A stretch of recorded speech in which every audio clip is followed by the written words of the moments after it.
Hello, world of wakeboarding. How are you doing? A good morning once again to our fine folk here, nice and early at Awake Cablepark, North Italy, for this Embily Open, stop number 2, 2023. It all started in February in Singapore. It moves on through to here and the now, the final day, super final Sunday. We're not quite at the final stage. We are kicking off with the second of our qualifying rounds for the pro men with that third heat that we didn't quite get done yesterday. We're going to be moving to the LCQ, and then it'll be rapid fire, rapido, for all of the action to ensue. My name is Matt Crowhurst, and this is, oh, he's putting a shirt on, and this is Matt Branston. So the guys in the studio would like to cut back to us because he's finally made an appearance after sorting some administration out, right? Yeah, exactly. Now, I started off without sunglasses because I think it's a nice way to introduce yourself than behind the lens. But man, is it bright here. If you joined us first thing yesterday, it was actually a little bit overcast. We were like, what? We brought the weather with us from England. But today is what it's all about in Italy. It is hot. So it's going to be a spicy day. So the sunglasses are going to go back on for now. Now we've introduced ourselves. Great to have you with us. For those of you who are joining us here on the stream at this early juncture, wherever in the world you are from, we're going to be opening up the YouTube page on the old phones, and we are going to be chatting to you. So please do add your thoughts, your hopes and your wishes for the riders, for the action today, your favorites, your home wake park, your home country, your love of the sport, whatever it is. There's one caveat, one rule that we'll set out at this early juncture, which I know Maddie is on side with, as everybody should be. Only positive vibes. Little bit of banter, that's cool. Mind your language, positive vibes, and we'll try and do the same. Well, we will do the same, because that's what we're all about. Okay, Maddie, who have we got in the water for this very first heat? Because, man, is it stacked. Right, we have, straight out in front of us now, I can see Jan Sassa, which is a new name which has popped up for me on our radar now. But how is it so new? It's recently on the ride here with a few of the crew, the few well-established pro crew, who also didn't know this guy before he got here, but man, has he made an impact. Absolutely, yeah, he's definitely making a name for himself. And right now, we also have Mingun Chai out on the water. And in this category, also, Riley Dillon and Joe Battleday. Wow. Yeah, there's no such thing as easy heats now. There really isn't. There really isn't. So 2 of these riders will be going straight through to the quarters. 2 of these riders will be going straight through, sorry, to the semis. 2 of these riders will be going straight through to the LCQ as their last chance, last-ditch attempt to try and make it through to those next round. We have the lineup for the last chance qualifiers already down, apart from the 2 riders that will be decided here in this heat. If you want to keep pace with everything that's going on, apart from making sure you tune into us, get yourself your phone, your tablet, your computer, however you're watching this, and open up another tab. Maddie's got like 107 tabs open, which just messed with my OCD.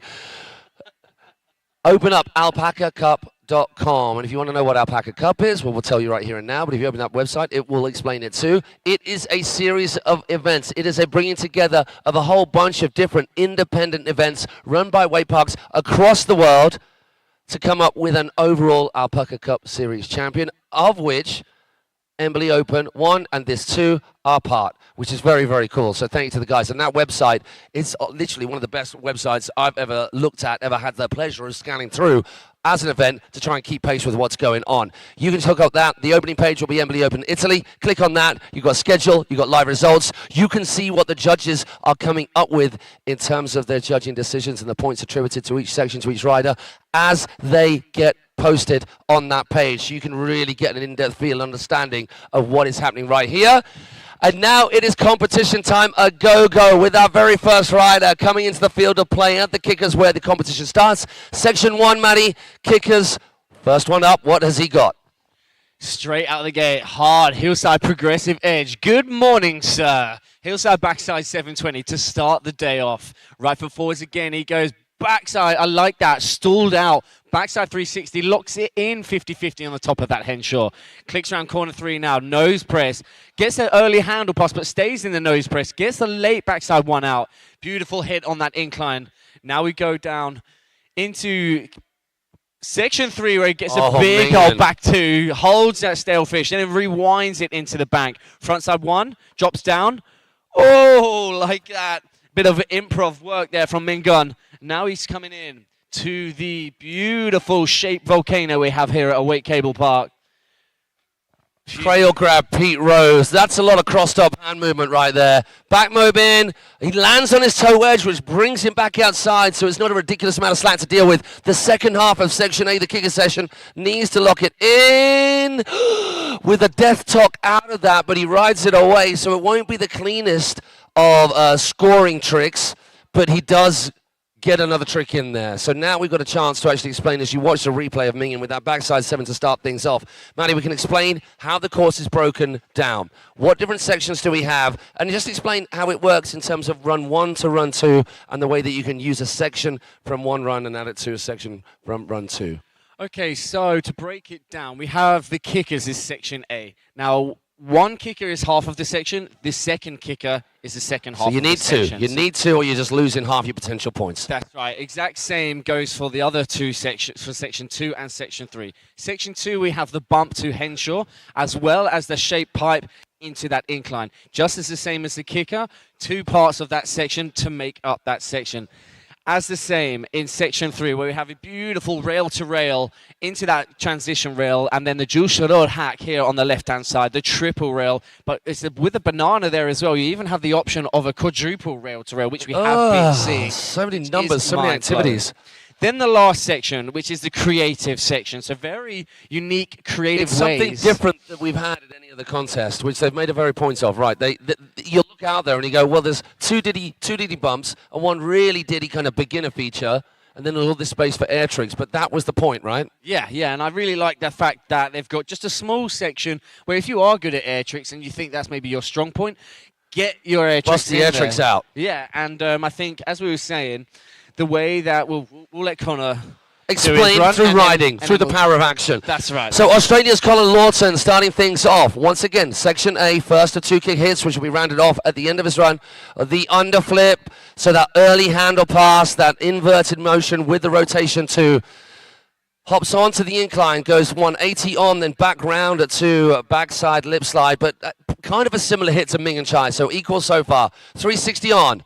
Front board, 270 out, lovely combo on that pipe with no room to spare between pipe and incline, and after the incline with the carrier clicks, 180 on, then that full 360 up and over and into the transition. Now Connor comes in, front side 180, 50-50, over to front board, the opposite foot, gets a full pull as well on that. Backside 270 out. Now we move on Watch to this. Look at that creative handle. section. Handle in his elbow, gets the double truck driver grab. Beautifully done from Connor. Is he going to be the 9-0? Oh, yes. There was Beverly no edge Hills. there whatsoever. It could not have been any more short and sharp and stabby. Just makes such a hard trick look absolutely effortless, doesn't it, with that the toe side really. Late front side 360. Which wow. Is really cool. The 90210. To pick that apart, kicker hits very similar from both of them in terms of technicality, amplitude, etc. The back straight, potentially, Conor Lawton getting more of a full pull on each of those features. Definitely Connor getting the in on this second hack in our section number 3. No one else is doing that elbow hold, rocket air front roll, which, I mean... You're going to see it here in the replay. Yeah, now. See how that handle is in his elbow? Gets the double grab, so gets his front hand and his backhand both on the nose of the board. An insane trick. And we know, if you've seen Conor Lawton's recent edit with the Australian boys, Lucky Fort, Busty Dunn, and Benny Heatley, mind-blowing maneuvers all throughout start to finish. I rewound it about 1,000 times. And it was just so sick to see. And hopefully, we're going to see Conor's second run.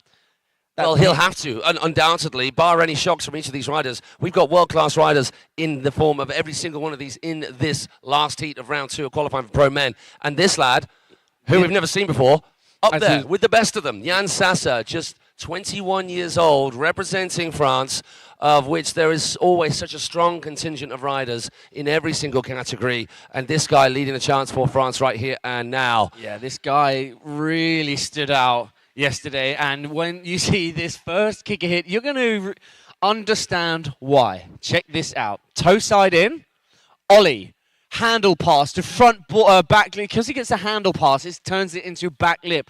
Then he gets like a late underflip. Insane. From the wall, back mob So adding out. the back mob this time, before he was actually managing to clip the end of that Henshaw rail. 270 on. And then a backboard to 270 off for that remainder of the combo section. Go on, Maddie, take it away because this is something special right here. Backside 3 on. Oh, this is better because now check this, he's staying wrapped up. Landed wrapped. Goes 450. Oh my gosh! Jan Sassa doing it for Team France. Oh my gosh, that was mind-blowing. Now, toe side. Pete Rose 5, clean as a whistle into the second half of the creative section. That's so sick. Tight. So nuclear tight. grab on the end of that half cab roll. Oh, a little bit of a death lean right there, but he comes out of it. So the toe side 270 with a kind of a stale fish grab, then whipping it back round 270 as well with a rewind. That is, I mean, I'm sure he's got more to add to that in certain areas, but certain of those tricks are finals winning tricks. Yeah, this particularly, that's the best one he's ever done here, right here. And we're going to watch the replay just to count. And as you said, Matty, he came out of the feature before. So this is a new hit which we hadn't seen him do yesterday. What he was doing is actually doing a frontside 3 ollie in between those two rails to get himself wrapped up. But clearly now linking the two where he doesn't have to do that frontside 3 to get himself wrapped. With that beautiful frontside 4, it goes 450 to back lip, turns it to front board, and then goes 450 out of it. Yeah. Oh. Yeah. So sick. But then riding around, I mean, we see Victor Salmon doing it a lot. Not many riders do it. Riding with your arm up around your rear rolls, round your back, and actually being able to control your edge and not just getting spun and spat out. Yeah. Never mind doing something that complicated. Never mind having to go from the outside of the cable to the inside of the cable. After all of what was going on in the very first feature, that is a lot of writing for our judges. Yeah, and I mean, the risk factor of doing that wrapped up where the handle is behind your back and the cable is in front of you. Into the cable, you get spun out. Super hard. Yeah, Joe Battleday. So, Joe, I think anybody who knows this riding has just got silly tricks on kickers. Where he is different on the rails, and we'll check this first. Switch back 7, start things off. Just like, that's like a straight air for most people, the way Joe does it. Oh, gets in the switch back 2 again, transferring up from the bump. And a beautiful full pull, hard way, outside in to back lip. Then he gets that front board. That's a tight combo right there. Right foot forwards now, he goes. Front nose, and then pops real nice 450. Yeah. Now right foot again into this. He goes 50-50, over front lip, front nose even, and then over to front board. Okay, so Joe trying to lock in, slightly different style of maneuvers on the rails where it's all about the locking in, less of the spinning. There's that mute crow mobe. Air trick time. He was squeezing that 315 in, but didn't quite have the height, but knew he needed it. Then the back 7 off the right kicker. So 2 wobbles, the air trick and the second part of section number 3. Rest of it tight as a whistle. Like, honestly, the Henshaw hit really locked in. So that I believe that was one of the best sections out of anybody. Section number 2. Kicker hits up there with the rest of them. I don't think there's anybody at the moment catching Jan on section 3, really. That's the best we've seen so far from anybody. And the best we've seen from Jan, actually from Jan himself, yeah. Keep it up for Joe Battleday and the rest of the crew. They're going to go out again. Now, the running orders remain the same in these early rounds. When we get to the finals, then the running order changes depending on the scores from their first runs. So we just look into this. Now, if you're watching all of this and you're wanting to know exactly what's going on, then it is Saturday that you need to look at for the Pro Men round 2 qualifying heat number 3, because that's when it was meant to take place. We ran out of time. And there you can see the live results. Currently, we've got Jan Sassa out in front. Wow, by over 16 points. Conor Lawton in second place, Mingun Chai in third place. And we just look at those scores. As we said, Section C, which is the hacked up section, on the back straight, heading right towards the drive tower, Jan is by far and above the highest point scoring. Joe Battleday just sliding into second place, which means, as it stands, he is qualifying if things remain the same. But Ming and Chai will have something to say about that, I'm sure. So, back, right there, oh my gosh. Just getting into it early. You didn't get a ton of height. There we go. Oh, he went butters off the end of it as well. Backside butters. Super sick. Getting that creeper. Early hander pass on the nose press. Even better that time round. He's just upped his game right there. Straight away, Mingun Chai stepping it up in run number 2. Hillside, backside, just as clean as it whistle as he did in run number 1. Now we're going to get an improvement on this rail. Frontside 180. Whoa, Damn. that's not an improvement. He's trying to do something different, which is always good to see. I saw him doing. I actually saw him. He was doing the hop, not using the safety, dropping down to the box and then hopping onto the rail from this side of it, but just not getting that line up right, getting pulled in too close. So Mingin happy with his creative section. He's going to focus here on the kickers to round things off. Going for the second half of his points in section A. Maybe thinking about a bit more of a spin going that way. 2 of the same rotations, though, which will affect his scores. Ming Chai, so good to see him. Me seeing him for the first time at Plastic Playgrounds a couple of weeks ago. Him just joining this whole circus of riders touring around Europe over the past few weeks. Yeah, it's so great to see Mingun coming over to Europe as he's coming straight out from Korea. I've had the pleasure of meeting him over at Awake Park, where he absolutely destroys that park. So it's great effort to see him traveling all the way over here to Europe. Give it up for Ming Chai as he comes on in. Amazing riding from the Korean. And we move on to our next rider just as soon as the judges give their radio-style thumbs up to our operators who have been working so hard here at Awake Cablepark, Brescia, Northern Italy. And what a spot it is. Yesterday, it was a beautiful sight. We can't wait to join you. Fatatisi Corner, are we there? You guys, can you hear us? There they are. They're a little bit low key because I'm not lying. They went in hard yesterday. They're slowly the energy. Hey, they got there in the end. Beverly tutto. Andiamo. So the crew over there, they are the party starters. So if everybody could just follow their example and just get as excited as you possibly can for every single. What was beautiful, obviously they went crazy for the Italians. We'll allow it. Like we would do any different in Britain, or the Australians would do anything different in Australia, and so on and so on. But they were getting behind every single rider. Absolutely. Much appreciated. Makes our job of trying to get you guys all pumped on the shore and making this whole vibe a little more of a party atmosphere that much easier. So thank you very much to Fatatisi Corner. I mean, Matt, you can understand this. As being a rider yourself, when you are competing at such a high level, nerves sometimes get the worst of you. Oh my gosh. Sometimes get the best of you. Yeah. But having people on the side, it pumps you up, man. Don't even know, cheering you on. It really just gives you that amp to just go absolutely bigger. Sendia. That was bigger. Woo! Speaking of Sendia, Connor Lawton going bigger on that underflip. Frontside 180 on. Hard way to on the nose as well, he landed that. Beautiful back nose. Full pull as well. Now, can he round off this section? Beautiful as the first half. Backside 180 on. Back lip out. Yep. 450. Yep. Back lip onto the incline. 450 out. Outside in, he goes. Frontside 1 on. Rewind. Frontside 360 perfectly into that transition. Sets him up, right foot forwards. Frontside 180 on. Oh, damn. No, misses out the triple rail. It's a hard rail, That's half his points gone. Well, not gone, but right, he's going to do something special here. He needs it. Oh, there it is. It's a face full of Dave AB right there. There we go. The Hasselhoff switch fronts are blind because it's dope like David Hasselhoff. No! Come on, particularly our Team Straya and Fatatisi Corner. Give it up for Connor Lawton.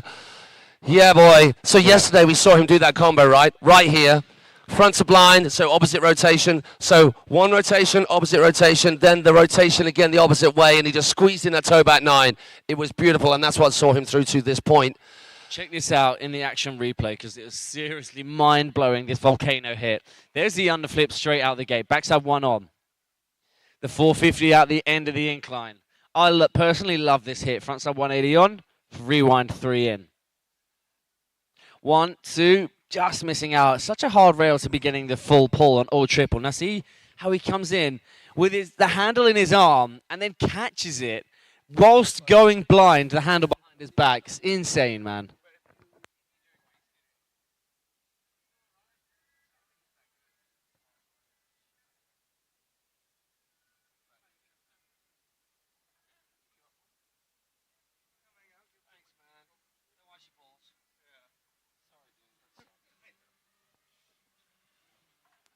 So it's at this stage where we will find out if, oh, look at that. Connor Lawton has done enough, just edging himself ahead of Joe Battleday by, well, 2 points, basically by 2 points. So Jan Sassa's place is secure. He is moving through to the next round. Connor Lawton, as it stands right now, is also, but Joe Battlestate is still left to go. So Joe has been edged out of the qualifying spots. Jan Sassa, he can take it easy. He can just practice a little something. His kickers were fire. So it's this that he's going to practice. Out of the wall, and he did the same in run number 1 and run number 2. He went. Oh, okay. So I was going to say yesterday he did the back mobe out of the wall to the water, but then his second run he did the flip out of the bank to the down rail of the Henshaw. I think that's a better section. He went bigger on the back mobe, and it was a little tighter on the pipe and the incline. I don't think you need to touch those features, Jan. I would say that those tricks you did in the first time were quite good, if ever there was more to be understated. What about the creative section, though? I tell you what, I did see a mind-blowing trick from Jan in the training. Now, is he going to get it? Toe side, check this. Huge. No! Toe side. Very deep indeed. Give it up for Jan Sassa. We'll be seeing him in the next round of riding. His first run was more than enough. And now it is just down to Joe Battleday. So this is where we wrap up what was to be proceedings from the first day, with Joe, the last rider, in this final heat of qualifying from our round 2 qualifying from our pro men. We're going to be moving straight on into the LCQ. So could our LCQ riders, you should know who you are. Oh. You got the list there, Martin. Beautiful, thank you. So Patrick Warjak, Silva Milpak, and I believe one of these to be determined, to be defined, to be diddly dope at the TBD. It should be TBC, shouldn't it? Is going to be Ming and Chai.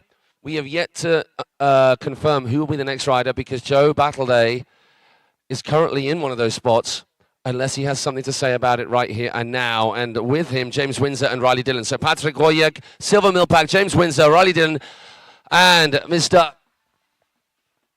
Ming and Chai. And then Joe Battleday has to lock it down. He has got to edge his first run score ahead by 3 points. Back 7, keeping it cruisy. Now, playing it sensible. His points were way ahead on this section, so he doesn't need to do any more. It's the next section that he needs to up his game. And it wasn't the very first hit. I think we're going to see the same first hit, because that same first hit, very comparable to Connor Lawton's, but Connor Lawton didn't lock in. Yeah, Joe, so that's it. That was even bigger, more popped further on the rail. It's this one. Joe's got to lock in something saucy. Sensible, full pull. And like, it was not super tech, but it was exactly what was needed, I think, just to lock something in. Now, I reckon 3-1-3 right here. Yep. This is going to be clean. Right, does he do exactly the same thing just to rack up those kicker points? Oh, Joe! Looking at the scores. Give it up for Joe Battleday. Popping a handle on something that he just doesn't usually do that on. Okay, so if you guys tune into the scores right now, you can see on alpacacup.com on the live scoring for this particular category, the highlighted in blue are the highest scored sections for each rider. And you can see that the judges are picking out those highest scores to make the total combined score. So if section A from run 1 was the best, but then section B, C, and D from run 2 were the best, then they'll combine those, and that's exactly what you're looking at. So if we just look at Connor Lawton's kicker section, well, Joe Battleday's kicker section was better than Connor's, so that should be all right. And hey, for those people who are at home, we're just looking at the scores right here, and you can see them up on the screen. We can't see them because the sun is literally blinding us right here, hence looking at our phones. Well, if you're joining us right now, thank you so much, Maddie. Let's get the YouTube page up. Oh, you've already got it. Nice work. You're so ahead of the game. You're so professional. Have I ever told you that? Yeah. I mean, you can keep reminding me. I will. We've got the man, the myth, the legend, Vic Miniman. What a ripper you are. Hell yeah. Good to have you here, buddy. And we just scroll back. We've got Bajan Von Man. Bro, I hope you are bathing in sunscreen today while commenting. Yeah, we've already creamed each other real good. The riders in practice had quite the show. The Mathis Garcia, Wooten Gietzen, Jan, you are an animal, that is for sure. Gilles, Hadesgrad, Nino Bongiovanni, I love all of this. So Jan Sassa, he's got this something, I was about to say crabs, but that's not exactly what I mean. The crab emoji is strong. Hey, who do you think's got it? Do you think Joe Battleday did enough? Do you think Connor Lawton has got the spot? We're still waiting. Oh, hang on. So that's just confirmed because the live scoring has just popped up to the LCQ screen, and Connor Lawton's name is the last one to be slipped in there. So as the highest scoring rider, didn't qualify. Yeah, window, let's go. As the highest scoring rider that didn't qualify, Connor Lawton will be able to act. So commiserations to Connor after working so hard to squeeze ahead of Joe. But congratulations to Joe Battleday doing enough. And how tactical was that? This hit right here, this whole run was so tactical. He just did a pretty basic hit on the second of the hacks here in section number 3, the Jules Charot hack.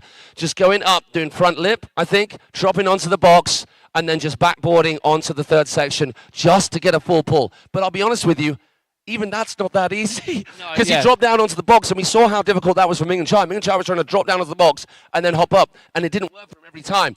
So even that was really clever riding from Joe Battleday, a seasoned competitor. Then keeping it safe with the chrome mob again, and not going 315, going 313. His kicker hits in the first run were enough to see him through. So congratulations, Joe. That's really kind of really tactical, sensible riding. I know he would prefer, as all riders would do, to just go all out charging it, and he will have to do that if he wants to move any further along in the competition. And now we move into LCQ zone. The big or get your butt back home situation. Well, not going to go back home. You're going to stay here with us.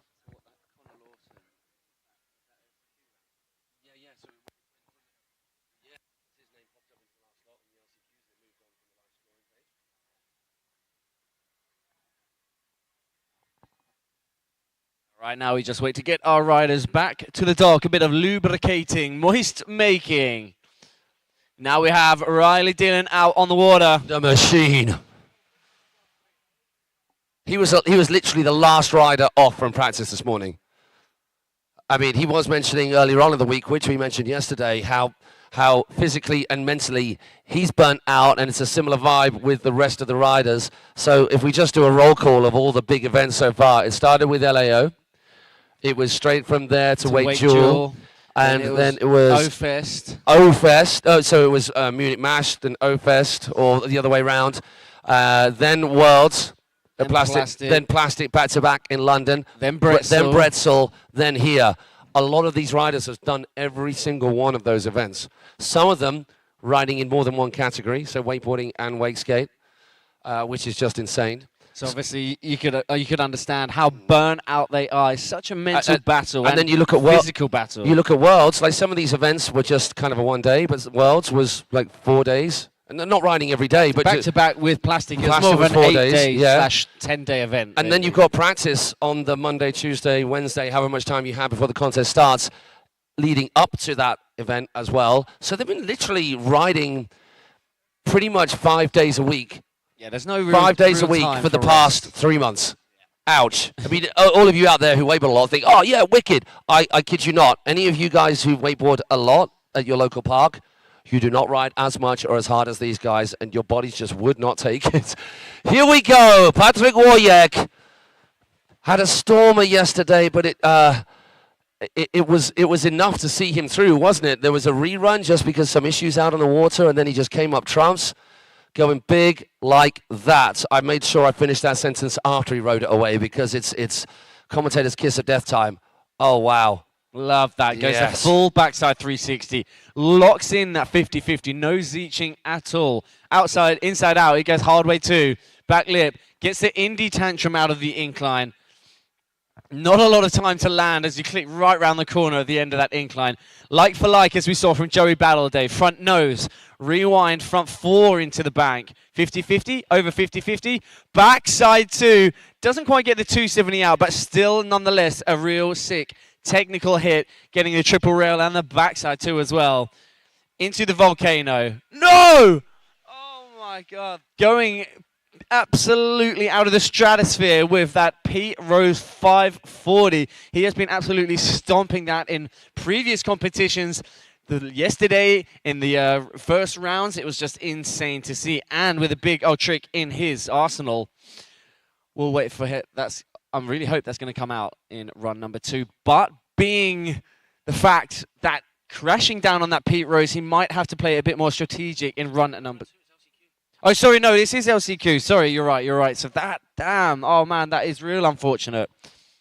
Sorry, yeah, we just walked straight in from that last heat to this LCQ. There's a lot of riding, a lot of divisions, a lot of words.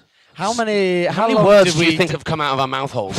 Oh my golly gosh, the word count is through the roof. A 12-hour shift yesterday, 12-hour shift, man and boy, hardest game in the world, blades for goalposts, you have no idea. Yeah, this wakeboarding is tough and that, but talking a real good game. Wowie woo.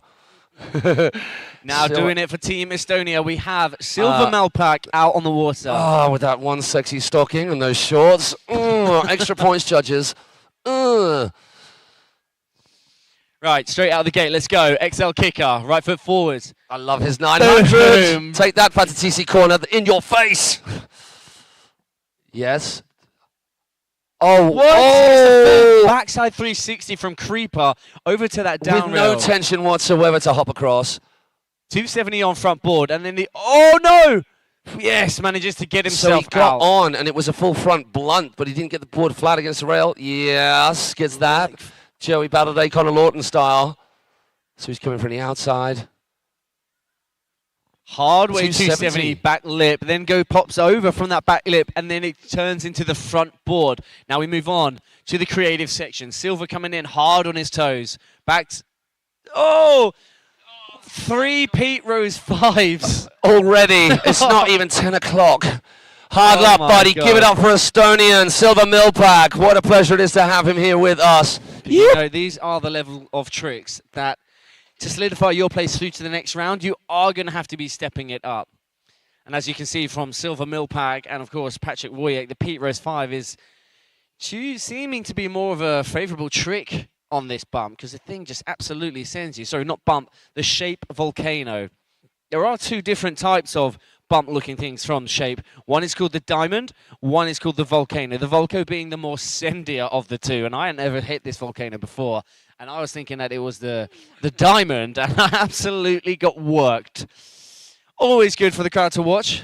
A good old back edge. A good old Matty spanking. Sometimes everyone loves a Matty spank. Got to give the people what they want. Give the people, gets the crowd going. Nobody knows what it means. Just gets the crowd going.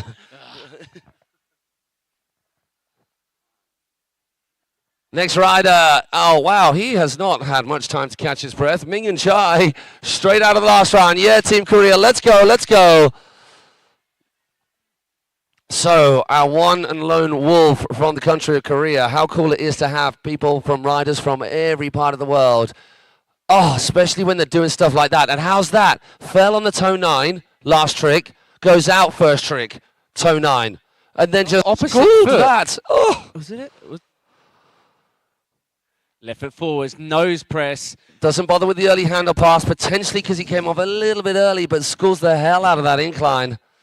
Little bit difficult for us to see with that glare sometimes the way, but that rewind was dope. Yeah, that transition just sends you so high. Love it. 50-50 over to 50-50. That's what he was after. 450 out.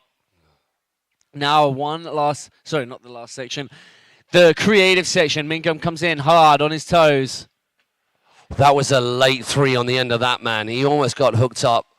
Can he Not end up back on his toes nicely? Yes, he does, with enough time to not create too much slack on the inside of that last corner.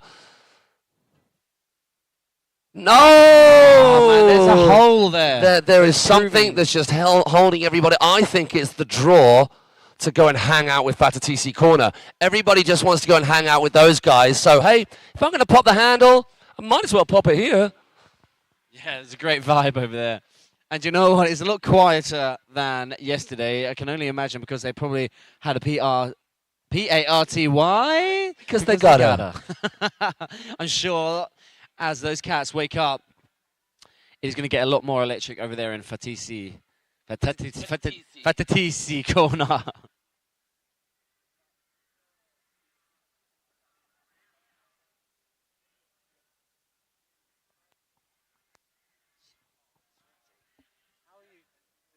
Because I look good. Because I look well edgy.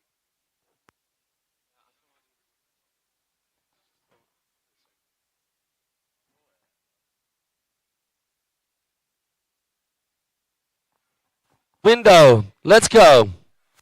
You'll get your rub down after this, okay, buddy? But you got to earn it. Yeah, Window just rode past as we were creaming each other up. There There was a very jealous look. I'll be honest, he Window. fell off on his next trick, and I'm.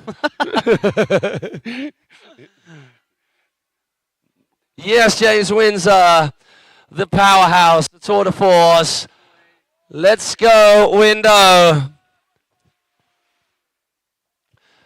Day for it. Oh, heavy heel side cut. Gets that cheeky little melon grab on the way through out of the end of that backside 7. Could not have locked that in any better. Front board. Straight through to 50-50 on the tail. Then pops out the other way. Oh, gets the nose press. Front board 450 as well. Very nicely done. Love that combo. Right foot forwards. Hard way comes across. Oh! Back lip. Pretzel 450 out the end of that one. 50-50. 50-50. Front board. Pretzel 270 out. I like how he's changed that. We saw him going front board and switches it over to 50-50, all wrapped up. Yeah, there we go, Window. So into Airtrick Alley. Saw that from Connor. It's an Aussie favourite. Getting that tail grab front of blind. Oh, James Windsor with only one run in the tank. There was plenty in that tank. Plenty in tank. Good shot, sir. So James Windsor, well, hey, the pressure's on in the LCQs. Obviously, it's in the name, last chance qualifier, but even more so when you've only got one run. The rest of the rounds, you've got 2 runs to play with. You can actually go out there, either go for your really, really hard run, and if it doesn't come together, have a second go at it, or get a practice run on the wall, a slightly easier run just to get some points on the board, get your confidence up, and then lock in your hard run. Last chance qualifier, no such joy. There is a lot of pressure. Oh, beautiful stuff from Window.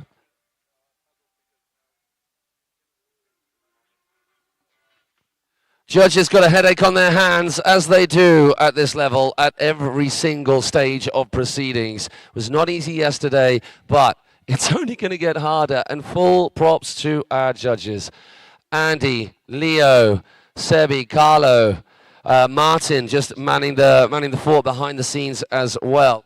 Claudia Pagnini. Claudia Pagnini, good to have her on board, just getting her eye in with some judging. To have such a stellar all-star cast, including Claudia, behind the desk with their eyes on the action. It gives you confidence in that even if you think, like your first thought, but I think that maybe should have gone my way because it's a subjectively judged sport, you can think, well, you know what, there's 3 of them there who really know their stuff. I'll have a conversation with them, but they know their stuff, so I've got confidence. Sometimes at events, you maybe don't have the confidence in the judges because they just are not, they don't have the experience. They do not have the experience of judging, the experience of being on the water as well.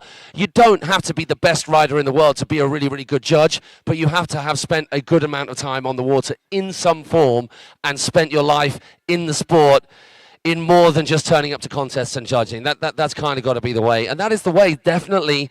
It's not that easy. Nobody wants to step up and judge. You want to sit back in the sun. You want to be hanging out for TTC Corner. I don't want to be judging. I want to be over there.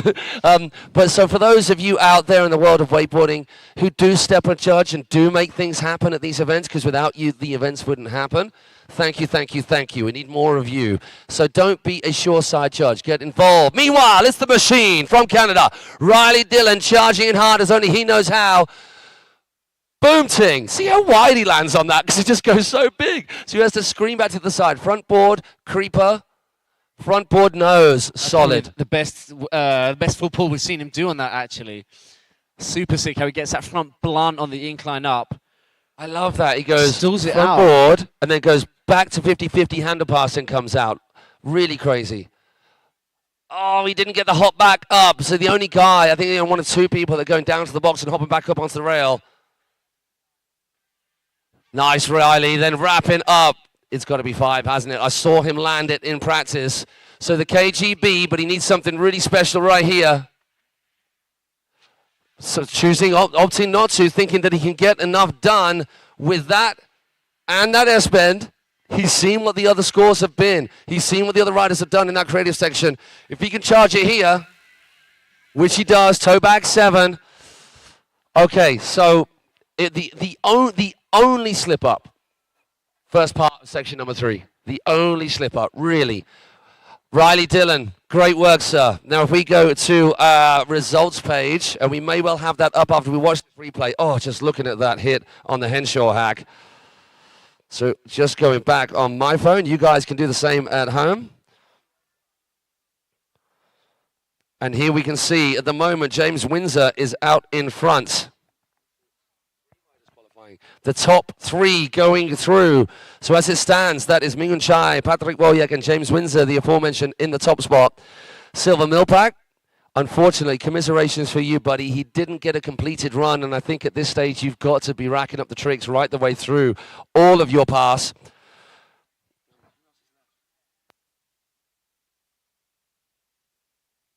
Still Connor Lawton to go. And then we have a full house of 6. So James Windsor, Ming and Chai. Well, James Windsor, you are set. Ming and Chai, depending on the score that comes through from here from Riley Dillon, not quite safe yet. Patrick Woyek, you are on the bubble, and I think with a mixed 4th section, unofficially, of course. This is just commentators commenting.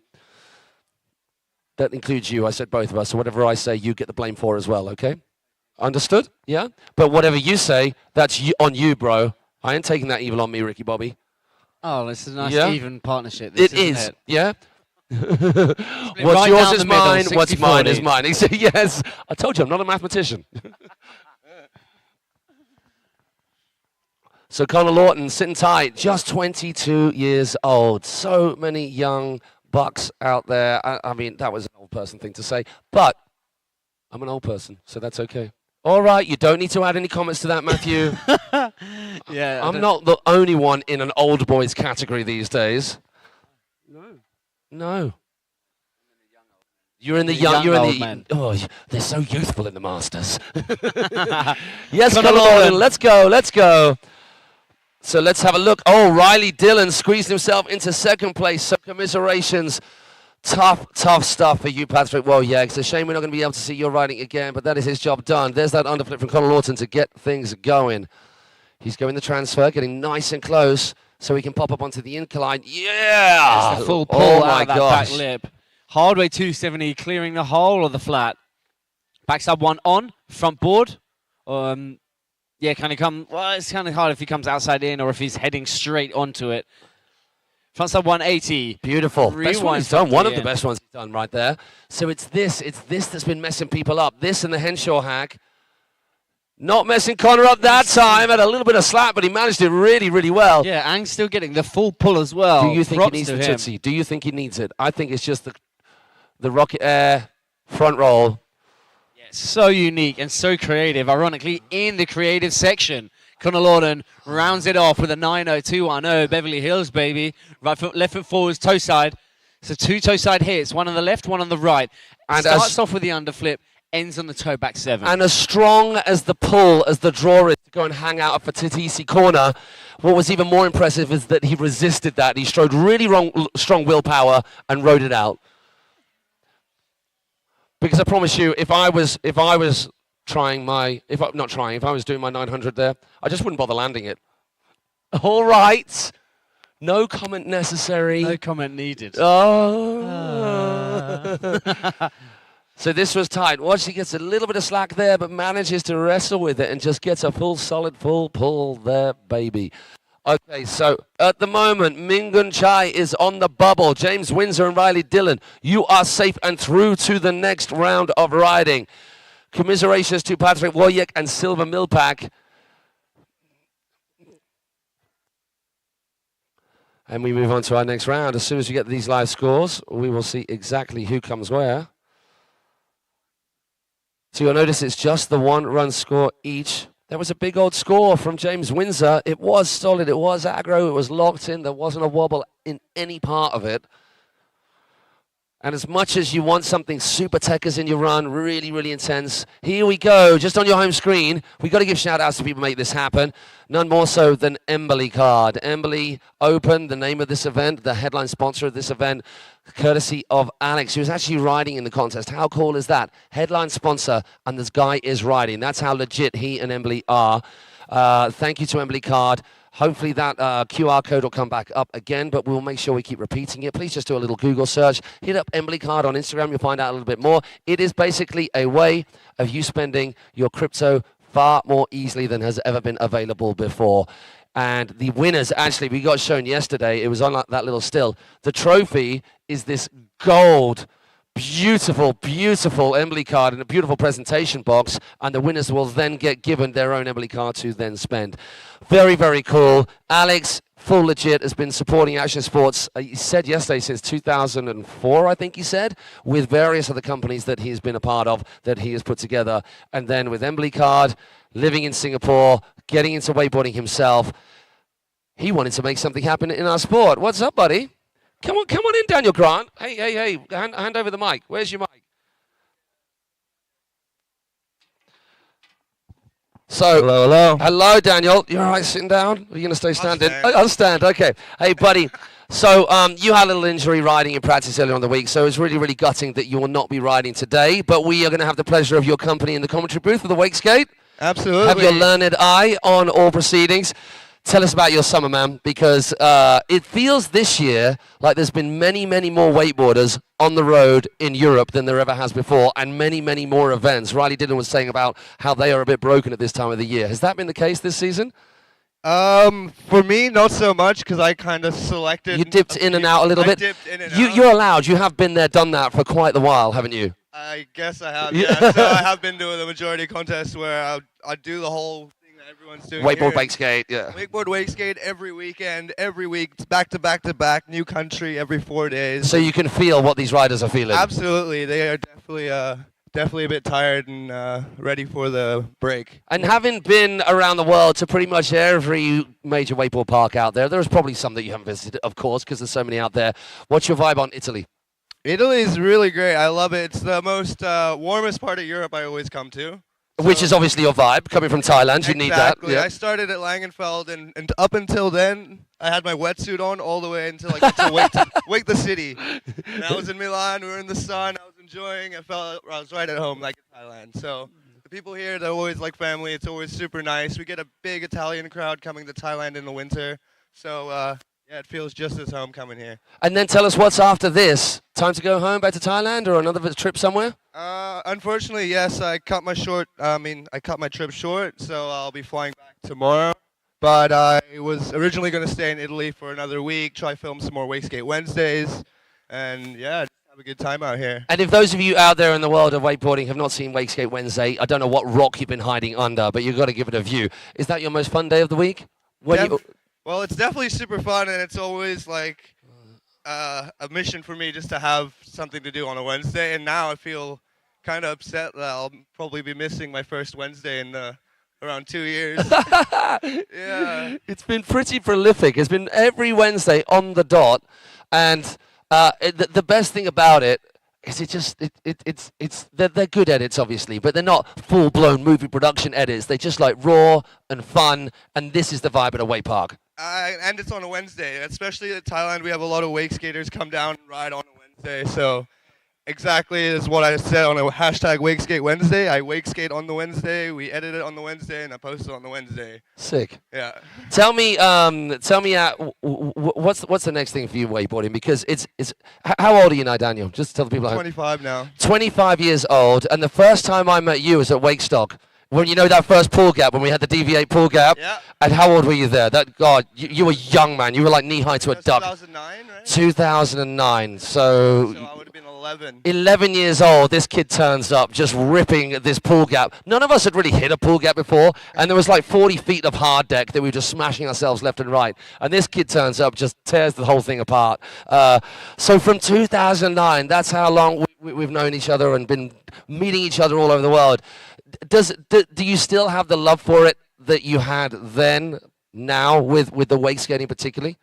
Absolutely. I still find myself having just as fun and being entertained on the water, on my wakeboard and wake skate. It just really depends on the setup or the crowd that I'm riding with, or I just want to be able to ride with anyone and everyone who's riding Buzzing. their thing. Yeah. Yeah. There's a crew of, like, double skiers out there. I want to go double ski with them too. It's not like, I feel like I'll just do what the majority kind of wants to do. Nice. Nice. Hey, and have you begun and hung out there yet with Fatatisi Corner? Yeah. Fatatisi Corner, can we have a wave to Daniel Grant, please? Yeah. Yeah. I'm going to send him over there. He's going to come and hang with you. That's where the party is right there. Buddy, I think we might be getting on with the next round. We didn't do the wake skate, right? Is it wake skate right now? Is that what you turned up? You actually knew what's going on. I haven't got a clue. Okay, right. So I tell you what, we have got some people on the chat. I love Thailand from Ketchup. There's lots of people here. So if you'd like to say something to Daniel Grant direct, then add a comment right here on the chat, okay? Because we are going to be getting going with our wake skate. We're going to have a little look. Tell us what you think about Wake House and this whole vibe of bringing everything together. So Martin talked us through, and you know, historically, because you've been around a little while, you've got the IWF and you've got the WWA and you've got the independent events, and everyone's like, oh, I do my thing, they do theirs. Isn't it about time that we stop bothering with that? We just kind of brought everybody together under one roof. And I'm not saying one association, but everybody takes the best out of whatever everyone's out there and just gets stuck into all of it. What's your vibe on all of that? Absolutely. I think what Martin is doing with Wake House is definitely something special and something that wakeboarding is kind of needed. And I think a lot of riders and sponsors and wake parks will all benefit from having this platform to have, to research, to use, and to have for us. And those young riders out there who they see the likes of you with your video parts, but then they see the crew that are living the free ride lifestyle and not involved in competitions, and they think, yeah, competitions aren't really for me. What would you say to counter that? What's a reason for getting involved in competition? Because it's not for everyone, for sure, but you've been doing them all. You've been doing free riding as well. Why do you think there is a reason for competitions, and what could that help? How could that help grow the sport? Oh, I think of a competition more as like a presentation or a show. Or of course, you want to ride your best and compete against the others, but at the end of the day, you want to show what your riding represents, or how you represent wakeboarding and how you have fun with it on the water. Yeah. So no matter if you're doing some crazy super hard tricks or you have something that you like doing that's unique to you, I think a lot of the people that are sitting at the contest will enjoy viewing that, whether it's really difficult or if it's something that's unique and pleasurable just to watch. I mean, I think sort of this Fatatisi Corner and all the different crews and the buzz on the side, and I know you weren't riding, but you were at the Thailand Worlds, and the atmosphere is great, isn't it? When you got a crew on the shore cheering you on, there's nothing better. Exactly, yeah. Just everyone coming together for one day and having just a meetup of what it is awesome. Being a competition or just being a weekend at the cable park is no different for me. That's why I like it so much. There we go. Okay, let's talk through our riders. We have got France, Italy, France, and, well, not yourself, because you're here with me, so there's going to be 3 riders in this group. It's the first time we've got our seeded riders coming into play. Maxim Gori, the first of those. Clem Nadal, Mauricio Morassi, and Maxim Gori. So these two have been battling it out pretty hard over the past few years. Talk us through their riding, and what do we expect to see? Are we going to see some serious hammers out there? I think we definitely are. I think Mauricio's got some really nice technical riding. He rides the park all the time. And then you get Maxim, the true skater. He's going to do some of these really nice skate style tricks that represent wake skating in the right way. And Clem Nadal, he's quite the force, both on a wakeboard and on a skate. I love this, how wakeboarders are getting into wake skating, yeah, and just how it's all becoming together again. Hey, we talked about this a little bit earlier, and it was actually Giovanni, Speedo, who was talking this through. We were chatting about you a lot. Your ears must have been burning. And he was saying that you've got people who get into wakeboarding and then immediately into wake skating, and perhaps they could carry on with their wakeboarding and that will help their wake skating. Has that certainly been the case for you? Like, they both help each other? Definitely, they both help each other. I think, like, if I go out and ride a wake park on my wake skate first, I feel I'll be a lot more delicate and find the lines a lot better. And then when I go out my wakeboard, I'm like, okay, I kind of figured it out and I know what I'm feeling. And then if you find a rail that's way too big, you can hit it on the wakeboard, and then you understand if you were to hit on a wake skate where to jump off. Or Yeah. It really does help and translate in both sides. It really helps. Nice. Okay, so we've had our first spray lap. It is going to be Let's just see that. Oh, see that. Clement Nadal, first off the dock in our semi-final. So as with every semi-final, we have two of them. It is going to be top two going through into our super final. That whizzing, that's Dave AV talking to us. Are these guys doing the jam, or are they? It is going to be jam format again with two riders off the dock.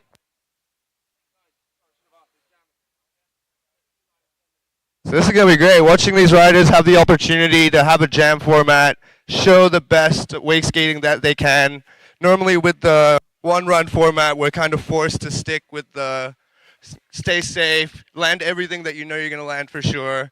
But with the jam format, you can land that, and then you can also feed off the others and see what they're doing and be like, it's time. And with two, sometimes they have jams where there's like more than two, and then it's kind of difficult to keep your eye on other people. But with this format, you can have one eye on the other riders.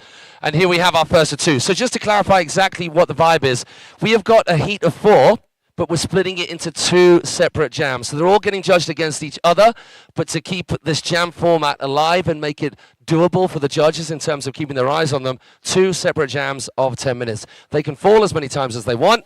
They really shouldn't, because that will eat into their time. If they're going to be doing the difficult tricks, it makes sense to be doing them here right in front of us near to the shore, right? Absolutely. So it's Clement Nadal versus Maurizio Morassi.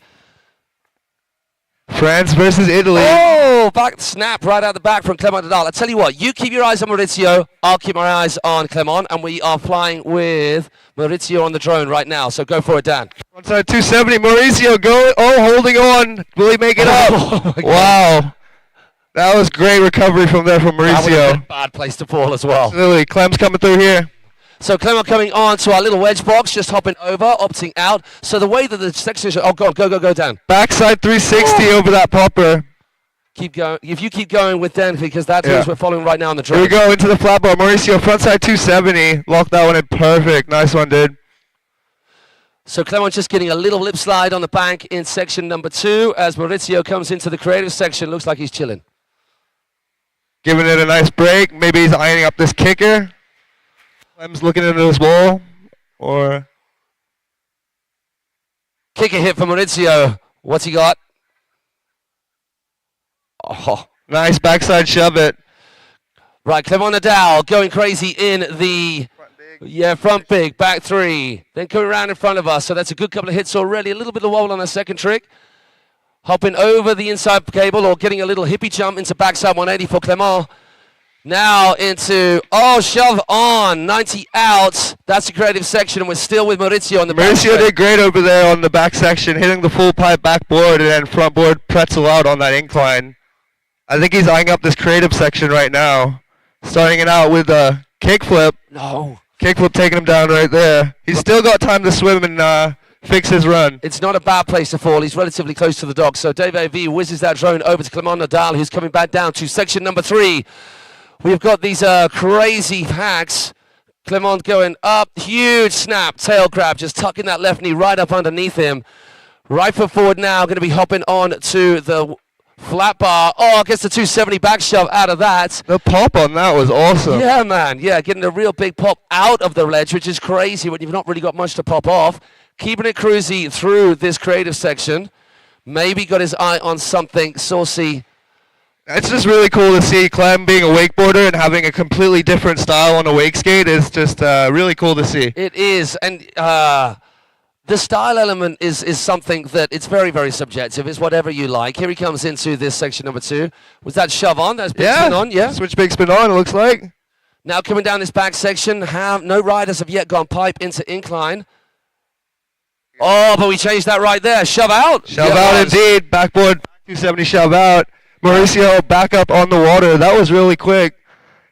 Put a tail grab on that, Clem. That was even bigger, even more snapped. Just about getting himself out of that hole. So while we were with Clement, he's going to go for front big. Into the corner. Back 3. Much cleaner than the first time round. Are we going to see this backside 1? He's going to get... Oh, he was thinking back bin then, yeah? Yeah, back big for sure. He's thinking that. So he gets another go at that. So you'll see our riders try and have another go at get that complete run in our creative section. Yeah, it's quite difficult putting together a consistent line, especially when everything's so tight and your feet don't land in the right position. And you got to go straight away again, yeah. A lot of the riders are playing with the wind out here today. It does look great with the sun, but it is a bit windy. Getting that kick flip, Mauricio. Nice one, brother. Next one, 360 shove it. Straight into the pulper, ollie over, frontside 180. A little bit of a snap there as well, tucking that right knee up underneath him. Switch 270 front board, shove out. I don't know what Clem's looking for. Maybe he wants to do a back one over that or something. Yeah, so he keeps going for that snap, just tucking that board up underneath him. So Clem going for, so he's back with Maurizio over there. Yeah, Mauricio's looking for a pipeline. Clem's looking for that back big, fixing his creative line. Front three! Nice, boy. So this is coming together nicely, so he's got to keep it cool right until the end. He gets the kicker shove. Oh, no. Okay, going switch 270 shove, backboard, 90 out. Front shove right before the kicker. Back shove. Oh, no, back rewind. So it went shove revert, yeah. Shove revert. Yeah, there we go. So he shoves the board, catches it at 90, and brings it back into his left foot forward stance. Mauricio taking another kickflip here. 360 shove it. Only frontside three over the bump. Holding it together, holding it together. Here we are, just taking a front lip, nice and easy. So you'll see, so we didn't really get our heads in the same game, but the guys were going, oh, wobble, and then they don't continue to do it. And then we see them say do the same run, like Giovanni, like Speedo yesterday, was just bashing out run after run just to improve it that little bit. Absolutely, yeah, he's really entertaining to watch. So as Maurizio disappears to the second half of section 2, we've got Clement in front of us, obviously eyeing up something down this first long straight as the drone sits with Maurizio Morassi. Obviously happy with this section. He wants to get this creative section done. Absolutely. All right, Dan, you take it away. Creative section starting just at the end of these two features. Let's get it, Mauricio. Coming in on his heel side edge. Bam, kickflip, third one in a row. Next one, three shove. Only 360, over the bump. Oh. Come on, Maurizio. Get behind Maurizio Morassi. Come on, you Italians, going to show your homegrown talent some support. The drone whips over to Clement Nadal. He is now going to come into the creative section as well. He's got something in mind for this. Mauricio's just going to scoot out of the way and get himself to the shore and back as quickly as can. Switch big into a three shove for Clem on this creative section. Kickflip. Hell yeah. Front three. Nice one, Clem. See what he's got on this incline. 270 shove front board. Pretzel. Bam. Ending it up. Switch three. We're right after them. I can't ride. You're not riding? No. What? Yeah, bro. Clement Nadal, Yeah. what a creative section he had right then. Shove on, so trying to up his game on this particular section too. So gets the shove onto the inside bank just opposite the Henshaw. Ollie and a half backboard, missing out the incline. So maybe needs to tweak that a little bit. What we're going to see here, he's coming in. No, I think he's happy now. He's done a good few of those snaps, just trying to get them as big as possible. Then added that backboard into that back 270 shove off. Is he going to go front board or is he going to use a creative section again? So going to try and add front big, back three. Kickflip. Oh my gosh, he Wow, had no space yes. whatsoever there. Ah! Front side flip there, maybe thinking. Maybe a hard flip or a frontside flip. That was so sick to see. Clem. Yeah, boy. Give it up, give it up. Swim it in. Mauricio's getting ready. He's on the dog. Corner just click. Boom. He's on the water. So that was nice of Maxim right there, wasn't it? Just coming up and checking in on you. Absolutely, yeah. Thinking you were going to miss your go. So Maxim Gary is going to be up next. He is going to be battling against himself in the head-to-head, but also against these two boys. Here he comes down. What's he got? Oh, even bigger. Big shove off that kicker. That was a really nice one. Real floaty.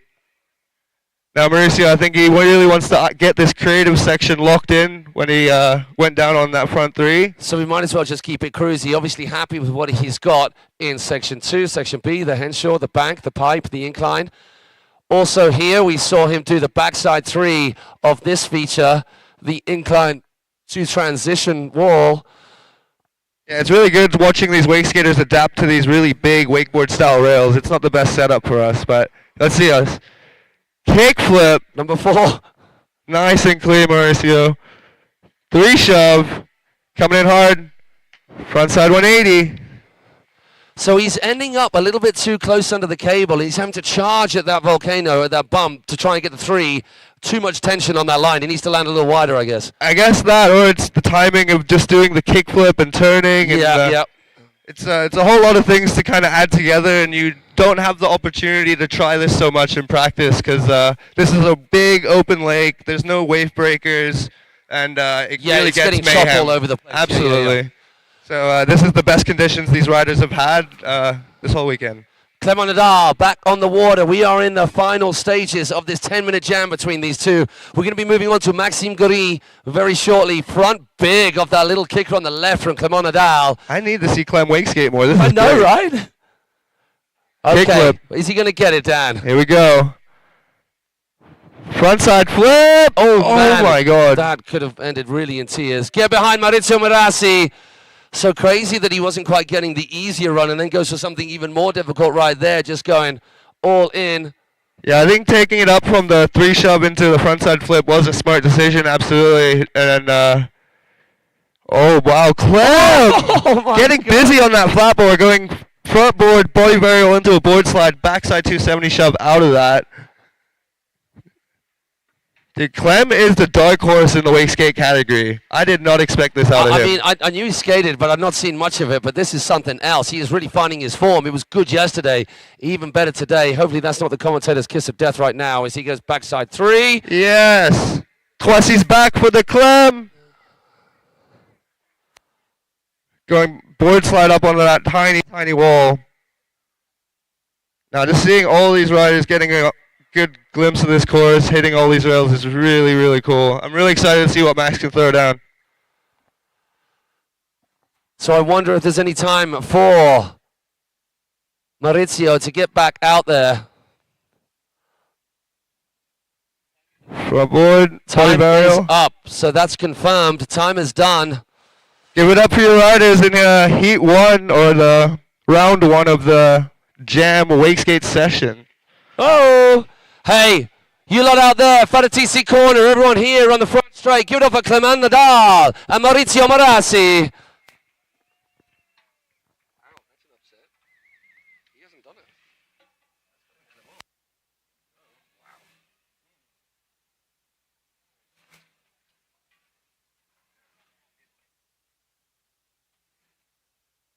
Wow, I had a really good time watching that. That was sick.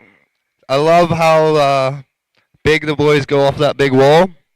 I'm interested to see if any of the other features that didn't get hit will be hit. So no one's taken on the Henshaw, because Henshaw is always difficult, even on a wakeboard, to get that full pull. How about you? Exactly. Were you hitting it when in practice so far? I mean, you don't mind My hitting wake any old big skate, feature. I did hit it a few times, but it's not the most comfortable or coolest feeling rail. I think one of the better lines to do would be you almost hit it like an incline, so you'd want to jump on from the outside up the up rail of the Henshaw and then just kind of pop yourself off. Oh, yeah, so just come off, so from the Yeah. outside in. Yeah. Yeah, so hopefully we can see some maybe shoves off or maybe like a pop-off back one. Nice.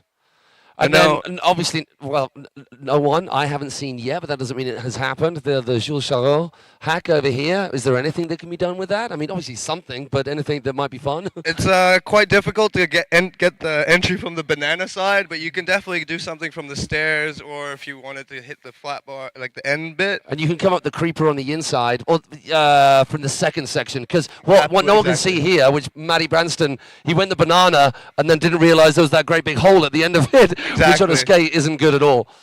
I almost did that on my first lap, so I was happy I just rode past it. Here we are, Maxim Giri on the dock, representing France. This guy is really also a wake skater. I love watching him ride. He's got really big pop. He represents the sport in the right way. He will have 10 minutes on the clock to represent the best way he can. It's pretty much just a really good show for us. I hope everyone really enjoys.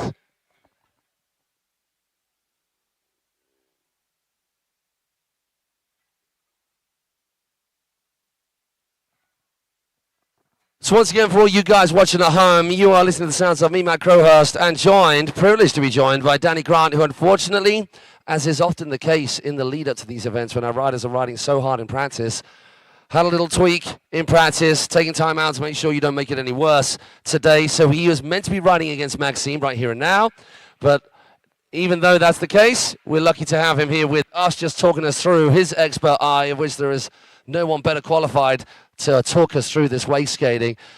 So we've got the bumps on the bottom, which Maxim pretty much always rides with, right? Yeah, he rides with nubs all the time, I All the think. time, which is kind of cool. You don't get any more kind of legit than that in terms of skate terms. Absolutely. So we're going to be seeing him locking on. What I found in my limited experience of riding with skate with the nubs on, when those nubs are at the back of the board, it does make the board ride a bit funky. It makes it ride funky. You don't feel.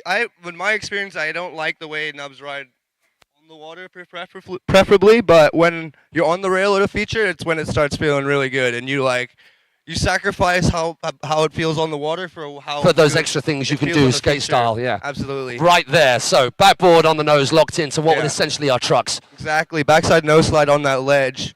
Have to being precisely getting that nose locked in, not going too big or too small. Shovey doodahs left and right, just making sure. So you've got to keep an eye on where those nubs are as well. Yeah. Going on the next thing. Frontside lip slide for Max.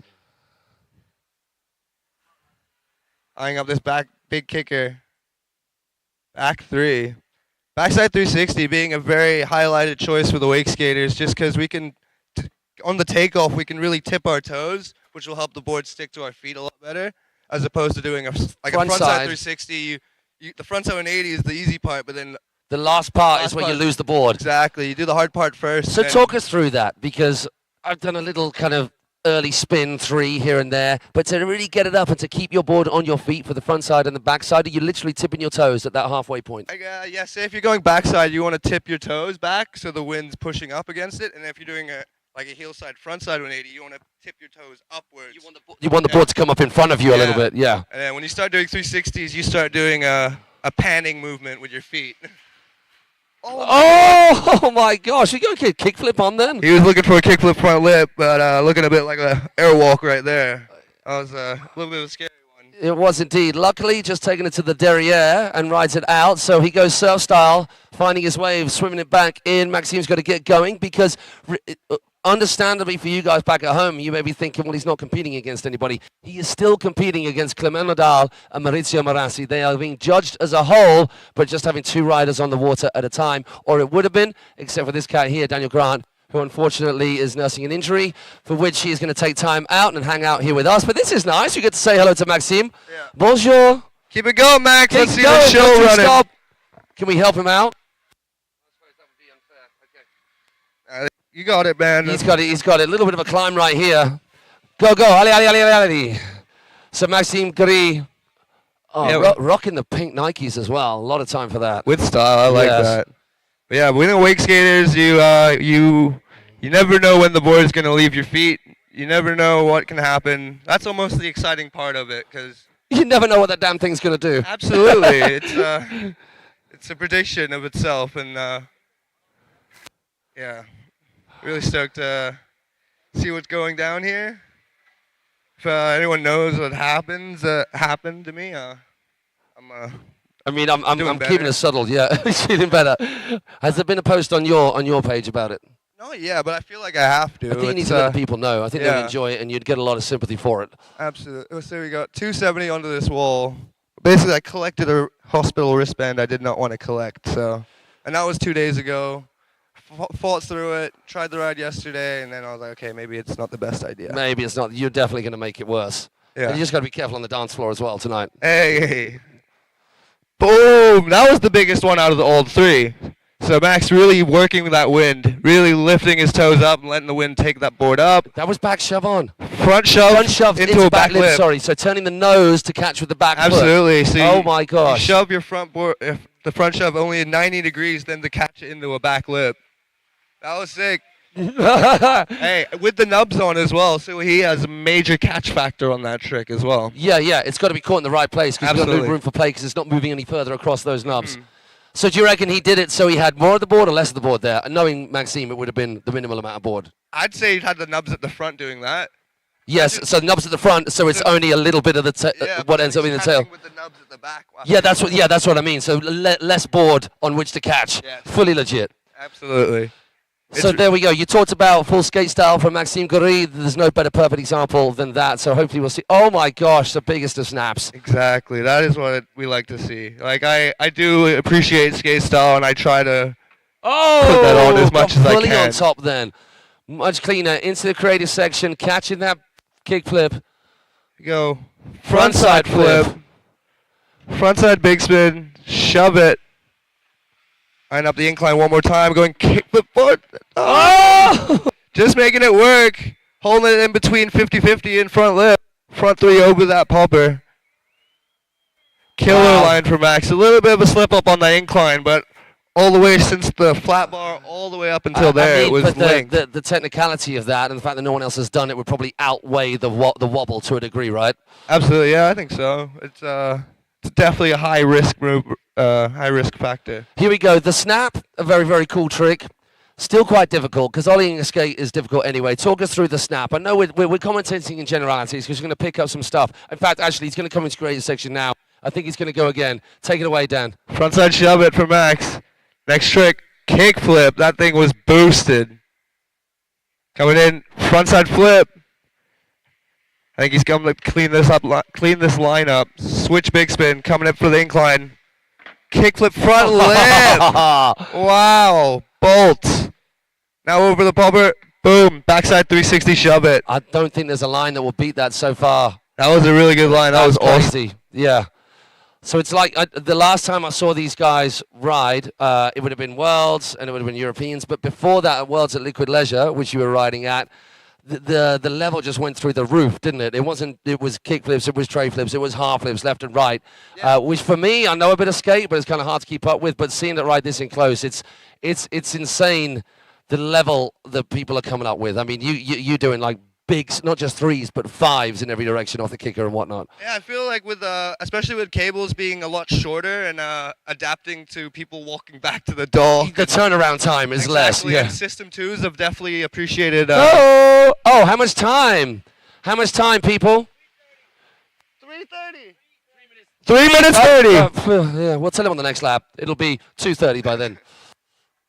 Yeah, I think since we've had a lot of System 2s and a lot of cables that adapt to people walking back and getting back to the dock and riding a lot faster, wake skaters have had the opportunity just to get their tricks really locked in, and we're able to see flip tricks like at every competition, which was a rare occasion 10 years ago. It really was. So if you compare skateboarding with wake skating and the length of time it would take to learn a kickflip skateboarding. Oh, big backside shove it, boosted over that Oh my pop. gosh. A little bit of a butt sketch. I think he's going to want to redo that, but just seeing the height of that was seeing the potential of where it can go. Yeah, Max, you got about 2 minutes 30. 2 minutes 30, buddy. So once again, for those of you joining us right here at home, we are semi-finals time of the Wakescape Open Men. It is second round of riders in this first semi-final. Oh, we got something coming. Kickflip front lip onto the wall. That is probably not the furthest, but one of the furthest features to fall at in the whole park. I mean, and one of the gnarliest tricks that we've seen so far in terms of difficulty. So we saw him do the kickflip, and it was actually, he got more of a 90, didn't it? It was proper front lip compared with what we saw in the box here. Yeah, here on the incline, you're kind of getting pulled under the cable, and then on that wall, you really have to cut at it and bring some speed with you. So this has got to be one, if not the second to last lap for Maxim Gris. He's right in front of us now. See what he's got for us, going over the popper. Little Ollie North. I like it. Back lip. He's saving himself here for something. I think he wants to clean it up, maybe. So, let's see. Coming into this one, kickflip front lip. Wow, that one was bolt. Yeah, cleaned that right up. Nicely done, Max. Going into the next one, ollie over the rail. Incline. Wall ride. Wall ride. That is a risky one, the wall ride. There's screws all over that bad boy. Big shove it. Boom! Linking him up. Special bar is high. Max, he's feeling it. Going into the flat bar. Front shove, back lip. And locking it earlier, again. much earlier. He Much did it towards earlier. the end of the rail first time round. So, making that section 3 a lot better. Yeah, Max, good job, man. That section 3 looks real good. Oh! Let's give it up for Maxime Gris, everybody. From Fata TC corner to here on the home straight. What riding from the Frenchman. Oh, my word. Going for the kickflip Oh, actually, it would be more of a hard flip to a front board. So that front shove to back lip variation he's doing on the flat bar, he's kind of wanting to do that with a kick flip. Yeah, so it's kind of like a quarter of a hard flip, just getting it round there. Yeah. Absolutely. Just Max. chill, just chill. And how about a brow for the crowd? You just stay there to the next round. Someone will come and get you. Hey, people, I don't think you heard you making enough noise. Can we put our hands together and make some noise for Maxim, Clem, Nadal, and Mauricio Morassi? Wow. I think they've run out of ink in their biros here in judging tent because that was a lot of riding. That was great to see. Do you know who we have up in the next heat? Yes, I do. And you know how the people at home can find out as well is that if you go to this crazy awesome site called Alpaca Cup, go. No. It's a long time, man. You should fall in more, dude. That's it. Mate, that was fucking sick. Oh, they look good out there, bro. So we're waiting for the scores to come through from our judges for that particular category. Those three riders getting judged each. Buddy. Pleasure to watch all three of you guys tearing it up.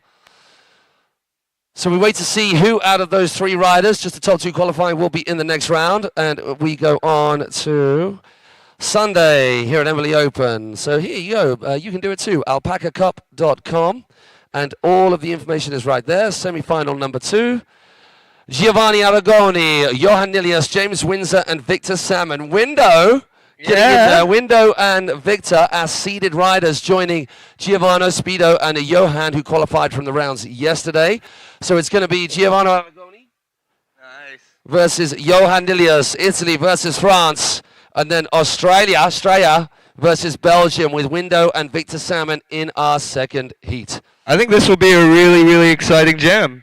I think these two pairs work really good. I know they're all riding against each other as a heat. The wakeboard vibe in but heat number exactly, 2. Yeah. You've got the two skaters, Speedo and Johan, that are both going to battle it out. And then you've also got James Windsor and Victor Salmon, who both wakeboard and wake skate, who are both taking part. And they're both on the water at the same time. So Window got a lot of riding under his belt already with the wakeboarding, just qualified through the LCQ. Victor Salmon yet to wakeboard in the contest, so maybe a little bit more energy to get stuck in, but either way, interesting. And talk about the styles of these two, because Speedo we saw yesterday, obviously all of these guys are amazing riders, but that, from me, from what I've seen, is the most fire I've seen him in contest. He suddenly had something going on with him. Yeah, I think, especially being here at home, he's got the home cheer of everybody, and I think just he's been riding a lot, and he's always very confident, so that will help. So we are waiting for the judges to make the call. As soon as they do, we'll be right back with you. We're going to give it 2 minutes break to let judges and just to give us a breather so we can get into the rapid fire commentary that will ensue for this next round. For those of you at home who are wondering what's happening the rest of the day, once again, get yourself to alpacacup.com, which has all the events that make up the Alpaca Cup listed. And this one, the one that we're at, the Embily Open Italy, is happening too. And then we go on to amateur men semi-finals, pro ladies semi-finals, pro men finals, quarterfinals, sorry. So that was confusing. Pro men quarterfinals, then a little lunch break, and then by 2:20 we're going to be back at it with the finals for everything for Super Final Sunday. Then we get on to adult lemonades. Hey. Nice. Lots of exciting stuff for everyone. It's really cool to be up here talking. It's definitely different, but I'm happy to be involved any way I can. Yeah, man, that's the vibe. And for people like yourself who've been around for quite a long time, it's a good inspiration, man. And it's very easy to have been around a long time. Namaste. It's very easy to have been around a long time. And sometimes, especially for you, and me to a lesser degree, when you're contest, or working events, sometimes you just want to step back, right? But then you actually have to sit back and think, actually, this is amazing. Yeah. How can you not like this? Yeah, I'm really stoked to be here no matter what, so make the most of the trip and enjoy what we can, especially you guys on the stream. You guys make it out here. It's good times. Italy's always fun. Right, let's see who we've got on the stream. We'll just say hello to a few people. If we go to that. So once again, it is Wakehouse. So that's the wrong one. So go to Wakehouse YouTube page. There we go.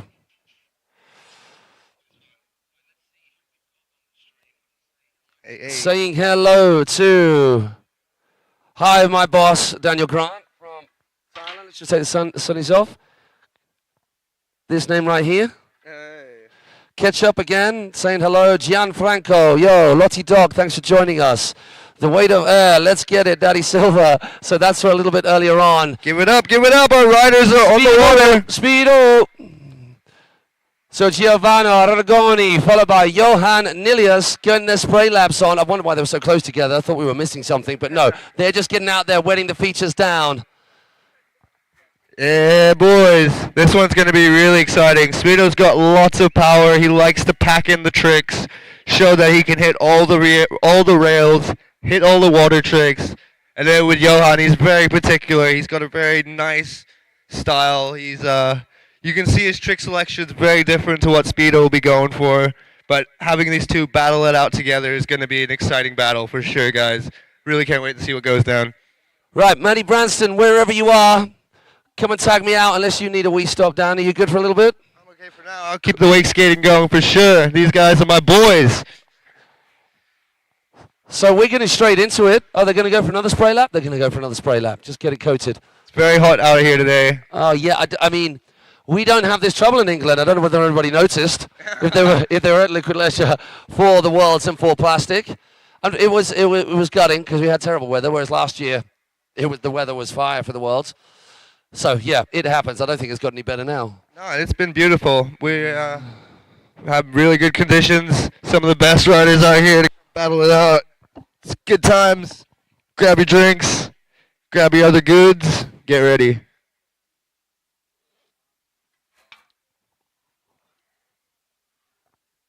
One of the really good highlighted tricks I saw from Johan yesterday was him popping from I think it's the wall over here. He went onto the rail, popped over onto the other rail, and dropped in. Like a rail to rail. A rail to rail on which one? On the back side, yeah. Oh, so he had to sort of nollie pop you across. know, you like do the nollie pop off. Oh my gosh. That was really cool to see, and I hope he can drop that today, because, wow, really cool. So hello to back home. Once again, my name is Matt Crowhurst. This is Daniel Grant. Matty Branston is also playing the game of commentary with us for you here today on Super Finals Sunday. We are at semi-final stages for our Open Men Wake Skate here at this Embily Open. Headline sponsored by Embily Card, getting into the game at the first Embily Open in Singapore. Did you go to that event? Absolutely, you were there? Pretty cool that a big company and Alex getting behind the sport, isn't it? Because it's all very well us relying on the industry brands to support the sport, but the industry is still small. Absolutely. No matter how much we'd rather it not be. So having the likes of out-of-industry sponsors come on board makes all the difference. And Embily Card, helping you spend your crypto in the easiest possible way. Thank you, Alex, to them coming on board. Out of all the weird and wonderful events that you've been at, so I'm thinking way back when you had the Wake Skate League, you know, when you had all those crazy little winch setups, when it was concrete bi-level floors and whatnot, the Wake Skate Tour. What's happening with wake skating in the US right now? Is it strong out there? Because in the UK, obviously it's much smaller anyway, but it died a little bit, whereas we thought it exploded. But rest of the world, it seems to be quite strong. I feel like it is quite strong in its own way. I mean, they do their own thing, and you have to go to America to almost experience it because they're not going to showcase it or post it as much as you'd see online. Yep. But I think with the Wake Skate Tour and stuff, actually, they've started the PWL, which is a new version of the Wake Skate Tour. Okay. And there was actually a stop this weekend. Was at there the Blackwater Junction, yeah. Oh, cool. So it is still flying because, yeah, that was good. I still remember one thing that sits in my mind is that ollie over that wall that you did, which was like over, like hip high. That's going to take your shins off, right? Yeah. Where was that? That was at Ben Horan's house, and it's crazy what peer pressure can do to you. It really is. Silly things. Let's go. So backside one from Speedo. Speedo to start things off. You are on board, flying next to Speedo. He goes front board on the outside, 270 out. This is where he gets busy. Let's see it. So as your boy, you come on. You come and take frontside big spin. Switch frontside big spin. Backside big spin. Now coming into the incline. 270 on. Shove out. Oh, what a line at the blocks. Come in, next trick. Frontside shove it. 360 shove it. Speedo packing in the tricks, And one take a after breath. the other. And just on the back straight, we saw Johan getting up on the pipe of the rail and dropping in to the bank, then a front board on. Nice, Speedo getting a nice front board over there on the wall ride. Now looking at this pipe feature, hitting the popper. Now front board, not getting the full pull, but just a little tap. I know he can step that one up. Keeping it chill right here. I think he wants his creative section. Johan. 360 off the kicker on the right. We're still on board for you guys at home with Giovanni Aragoni, a.k.a. Speedo. Into the Frontside shove it. Backside 360 shove it. Backside big spin. Let's see what he's got next. Skipping the bump, doing a switch big spin. Now kick flip. Oh. Wow, hitting the buoy. 3 shove front lip, backside 180 out. Switch backside 180, and a frontside shove it. Damn. Damn, Daniel. Legs are on fire. All right, Dave A.V. whipping across. We're going to get on board with Johan Nilius, getting a beautiful tight line down this back straight into section C, the third section. Backside 180. I think switch. taking it easy right now. This is not going to be as... Oh, I say Signature big 360. It's half loaded with all that tension. Exactly. The Frenchies love this big pop 360. Signature to Leo Leviden's. He's There he is, right next to us. Right exactly. He's the guy who created this. So we got Johan Nilius coming into section 2. Oh, what did we just talk about? Exactly that. there. Exactly that. Making the best use of that henshaw feature. Olling on to the top, popping out. Which not many riders are doing. Then he goes front backboard on, misses the second section. Okay. Speedo still going at it. Speedo went backside big spin now, 270 into a front board, shove out. Similar line to what he's got. Eyeing up the back, big kicker.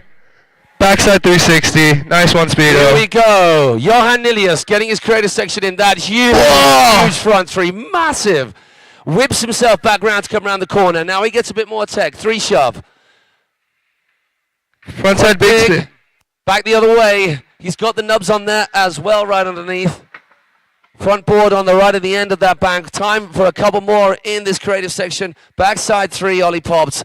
That's a good tight line if you can compare the two. Absolutely. It feels like Speedo is just packing that a little bit more in. Speedo's packing in with speed, but Johan's packing in with the pop. Wow. So he went, so the board went 450. He went backside board slide, backside big spin out. But since he was in a backboard position, it went a little bit more than the normal big spin. The body, that's crazy. So his body did 270. The board that did that a little bit more. That's mental. So I think that's the first we've seen of that from Speedo. Woo! Nice shove it. Lock that one in clean. Right, creator zone coming in hot for Johan Nilius, getting started nice and early. Pop 3 after that 3 shove. Round the corner in front of us. Front side big. Over the volcano. Backside 180. Oh, a little bit of a wobble. Gets a quick little shove. Has to adjust his feet real quick. 270 on. Big pop 270 on. Time for a couple more before he gets down to the end of the creator zone. Then front side big. Damn, that was really crazy. That switch backside 180 with a poke, that is not easy over a bump. And Speedo, edging in kick flip, nice and clean. What's he got it up first next? Frontside shove it. Now between the bumps, backside big spin. Oh. Just holding on. Next one, 3 shove front lip, backside 180. Got that trick on lock, Speedo does. Switch big spin. And a shove it. So I think Johan is still trying to find this creative flow in the creative section, the 4th section in the scoring zone. 3 shove to start. Big pop 3. Has to cut back out on his toes to make the corner. A little bit of slack, which he handles well. Eats into his time a little bit, though. Kick flip.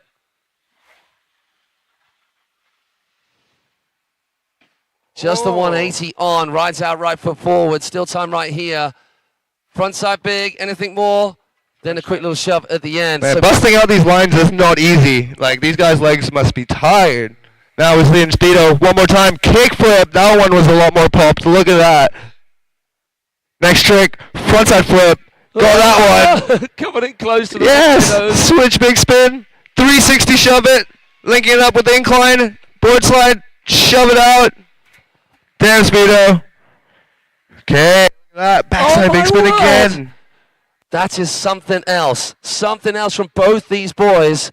All right, Johan, backside pop 3. We saw the front side 3 there. Then the front side big moving to the outside, which sets himself up a little bit better for a pop over this inside volcano. Ollie backside 1.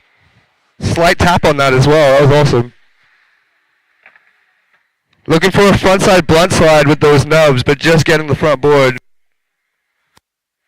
To a front shove, back big. These riders standing it up so far. This is really great to see. Speedo, another kickflip. Oh. Frontside shove it. What we gonna see? What we gonna see? Backside flip. Oh, just having a meeting with that buoy right there. Oh, the power swim. You don't get guns like that unless you know how to front crawl like that. Come on, Speedo. Let's go. Let's go. Okay, we're going to be whizzing the drone back over to Johan Nilius, who is firing right now. He's got a little bit of open space. Whoa. Shifty flip right That was a nice kickflip. Frontside big spin, taking it a little bit too high. The takeoff was just coming up a little bit too high on it for him. As you can see in the replay here, you can see him chuck it up and just the board got a little bit too high for his knees to catch and just coming down it was a bit squirrely. So 3 minutes, 20 seconds less. Johan, let's go. Speedo, let's go. This has been the most intense. That's the first fall out of either of them in near 7 minutes. Absolutely, they were putting on a show. That was really great. Out there, if you listed the number of tricks. Yeah, we definitely hit over 50 tricks. These boys have been going for it. Speedo, come on, let's see it. Yeah. Let's go, Speedo. So Johan Nilius doing all he can to get back to that dog super quick to make the most. They've got at least enough time for a couple of laps and for another crazy creative section. This feels like the proper battleground right here. Exactly. This is why I love to watch this jam session. You can really feed off the other rider in your heat and keep stepping it up, and even the crowd are getting more excited seeing what's going down. It's a battle against time. I love it. Yes, Johan. Come on, Johan Nilius. Let's have it. Let's go. Get behind that man. We got Speedo at the back straight right now. Choosing to skip out that wall section. Maybe looking to get this creative section one more time. Backside flip. Yes, sir. Here we go, starting her off. Little Cake half flip. load and that stabby heel side edge right He loves it. He builds that speed.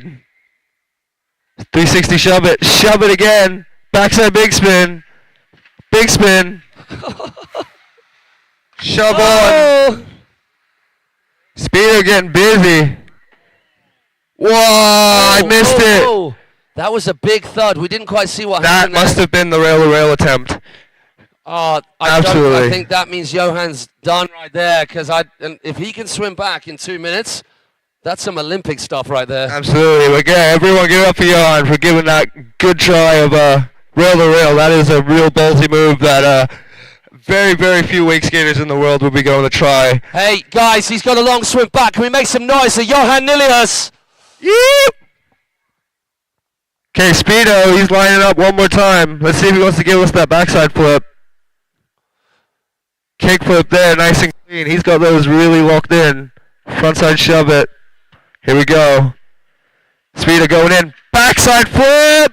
Oh! A little bit sketchy. Still just pops another shove onto that rail. That was crazy how he sketched out of it being blind as well. Normally you got the lay back from on your back, but he laid front. Yeah, fantastic crew. So the riders here would only have about 1 or 2 laps left. Johan unfortunately going down on that rail-to-rail over there. The up ramp on that rail-to-rail is really high, so he has to really ollie super high to then have a little bit of time to then get onto the wall. So that's crazy trying to think super about nuts. That. I thought about it and I didn't even try it. So seeing Johan try it's really awesome to see. Varial flip. First time we've seen that so far. Frontside shove it. 3 shove. What do you want? Kick flip. Onto the box, shove, backside 180. Frontside big spin. Come on, Speedo, link it up. Show us what you got. Oh my word. And he just keeps on coming up with different lines. So I do believe that we may be nearing the end. I'm not sure there'll be much time left for these two. That's got to be kind of the last lap for Giovanni. And, well, Johan is making his way back on the long old swim to home. Intense riding. Hey, you lot at home, what did you think of that? That was intense, especially here, the cable like this. You have high risk all over the park if you're a wake skater, besides if you're at the front stretch. There's lots of swimming and walking all over. Speedo taking it down on that last varial flip. Give it up for your first half of Heat 2 of the Wake Skate semifinals. Felix Schneider, thank you so much. Good to have you on board. A man from Germany, not only a stellar rider, also looking after the team, and also my MC and PIC from the Beckham Europeans a couple of years ago. Hope you guys at home in Germany, the home of cable wakeboarding, are doing good. So while we've got this little downtime, have you seen this new Wake Eye thing? Wake Eye, yes, I have seen this. It's crazy, right? So I just got a little bit of information about it. And the reason, yeah, they're one of our sponsors, so of course we've got to give them props, but they are installed here. What it is AI-powered video technology that you can install in your wake park at home. And somehow, and I still don't get it, it can film more than one rider at once and edit those videos automatically. And the guy, Alessandro, was telling me that eventually they will be able to train the AI to recognize tricks. That is quite... Judges are like, yes! Yeah, that is it. It's really cool to see, though. I met Alessandro and Andre and the other guys who are behind the Wake Eye app and cameras. And seeing the potential that it has for Victor going down on his spray lap. Nailed it. Absolutely nailed it. He was hot and bothered. Leave him alone. He needed a dip. Exactly right. This is his first outing. He's forgotten what wakeboarding's like. That's what you get for being a seated rider, bro. So going back to this old Wake Eye. So it's on Portugal, and what you guys here, anybody here, can download the video clips for free. So they are allowing people to get onto Wake Eye, and it's being filmed. It's installed just to the left of the cable operators building.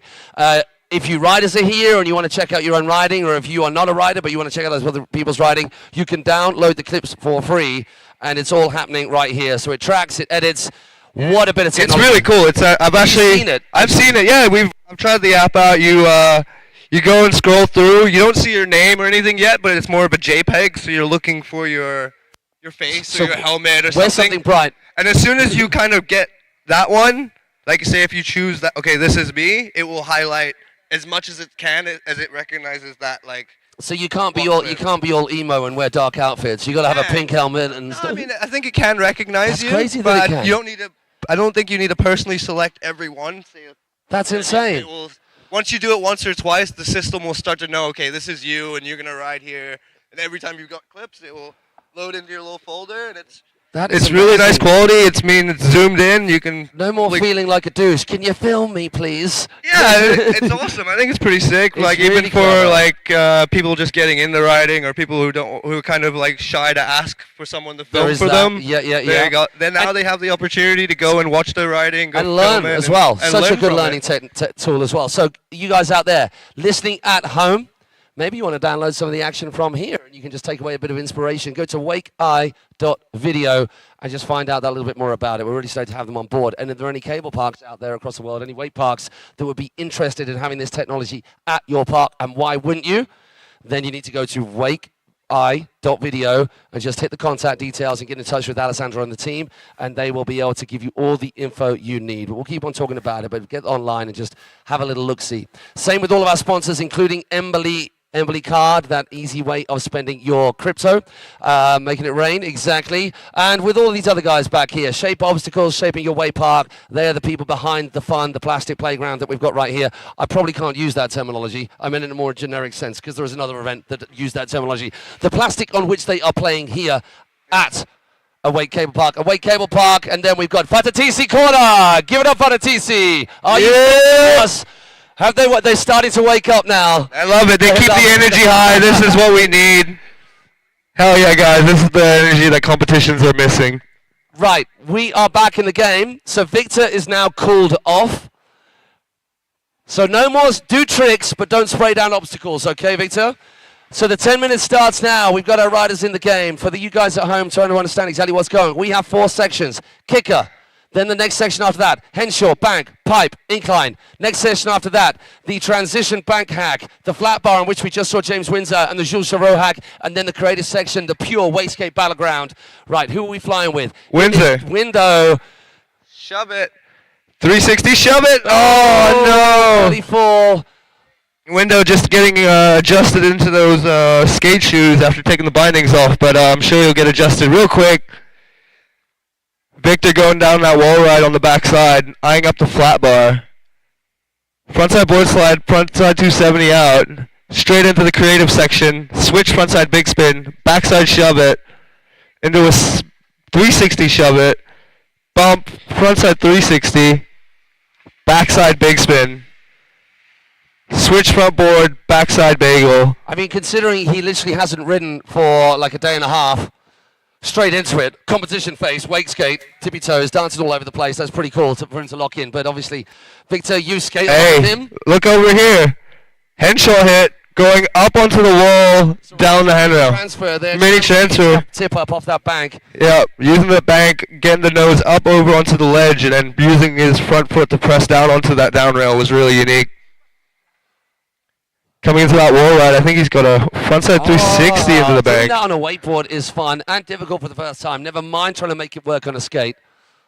Now switch stance, front board, backside 270. That's a switch front board for Victor as well. Absolutely. It's hefty. Yeah. Wow. Yeah, doing a switch front board on a wake skate is definitely a little bit harder than a wakeboard. And Happy with his creative section, just taking the time out while Window is getting back to the dock to relax a little bit to conserve his energy. 10 minutes of solid skating, and even if you do fall, there's the swimming and the running, so that's a workout for sure. Backside 3 from Victor Salmon. swimming and running is nothing that we're not used to, though, being a wake skater, so it's all familiar grounds. So can we get this hit from pipe to incline? It's a bit scary. There's no time to spare on a wakeboard, so your feet are off a little bit, coming off the pipe and into the incline. That's something else. Window back on the water with a little front board. As Victor Salmon, I think he's eyeing up this creative section, while Window goes backside 1, keeps that nice and solid. Super. Yeah, that's right. Oh, he's going outside. No one's done this yet. Front board. Like that a lot. I'd love to see someone go outside and do how Johan does his loaded front 3, but into that bank from the outside yes. That would be really cool. So Victor Salmon taking it nice and cruisy. A little bit of kicker action for him. Oh, finds a hole. Take that to the face. Getting a bit stuck up on that kicker. So Window hopping on and 270 out onto the ledge. Dave AV, still a little bit of battery left in his drone to keep it going. Shove. Oh, there we go. Window finding those skate feet. Frontside board slide. 270 out. Frontside big spin. Yes, Window. So does Windsor have any flip tricks in his repertoire? He's definitely, I think he's done one or two. He's definitely kickflip before, I think, but it'll be awesome to see it go down today. Maybe going to be saving that for the end. Hops over, hops back on. That was a lovely combo down that back straight with the bank from the outside, 90 out, then gets the pipe to incline hit. Oh! Yes! Full wakeboard style right there. Made that look as easy as it is. Now going switch board slide. That is a big ollie for Windsor on a big flat bar. And it's sharp out here as well. Ollie North, like that a lot. Gets that front foot back down before splitting his difference. Before Embily credit card. See what I did there? Hey. I've already got my own. Yeah, oh, have you? Of course you have, you baller. Right, let's go. Front 3. He did the tippy toes. Nice one. Board hook to him. So Victor, where are you at? Music up a little bit, whoever's on the decks. The party, I mean, we're getting outdone by the party in TTC corner. We've got to show them what's up over here as well. Victor just getting back down to the dock now. Still got some time on the clock to get that kicker hit locked in. Windsor doing that same hit, going front lip, backside 270, drop into the wall. Now coming to the flat board. Switch. He wanted that combo. That's what he was going for. Wow. Together. That's tight. That composition, well done, Window. Is he lining one up? Oh. Shove it. 3 shove. Oh, get swimming, buddy. That is my God. Get a leash. Could you just push the board back to him, Victor? Victor Salmon back up on the water. It's got to be front crawl, Windsor. It's got to be front crawl, head down. Come on. There we go. There we go. We get there. Victor coming in, looking for the redemption. A little bit of a free spin on that back three, but making it happen, landing it. Looking at the Henschel, giving it a nice spray down. Seeing him going up that wall, I'd love to see a shove variation from the wall to the down rail. That's tough because you're shoving like this at this angle to then get back over even it. a body varial would be pretty sick. Oh, so if he came in, board slide, and by the time he's getting onto the down shove rail, onto wall to transfer. What? Oh, I'm just coming up with things here. It's not really fair for me to talk about that when I've got no chance on this earth of doing it. Okay. Victor coming in to the creative section. No, he's going to take it easy. I think it's going to be some kicker love. Hey, boys. Oh, that is so wake skate high five. Just when your mate's definitely in the water, you've got to give them some props as they're swimming back for the 20th time. To the wake skate love. Oh, he's thinking of this. Hey, let's see it. Hear you. I'm is not there sure. going to be something a little bit more saucy, or is it going to be into front board maybe? Let's see. Victor eyeing it up, going, taking it, thinking about something. I know he's got more in the bag, so maybe he's just waiting to see if he qualifies. Oh, no, he's thinking about that combo. He's just trying to lock that in so then he can add the second half to that section by getting the pipe to incline, which he missed. So he hasn't got the pipe to incline yet. Windsor has, so maybe Windsor is actually, despite the technicality of that, leading in that section right now. Absolutely, yeah. Some of the people watching don't know that you kind of have to get these features in a line, kind of like how the wakeboarders do, which is quite different for a wake skate format. Oh, that was a big. No one shoved off that thing. Pretty hard to control off those little bumps. Yeah, I'm surprised we haven't seen as many people doing some shoves or flips off the bumps as I believe. A lot of people choosing to ollie over the bump to show how big or pop their trick is. It, I don't know, gives it a visual. Come on, window. Let's go. So we have got to be in the latter stages of this 10-minute jam. The second half of our jams here in this second heat. We saw the backside one of the little one, then he went on the big kicker. Stepping it up, taking it onto the big one. Now going switch stance outside in. Board slide front 270. Right now he needs to get this pipe to incline combo. So he goes safety, 180, then back, board, 270. Yes! That's a risky place to be doing that business. Good job, window. That was epic. Is he going to do it? No. So I think most people will recognize Victor Salmon being one of our better wake skates out there, but not many people knowing that Windsor can throw it down as well. And Windsor is no slouch. It is by no means over. The creative section perhaps at this stage is maybe Victor's, but these other sections, the kickers and section 1 and 2, it's pretty tight. So it'll be interesting to see how the scores pan out. This goes to what we were talking about at the very beginning, where you're saying, does wakeboarding help your wake skating at the end of the day? And you can see with Victor and Windsor having a great advantage on these features, taking lines that a lot of the core skaters wouldn't have thought to take, or like it's almost feeling too scary to try if you haven't tried it on your wakeboard before. Yeah, exactly. And seeing these guys feeling comfortable going and take these big features, it's pretty cool to see. Different approach, but it keeps it fresh. He's looking for this combo. Needs to lock that in. Gets that done. Now it's this full pull on the pipe, which Window hasn't done. Oh, a little bit of slack coming into that. On the pipe, yeah. That was what he was after. So it's very possible that that might have given him the edge in that section. Two very technical hits right there. Is Victor going to go for something a little bit more techers, a little bit more intense? Neither of them to flip their board yet, so there's still that. Would love to see one of these two do a kickflip. That was really late on the carrier click around that corner. 3 shove. That's tough because he's getting pulled back in. So he's not able to keep momentum back away, so the body's getting pulled in the opposite way to the kicker. Yeah. Come on, James Windsor. How much time? We're about 2 minutes, I think. We're pretty close to the end, mate. 1 kickflip away. Big kicker. Locking in that back one. Nice again, Window. Time is up. Is up. There we go. And that's all she wrote. So right here in front of you, Embily Cards, own pro rider, ambassador. We've got Victor Salmon. Make some noise for the man from Belgium right in front of you.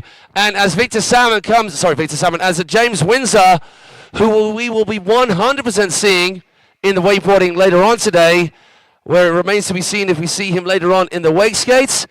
Make some noise for the man from Australia, James Windsor. And also, thank you, Daniel Grant.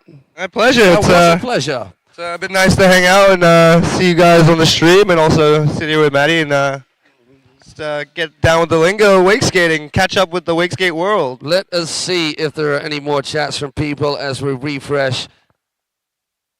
So Alex Gardner saying hello. Hello. From the UK. Nice for MC and DG. Love the jam format for this. Yeah, it's pretty intense, right? That jam format is full on for our skaters. So that is all she wrote for our skaters. We are going to be moving on to our next round of riding. You're going to be seeing some of those riders lining up. I do believe it's going to be the amateur men. As we've been saying before, if you want to keep pace with all of this, then all you have to do is log into alpacacup.com. So that's the wrong day. I'm on Saturday. Here we go. Sunday, Super Finals Day, and we are on to, yeah, that was too far along. There we go. We are on to here. There we go. Thanks, Dan. I just had a total mind fart then. We are into amateur men semi-finals, 2 heats of 4. So those riders who should be getting themselves ready. Martin Anko, as if he doesn't have enough work on. Alexander Bichkov, Nicolo Volante, and Valentino Cice. Yes. Yeah. So Alex, our man, so 2 guys there, literally making this event happen first off the dock in the semi-finals. Top 2 riders will go through to the finals. No more last chance qualifiers. Martin Anko of Wake House, Alexander Bichkov of Embily Card, and Nicolo Valente, Italy, Valentino Cice from France, I apologize, making up our first round. Mate, you take a load off. Wow, yeah, that's pretty cool to see. I think it's been nice to see a different format for the wake skaters. Having a jam is definitely different, and I really wonder for the people who were watching the stream if it was better for them to understand or see better skating. Let's have your feedback. Make Absolutely. it positive critique. Yeah, no, just straight up trolling us. Give us your thoughts. I think, as you said earlier, this particular park lends itself really, really well. Because if you've got an old school slalom cable, you know, like a long one, then this would not work at all. But this, we've got kind of a nice, compact kind of amphitheater where you can see absolutely all of the action. The lap is done quickly. So for the jam style format, in skate particularly, it works very well indeed. Yeah, really excited to see these guys kick it off in the amateur men. They got the best conditions they can ask for. It's a bright, sunny day out here at Awake.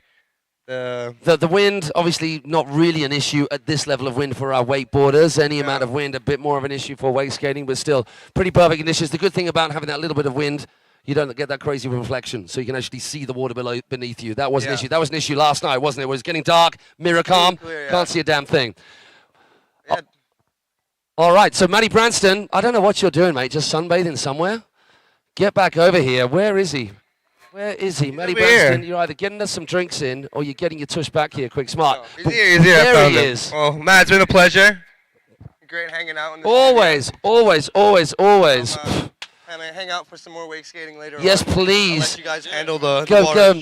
go ice your business. Yes, sir. See you in a bit. Namaste, Daniel Grant. Okay, thank you very much for that, legend. It's very cool to have him. How are you? How was that? Oh my gosh. That was good. That must have been fun just watching, right? It was, yeah. Right down here, chilling with the Aussie boys. It was nice. Get a bit of raise in. And now feeling nice and refreshed, ready to kick things off. In. Oh, good for you. Yeah. Yeah. Do you want a little breaky? Flies. Ki. I am going to go to the toilet, if that's okay. While the amateur men, Martin Anko and Alex Bichkov, we've got Wake House and Embily Card. Oh my gosh, that was close, Martin. Oh, just a death spray right there. And then the whippersnapper out there too. What up, youngster? So yeah, I'm going to take a time out. You take a load off and say hello to the people back home.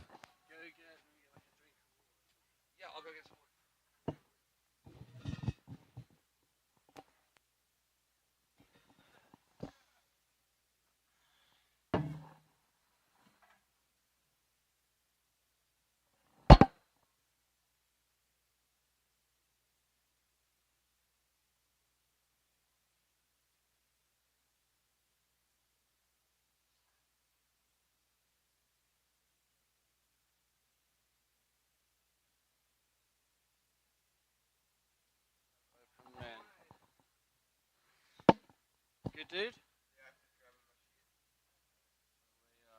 That was the pro week. Now it's amateur men.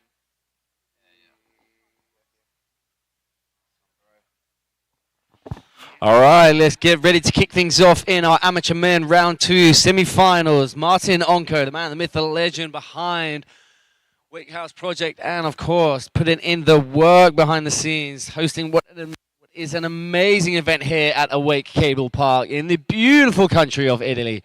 The sun is beaming down on us. Beautiful, pristine conditions. Following riders are in this heat: Martin Anko, Alexandra, Nicolo Bilante, and Valentino Cich.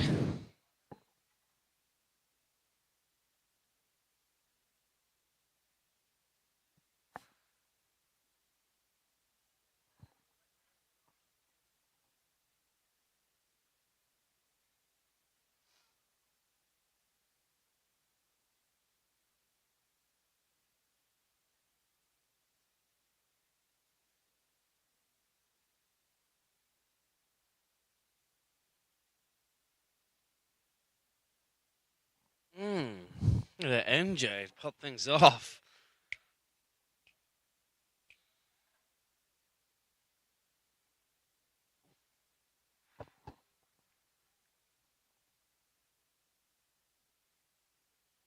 As you can see there, Martin Anko getting his vest on,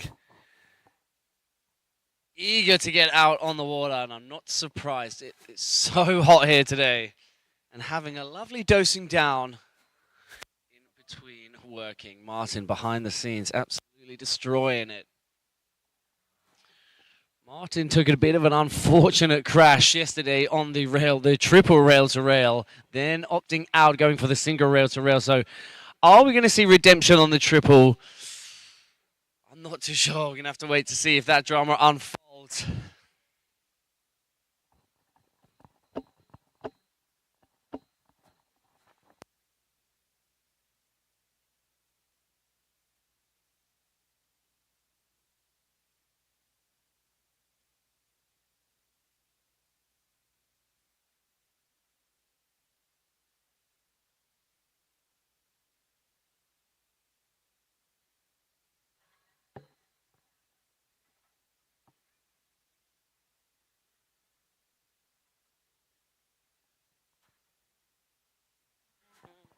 Oh, yes, getting into the groove. Love to see it, Martin. And it is going to be kicking off later tonight for the PART. Why? Because I gotta. Oh, yes, Martin. I will meet you on the dance floor, sir, with shapes like that. Beautiful. I love to see it. Big old smile on his face. Come on. Easy now, Tiger.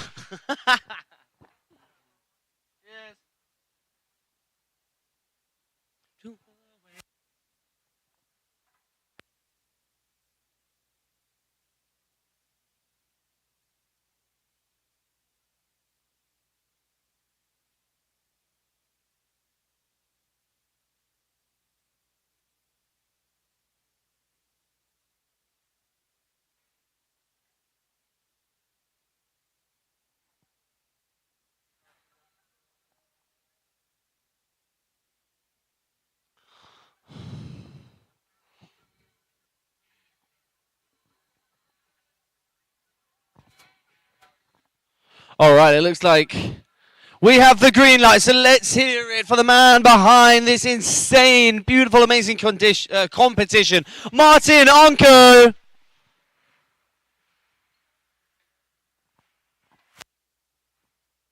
Amazing to see the work that he's put in and be able to get a little cheeky break from the work to get himself out on the water for a cheeky couple of laps, straight out the gate, tail grab tantrum. Big old transfer on the step up, goes front lip, full pulling all the way to the end of that rail. Outside, inside out, gets that front side approach, 50-50 on. Getting a good hit on the incline as well. Now we're coming into section 3, 50-50, over to backside board slide, rocks down that transition. Left foot forwards now, is it going to be the triple threat? Yes it is, 1, 2. Missing out on the triple rail, but that's such a super hard rail. To get the full pull from start to finish, super tech. Now, right foot, left foot forwards, toe side. Beautifully done. Toe side roll to revert. Now into the air trick. Gets the indie grab on that crypt. Now one last kick hit to round off. Yeah, Martin stomps it clean as a whistle. Toe side, front side, 540. So we've seen a flip and a spin. Good composition on those kickers. Now let's have a look. Check this on the replay. This tail grab. Is it the tail grab? Yeah, does squeeze the grab in there on that tantrum. Very nicely done.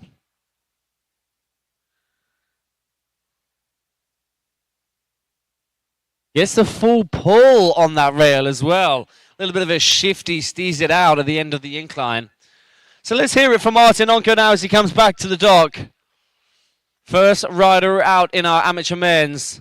Oh, just missing out on that triple rail, as you can see there for the action replay for you folks tuned in on the live stream.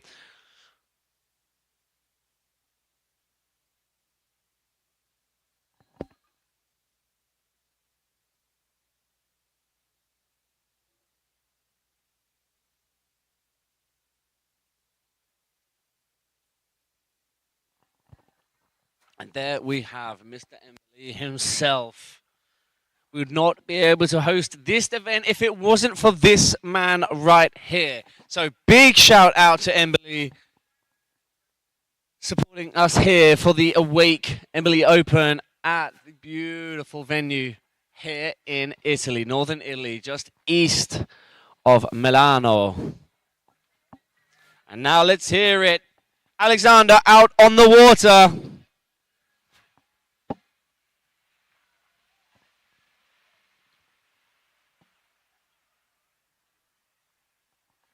All right, what is it going to be? Oh, get in, all wrapped up for kicker number one.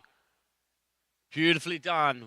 Toe side, backside 180 with a stalefish in there as well. Now opting for the henshaw. Backside, board slide, over to 50-50. Just over, so slightly coming up, but getting a good full contact from the top to the middle, about 75% of that rail.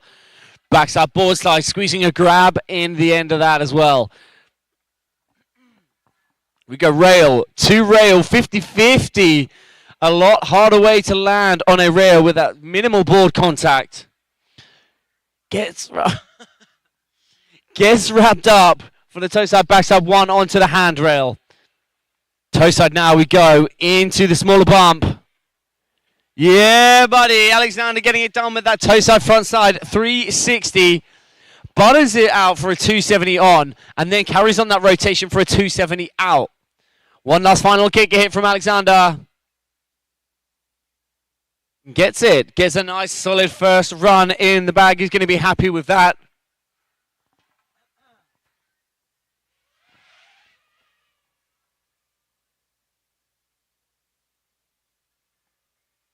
Very creative way of going for that toe side. Backside 180 with a grab in there. So this is the hit that he could maybe needs to improve on.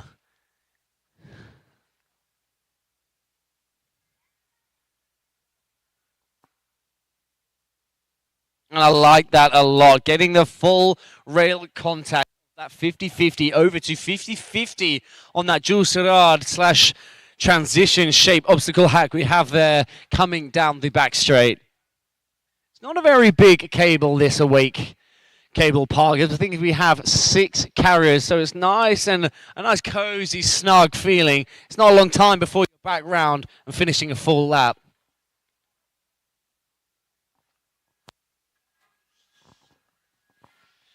So moving onwards and upwards, we have the young gun, Nicolo Belante.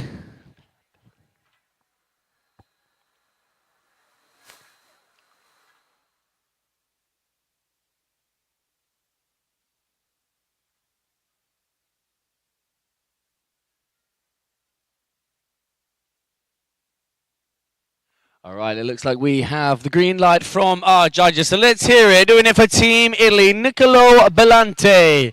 Out on the water now. Great to hear. The Italians going absolutely buck wild.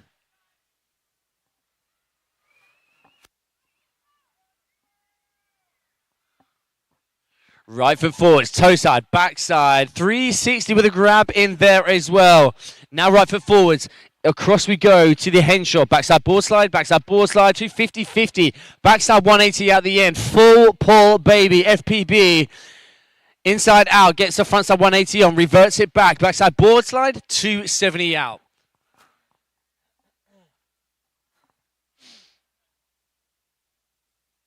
I like that. Getting a big transfer, almost clearing the whole transition rail, but getting a kiss on the rail at the end from Nico.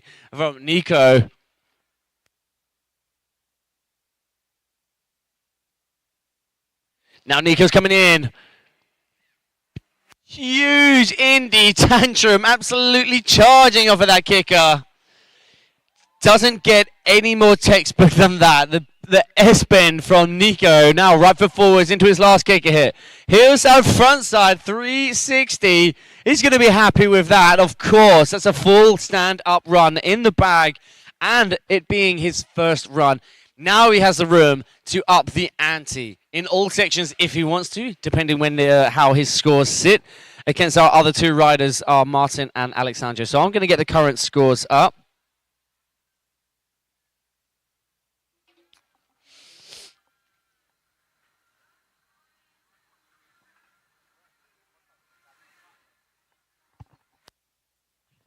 All right, so whilst we await the scores to come in, Martin is currently sitting pretty in a hot spot with a 38.33. Alexander behind in second place with a 20.92. So it's going to be interesting to see how Nico's run sits against Martin and Alexander's.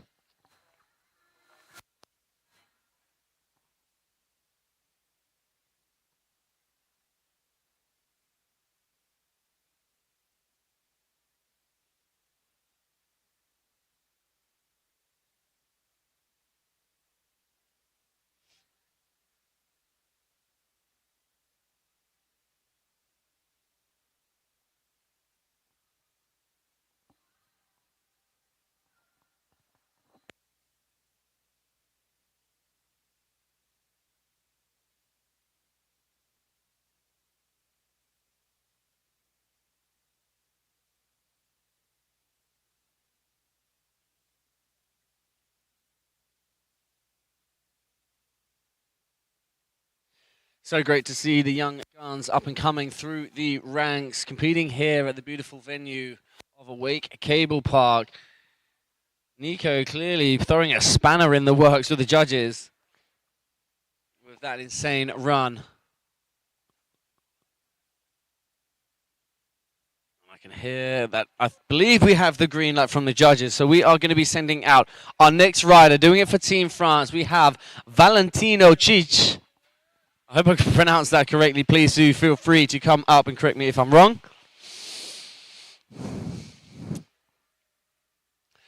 So now we have Valentino coming in for his first kicker hit. Left foot forwards.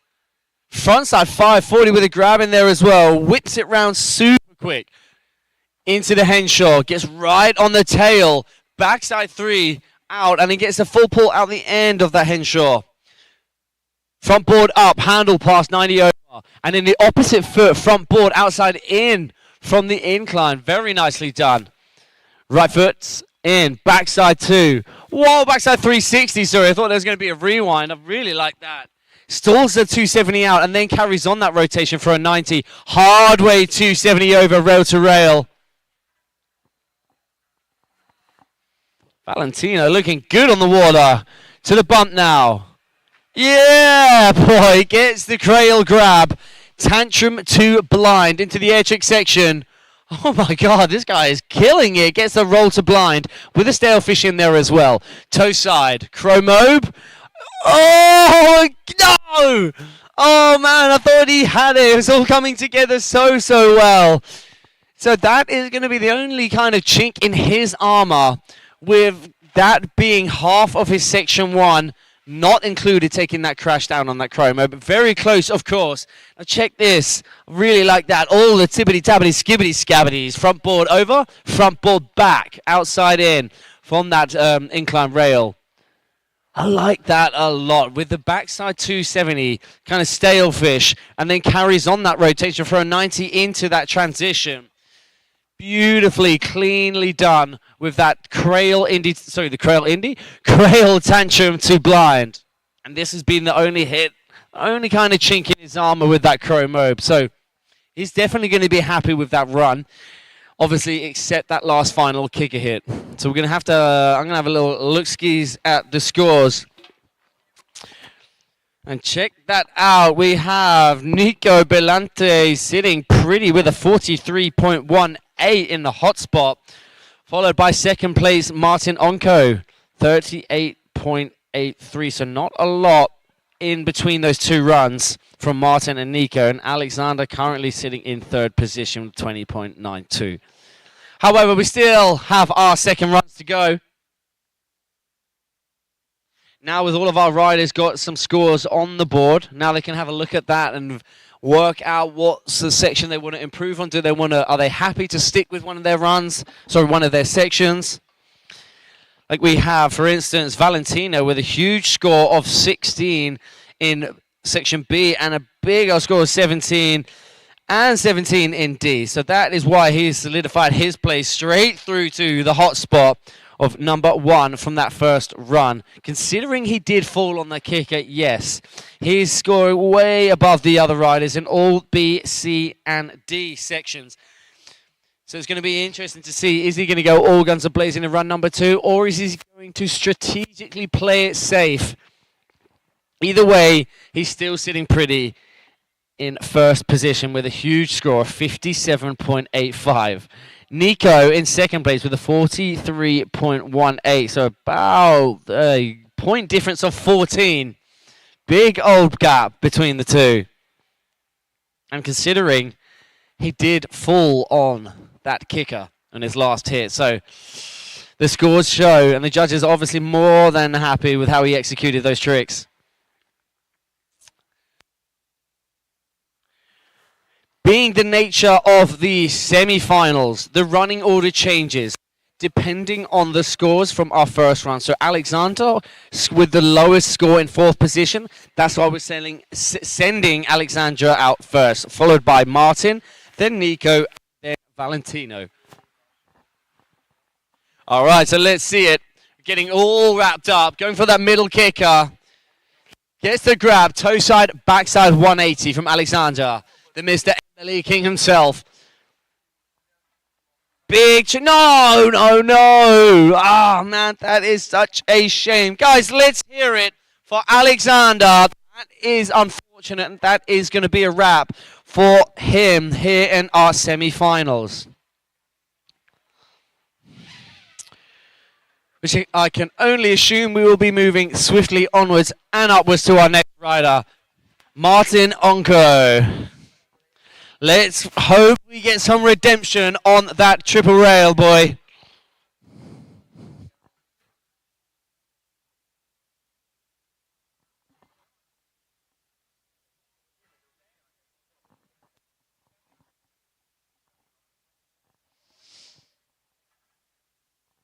So let's hear it for the man, the legend himself. Martin Anko now out on the water.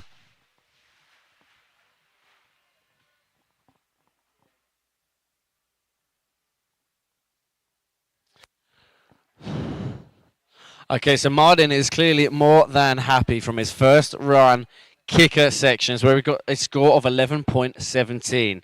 In section B, he's got a score of 10.67, so clearly choosing, strategically opting out of those two sections, section 1 and section 2. This is a section he needs to improve on. So let's see, 50-50 over to backboard, beautifully rocks down into that transition. Now, come on, Martin. Let's get this redemption. Rail, yeah! But he doesn't quite get the full pull. But a very, very technical hit nonetheless. Triple rail combo. Very nicely done, Martin. Toe side roll. No! Man, he knew he had to up the ante if he wanted to solidify his place into the top 2, into the super final. So, guys, let's hear it one more time for Martin Anko.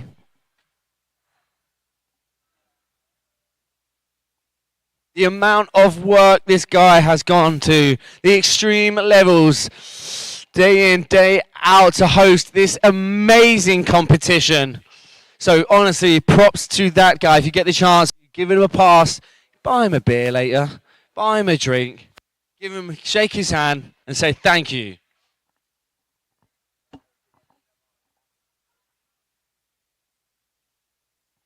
Which means we go on to our next rider, currently sitting in second place. So unofficially, we can say that, well actually, is it an improvement from Martin's section C?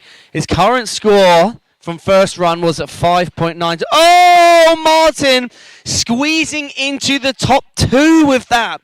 It is an improvement. It's almost double an improvement from 5.92 up to a huge 10.42 in section C, which has then put his score overall just ever so slightly above Nico with about a 0.19 difference. Very small gap between the two of them. And now we have young ripper Nico Belante out on the water again.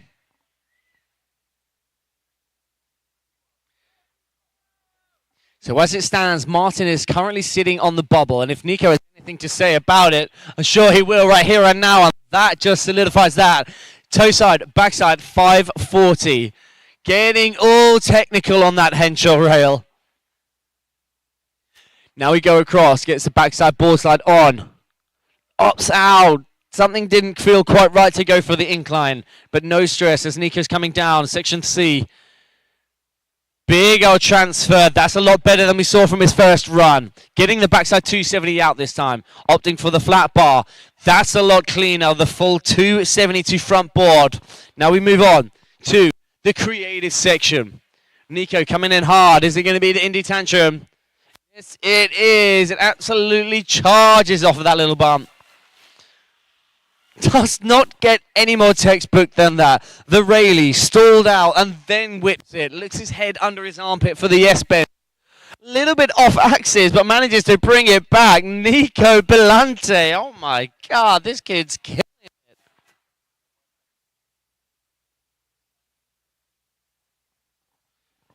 I really like the Henshaw hit. Just unfortunate that he missed out on the full pull, but getting backboard to back lip.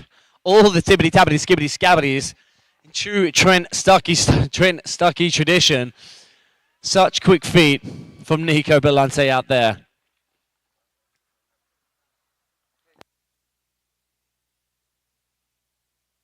Could we please get our next heat? Let me just find the running order. Could we get our next heat down to the dock? So that was our amateur men. We are in amateur men round 2, so we are looking for our semi-finals. Thank you. Bon Giovanni Bruno, Carson, Giorgio Belante. Oh, I believe that's a brother of Nico. Unofficially, of course, I can only assume. And then Guglielmo Mazon. Guglielmo. Did I pronounce that one correctly?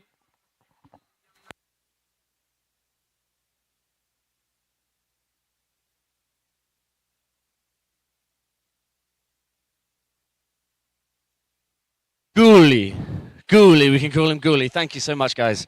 Gooley is going to be our next rider. No, sorry, not our next rider. Our 4th rider in this heat. So 4 riders in. Top 2 riders will be progressing through to the next round. And they're right now out on the water. I'm not sure if it's going to be a spray lap or are we into it. I think, yep, straight into it. Okay. Doing it for Team Italy. We have Bon Giovanni Bruno kicking things off. Heat number 2. Gets that nose grab, stalls it out, late frontside 540. Then looks like he's coming outside in. Okay, opting out of section 2.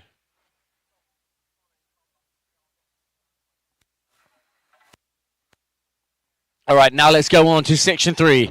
Coming down the features fairway. Backside. Oh my God, gets the rewind into the bank. Yeah, buddy gets a front side 180. Oh, sorry, this isn't Bon Giovanni Bruno. This is our last rider. Sorry, this is Valentino. My bad, my bad, my bad.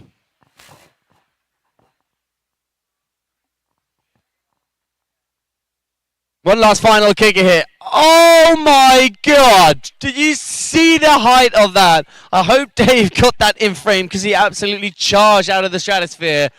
That was very unexpected. The 3-2-1 with the grab in there as well. Such a small little young ripper. Absolutely charged that XL kicker. Okay, yeah, so now we move on to our next round. The round 2.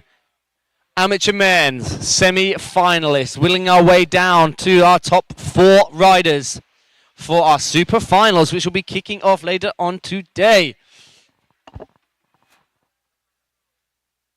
Let's have a little chat, see what's going on the live stream.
All right, so that was an intense first heat of our semi-finalist amateur men. Now we move on to the second half of our semi-finals amateur men, where we have Bon Giovanni Bruno, who's going to be our first rider out the dock.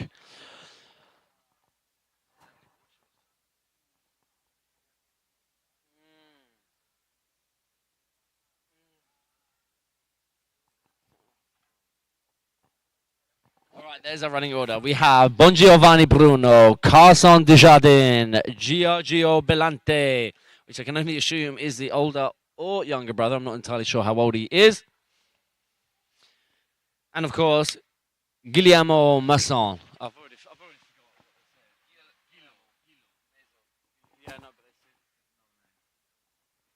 So doing it now for Team France, Mr. Bruno himself, side backside 360.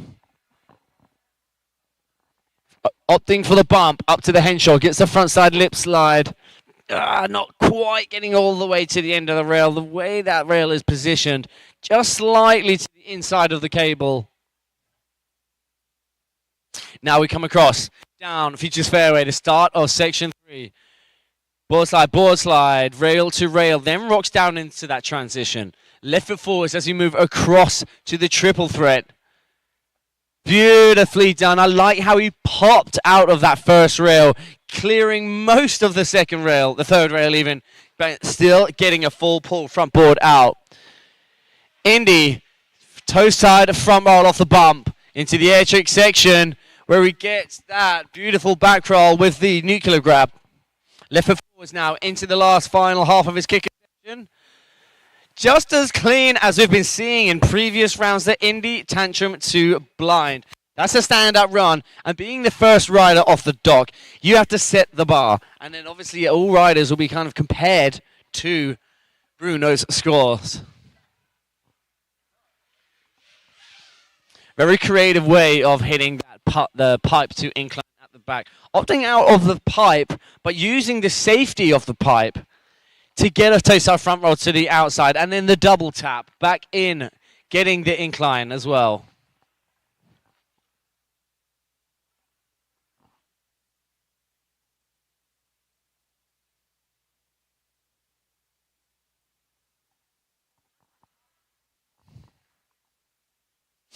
Now we have doing it for Team Canada, but living out in Australia with Courtney Ang. We have Carson Desjardins.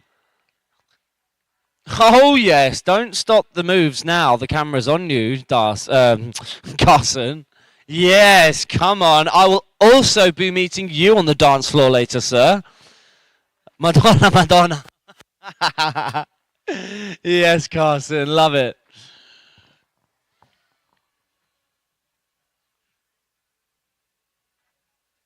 All right, let's hear it now. Doing it for Team Canada, we have Carson out on the water here in our amateur men semi-finals round 2.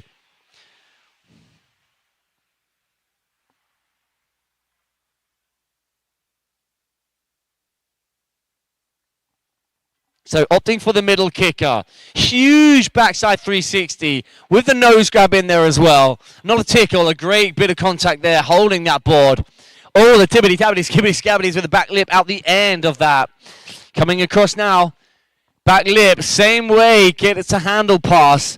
Oh, getting the 270 off the end of the incline. 50-50. Oh my God, how does he get out of that one? Frontside 360 into the bank from the rail. Front lip, misses out on the triple rail, but still gets a full pull at the end of that middle rail and a 270 out. Gets the Bel Air, squeezes that in before the bump section. What? That was huge. I really love how he went kind of front over the tail of the board. Beautiful. Right before us now, we have a frontside 5. I believe that was a double grab, frontside 540 from Carson. And he's definitely going to be happy with that. Opting for the same kicker, yes, but going 2 complete opposite directions. And the judges will, of course, bear that in mind.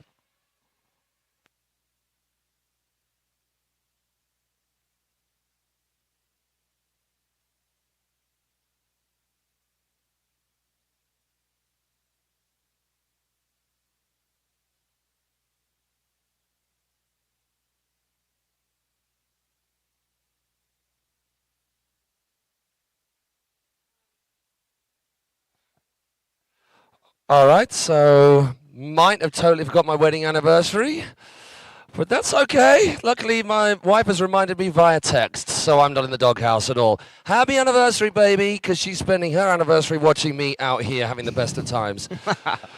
Right, I should probably write a message back. Right, I can only assume older brother of Giorgio Belante.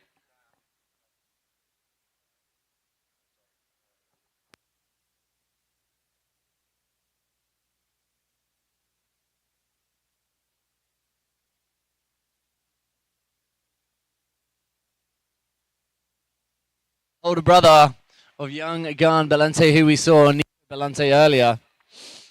Now we have straight out the gate. Here's that frontside 540, charging that inside kicker.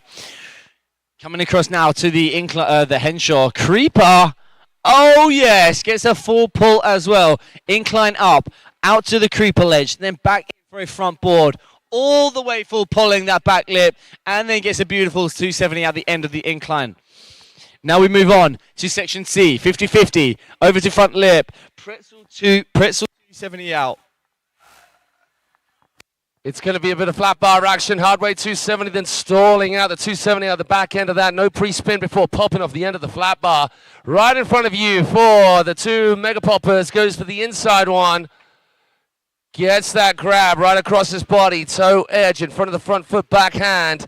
Air trick alley, lovely little crypt, gets around that corner smoothly. Ready for his final hit of this run. Hand drag, toe side, stalled out, backside 3. Getting the grab after that first handle pass. Another tight run, these amateurs are on it.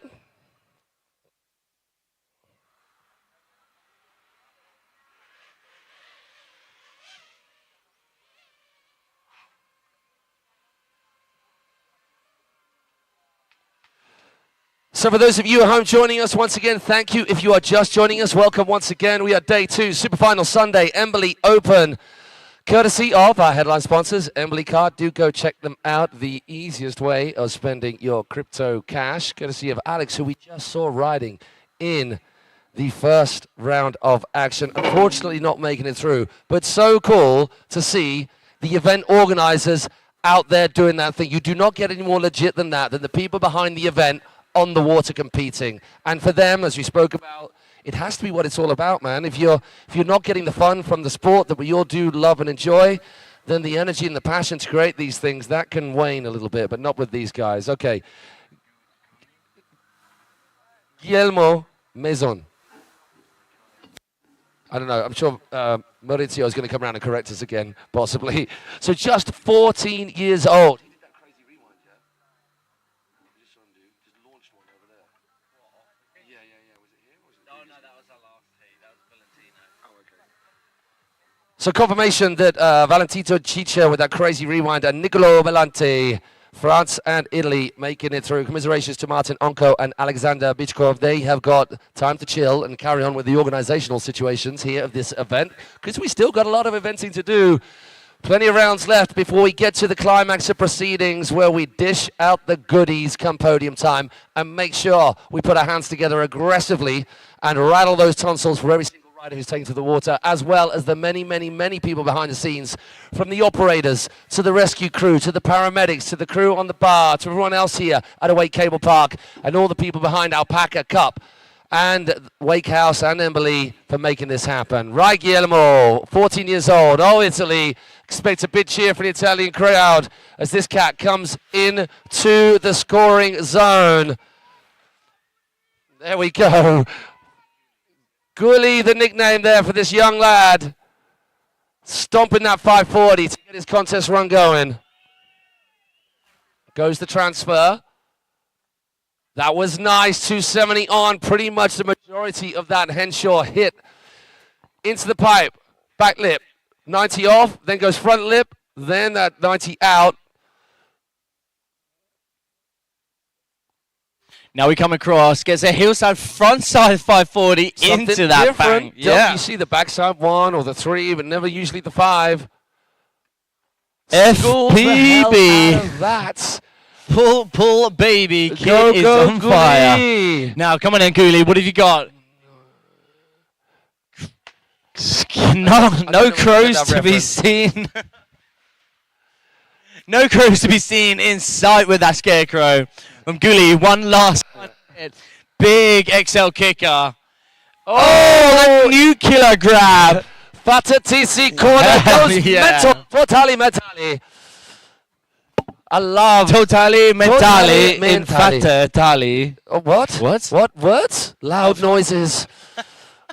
I love how he just crosses up that grab, holds it right the way through, and on the end of it just pulls the nose of the board across. That's how we do a toe side back roll, ladies and gent. And then the courtesy spray for the riders to follow.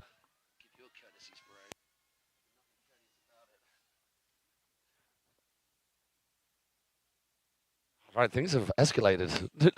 Real quick. 0 to 100. All right, where are we at? Once again, trying to make sure you guys keep pace. I like that, how he held that nuclear grab all the way through that toe side back roll. Amateur men, semi-final number 2. Just the top 2 going through. Hello, gang back home. My name's Matty Crowhurst. This cat is Maddie Branston. And together we are M&M. Right now, Carson Desjardins is going through. Giorgio Belanti, he's through. Bon Giovanni Bruno in 3rd place, but this is just the first run situation, and we just saw the first run from Gully Maison. Still a score to come through for him yet. I reckon that's going to be knocking on the door of the qualifying stakes. So we're in semi-final time. Just the top 2 going through. All the LCQs are done with these cats. They've used them all up. There will no last chance saloon. Straight on to super finals for the top 2 in each of these semi-finals. The first 2 have been decided. Now we're just making decisions on this second heat.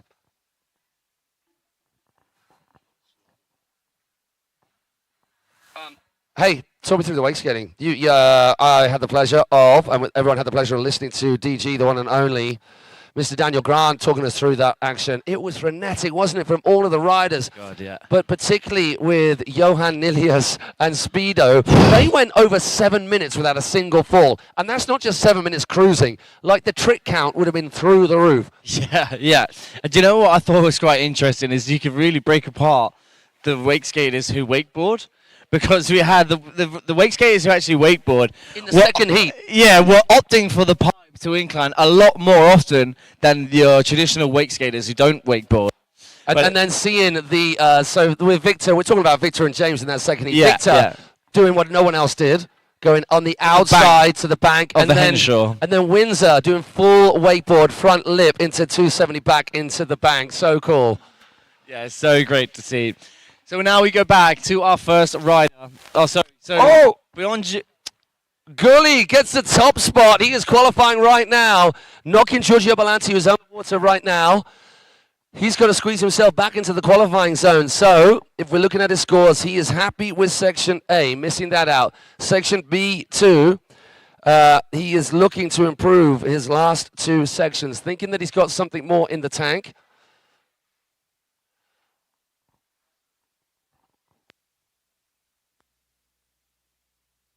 That 270 out, just so solid on that landing and that handle pass with more than enough time to scoot back across into Section C. Oh yeah, that was super solid, fully locked in on that third rail in the Jules Charot hack.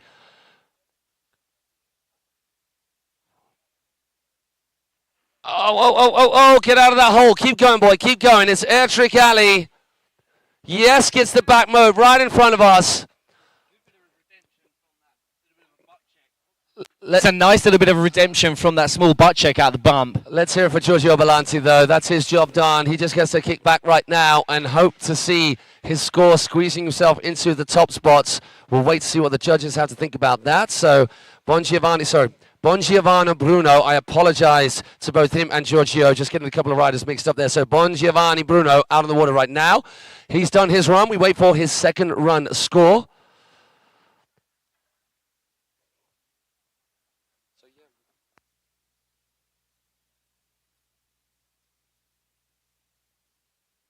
Actually, the first back mode we've seen to the outside, isn't it? Yeah, a lot of guys have been throughout the going whole inside. competition. Yeah, exactly.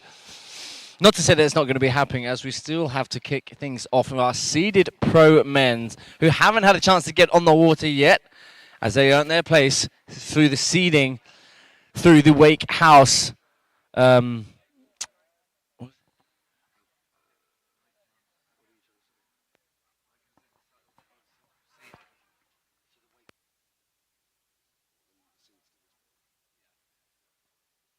So it's the Wake House seeding which has brought those top riders into the semi-finals. We'll talk a little bit more about that later. Suffice to say that Martin Anko has come up with an incredible way of seeding the riders across the world to just give events and the riders that little bit more clout to make these big events happen and give that little bit more to our riders. 5:40 to start things off. This is Giorgio Balanti. Oh, that was schooled. Does not get any better than that, does it? Kept the line tight, which meant his lineup into that Henshaw was banging.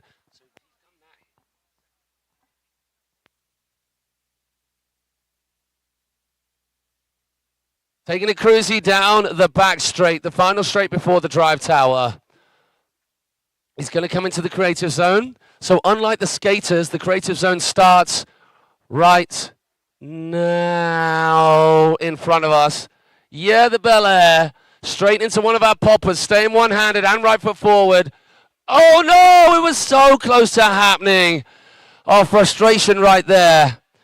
Of course, you know what, he knew what he had to do to up the ante. So Giorgio Balanti.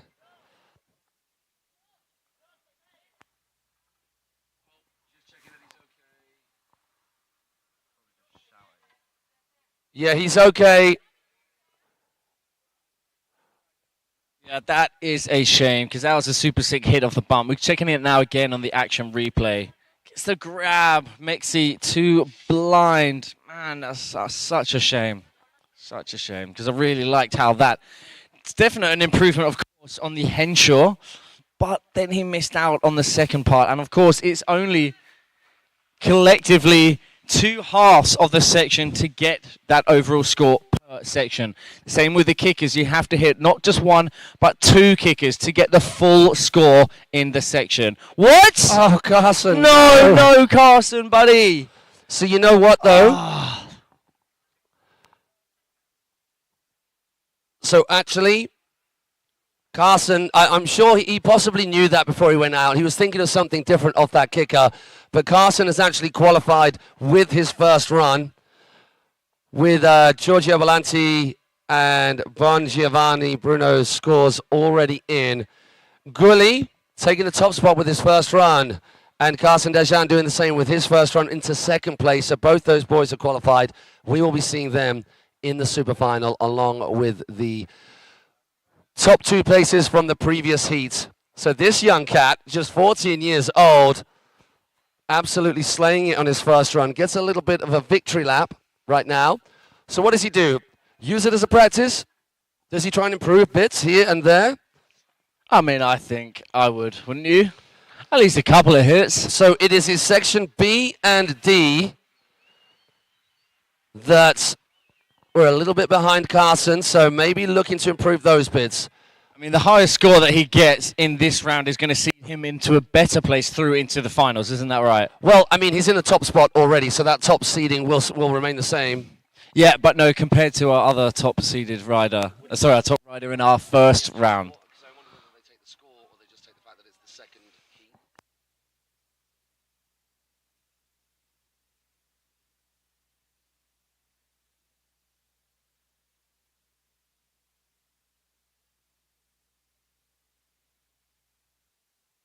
So I think that maybe he's just going to focus on something here off one of our poppers, one of our 2 poppers here in the creative zone.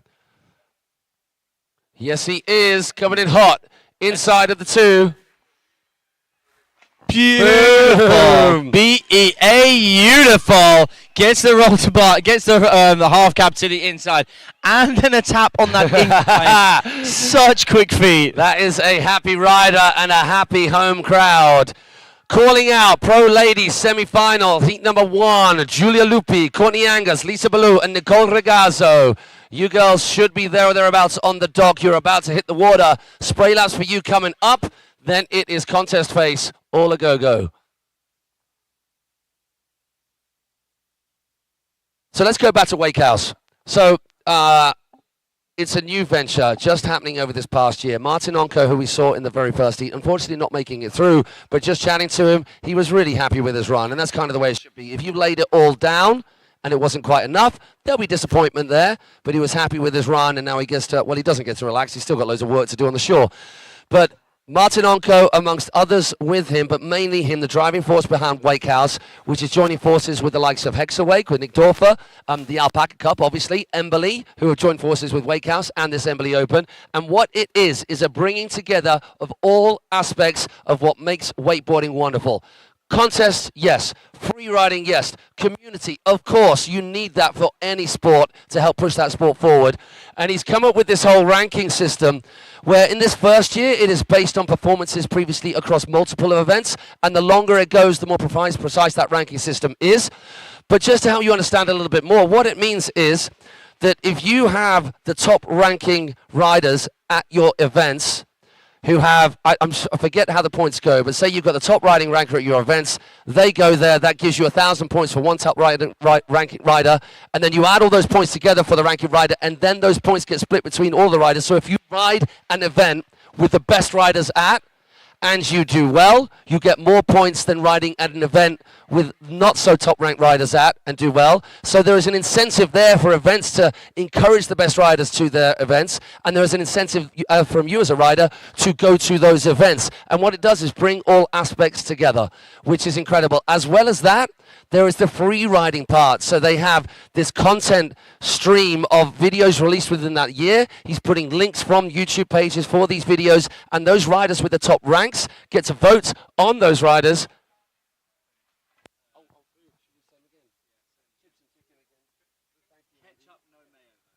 I love it when Andy Kolb is your waiter. Then you know you've made it. So yeah, so a lot of riders out there, contest isn't their bag. A lot of riders out there, contest is more their bag than video parts, but what we're doing is having those ranking points all in one place, then it might encourage a few more riders to dip into the contest world or just put that little bit of effort into creating some better content of themselves, which is great for them, great for sponsors. More bigger events where sponsors who are going to get behind those events know they're going to get bigger riders, bigger publicity, and it all just snowballs. And it's not just saying, oh, only the one-off individual invited events are the key. Martin was very, very keen on making sure that it's not invited events only. So it might be the higher end events whereby you might not want to ride because it's the best riders, but it is open events that people can qualify for as well. And it's just a beautiful way of bringing all aspects of our sport together and working with the IWF and the WWA. If you go onto the Wake House page, you can see links to those associations where you can find out a little bit more about those different pathways that you can take in wakeboarding. So all power to Martin, all power to Alpaca Cup. Alpaca Cup, if you're on the website, you've got a little bit of an idea, and we've been talking about it over the weekend. The 2 Embily Open events this year. The first 2 ever have joined part of the Alpaca Cup series, of which many, many events across the world are now a part for an overall ranking of this series. So Bretzel was one, organised by Nicholas Dorfer just a week ago, and there'll be more and more adding to that whole world as well. So it's an awesome thing that he's done in the early stages. And what's also key for Martin is that the key riders and individuals who have been in the sport, who know what's up, have a say in the way things turn out. Like if there are rules at an event that everyone thinks could be tweaked here and there, then you get to submit your ideas. And it's not a free-for-all from every single body across the world being able to submit their ideas. It's the people who are properly involved, who are properly engaged, who really have the experience and the knowledge to offer their thoughts, to give Martin some help on the guidance and the direction. Okay, Julia Lupi, first out the gates. She's getting straight into with that El Clasico 540. Straight into a big old back lip and a shifty back lip as well, waiting until that board is above that top rail before getting that back foot up and round. Then she goes pipe, over to incline, 50-50, backside 360 out. Across now, into the rail to rail, 50-50, over to front board. Nicely done with a full pull executed on that transition rail. Backside board, frontside lip, over to backside board, 270 at the end. Clicks around the motor tower, the start of our creative section here at Awake Cablepark. Gets the Indy Mexican roll off of that hillside edge. Right foot forwards. Blind. No. We've been seeing her stomp that blind judge throughout the competition, so that is going to be a shame. But being the nature of the format, she still has she has half of her section 1. She has section 2. She still has section 3. It's just the creative section. The kicker and the creative section. Yeah. So once again, for you guys, still kind of dialing into the way the scoring setup goes, it's really quite a unique way that they've come up with here at this Embily Open. So if your section A in your first run you think is your best and you can't improve upon it, you don't need to go out and risk a fall on those kickers again. You can take your first run score from that section, but it is a whole section. Not one kicker from run 1 and one kicker from run 2. You have to take the whole section. But it allows our riders to take a chill on one section and then go all out on another section where they think they can improve upon that score. So it's best section per run, isn't it? Exactly, all combined together. And you can see that pretty clear. We'll be popping the judges' scoring up on the screen at the end of this so you can see. Once the live results kick in, the highlighted blue part for each section A, B, C, and D is the best score, and those are the scores that the judges are combining to get the overall score. 4 sections, total score potentially out of 100, 25% allocated to each section. And you've got basically 2 features that you can hit in each section. So half of that 25% is each of those things. So you don't want to be missing out a single little bit of plastic, or in this more generic section of do what you want, hence the name creative section, you just got to go all guns a-blazing. All right, Courtney Angus, let's go! Let's get it. Courtney Angus doing it for Team Australia. Great to see her back into the competition scene, making her way over here to the beautiful Italy. Right foot forwards, toe side, hard progressive edge. Toe side, backside, 540. So textbook, isn't it, from Courtney? So in the early runs, we'll see her do the toe side back 3, but we can't take it easy, and that was pretty good, similar to what we saw from Julia Lupi. Yeah, kind of carbon copy almost. Yeah, waiting until that board gets up and over before kicking that back 3 foot out. on, front lip, 450. 450. Go on, Courtney. Clicking round corner 4 now. Starting off section C, she goes 50-50, over to 50-50, a little wobble. Catches just enough of the plastic to ride that out. Enough for that frontside 360. No way! The first rider of the whole competition going firecracker up, rail to rail. Guys, let's hear it for Courtney Angus now. She's coming past the dock. Big old Mexi off of the inside bump. Right foot forwards into the air trick section. Oh, a little bit of a wobble, wasn't it? The carrier clicked. So toe side, backside 3, switch 1 at that. Yeah, She's Courtney. happy. She's got to be happy with that.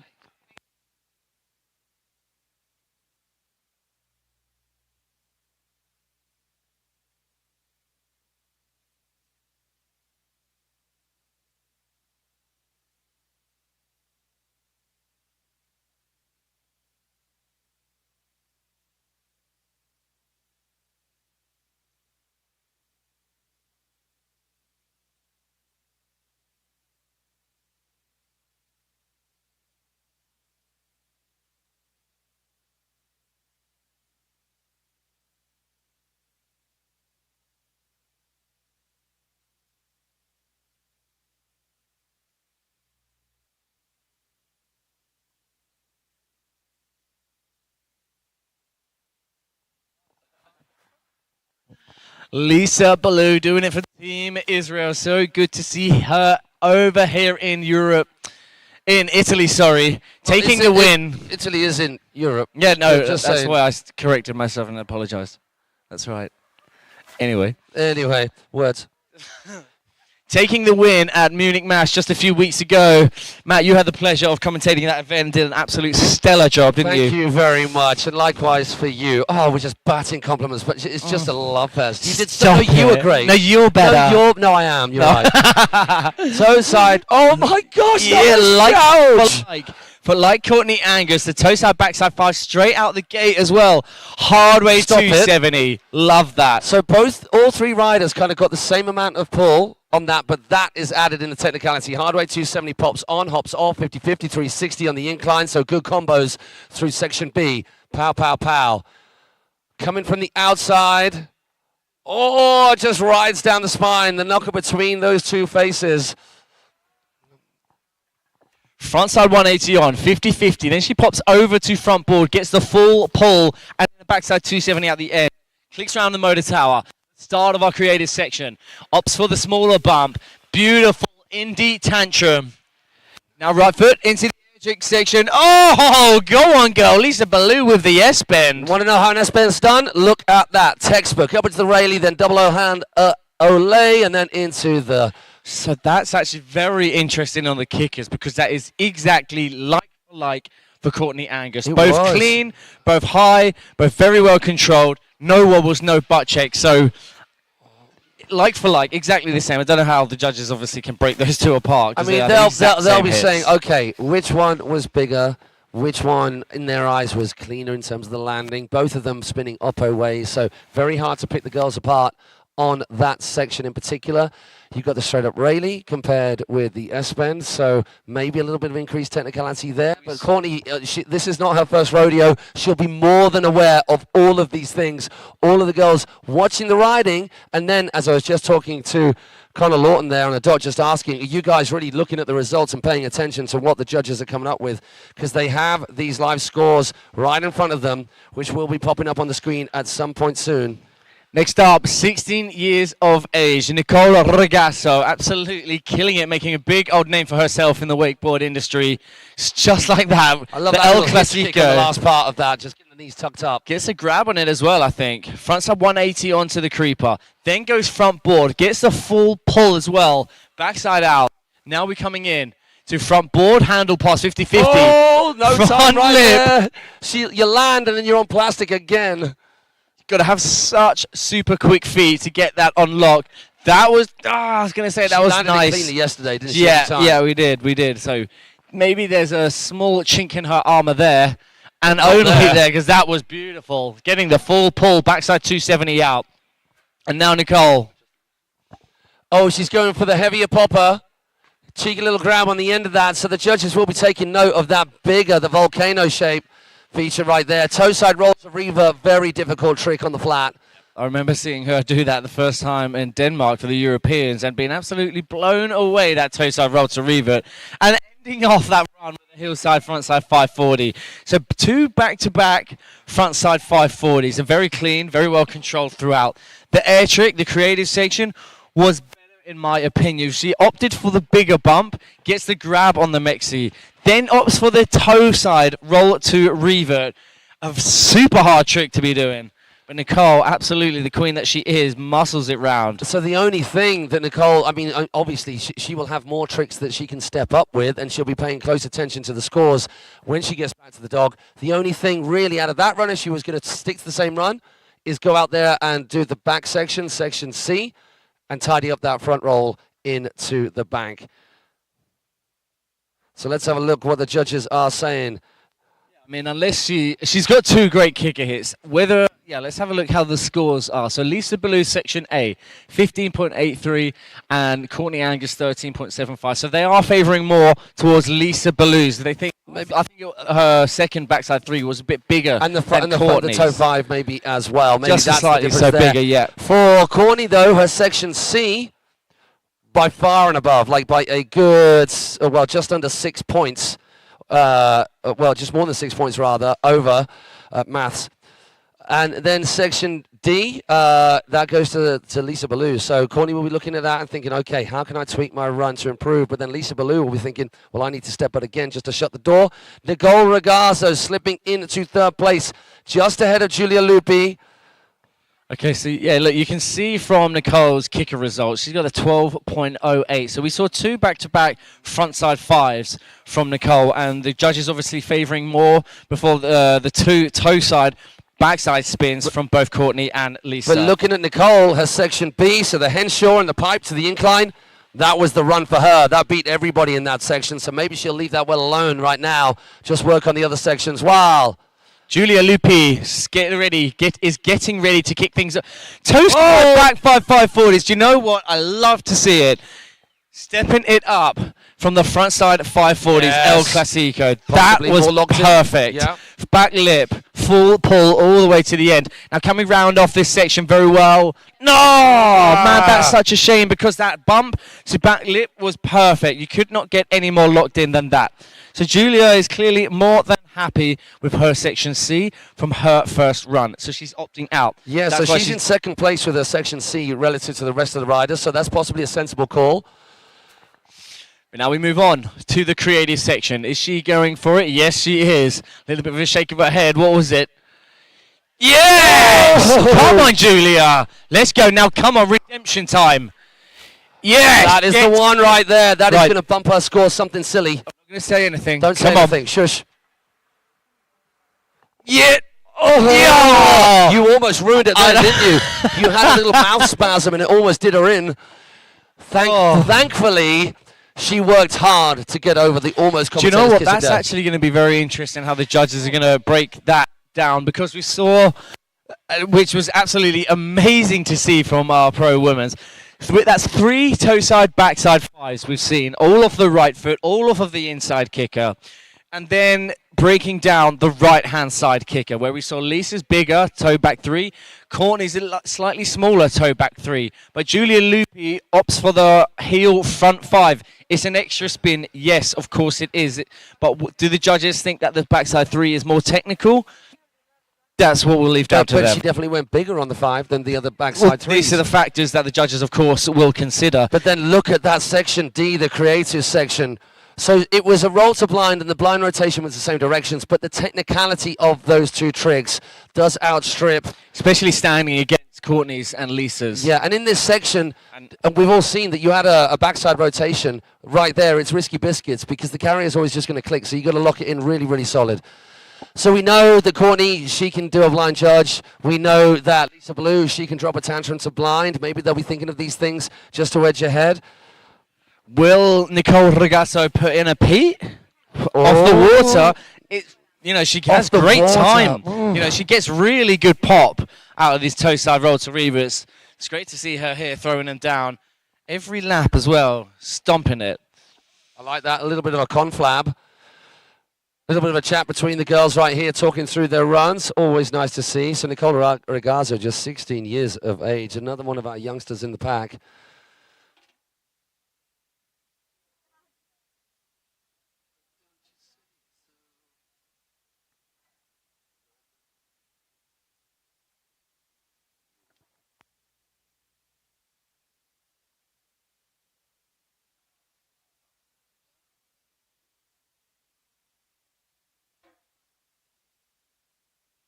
So we are but a few heats away from our lunchtime break. So we are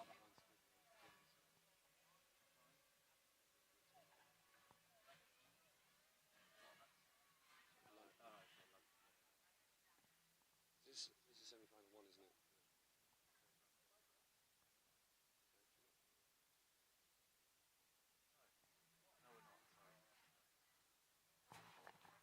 We're in semi-final number one right now. For those of you back home just joining us, or for those of you on the shore, just enjoying the sunshine and the general ambiance. That's French for ambience. And then maybe not paying attention to where we're at. Sometimes we get distracted as well. I'll say sometimes, a lot of the time. So Nicole Regazzo just having a look-see, or just having a chat to see where things sit right now. So Giulia Lupi squeezing ahead of Nicole Regazzo's run with her second run, but unfortunately, and huge commiserations to such an incredible rider, Giulia Lupi, not quite making the cut. But look at her score for Section D. It was a lot right there. But the improvements in these other areas were not enough to do what was needed. I don't know.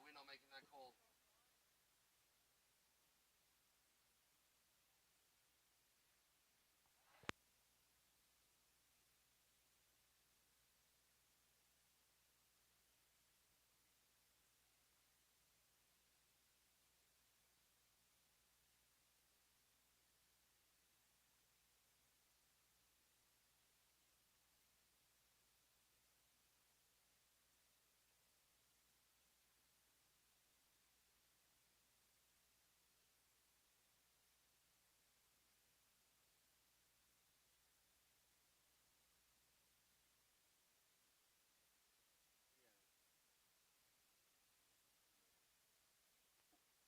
So Nicole Regazzo currently sitting in 4th position.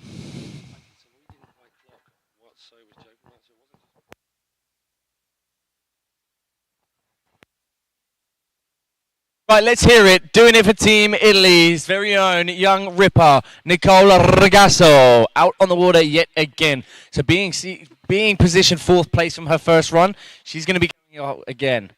Heel side, front side, 540 to El Clasico, but off of the XL kicker.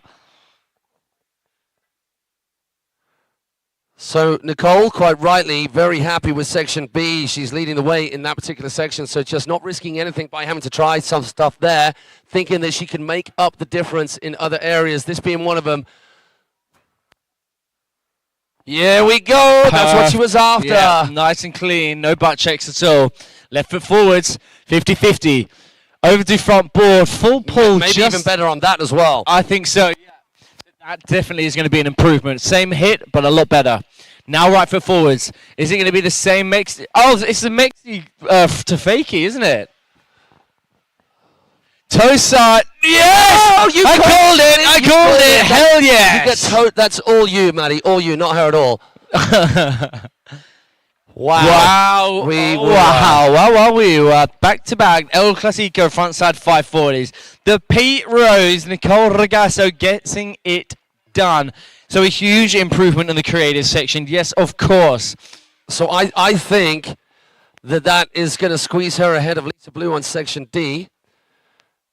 Guys, check this again on the action replay. That front board there was full pull.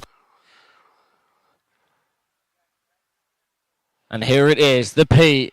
Yeah, girl. Pete Rose on the flat, man. Mate, props to Nicole. That was insane. I haven't seen a single I mean, we're doing the male-female comparison thing because, hey, we're comparing all of the riders, and we're just saying that's the first Pete Rose we've seen off the flat today. A whole ton off the bump, but Yeah. nothing like that off the flat. No, that's a no. crazy technical trick. Absolutely.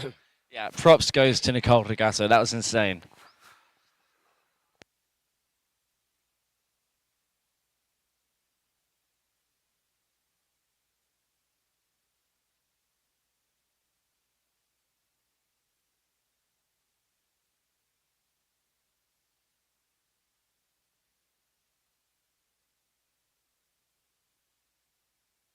Let's have a little look ski on.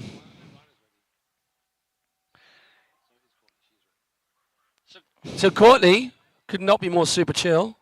Just chilling, having a chat with the boots on. So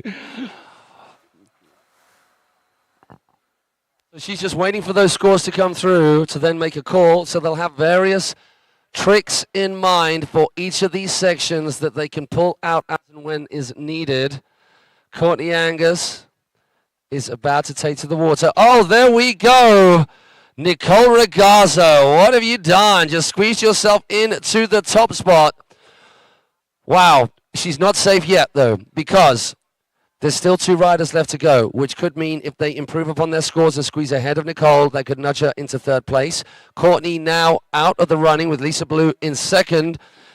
So, Courtney, what does she need to step up? Well, her Section A kickers still ahead of Nicole, so if she thinks she can improve upon them, then she might want to risk it. But it is that Section B.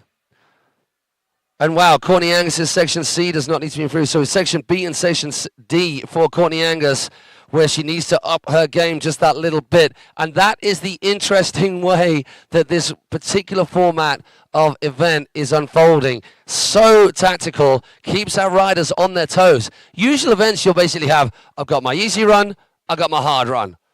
Or I'm just going to do my hard run if I think I know I'm going to need that straight out of the blocks. But here they get to pick and choose. What a jump from Nicole to go from 4th to 1st in that second run. It's not happening. It's not happening. Oh, I'm winning. Yeah, insane. It all came together when it counts. When it came to crunch time, Nicole Regazzo delivered the goods. Absolutely beautifully done. So now we have the green light. Green light. Red light. Yep. Yes. Ready, rider ready. Competitors Let's see are it. ready. Courtney Angus doing it for Team Australia. Here we go. Make some noise, people, for a legend in the world of wakeboarding, particularly, obviously, cable wakeboarding. This girl has been doing it and doing it at the highest level for longer than most, maybe any. So there we go. Courtney happy with that section. It is this that needs a little bit of attention. She needs to lock this in. Oh, she's going from the front. What? Okay, now maybe she just needs to lock something in safe here and not get too crazy. She went. What? Backside 360. Courtney Angus. Hail Courtney, That the is queen. the biggest section B we've seen. And she gets to relax now because she's happy on this straight. So take a breath, Courtney. Decompress. Lots of oofraba. And namaste as she comes round in front of us. Let's get behind Courtney Angus as she takes on the creative section. That was She insane. needs something a little bit more tech here. She's going to shut the door on the rest of the competition. Come on, Courtney. Yes! Get it! No! Courtney Angus! Let's hear it. Come on, you lot. Get behind this young lady. How is that? Oh, my word. But Courtney over there. Wow. That, honestly. Now, just maybe that was so much better than what we've seen before, then it might up her points enough to squeeze ahead. Just maybe. The backside 360 to 50-50 was super sick. But to stay locked in throughout, full pull, that is such a long And then when rail. you're mid-air, over a bit of plastic, not being able to see where you're going, and then also knowing, well, if this goes wrong, I'm going to eat the proverbial on the next rail that's going to end up on my face. Yeah. Ah. So what? Let's have a little. Get the scores up now. So let's just where see. is she currently sitting in? In 3rd place, B. Section A, already better than the rest of the girls. Oh, she's in there. 2nd place from Courtney Angus. But you are Courtney Angus is. She's on the bubble. Hey, you know what though? So you to squeeze ahead on that section alone. Fair play, Courtney Angus. That is about the best line we've seen from anybody right there. No one's doing that backside 3 off the safety to rail. Right, Lisa Ballou. Yeah, one thing that really stood out was that the Henshaw getting the full pull and the backside spin, rewinding it back. Oh, mind-blowing. So sick to see. Next up. Anastasia Throva, Ilenia Vegni, Vanessa Titarelli, Julia Rick. You got to be on the dot to go spraying right now. Hardway 270, back lip, 75% rail contact on that Henshaw. Now we move on. 270 front board, outside in and front board the opposite way. 450 out the end of that incline. Oh my gosh, I wonder how that's going to sit against Courtney Angus's section. Oh my gosh, a little bit of a wobble, but manages to get it back and get the full pull as well. 50-50, goes front side 180 to 50-50. Then she goes over to front board, 270 out. Into the creative section. Are we going to see a Tanny to be? We saw a monstrous Tanny to be in Munich. No! No! No! No! What did you do? Oh, man. Can everybody get on their feet for these two girls right here? Amazing riding from every single one of the girls. Oh, we felt the pain right there. Handle disappearing. Man. Oh my gosh, Lisa Ballou. Did you know what she an amazing knew? Rider. She knew she had to get it done. She did. She knew she had to throw that in there if she wanted to stand a chance. Because there not being a big gap between Courtney Angus and Lisa Ballou. Courtney currently sitting on the bubble. Unofficially, of course, I can say I think maybe Courtney still has it. I think the section B from Courtney, in my opinion, I think was better. Well, if we look at that section B, knocking on the door of 20. So, wow. Like not far off maximum points for that section. So that's what did it for her, because both these girls fell in exactly the same spot. And the difference of 6 points from them. I don't know whether Elisa got 6 points enough of an improvement, considering she did opt out of the kickers. Obviously, she didn't get quite round, so it wouldn't have counted anyway. But the Henshaw, section 2 to pipe.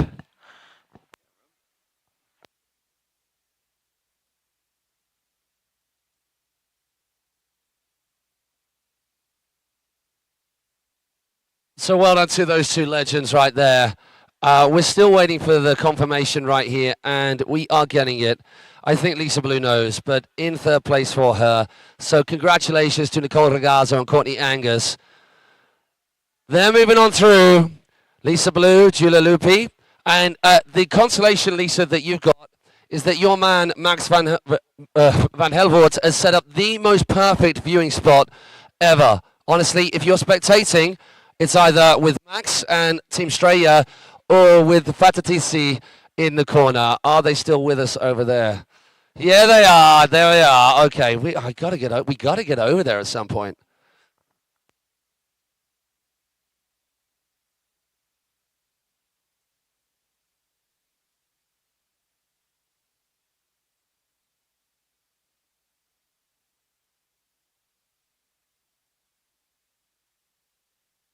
Have a little quick look-ski over on the live stream. Lottie Dog tuning in from Scotland.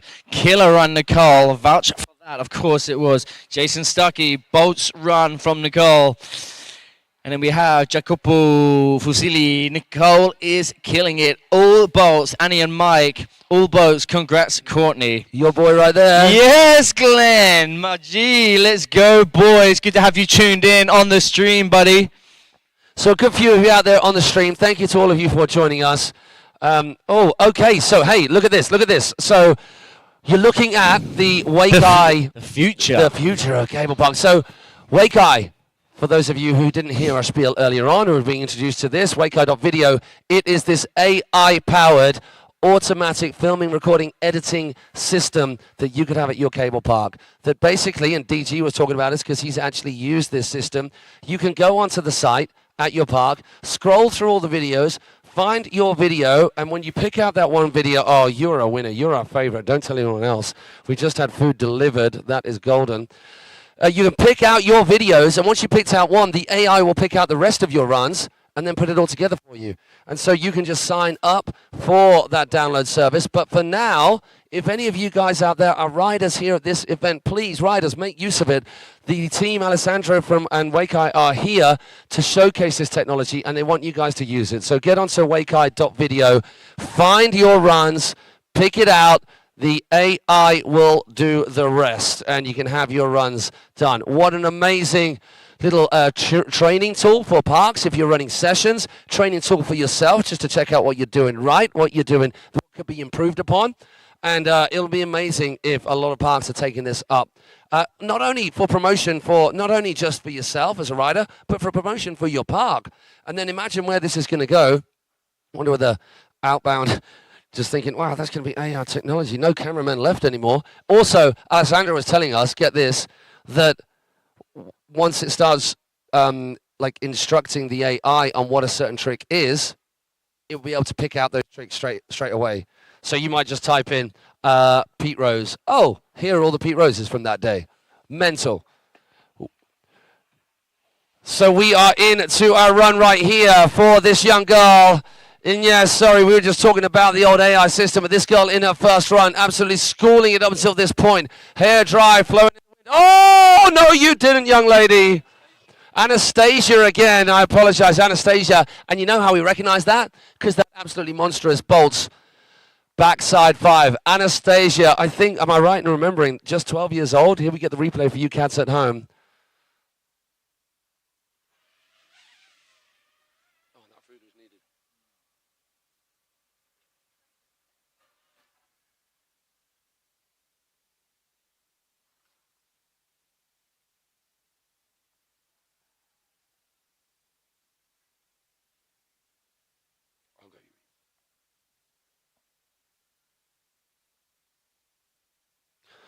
That is an impressive first run. Just watching the replay back, because obviously we were waxing lyrical about the old Awake guys system right there. So apologies to Anastasia and you guys here on the show and at home on the stream. But we will make sure that we catch all of the runs from now on. So now it is Ilenia Vegni of Italy. We go back to our event page. Anastasia Sarova.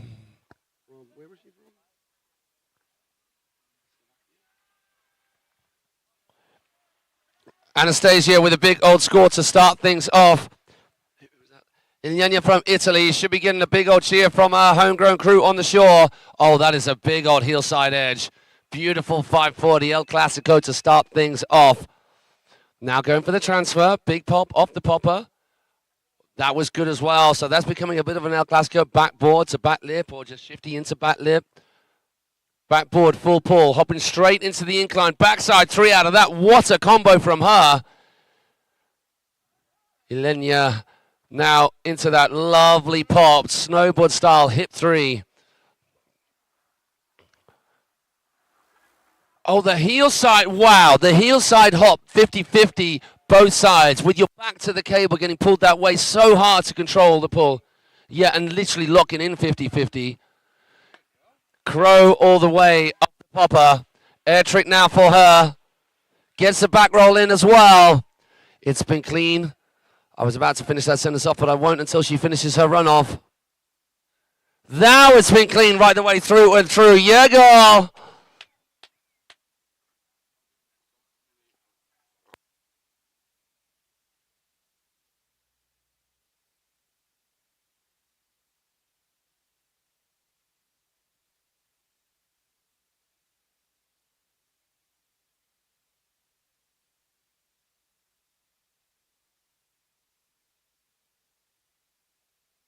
Is on the replay. Love that. The only girl to be going blind into that bank. So sick to see. And that backside over from that 50-50 over to 50-50. Super hard. That back facing the rail that you're about to land on. And then the precision of landing on that rail. 50-50 as well. Super tech. Super tech. And I'm sure the judges are going to appreciate that too. So next up then, no stranger. Of course, to Italy, but no stranger to the competition scene. Vanessa Tittarelli, only 15 years of age. I believe, besides Julia Rick, I think this is the only girl that I've seen to ever do a 3-1-3 in the flesh. Anyway, it's super sick. We saw it yesterday, and I'm hoping she's going to get that done right here now for you guys here at the Awake Embily Open 2023. Let's go, Vanessa, straight out the gate. Woo! A little bit of a wobble, but still a sick hit with the front side 720. No girls are doing that in these rounds. Now let's go. Transfer up, backboard, over to back lip. Nose press all the way through. FPB, which is full pull baby. Dan Mills used to say, or loves to say, 50-50. Over to front board. Something not quite right there. Whether she wanted to go into the bank or off the end, I'm not entirely sure. Nonetheless, she carries on. Backboard over to 50-50, 90. Carries on that rotation. Now we move on to the creative section where Vanessa Tittarelli is coming in for the big bum. Sorry, the volcano, the shape volcano. Gets the crayon grab on that on the tantrum. All right, you know what? Vanessa strategically playing it safe with O'Reilly in run number 1. No, my God, back-to-back heel front 7s, 15 years of age. The future for Vanessa Tittarelli is oh so bright. Only 15 years of age and dropping numbers. Wow. And we saw yesterday, we think she was going for the front side 9, didn't we, Matt? It's insane. So sick to see. So I really hope we get some redemption on that hit. And also, maybe, that's me.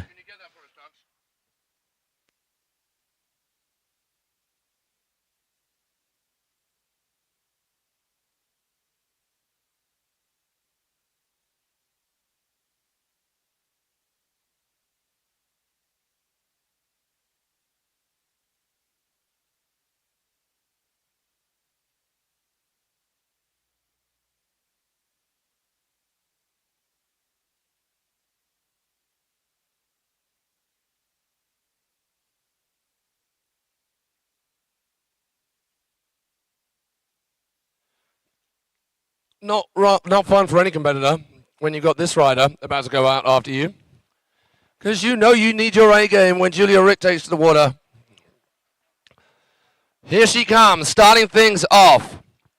Our 12-time world champion, looking to add another string to her bow, another feather in her cap, another bit of trophy wear on her mantelpiece, and many more metaphors besides. Oh, pushing herself a little bit too far out the other side. Oh, lovely nose press, straight in. Then gets a cheeky tail grab at the end of that front side 3, off the incline, into section C.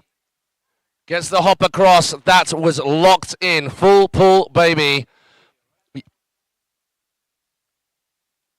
Same again. Goes 50-50 into front lip, into 270.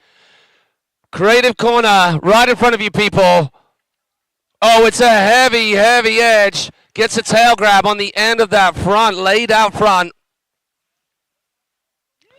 Dropping a 3-1-3 like it ain't no thing. Julia looking to round off this first run with a right-hand kicker hit. Gets the backside 5. That is why she is the GOAT, the greatest of all time.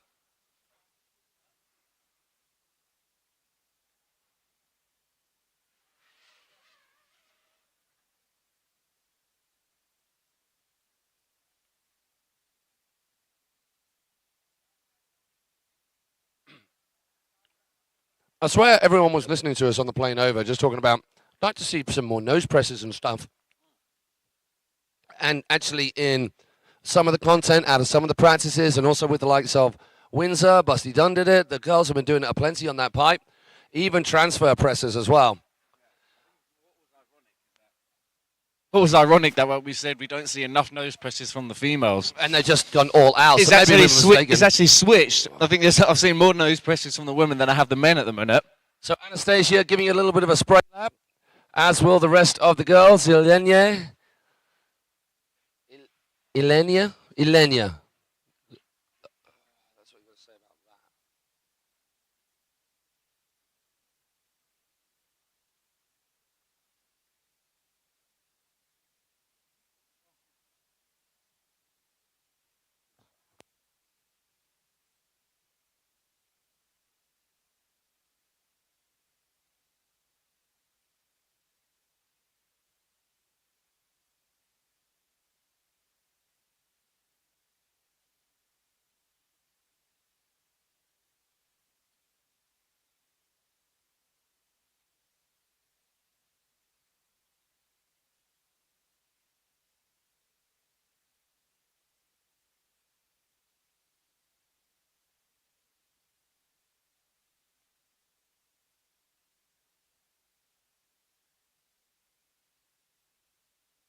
So our girls get ready for their second runs. Just the first runs down in this second semi-final heat.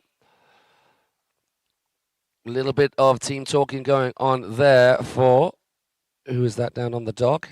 Ilenia. Hello, people back home. Alessia Belafante, go Ile. Maddie Branston just giving a love heart to his, hey, why are you giving love hearts to Glenn? I'm right here, man.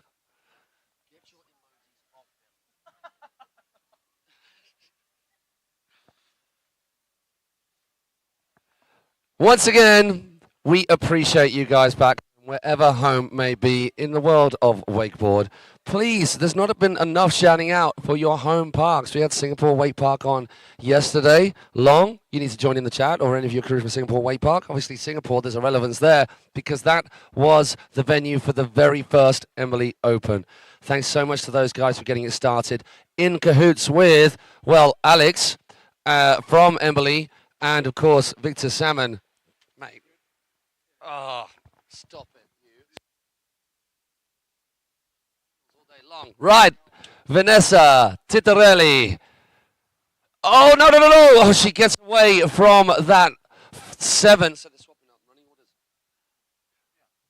So in these semi-finals, the reason we're seeing Vanessa off the dock first is because, unfortunately, her first run was not enough to see her higher up the rankings. So nose press, she gets the front side, the nose press in there, but just pushes her off to one side, meaning it wasn't possible for her to get back on to the incline. Feeling like she's done enough, and I would possibly concur with her on this section, section C. Now she's going to save it right here. So let's see the very best, because the very best from this young lady is something to behold. Oh, gets a grab solid right the way through that trail all day long. Oh, look where that ended up. Connor Lawton just copying her right there with the elbow catch. Boom ting! Yes, Vanessa Titarelli doing it for Italia.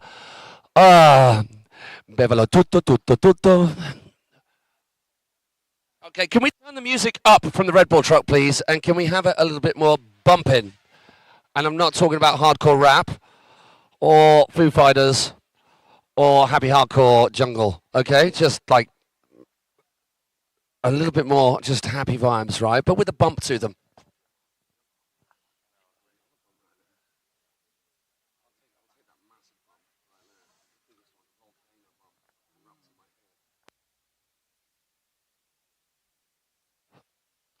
So Ile, a lot of love for you, young lady, on the chat right here.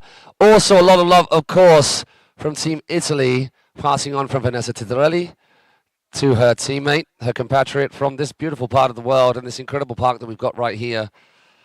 So let's cut back to the way the scores are shaping up. Here we go. Anastasia Serova still out in front, but we are waiting for that second run score from Vanessa Titarelli. And I'm thinking, with 2 7s opposite ways, wow, that's going to be a hella score for her. Ilenia Regni, she has got a little bit of work to do. Vanessa Titarelli's firing out into first place. Anastasia Serova into second now. Julia Rick just in third place. Right, Ile opting out of those kicker hits. So if we just look at her, kicker hits, thinking that she's done what she can do right there.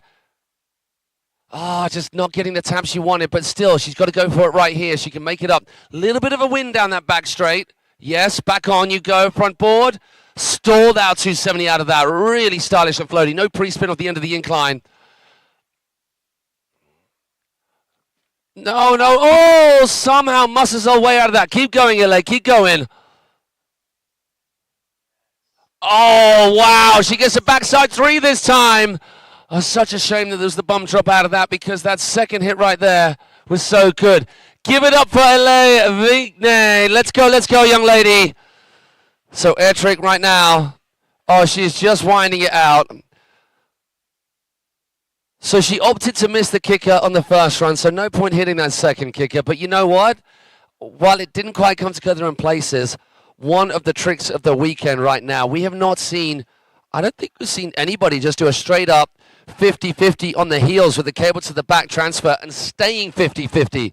Because what happens usually when you're doing that, you just get pulled back across open into that backboard position where you can land on the side, you can school it out. Here we go, look at it. Oh my God, that's crazy difficult. So difficult. What a hit from her. So, young lady or her friends, get on to wakeeye.video and download that immediately.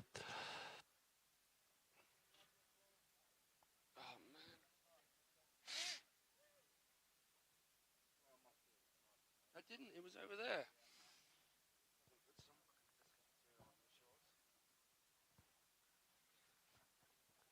Julia Rick now, if any lady can pull herself out from a non-qualifying position to a qualifying position, it's this young lady right now.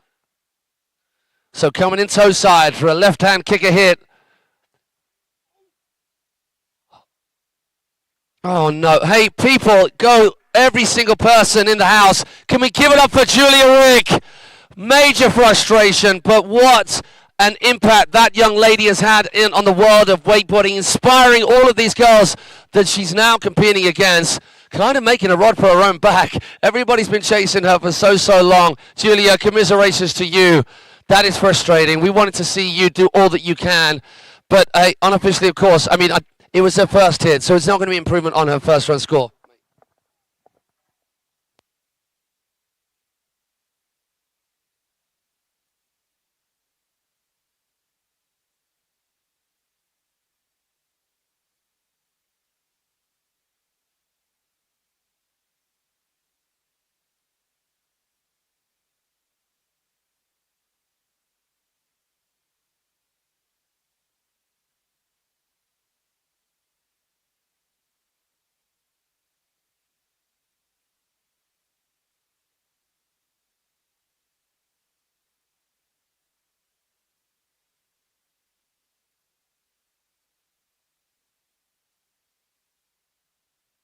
Guys, things are going to start heating up now.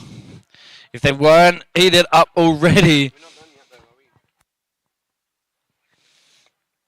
As we are nearly in the end of our semi-finals. We still have Anastasia Sarova to go run number 2. So what are the current...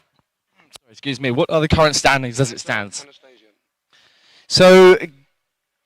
officially, we can say Vanessa Tittarelli and Anastasia have solidified their place through to the finals, isn't it? Because this is the semi-finals. Very quickly before Anastasia gets into this, Riley Dillon, Giacomo Farina, Leonardo Gatti, and Trent Stucky, you guys going to be on your spray lap right after this young lady.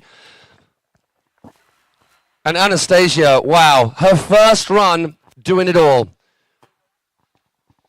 Lovely hit. She goes 180 on, then back 270 into back lip nose. Looking for another practice hit back, true backlip, full pull. Oh my word, shifty. 270 and grabbing it like stalefish shifty, then into that 270. Gets the rail to rail, full pull, 450 out the end of it from Anastasia. Now we're going to see another 450 here. I remember seeing it yesterday. 270, okay, still nonetheless a super sick, clean hit with the rail to rail as well. Now right foot forwards. Taking it nice and cruisy. She's more than happy with her scores from her section 3 in run number 1.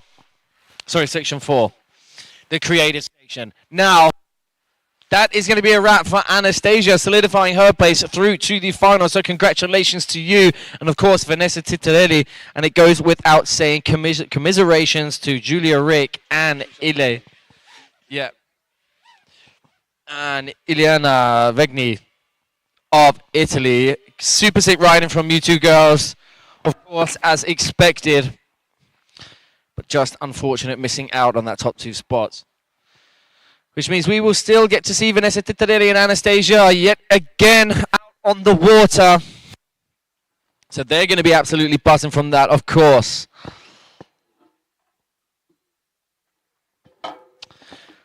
Just whilst I'm looking at the live chat, Mr. JT, watching from Clearwater, Florida, waiting on the Stucky boys to hit the water. We are about to kick things off for our Pro Men semi-finals. As you can see there on your screen, that is Trent Stucky on the dock. We have Riley Dillon also. I think that is Leonardo Gatti. Yeah, Riley. Trent Stucky, Riley Dillon.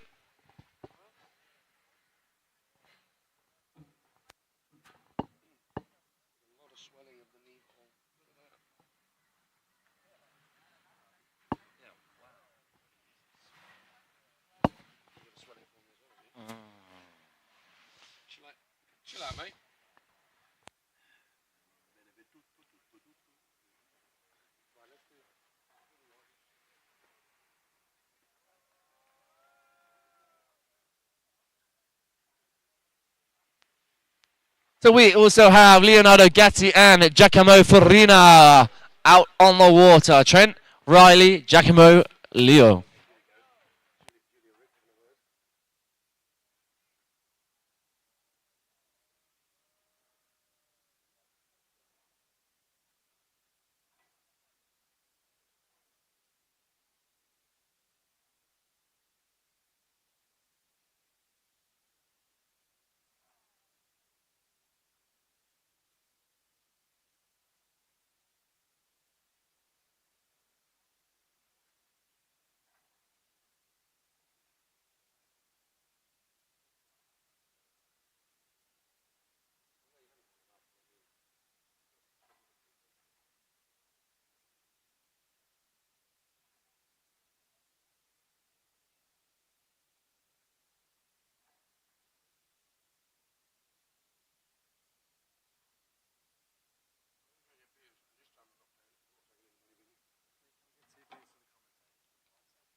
So we've sent our pro men out for their first official spray lap.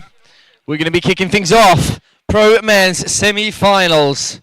So two riders have already seeded their way straight through to the semi-finals. Mr. Trent Stucky and Leonardo Gatti. Riley Dillon and Giacomo Farina, the hard way through to the semi-finals, and very well deserved from both of those two riders. Regardless what happens here, insane riding to get to this point of the competition. We've whittled our way down over so many riders. I can't remember the exact figure. But a lot of insane world-class riders here at the beautiful Awake Embily Open 2023. And wow, oh wow, the level of riding is just second to none. Super looking forward to this semi-finals to unfold. And of course, goes without saying, looking forward to seeing all of those... Bloody hell. Sorry, some little technical issue. Nearly got taken out by this banner. Someone come in this tent, give me a hand, please.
Just for you guys back at home, just hang tight a little bit longer.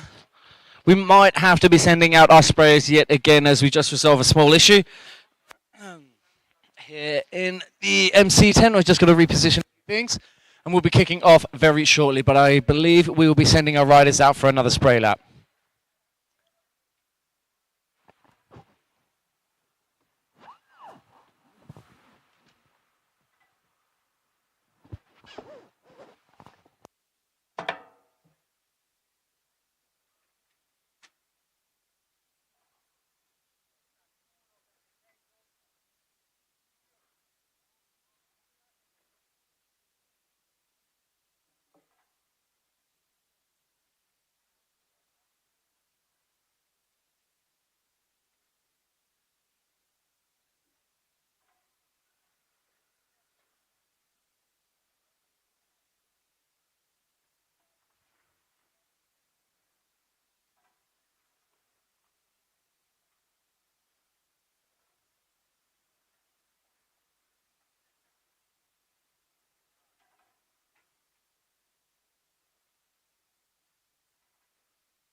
good to have you guys tuned in on the live stream. If you haven't already, please, please, please make sure you share this across your socials. We want to get so many people involved. And don't be shy, I'm the other end of this live stream talk as well as Maddie. So drop some comments, drop some shout outs. Oh, beautiful.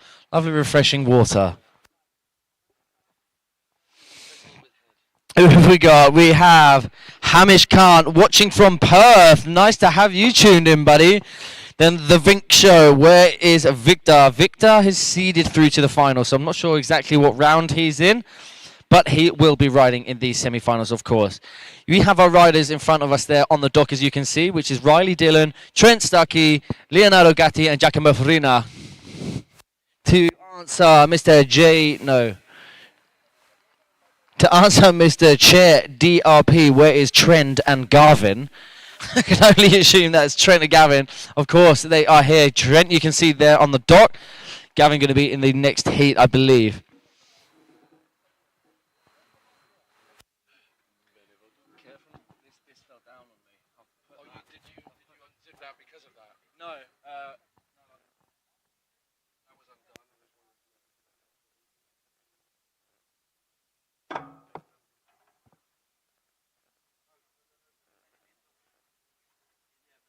Okay, we got the ticket. So, thanks. Yeah, thanks. Alright. Someone said there were laces over there, or like ties.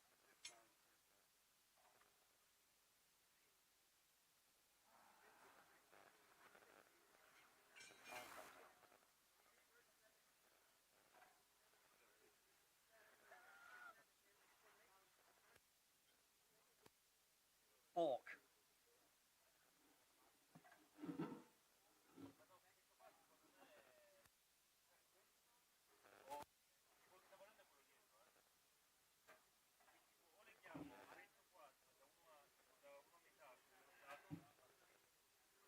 So we're an hour behind.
Come on in, the water's fine, Dave. I'll get you.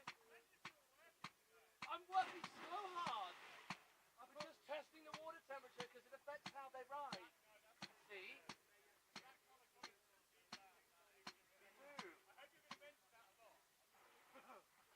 We'll mention a lot of things that may not mean sense to you normal people. I said normal to you, Dave.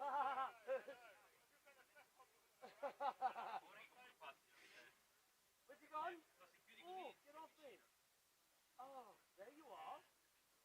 Very sneaky. Here I come. Hey. Yo, name that rider.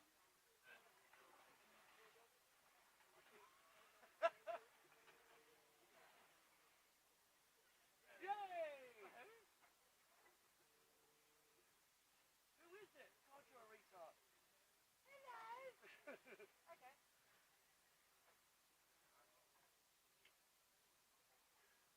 Here he comes. Ready? Oh. And they called it puppy love. Oh, riding. Work. Words. Brain and then. Come on, guys. Be professional. What? Oh, this is going to go right through the foot. Okay, we go on.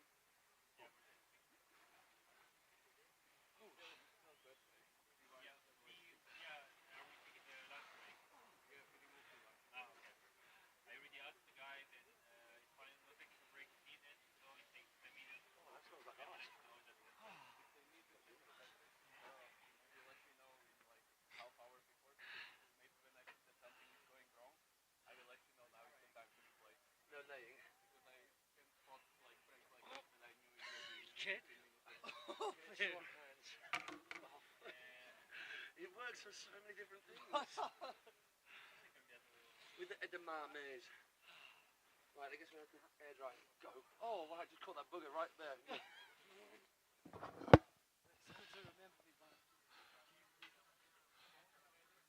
All right. Guess we're going to air dry. Wow. Water temperature is A-OK. People, it is quarterfinal time for our pro men. You can just hold on to that, prison style.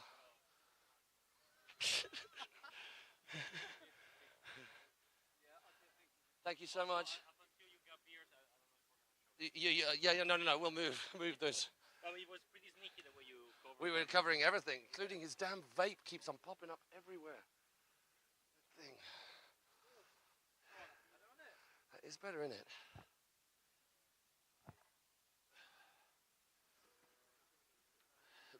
Benevo tutto.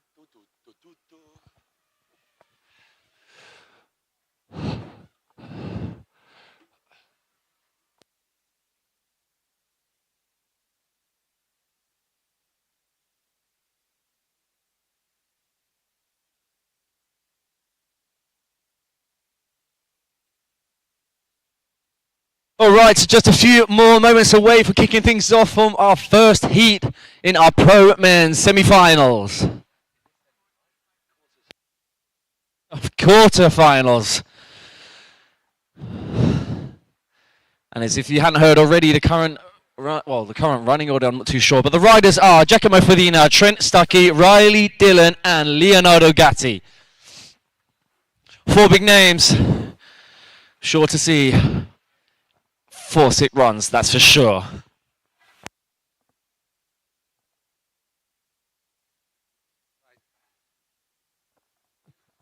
So yeah, off the dock in this first of our quarterfinals for our pro men, of course, quarter, which is meaning 4 out of the total, so there's 4 of them, maths. Riley Dillon from Canada, Giacomo Farina, Italy, then Leonardo Gatti. First of our seeded riders coming into play. Italy, then another of those seeded riders, one and only Trent Stucky, making his debut in the contest here at the Embily Open at Awake Cablepark. Yes, Riley, the machine takes to the water. Let's go, pro men. Getting into the business end of proceedings here at the Embily Open.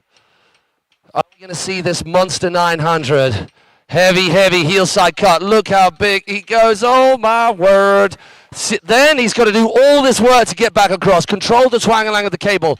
Front blunt, tippy-tappy, hard, yes! 270-90 out. Wow, what a hit. That was so clean. How he gets that going from one side of the cable all the way to the other. He goes backside 1, brings it back front board. Front board, 450 at the end of that. Now clicks around corner 4, the start of section 3. Hard way 270 on. Oh my God, that was the exact hit he was hoping for. Now check this out.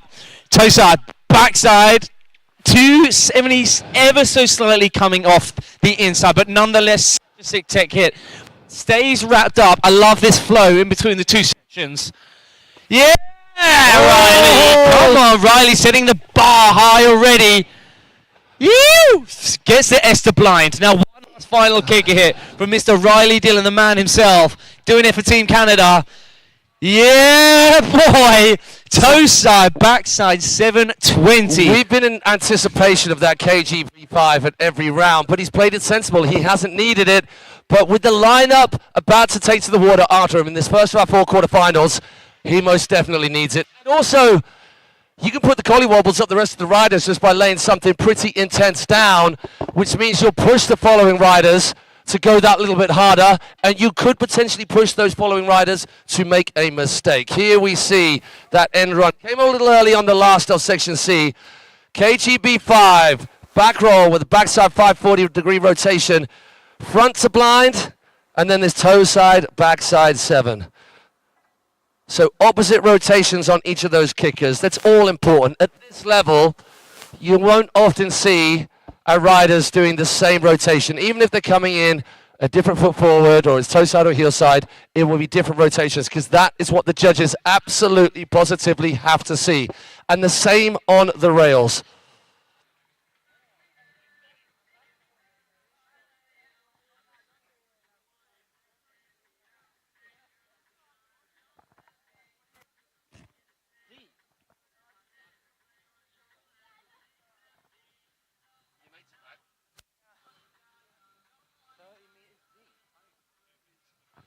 Right, we're waiting for the scores to come through. Let's just check in.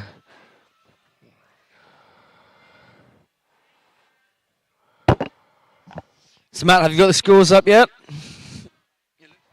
So I'm just trying to navigate across your really messy desktop home screen. Giacomo Farina, Team Italia, here we go. Ashley Vandermeer getting right behind Riley.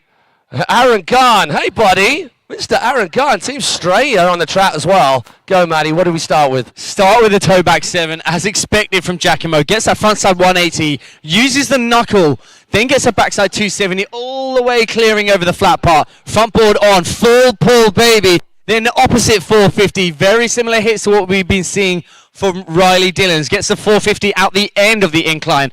Back 2, rewind 2 with the stalefish grab in there too.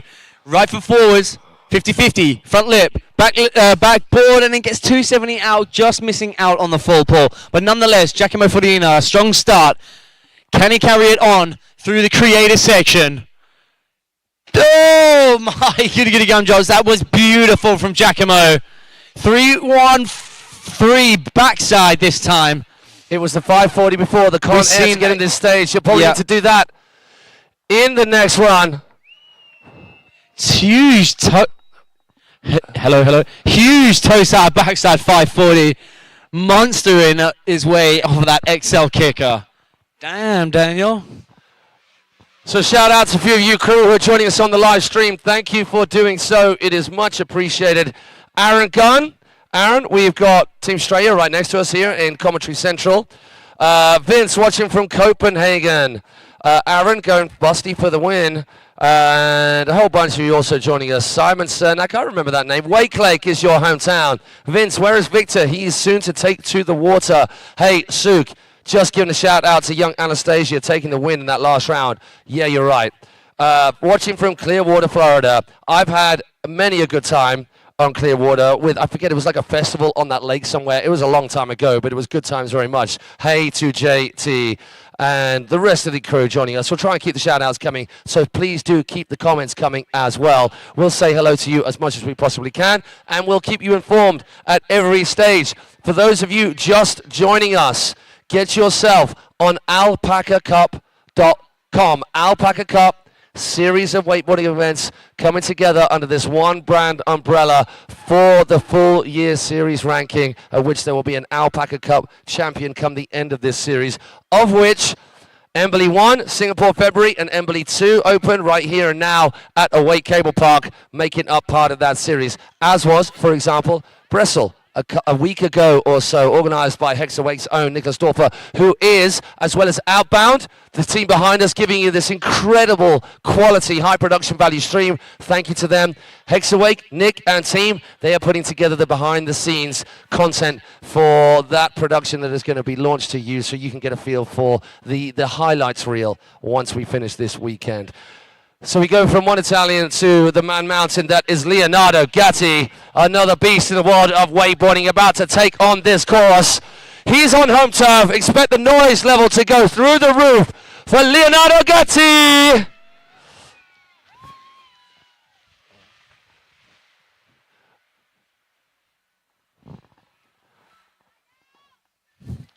Leo coming in, toe side, super hard and progressive.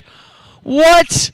Gets the toe front 3, So stalefish backside 3, but off the toes this time. Oh, rewind. Oh, my word. Yeah, Leo. Getting it done. Such a sick hit. Now we go in. Ollie back 2. Comes off to the outside. Then he goes back lip. Carries on that rotation with backside 270 out. Now we're coming down to section 3. Oh, my God. I love how stalled out that was. You know, right off of the nose on that front board. Firecracker. Oh, no! Rudy Tallboy style. Get that! That is insane, getting that back lip up the firecracker. Mind-blowing. Goes for the double grab. Crow Mobe. Now Leonardo Gatti, no stranger to the air trick scene. Oh, 3-1-3. Little bit of a handle fumble there. He manages to salvage it. Heel back 9. I did not expect anything else from Leo. Then he just stares, and I'm pretty sure a couple of men and women fainted over in Patatisi corner as Leonardo Gatti just eyeballed them on the landing. That was like a mic drop moment, wasn't it? Just boom, heel back I think dive. he should carry a mic in his back pocket and just go, Bearing in mind all of the 4 riders in this heat, there's no easy way through to get the top 2 position in these quarterfinals through to the next round. So, as you can see from our first runs, the bars are being set super high, and Leo Gatti getting it done right there. 1 full run in the bag. He's going to be happy with that, of course.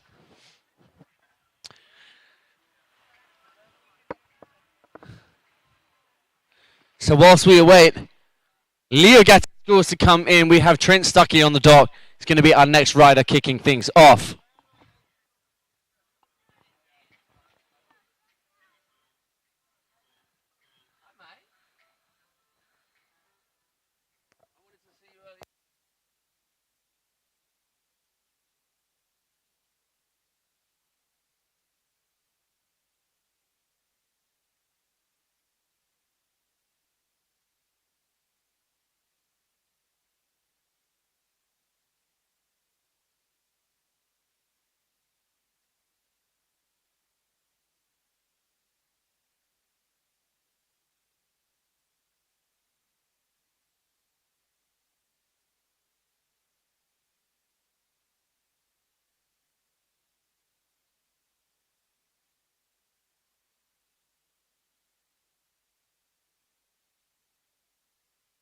Let's hear it, the one and only, the current reigning champion of our previous first ever Embily Open event over at Singapore.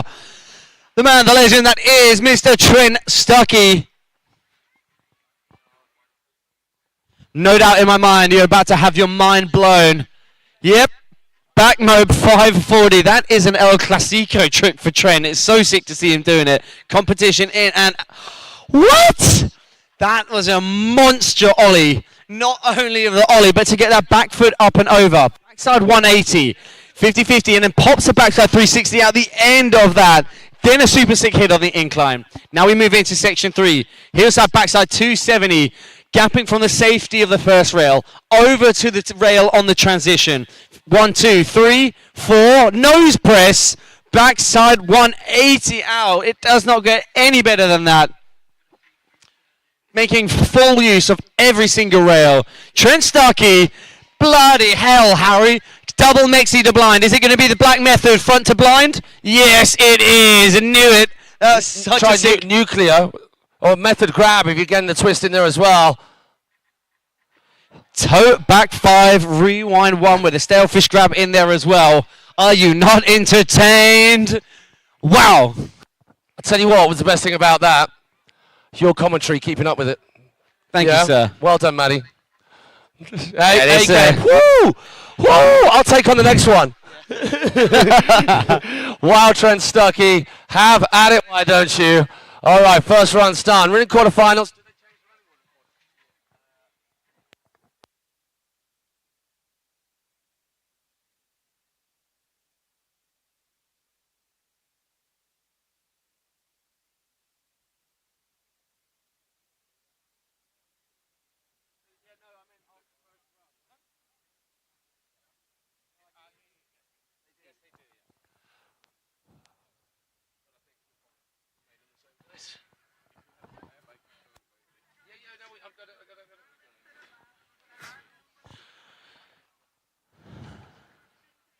So we say this time and again, like we repeat ourselves an awful lot throughout these events, but it does bear repeating, stacked or what?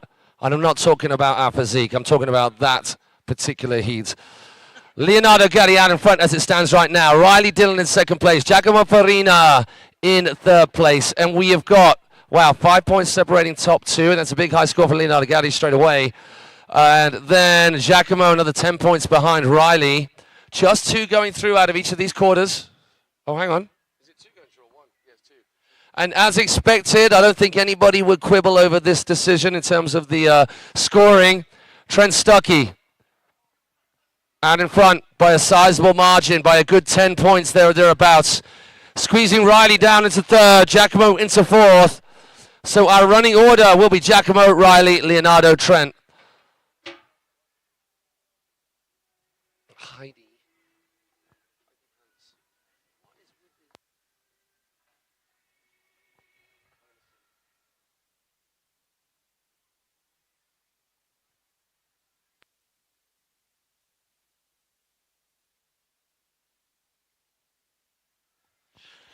So next rider off the dogs is going to be Giacomo Farina. All right, so let's hear it for Team Italy's very own young gun, Giacomo Farina. Let's go.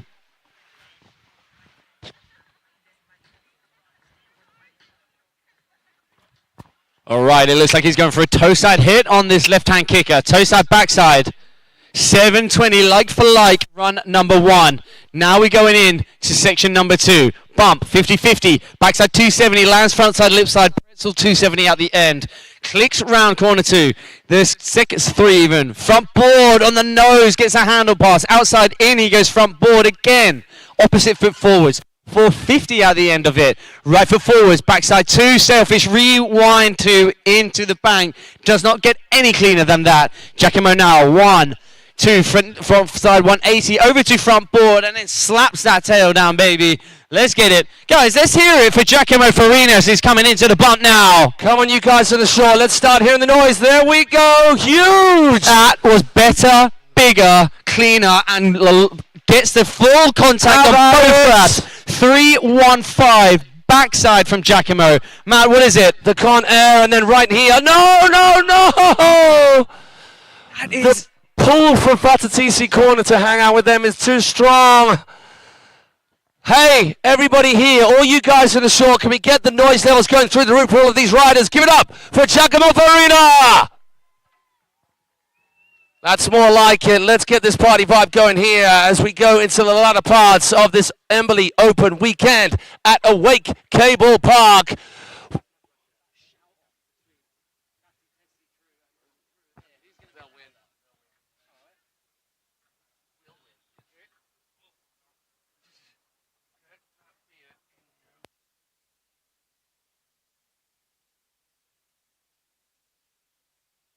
And that was such a shame for Giacomo, but an improvement, I can say unofficially, on the section 2. I really, really like that hit. How he goes from that bump to frontside 180, gapping the whole full length of that rail. Super sick. Right, creative section as well. Man, it was big. Oh yeah, that was a massive improvement. He got a lot better connection on both grabs compared to his first run on the Chrome Mobe, and he went 3-1-3 backside run number 1, up the ante with the backside 3-1-5, and very cleanly done. So of course the judges will be marking that down in a positive way. I mean, of course.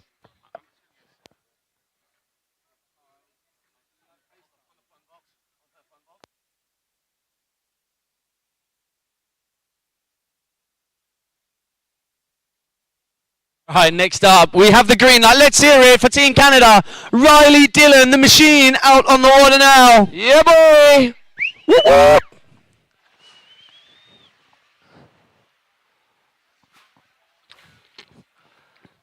So we saw that huge... You see how he goes on the inside of that the green boy? Something different. Oh, my God. Heel front 900, straight You know out what? the gate. Sensible play right here.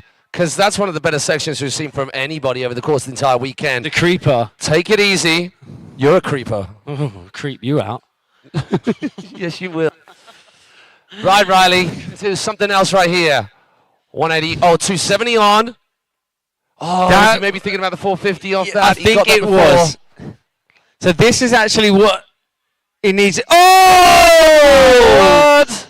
Oh Don't my give you God, that was less board to insane. play on. Oh. He did come off early, yes, but that was insane, that backside 360 landing.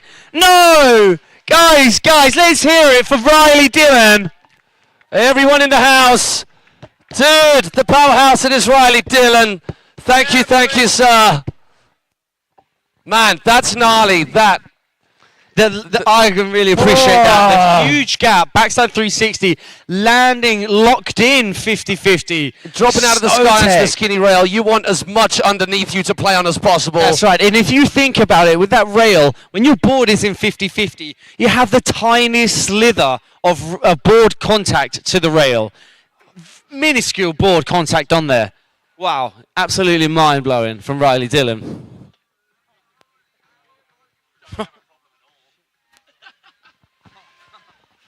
Gatti! All right, how much harder can this cat go? I reckon there's still plenty in the tank. Simply. Lovely. Right, come on, Leo. What do you got for us? Toe side in to the bump. Toe back. Rewind. Toe back two. Rewinds it to back lip and gets a full pull as well. All the way throughout that Henshaw rail. Now backside two. Comes off early. Outside in. Back lip. 450. Hell yeah, Leo. Let's go. Now we're coming into section 3. Front board. 450. And gets a really good snap out of that pop. Behold this.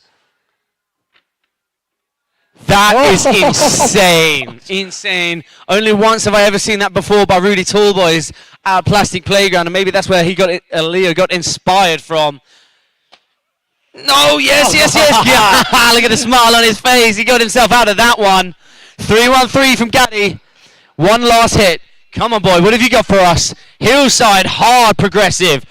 What? No! He was very God. close to death right then. Yeah, He let's missed hear the it. handle, almost got stuck, and somehow gave it a second pull to just leave his ankles in position. So he managed to get his way away from a back edge, but did not ride it away. Everybody in the house, give it up for Leonardo Gatti!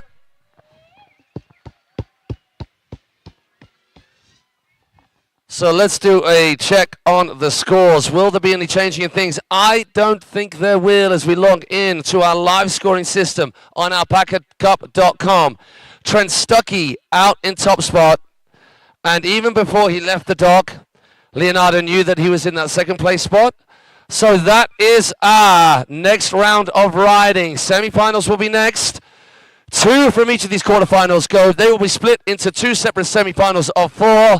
And after that, moving on to our super final of 4. Commiserations to Riley Dillon and Giacomo Farina. Both unbelievable talents.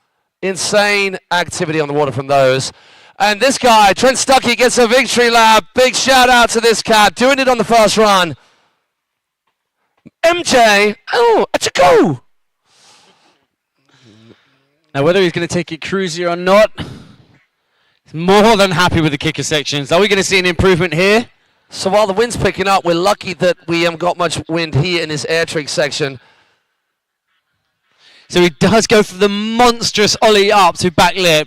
Backside 180, nose press, rewind, backside 3, backside 1 on. Stalled out, 3 out. Check this out. Is it going to be to 50-50 this time? Yeah, it is. Oh my, goody gum, Jones. Goes heel side. Backside 360 all the way to the top rail. If anything, I assume that was just a bit of practice for Trent.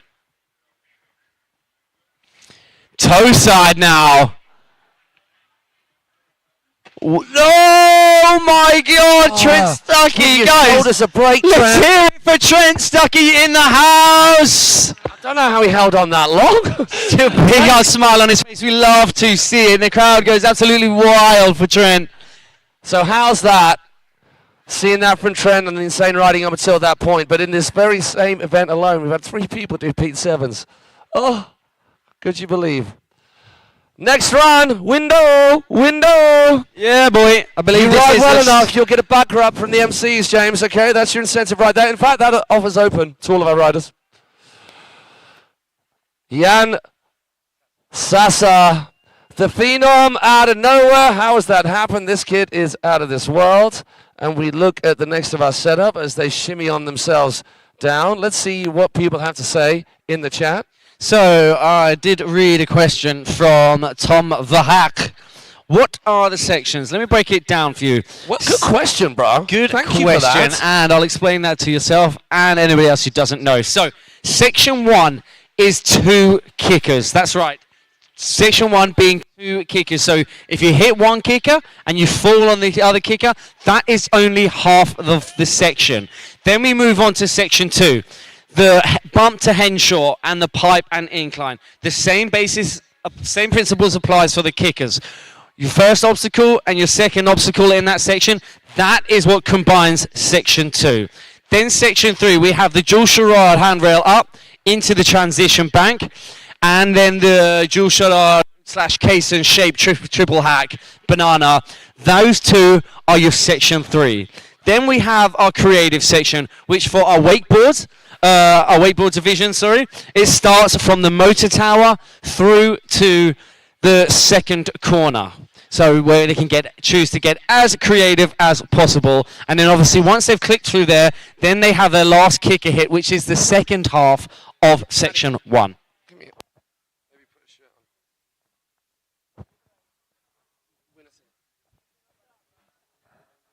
So great question there. Thank you for getting stuck in the chat, and a bit of interaction right there is always good. Keep those questions coming if you have any more. We'll try and preempt those questions by answering them before you even ask them. The next answer to a question that has not yet been asked is, how do the section work in this particular format? Now, in any normal contest, it is just your best run that counts. In this contest, it is your best section that counts. So if you've got a great A section, then you don't have to do that the second time round, and so on. We get on to the action of heat quarterfinal number 2. James Windsor first out the blocks. Backside 7 with a cheeky little melon grab to push that last 180 round. Coming in left foot forward, he goes front board. Then full 270 round into that 50-50 before he's rewound it to a right foot forward right out. 270 on, coming up a little early, 450 over the incline. So to start things off, a really tight combo. Yeah, window, getting on front board, then back to the front board, and then 450 out. Nose pressing. There it is, Windsor, so consistent. This guy is also another one of those riders, similar to Riley Dill in terms of that aggro and that machine-like consistency. Getting the chrome mob done. Now air trick section. We talking, oh, the S-mob right there. Getting a grab on the end of it too. Yeah, that's good to see. That was the Esmo which took him down yesterday, actually. So sick to see him getting redemption on that. Here in crunch time, where it matters, in the quarter-finals for the Awake Embily Open 2023. Here at the beautiful Did you have to look at the banner then, just to check the title of the event? No. Felt like you did. No. Bants. Any chance?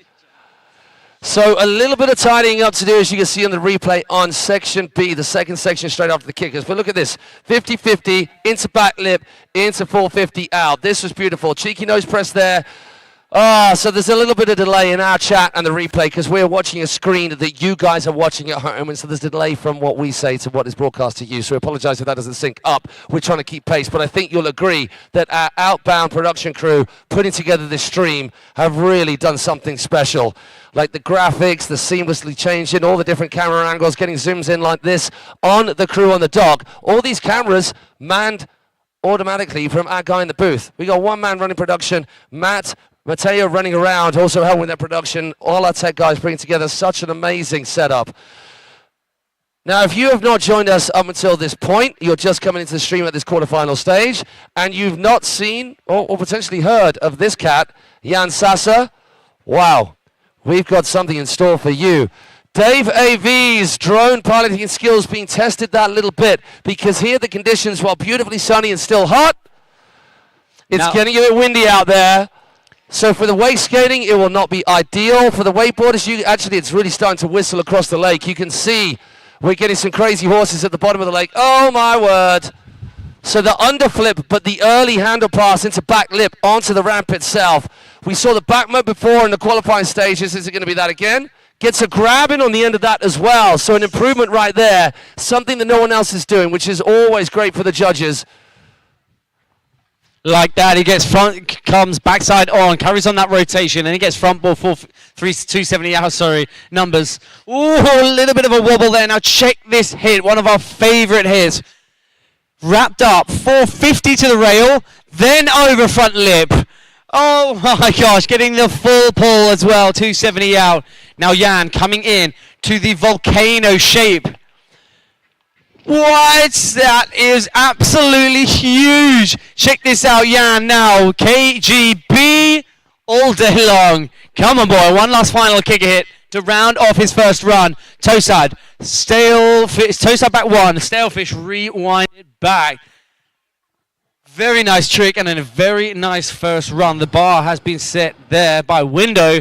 How is that going to score against Window? What do you guys reckon on the chat? Well, I think it was slightly tighter on some of the areas, but then the unusual wobble from Jan on section C at the start of that section.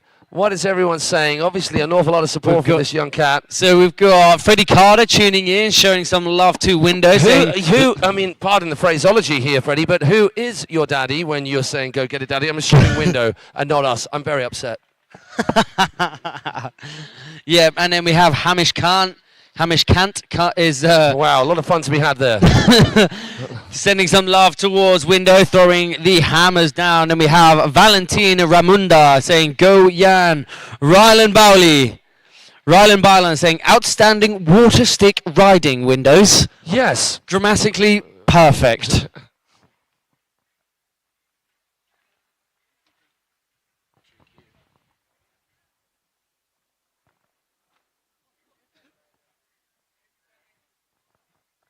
So next rider, off the dock, it looks like Yannick Paton, doing it for Team Spain, Espanol. Doing it for Team Embily as well. Yeah, of course, Victor of course. And Yannick, part of the Embily Pro Team, courtesy of Alex and our title sponsor right here. This guy in the skate as well earlier on. How sick is that? Toe side to start him off. Left-hand kicker. Getting all corked out now. Toe side, backside, 7. Little bit of a tailwind, which just means you don't get held up quite much. It pushes you downwind. Forget that. You almost swore then. Tantrum to back 90. Back lip right there. Off the bump. Into the transfer. Nose Pressington. Tail press into 3. Just rocking forward, then rocking back. Yeah, we love to see it, using the nose and the tail as much. Yeah, boy! Hillside, backside 360 on the huge gap from transition to transition, not including the wall, I mean the kicker and lander. And you can't quite see it from here, but you can see it. That was a big old hop from the inside rail to the top rail right there on that transfer. Thinking about the roll to blind with that indie grab. He didn't quite get the takeoff right, so maybe playing it safe. And then he's just foregone that section, I think, where he might have added something else in there. Heavy, late heel side cut. Stalled out, nose grab, Moby Dick. So mind-blowing, a lot of it. Section D, that needs some work for that second run, which there will be no news to Yannick Paton. He will know. The riders know better than anyone. But bearing in mind, Yannick seeding through to the quarterfinals. This is actually Yannick's first time on the water in this competition. So there's a playoff there, isn't there? There's a playoff between getting lots of riding in and getting dialed in and being absolutely knackered when you get to this point. Yeah, exactly. The likes of like Giacomo Farina has worked his way up through to the quarters, and of course, commiserations to him. But riders like himself, choosing that hard way, the long path through to the quarters. So let's see how it's shaping up as it stands after first runs. So James Windsor sitting out in front. We've only got 2 scores in, remember? So James Windsor just ahead of Jan Sassa. Still yet to get a score in for Yannick Paton.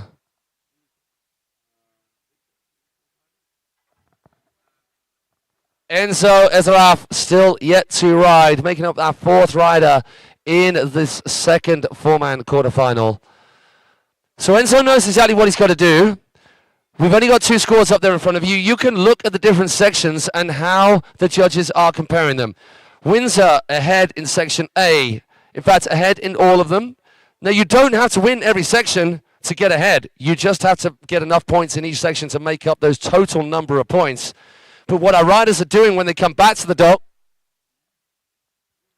is having a look at the scores that our judges are working frantically, conscientiously, all importantly, of course, to get them out quick enough to keep this competition flowing, to make sure those decisions are right, and to give the riders an opportunity to check those live scores so that they know exactly what they need to do on those second runs. It's much, much easier for our judges just to delay that scoring and not have the live scoring system. Then they have a little bit more time. If we're not getting that live scoring out to you guys before the end of the heat, then that makes things way, way easier all round, but that does not make the entertainment that we were after. Here we go. Dave AV is up in the sky, virtually. Enzo Azarov is on the water. Here we go. A lot of love for this cat. The same applies for Enzo's being seeded his way through to the quarterfinals. This is his first time on the water. Hillside, frontside 900, absolutely Just getting it all bolts. done 5 feet above the water and then dropping out of the sky. 50-50, huge gap. Backside 2, I think that was. 50-50 onto that right angle. That's crazy. Super tech. Handle pass back to backside 9. It fluffed him, Board though. slash back lip. He got pulled inside and couldn't get back to the incline because there's literally no time to spare. Back mode, landing at the very, very end of that wall ride. Frontside 180 on, 50-50, then just rocks it down into missing out on that triple, but no problemo as Enzo's still kicking off this run number 1. Here, now we go into the creative section. Enzo going crazy in a benzo. Beat, no! God damn, man. Guys, hey, let's hear it for Enzo. Come on, get behind him. He's got another run. So stalled out and so big.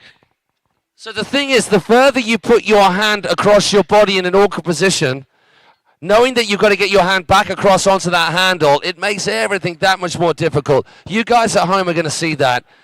So with a Pete Rose, the standard way of doing it is to let go with your front hand so that it's there for the handle pass or there to make it easier to land in that right position or get the grab on. Yeah, he's going to be a little bit bummed with that. Of course he is. There's nothing better than getting a first run locked in and then giving you that confidence to up the ante. But do you know what, Enzo? You're getting a lot of love in the live chat. We've got the likes of Maddox Tall Boys. What is up, bro? Saying, yeah, Enzo, go get it, Enzo. Kill it, boy. Come on, Enzo. Then we have Charles Anton Leon. I'm hoping you know who that is.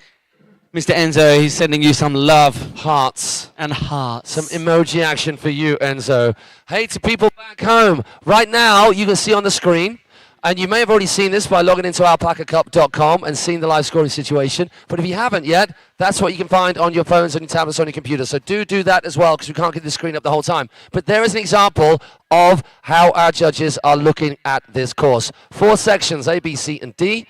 Maximum score of 25 for each section, meaning a maximum score of 100 overall.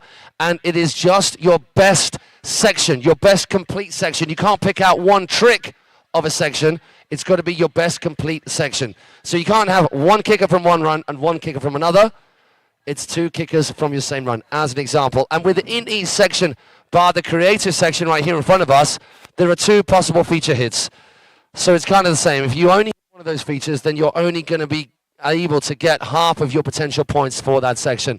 So if there is plastic on which to play on it. Here, the creative section is where it gets a little bit different, because you don't have to hit one of our 2 volcanoes. You don't have to hit this little box. You've got either of those to play on, or you can just go air trick crazy. If air tricks are your jam, then throw those air tricks in. And what we've been talking about over the course of this weekend and leading up to this point is how it's great that air tricks have come back into the fold, where they kind of lost their cool, where feature riding just exploded all over the place. And the reason the feature riding did is because, technically speaking, it's easier to launch your first flip of a kicker, your first long old rail ride, than it is to get airtime on the flat, to get your first invert on the flat. It is a bit gnarly. It is a bit full on. If you don't have a straight line cable, or if you've not gone upside down off a boat weight before, it is full on. I remember those days when I was getting my head around air tricks coming from boat. It's not the easiest thing. So it does separate the men, the women from the boys, the girls, just that little bit. Now we have Yannick. Spray lap. Is it a spray or is he just more than... Or is he just cruising? He might just be cruising. It looks like it is just a spray lap. So it is definitely a spray lap, because we are waiting for that score to come through for Enzo Azaraf. As it stands, James Windsor, Yannick Paton taking the top 2 spots. Jan Sassa out of the running right now after the first runs alone. Each of other riders with a second run in hand. potentially our other riders on the dock opting not to do a spray run. They have the opportunity to do so, but they don't have to. So that means Yannick goes out and he just wets down the features that he once wet down. And there we go, Enzo Ezaraf, which as expected, he's in 4th place right now, missing half of both the creative section and the kicking section. So Enzo, no rest for him at all, as he has got to get straight back into it. Coming in for Team France, Enzo Lazarov, give it some beans, son. That he did, dropping out of the sky in that stratospheric hillside front 9. 50-50 on the corner. That's what he was after. Full pull, baby. FPB. Love to see it. Now Enzo carrying on that section. That's full pull. Back lip. 270 out. Boom. Way bigger improvement straight away on that section. Now we're into section 3. Back mob. No. Get up, boy. Get up. Okay, yes, there was a wobble there. So that section is going to be a miss. He is going to have to rely on his first section, his first run in that section, which is going to be a bummer for Enzo. But now, carrying on, let's get redemption. Oh, for God's sake. Guys, let's hear it for Enzo Azaraf and show him some support.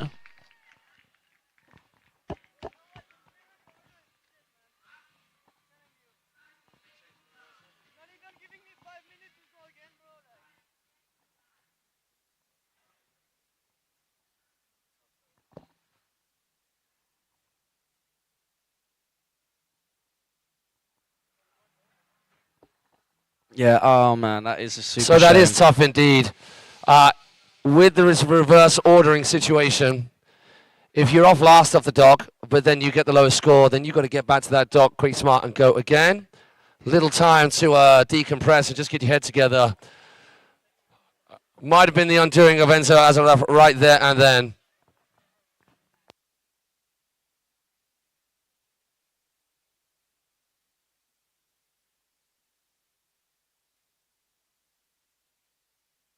Up then, out on the water we have, doing it for Team France, Jan Sassa. Check this out. Is he going to go for it? Toe side in, Ollie 90, handle pass. Gets like a hand drag on the kicker as well to late underflip. Insane, such a creative way. Is he going to be the back mob again? Just as clean, just as big as he did in his first run. Clicks around the corner now, front board. Sorry, carries on that rotation, backside 1, gets a handle pass to front lip. Then he goes back lip, backside 270 out the end. Whew.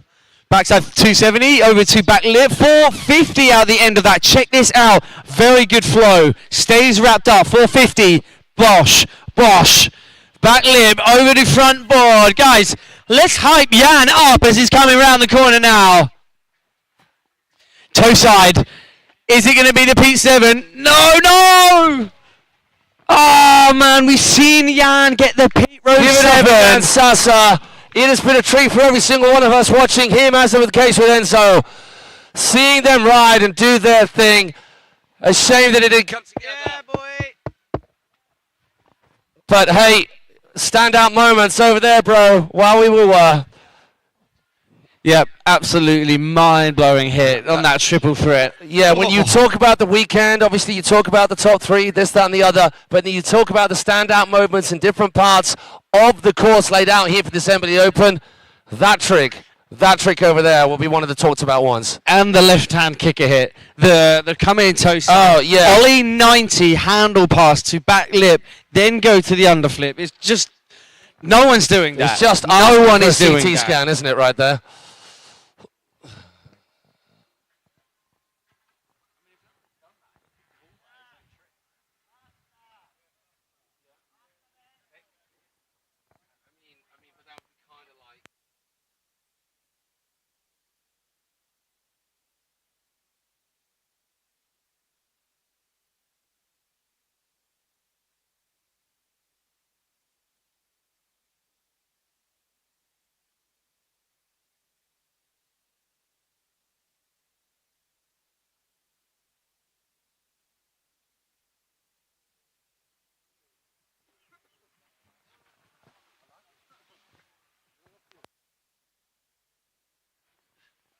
All right, next up, doing it for Team Espanol. Yannick Paton back out on the water. So these guys are qualified. I mean, that's an unofficial, of course, but I'm assuming that that won't be an improvement on Jan Sassa's run. We're still waiting. So just to, I apologize. Big time apologize. Jan Sassa squeezed himself into top spot right now because we're combining and totally forgetting we're combining the different sections. Yannick Paton pushed down into third place. Jan Sassa is guaranteed a place in the next round.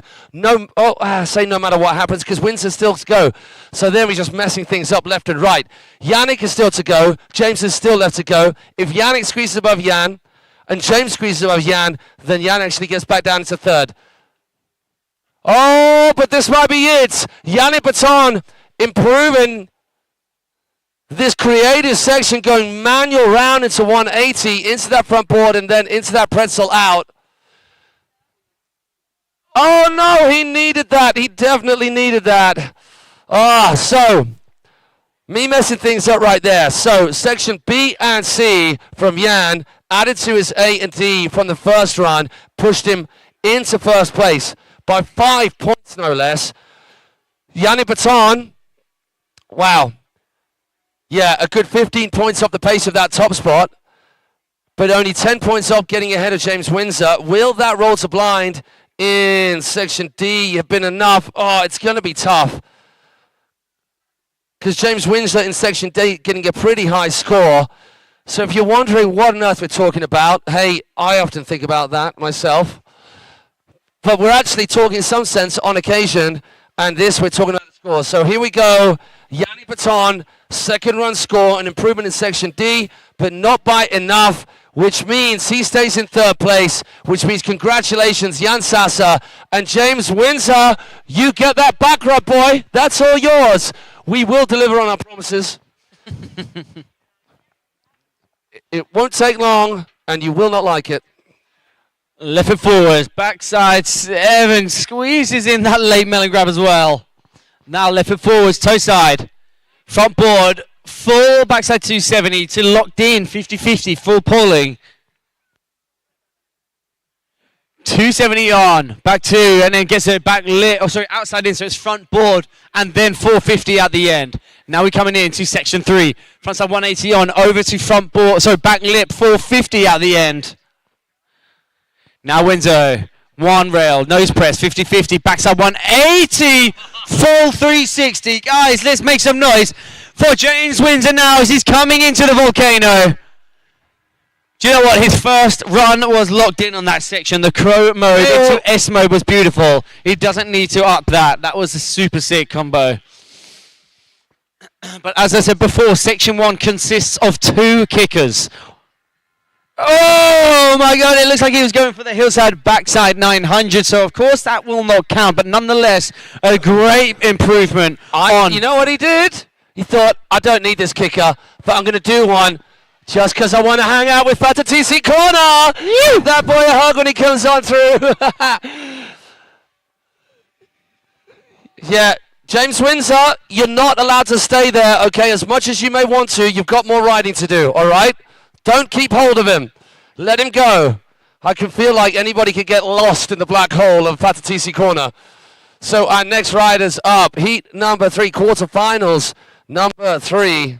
We have Connor Lawton, Niels Ritzman, Ricardo De Tolle, and Mr. Gavin Stucky, the other half of the Stucky Bros.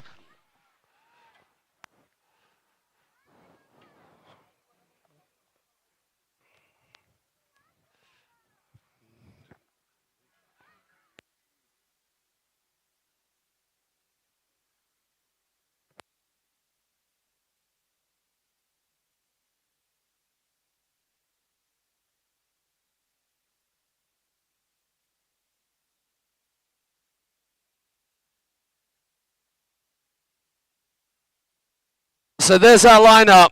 Connor Lawton, Niels Ritzman, Ricardo De Torres, Gavin Stucky. So Ricardo, Gavin, our seeded riders joining the party. Oh. Boy, easy now on the spray laps. Busty gone done it. Oh. That's what I did there. Oh, really? Day and a half in, and it just rolls off the tongue. Day for it.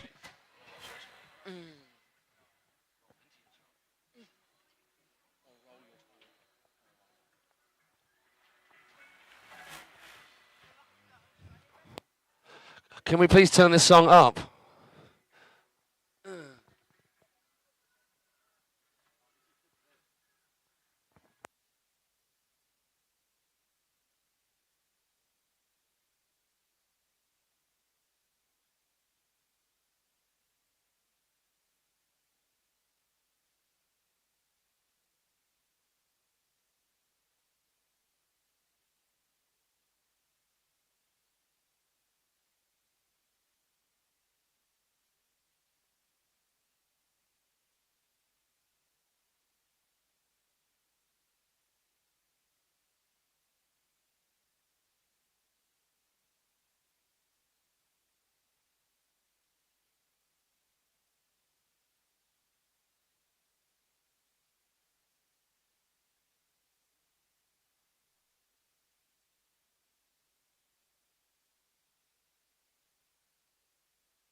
Hey, in this little delay that we got here, not delay, in this little pause, because a pause is necessary.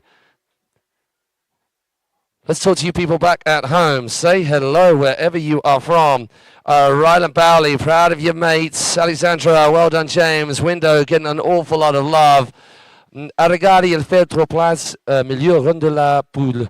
So I'm not sure what I just said right then. I hope it wasn't. Ah. Ethan. Oh, so we have got our first run, first rider, third quarterfinal from Australia. It is Connor Lawton. Oh, it was a big one as well, the underflip.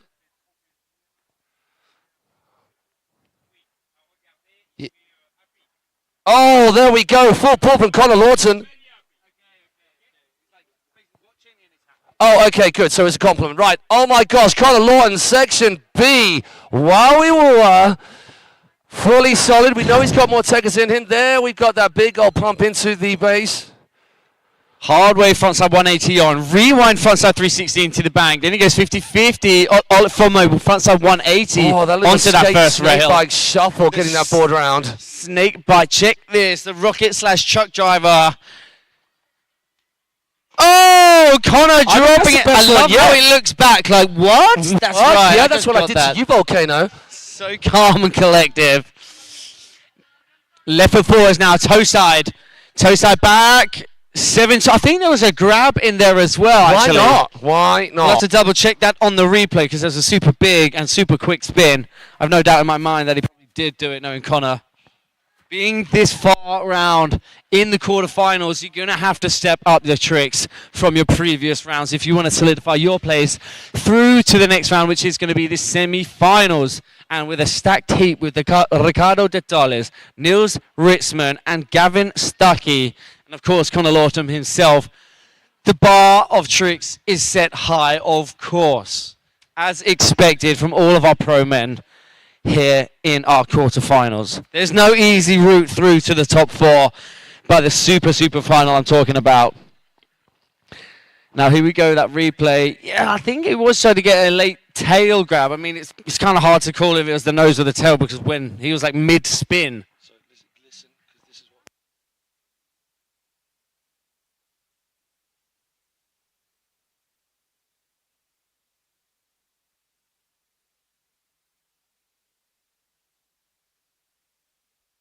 Let's go. Niels Ritzman, another powerhouse. Guys, keep your eyes fixed on the water. This young gun up and coming through the ranks. Toe side gets the grab, the tail grab before the first part of that. tail grab, then double handle past toe back to 720. Do you see how he did that when the whole line was slack? So he was just going off of balance on that one. Ollie backside 360, 50-50, full pull, hardware 270 Oh, back my lip, word. back 270 out the end. Such a tech hit with that full pull. Loved it. Check this out. Oink. Oh no! Oh my god.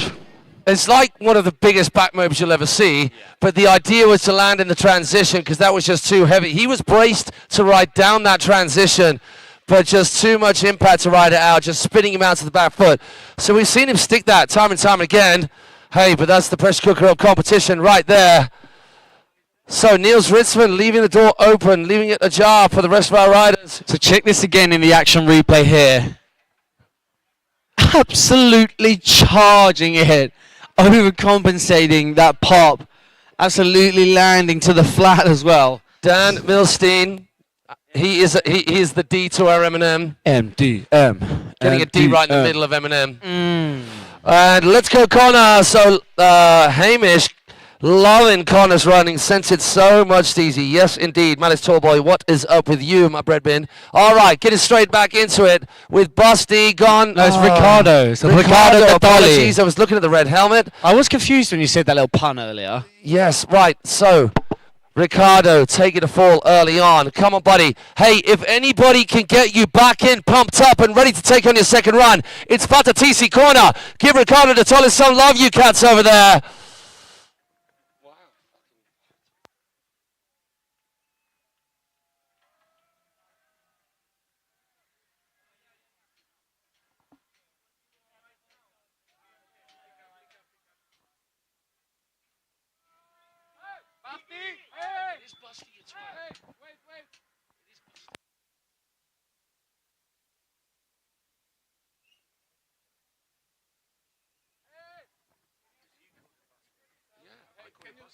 Busty! Busty! Busty! Busty! Ricardo, sorry. So, yeah, you're too... Yeah, sorry to you. Ricardo! Different colour. I wish you guys distinguish yourself with your helmets a little bit better, honestly. Hey, I like the red Distinguished- helmets. I've got it. I'll give you a Nearly came out. Sorry, everybody. Maddie confusing me confusing him, everyone else being confused. I'm confused. Yeah, but everyone else isn't. But Just us. Yeah. That's okay then. As long as we're not in control That of was, anything. yeah. So So Ricardo de Tolles, I got it wrong, I got it right, then I got it wrong again.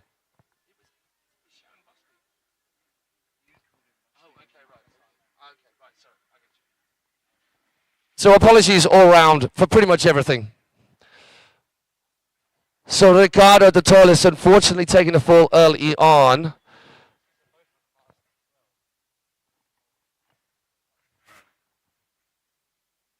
So it is Busty next, right?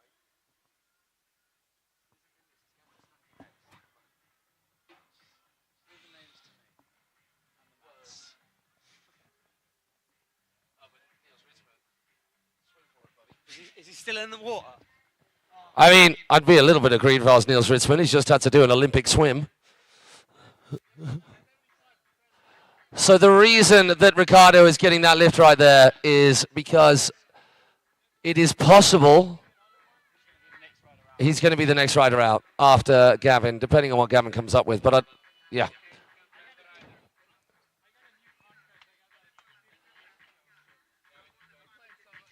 All right, guys and girls, make sure you keep your eyes locked on the water as we have Gavin Stucky out on the water now, only 17 years of age. Getting it done. Let's go, Gavin. Having an absolute insane year, Gavin, isn't he? I like the more formal attire of tucking in the bib as well. I like that. He means business. Yes, he really does. That's confirmed. So mid-grab on that backside 7. Going for the transfer off the bump. Oh, just a little cheeky transfer. Just hopping up front board. Gets a full pull straight off the bat. Frontside 360 to nose press. Full pull, back lip, backside 270 out. Slaps that tail down. Now we're coming in to the start of section 3. Ollie's up. Super chill. Super steezy. Oh my God. Front board up, over to front board, from Firecracker, rail to rail, full pull as well. Now we've got Gavin coming into the bump section, 3-1, 3-2-1.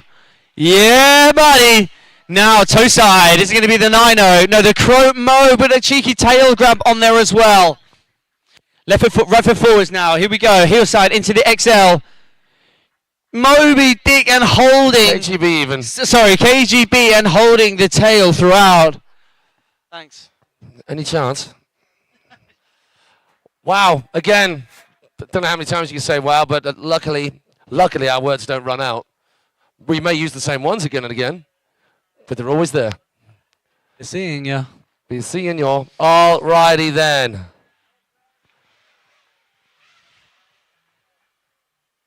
So I'm not sure whether this... Yeah, it's going to be a spray lap. Cheeky queek. Cheeky queek? Cheeky queef. Cheeky quick spray lap. Yeah, as a...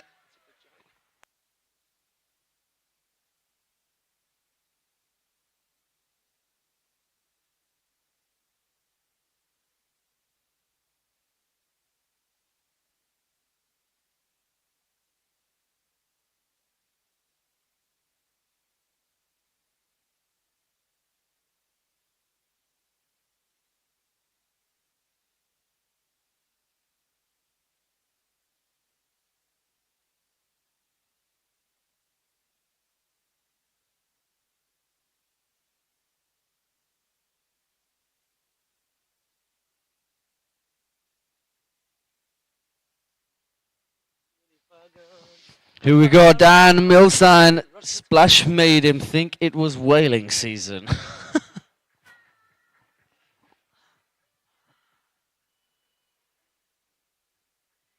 It's okay, Dan Milstein. We're just brainstorming here. Because they called it wrong on the Moby Dick. Okay. That's why he says he loves calling it the whaling He season. really does. So Hey, Preston, Preston! what's up from the US of A? That kid can ride. Oh my gosh. Pleasure to see him in the UK again. Yeah. Sure, we'll be seeing him at the likes of these events and many, many more, because the guy is still just a whippersnapper, but he can rip. Yeah, absolutely blew our minds away out in Worlds IWWF last year, and then coming at the WWA and Plastic. And I can't remember his exact positioning, but I'm pretty sure he podiumed in something over at Worlds and Plastic. Most of those things. Yeah. Yeah, nice. Sick riding from Preston. Good to have you tuned in, buddy. Once again, And if you thank haven't, for- Preston, go. don't forget to share it, the live stream on your socials. Not just Preston, of course, the rest of you. Dan Milstein, you better have that on your story now if we go over to your Instagram. Or you're going to get a whip from me next time I see you. A Matty slap? A Matty crack? Both. Both.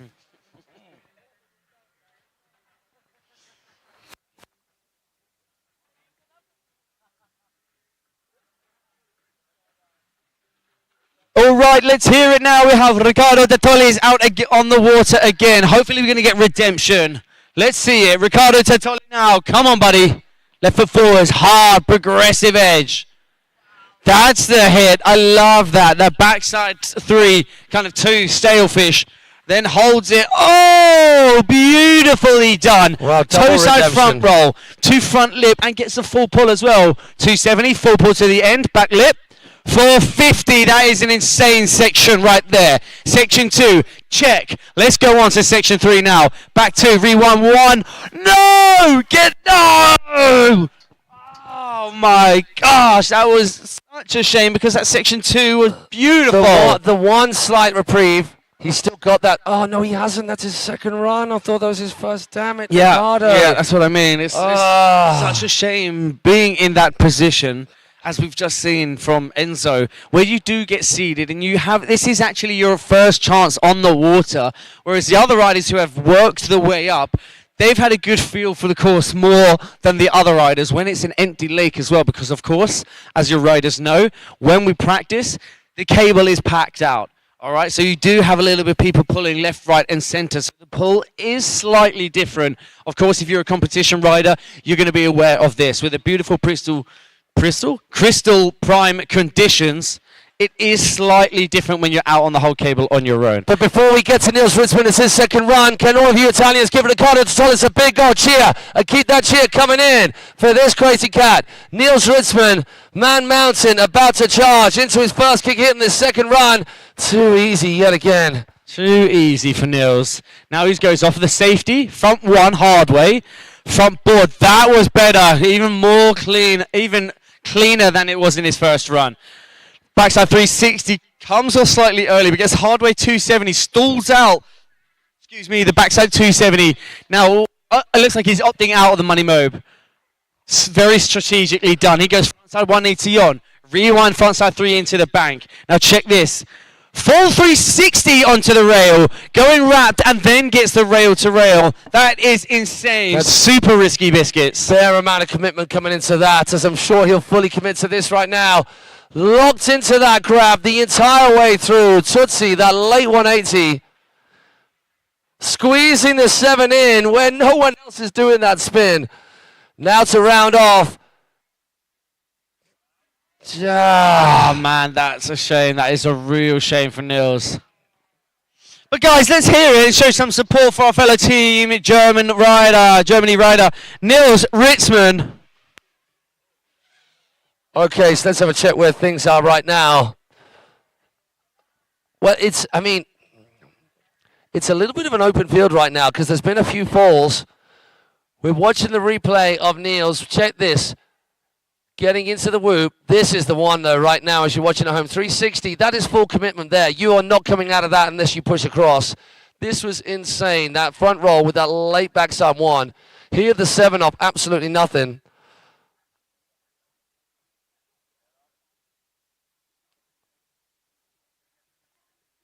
It's a shame, a real shame for Nils. I mean, obviously, up until that part, everything was beautiful. Opting out of the mobe kicker to land on that transition, I think it was very strategically done. Had he got that done in the first run, maybe he might have done something a little bit more insane, but we're not too sure. So we'll only have to wait for the results to come through to see if, and only if.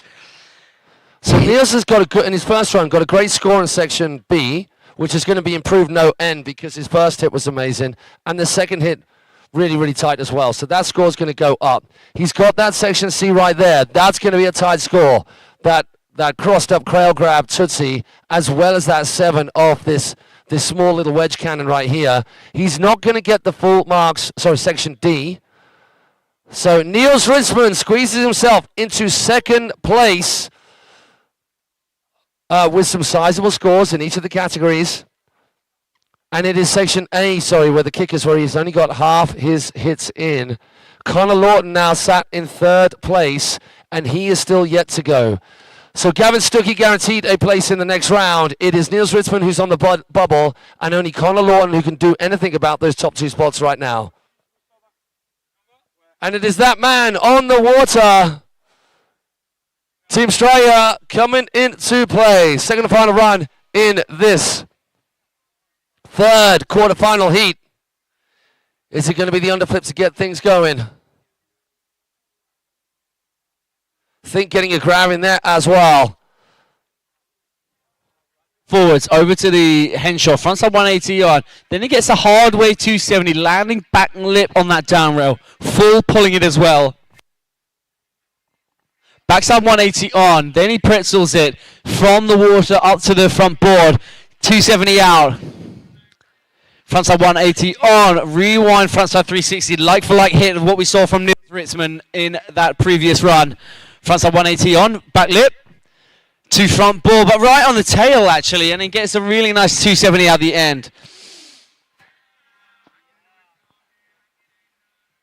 Now Connor's first run, this section was beautiful. That truck driver wrapped handle in his elbow, double-handed grab, then goes blind on the Tootsie. Insane.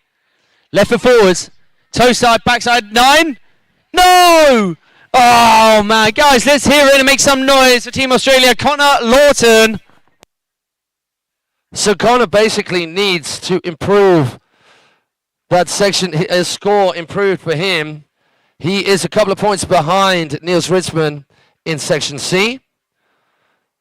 And with those hits from Nils, I'm not sure it's going to be enough. So we are looking at this second run score coming through right now. You're catching the action in section C.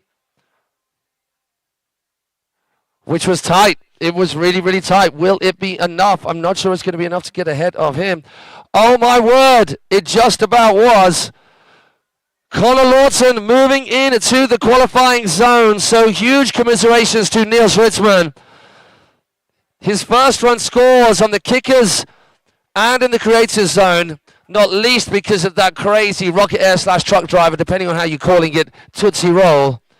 And then a slight improvement by a couple of points in both section B and C has seen Conor through. Congratulations to him. Gavin Stucky, you've got the Stucky, got the top spot. It's a victory lap. Victory lap for him. What does he do? Doesn't need to do anything. Take a load off, have a practice. Wetting down that right-hand kicker. Maybe he's just going to cut a lap to come round and give that a blast. I mean, that right there. Front board, Bagel 90 out. Oh. Back lip, gets the tippity tap. Ollie's right up to the top, outside in, back lip. So both right foot and left foot forward back lips on that section. Ollie 270, handle pass. Oh my God, that was insane. Getting that hard way when your back is and your tail is facing the rail that you're going over to with a handle pass. Insane, nobody's doing that. So he is going to go for the creative section. Huge back mo 540. Do you ever wonder why wakeboarders' knees are not the best? That right there is the reason. Boom! Just as we saw at LAO. That was for you, Butter TC Corner. Did you like it? Yes, they did. How could you not? That is heat number 3 done. Qualifying, quarterfinal number 3. I want to see that in your run, please, Victor. That very trick in the creative zone. So we have got Victor Salmon.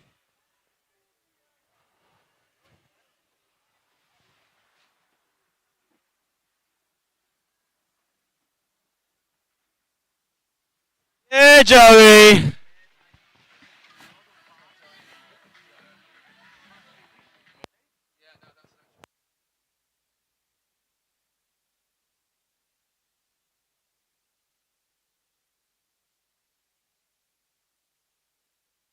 And our lineup is going to be... Look, it's Ricardo de Tolly. Or Busty Dunn, either or. No, I'm joking, of course I know it's Busty Dunn. I'll give you a Ricardo de Tollis. I'll gone done bust something.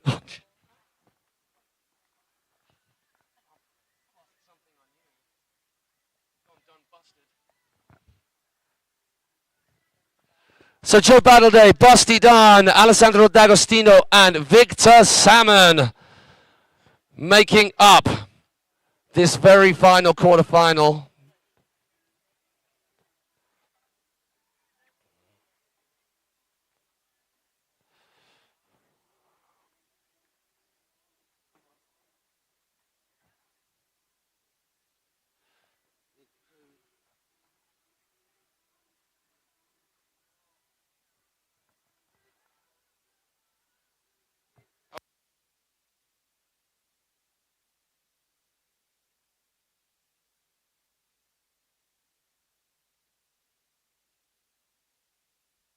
So we're going to be moving on to our amateur ladies final, amateur men final.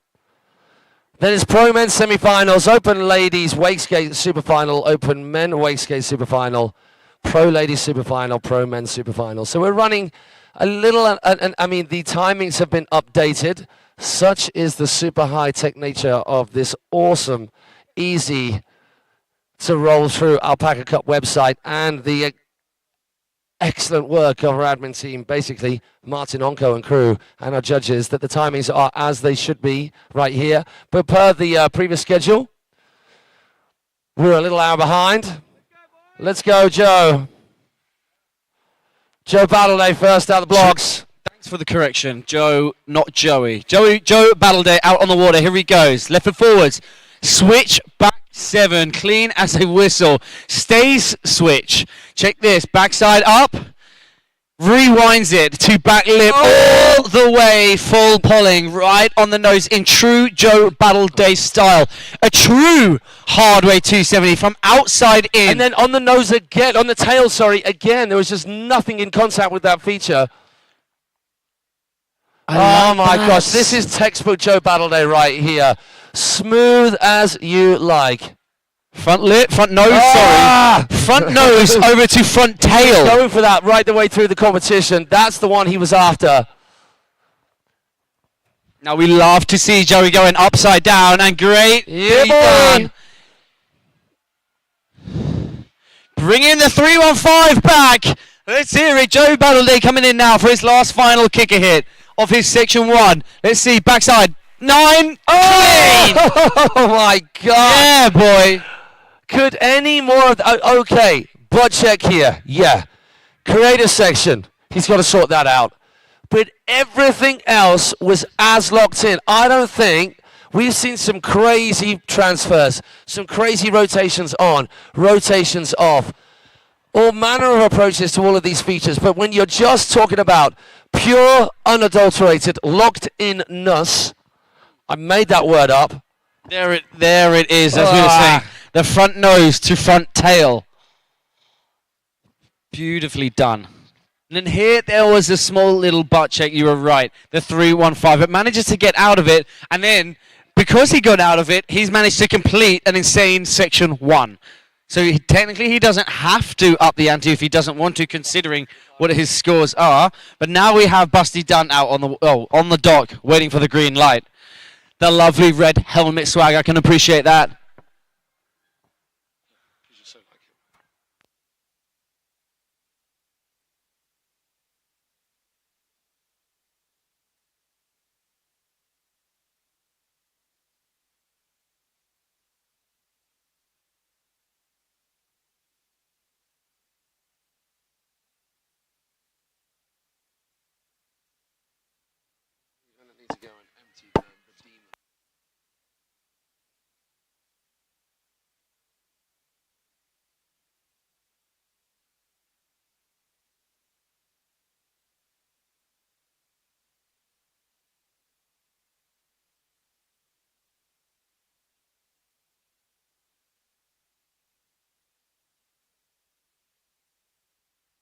Busty Dunn, number 1, out on the water. Let's go. No, he's not.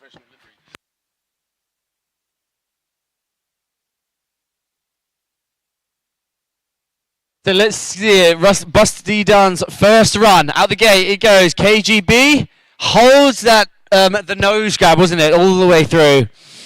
Into the bump. Frontside 180 on. Oh my gosh. So what we've seen a rewind from Joe Battleday, but Busty getting a bit more rail contact and a rewind as well. 450 out the end of that front board off the incline. Stays right foot forwards now into section 3. Backside 2. It's very, very similar hit to what we saw from Trent Stucky. The backside 2 from the first safety. Yeah, Busty. Back to back, left and right foot. Huge back 270 transfers in that section. Now check this out, not a familiar trick you see Busty doing, but getting it done here for the Awake Embily Open. The Pete Rose, 315, very cleanly done.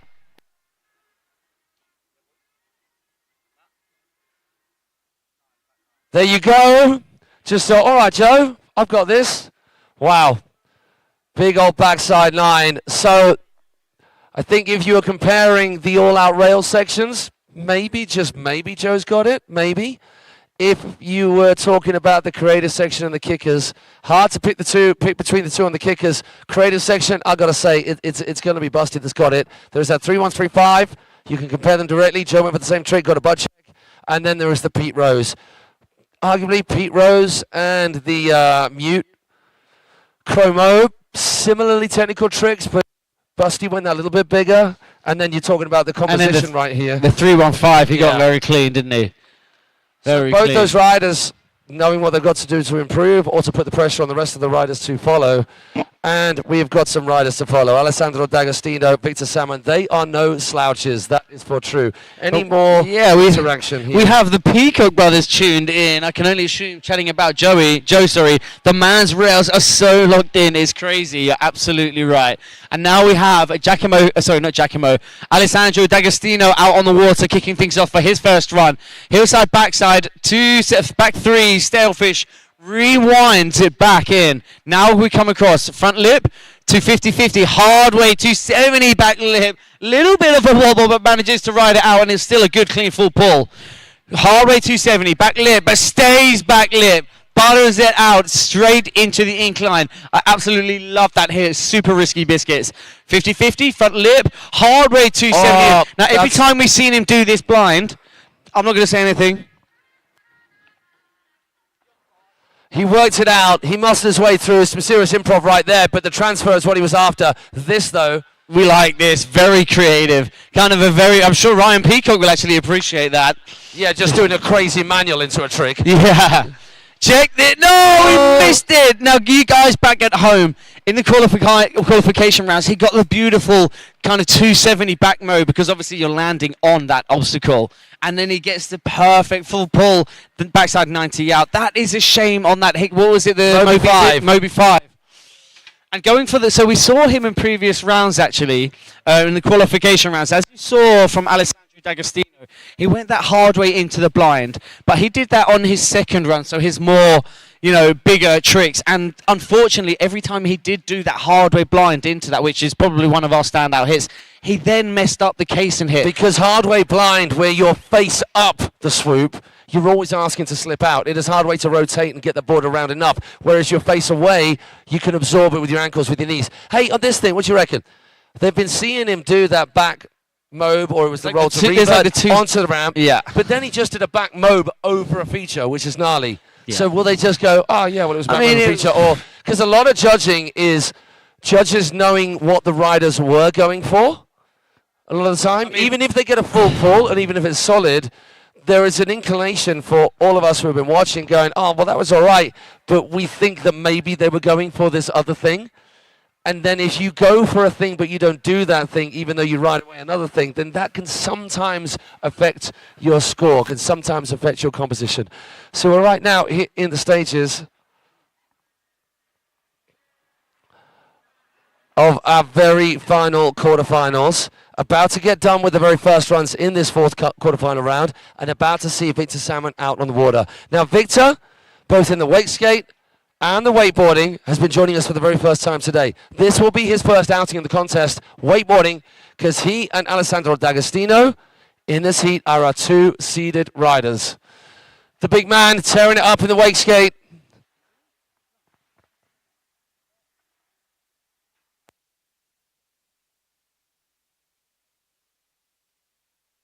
Such a true Victor Salmon style. He goes ollie backside 360, then into the back mob off. Then he goes back lip up, 50-50 creeper, gets that back foot up and over for the front side lip slide.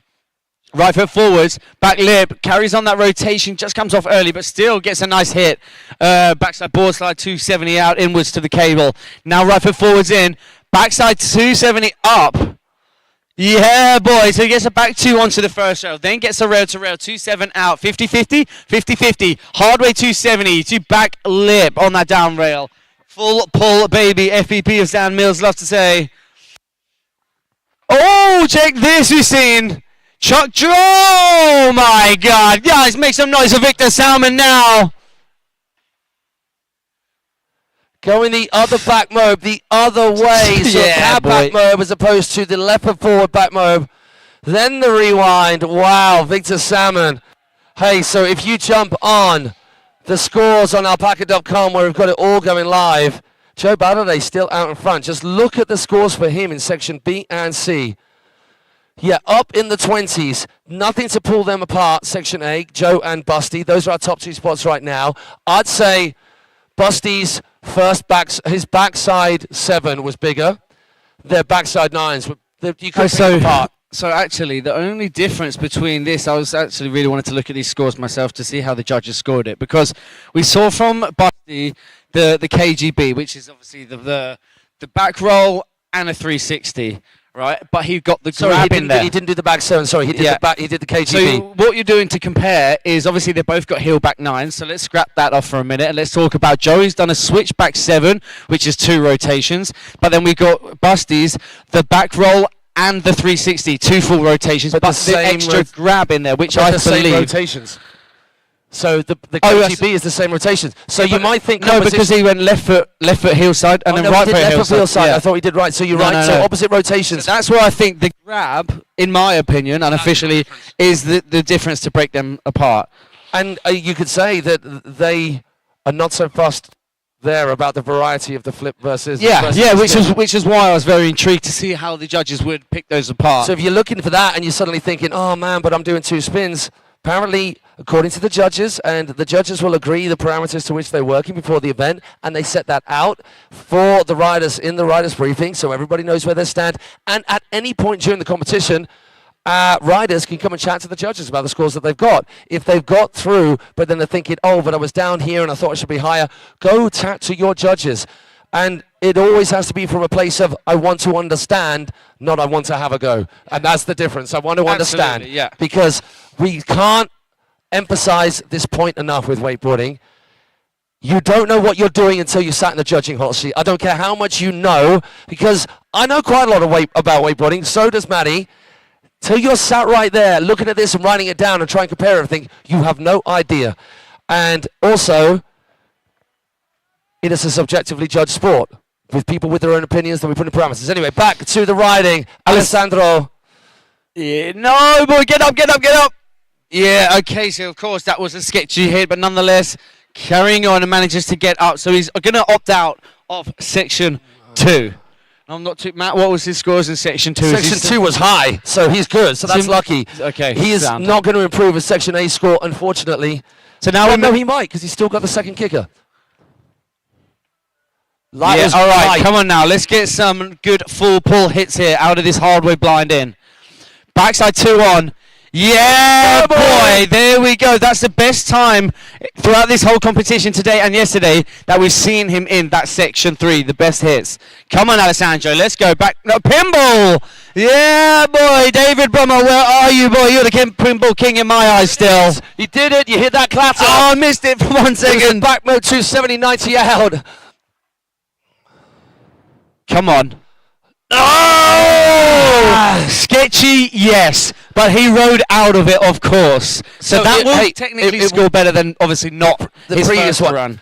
Well, He actually fell in on that. he in his actually first fell, run. but then he did the clean rewind.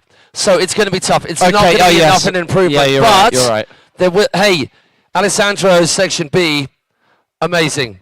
Section C, I think that's going to be an improvement there. That was the best we've seen him in that section But C. if you're looking at section C scores, which is that last straight and all of those hacks, these are the highest scores that we've had across a whole field. Look at that. We're up in the 20s. We're up in the late teens. Near the 20s with Victor, and I think that's going to go up again. Is it going to be enough here? Look at the unfortunately, the kicker scores from all of the riders, Joe, Busty, Victor, are pretty up there. And Alessandro was needing that. He'll go up in a couple of other areas, but I'm not sure it will be up enough. We wait to see. That is all just our commentary. And, you know, we were talking about how you don't know what you're on about until you sat right there. I'm pointing this way because our judges are right here.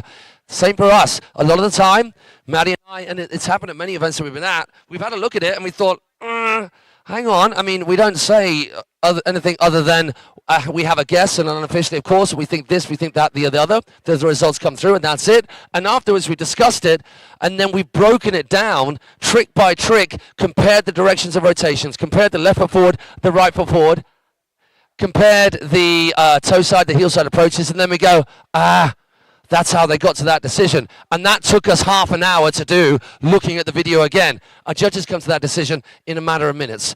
And it's the most insanely difficult job. So, once again, another one of these things that we repeat is, if you want to grow our sport, then it's not enough just to be damn good at what you do on the water. You've got to get involved off the water as well. And a big part of the Wake House project that Martin Anko is behind is giving the riders the opportunity to have their say. Don't just moan from the outside, be positive and helpful and encouraging and give that feedback and that construction to the sport from within. There we go. I'll get off my soapbox now. Victor Salmon in third place. Behind Joe Battleday first, Busty done in second. It's his second run. Now, where can he improve? So it is section B that he needs a little bit of summer summon. His section D was off the hook. Section D, highest score. Section A, good. He's leaving that well alone. But section B is what is needing the upskis. And he just came up with it. That was it. Well, he came up with it the first half. Can he lock in the second half? Needs a full pull right here. Gets it. Butters all the way through. Oh, my gosh. He just came out of that. Does full 3 or 270 on, then butters off the end. Check this. Backside 270 to 50-50. Oh, Doesn't he quite wanted get the the full extra rotation, 360 didn't he? yet. Yeah. But still, it was a clean hit. It was still a good clean hit and a technical hit. Back two to the from the first to the second rail. Super tech. And coming straight out of Awake Park, you're not surprised that he sent that. The amount of sick rails that they have there. Yeah, boy, gets a Pete Rose, clean as a whistle. Now Victor coming into the second half of the creative section. Back mode for days. One last hit, Victor. Oh no, he opted out of his kick. So that is going to be a wrap. We'll love to see it, the bum slide up the kicker. Let's check this out in the replay. The butter slide. Let's check out this butter slide in the action replay. 70, a little bit of a wobble. Just shin capping himself. Here like we this. go. Oh, yes. He's another one of those, just sees a park differently to most other riders, right? Just does all manner. He's your Matty Muncie, they're all of the same ilk. Your Felix Georgi, even, hey, your Busty, your really tall boys as well. Just seeing things slightly differently. And there's a whole bunch of riders who are like that. And it's amazing. Get some inspiration for those guys. The park that most of us see out there is not the park that they see. Hey, reality is what you make of it. Oh, the bum slide to Stiffy. Bum slide to Stiffy. Why was that not in his competition run? Maximum points. Right, I don't know where my heat scores have gone. It's just all over the jibbly jobblies. So we are nearly at the end of our Pro Main quarterfinals. We are going to be going into finals for our amateurs very shortly. Stick with us. And what are you doing? And can we please get you guys involved on the Channelinski?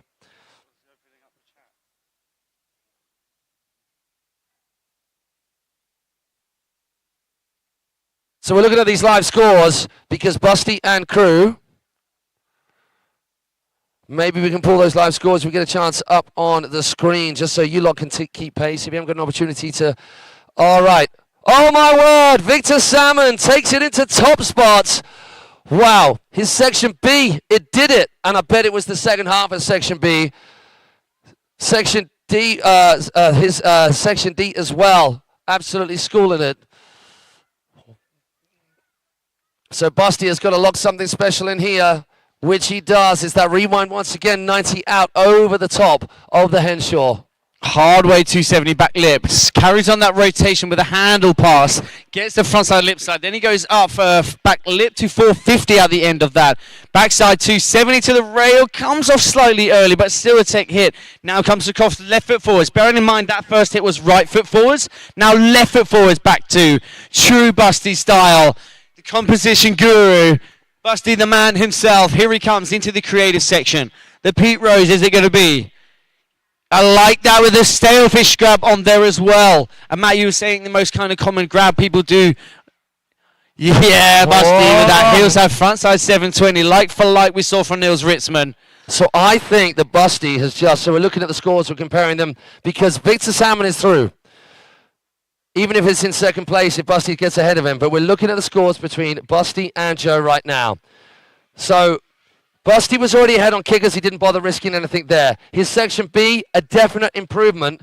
But Joe was so far ahead, literally by just under 10 points. Now, section C, Joe was ahead, but only by 3 points.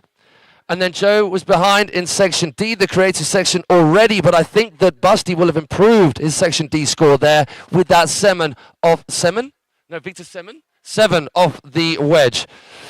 And there's only 4 points between, 2 points between them. There's literally 2 points between them. I think we're going to see Busty move ahead. That's totally unofficially, of course. Busty, you see Joe there on the dock, just looking at the phone, waiting for the scores to refresh. Joe, I think it's going to be section D. It needs to be a 3-1-5, clean. But whilst we wait, I just wanted to do a quick shout out to Dave Av from myself, Maddie, and of course the guy here on the chat saying the drone pilot is too good. Fire. Too fire. 2 times fire. Too hot, Dave Avi. Yeah, definitely worth letting him know. So well done, Dave, mate. Hi, Keep people up the at good home. job. Good to see y'all. Everybody, wherever you are, here you go on the screen. You can see what we're looking at, what Joe's looking at on his phone. Look at all the blue highlighted bits. So Joe's just got the one run in the bank, and it was Busty done. Hang on, have we got a second score? Not quite yet. So it is an improvement, we're thinking, from Busty on the creative section, this last section. He didn't go for the kickers. He thought he'd done enough. It was the highest score out of anybody. What do you reckon, Maddie? Was his section? Oh, there we have it. Difference. It's about 5 points. Exactly 5 points on the nose. So Joe Battleday still got section B. Does he risk section A? I'm not sure he needs to. I think it's just the focus has to be for him on C and D. Now Joe Battleday to kick things off for run number 2. Here's that backside 720 switch again, might I add. And bearing in mind that this...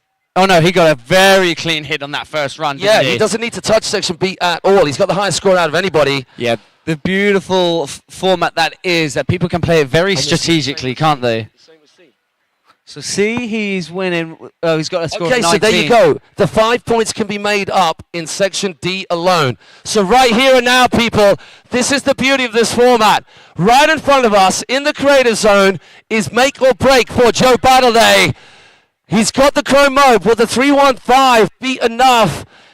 Come on, Joe. Let's see it, boy. Chromo, beautifully done. Switches it up for a right foot forwards into the outside. 3-1-3. Super clean. Cleaning it up. Kept his hand out the water as well. Rewind. It's got to be a rewind, right? Now Hill backs 900 with the that was no! Oh, man. Give it up. Vata TC, give that young lad from the UK and Australia some love. Joe Battleday. Hey, why not just stick a grab in that middle of that 900 backside? Wow.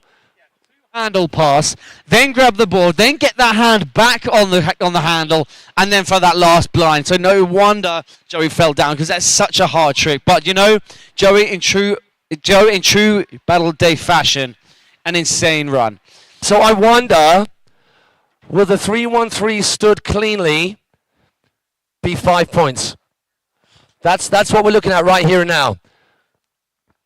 He didn't need to do anything more. I mean, well, the thing is, he could have gone, oh, I can squeeze a little bit of something extra out one of the other sections and maybe add a point here and there. But then he's risking where he could have made up all the money here.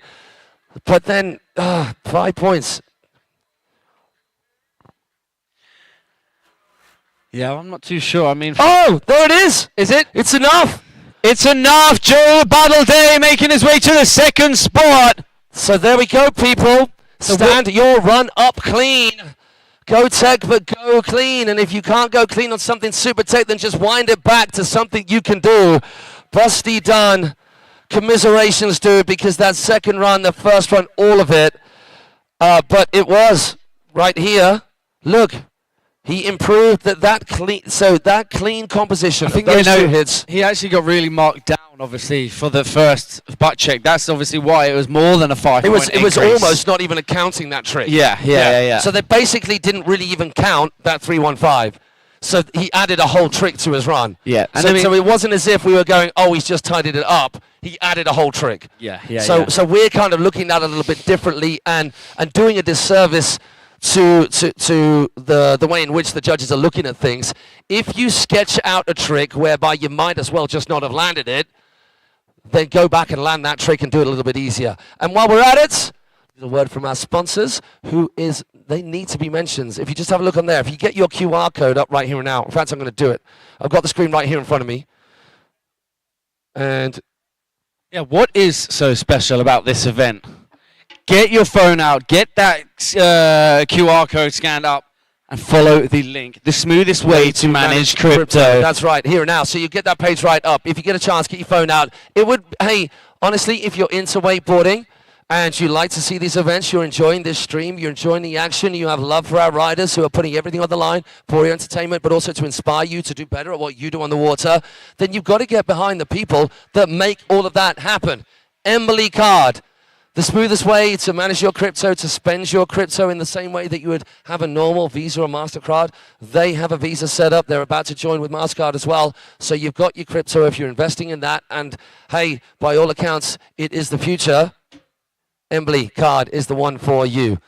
All right, so we're not doing a spray like we're straight into it. Sorry about that. I thought she was going for a spray. Now we come in 50-50, ollie up. Just missing out on the incline. Who is this? Federico, I believe. In our amateur ladies final, it's all go. This is the money right here. All these three ladies who are getting onto the podium. But let's get behind. We've got two Italian ladies. Oh, was that a press right there at the end? What's she got now for us, Maddie? Yeah, really enjoyed that nose press. As we said before, don't see enough of them. Now Federica coming into the creative section. Gets a nice backside 180. Clicks around the corner. Into the second half of the creative section. Gets that back lip. 270 out.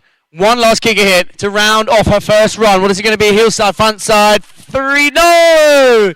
Oh, man. Federica, that is a shame. Oh, shame. But no problemo, as that's only one section that is going to pull you down. The other sections are all looking good, looking pretty tight. Still with a run in the bag, so wouldn't worry too much.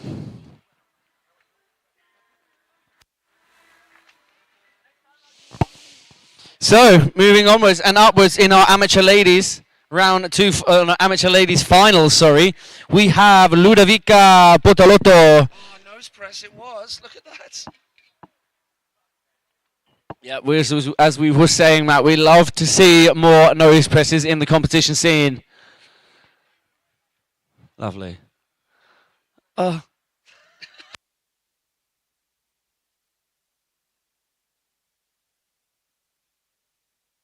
right then, Maddie. Sorry, I just slipped or something.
Ludovico Bottolotto on the water.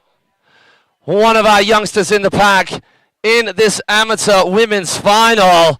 So we've got Italy and Italy versus Thailand. What you got to start off? El Clasico, frontside 3. Really, really clean. It's a little bit blowy out there, which definitely can affect the little ones a little bit more. If you're smaller stature, then that wind is going to blow you about a little bit more. So we've got first scores in. It's 28 for Federico Tiriola.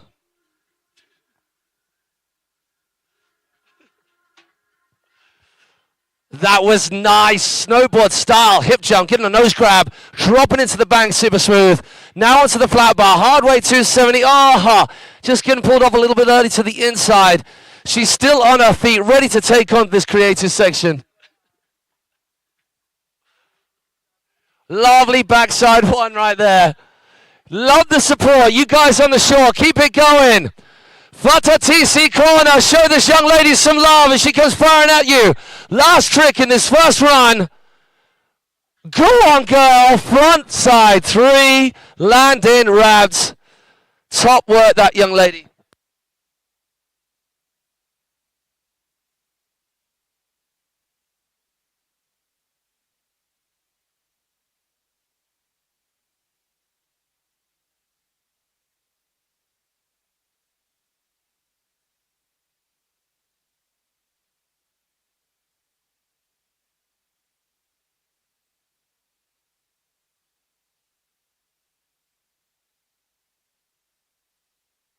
Yes, Ludo. Oh my. What that final trick. Steezy as a one thing. Top work, young lady. And from one young lady to another in this women's amateur final. Do not be confused or be misguided or deluded by this young lady's stature. Because this small slip of a little ripper thing, wow, she can charge. 11 years old, and watch her go.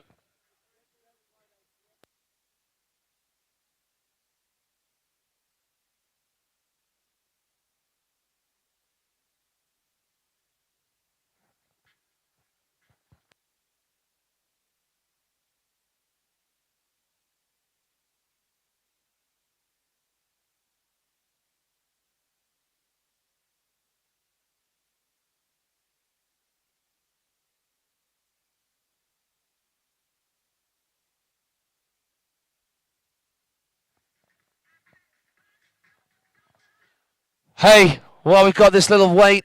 Oh, we're loaning a carrier now. I think she's ready to go. Just watching for that ball, and we're waiting for the judges just to give the thumbs up. Can we have a big shout out to all the Awake Cablepark crew?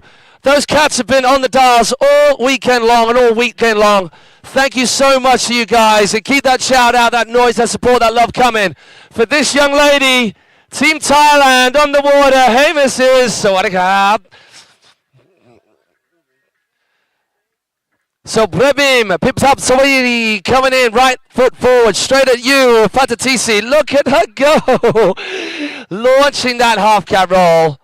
She's going to pop one up onto the top spot. Oh my, that is such a leap. That's literally like a half of her over her height. Another 4 foot higher than her. Hops, oh my gosh. How on earth did she pull herself out of that? It looks like she's going so much faster than anybody else with the size of her. Yeah, girl, so a little bit of a wobble, but this girl has got some grit. Wow. Hops across into that front lip. Pretzel 270 out. Now right in front of us, it's a left foot forward hit. 540, absolutely bolts landing. Come on, Bapim. Let's see it. The second half of the creative section gets the crib. Locked in. Boy tuning in on the live stream, showing some love. Great to see fellow team rider, Thai team rider. No, a little bit of a wobble. No, man. She actually did well to get that board back underneath her. Thank you, Fata TC, for this little ripper, as all of our youngsters, all of our crew in this amateur women's final. So let's see how the scores pan out.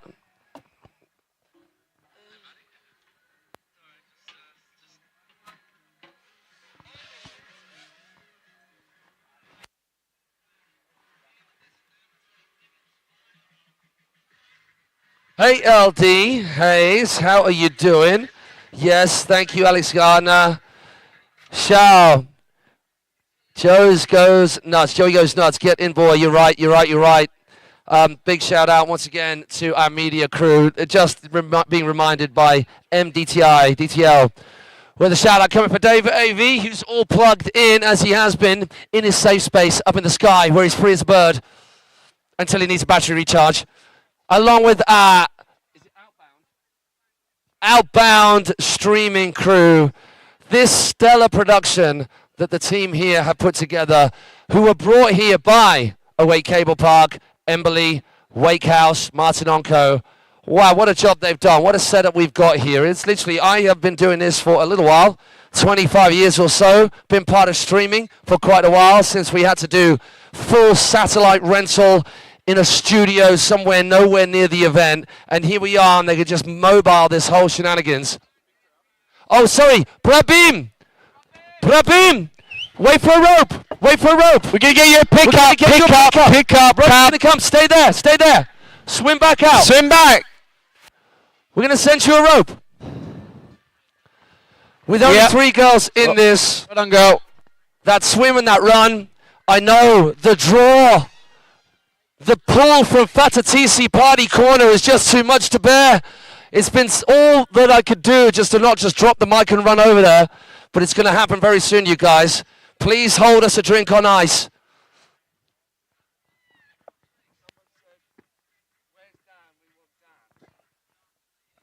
So for those of you just asking for either, I don't know whether it's Dan on the microphone or Dan on the water, probably both.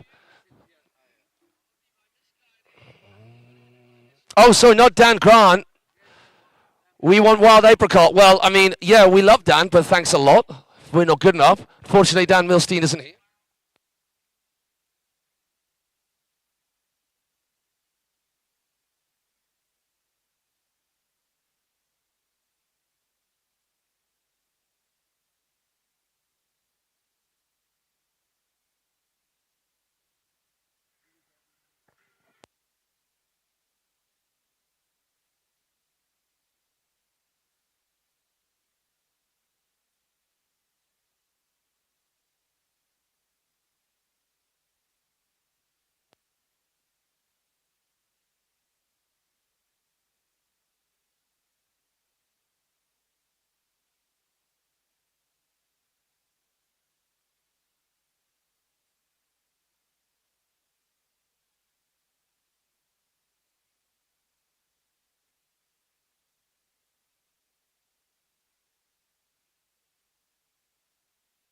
What is he called? Mr. M&M. See, someone appreciates it. Boyio! Thank you, boy. Showing the love. We love to hear it. We love to hear it.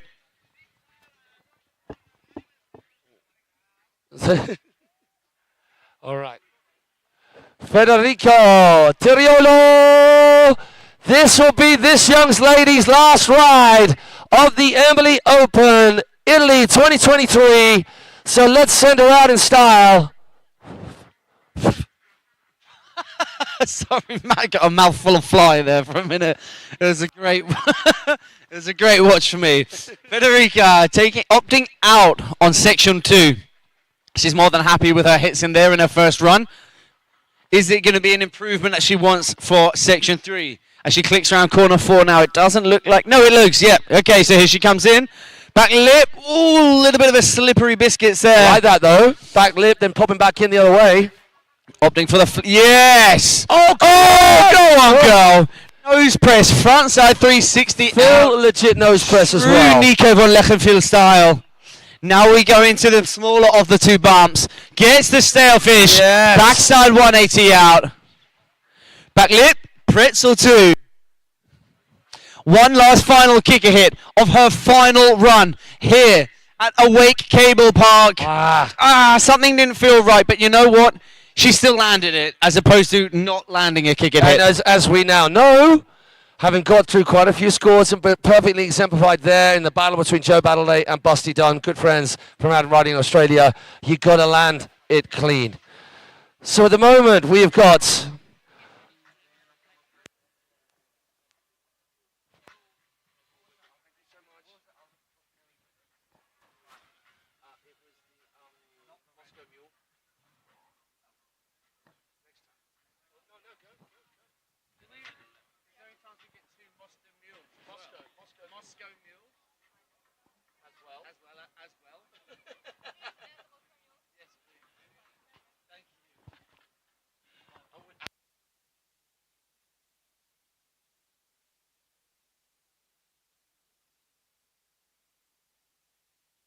Top boy Martin. Hopefully we make up for slightly left of centre ways by our lyrical lasciviousness, our excellent articulation, our wondrous waxing.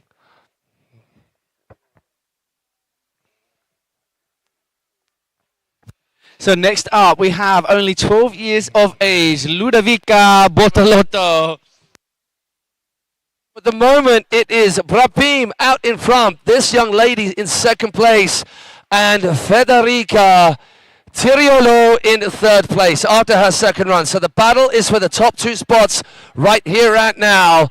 Now, where does it sit? Ludovico, she's winning on the kickers. She's going to miss out those. She's also ahead in this section, but she's going to try and squeeze out some more. Big old transfer up. Misses out on the full pull, but a big transfer, of course, from that step up all the way to the top of that Henshaw.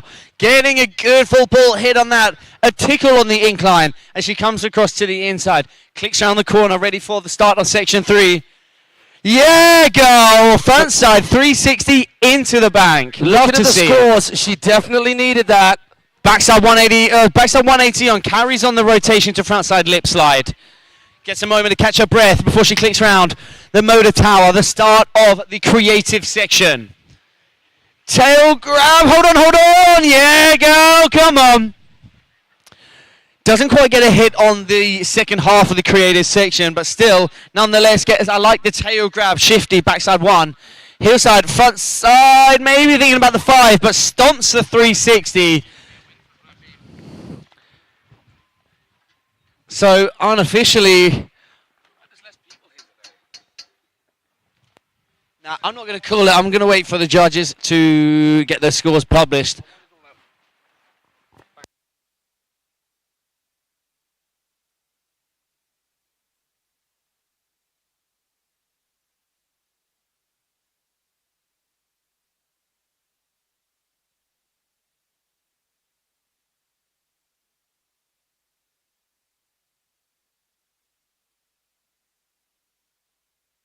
Oh, big love, big shout out to the West Rock crew, Wake Park. A lovely comment they have dropped, as always. Great work, everyone. Thank you so much for tuning in and dropping that comment. We very much appreciate that. Hey, also, West Rock crew, I was just watching actually your tutorial videos. Beautiful tutorial videos. Loved them. Loved them. And it's not often I give way to a comment on someone else's voiceover, because obviously that's a little chip away at my soul, but whoever's doing the voice for that, nice. So yeah, the little tutorials, check them out.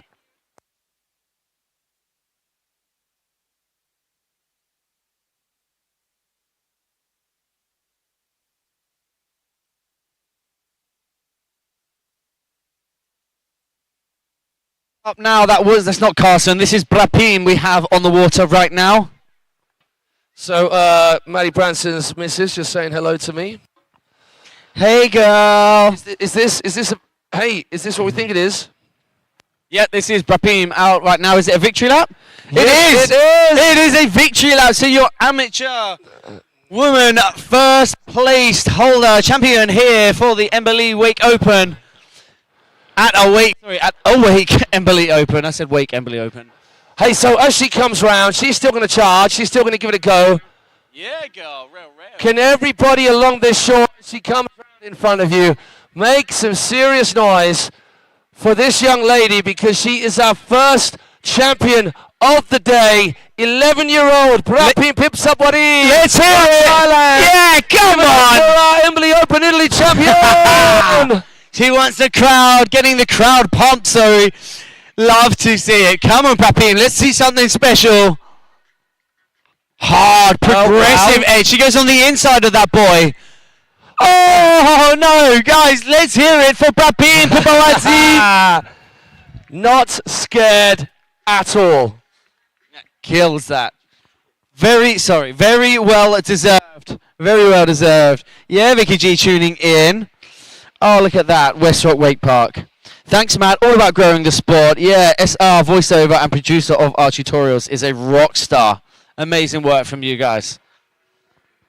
Oh, so much, just a love fest. Just throwing the love, because love is not finite, Maddie. It's limitless. It's infinite. So you can share it as much as you like.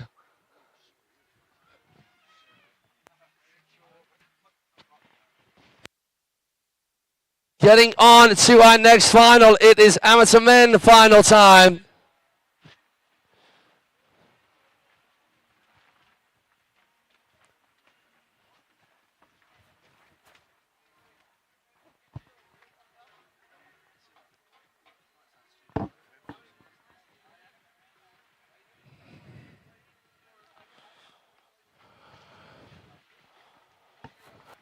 Young gun, ripper out there. I believe that is Nico Belante. Where is the running order? Yeah, that's Nico right there. I remember him riding the peak.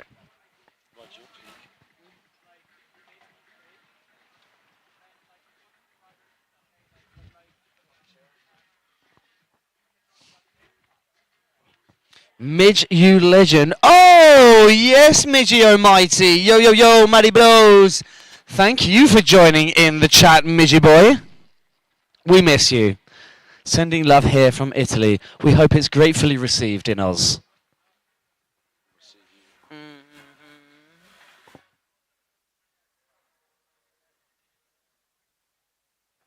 So just for you guys at home, getting up the running order, we'll see the names pop up onto the screen on the Astons that our outbound streaming crew are so expertly doing with all of the graphics, with all of the shot within shots, the framing and the sponsors. It's such a professional job they're doing.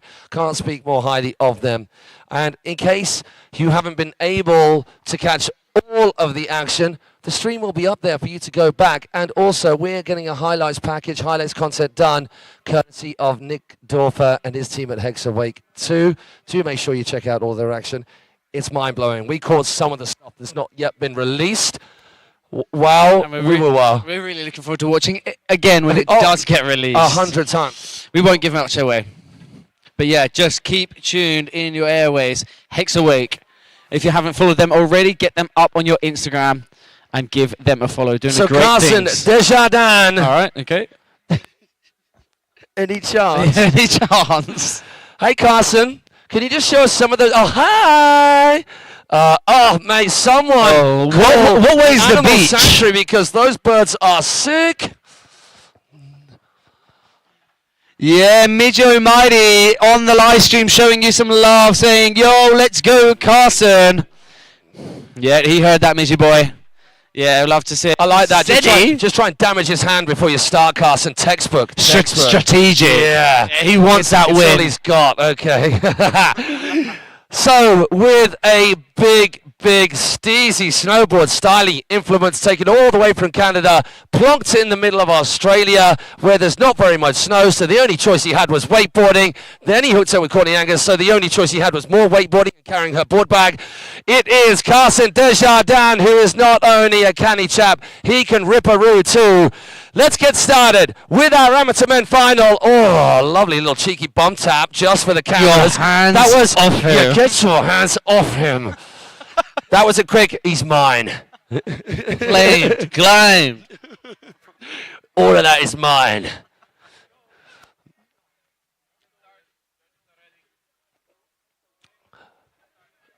All right, so some shout outs. Really tall boys. Oh, thank you very much, buddy. Missing you too, and your skills on the water, as well as your presence off the water. Oh. The tall boys, they've got the vibe. All right. Cheers, Rudy. Dave AV is all plugged in. Yeah, boy! Let's have it, Carson. Oh, just all right, coming in. Carson Desjardins getting it down for Team Canada. Straight out the gate. What is it going to be? The backside three with the grab? I love that. Holds it. There's no tickle. It's a full locked-in grab all the way through. Frontside 180 on. No! What? No! My God! That was sick. He goes frontside 180 onto the incline. That's then a backside 180 dropping down to the creeper. Now, we haven't seen Carson do that before in any of these rounds. And obviously, if he wants to get that top spot, which quite clearly he does. I think he is going proverbial or bust right there. That was insane. So basically, you've got no room on which to play. It's a little bit wider than a board width, and you can't see where you're landing. And I think he just got those shoulders cranked a little bit too much, and you lose all the tension. You know, everyone's lost all the tension there, so there's nothing to keep him upright. Yeah. Do you know what? Thinking about it, are we going to send him a line?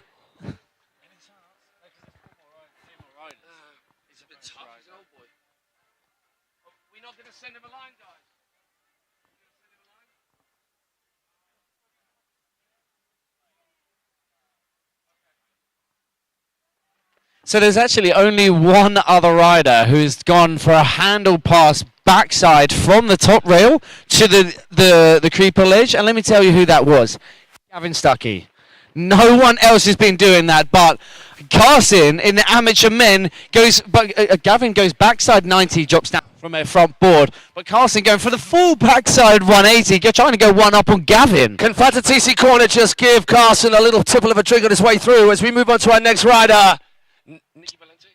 Yeah, Nico Valente straight out the gate with a toe side, backside 360, backside board slide, two back lip, two backside board slide again. The triple tap, triple threat. Now Nico coming in to the pipe, backside board slide, then outside in. He goes frontside lip slide, 450 out. Now we rock around the start of section 3. Nico, what do you got for us? It's kind of more on the the nose on that backside board. I like that, pressing it out all the way through that flat bar, getting a full pull. Now we have a chance to move on to the creative section. We've been seeing great big old indie tantrums from Nico, and just as clean as we've seen in previous rounds. Nico solidifying his place here in the finals. Textbook S-bend. Up into that Rayleigh double hand Olay 360. It doesn't get any better than that. Oh, he went super into off that, axis, wasn't yeah, it? He just got turning too soon and he pushed that board away. Give it up for young Nico Valente right in front of you.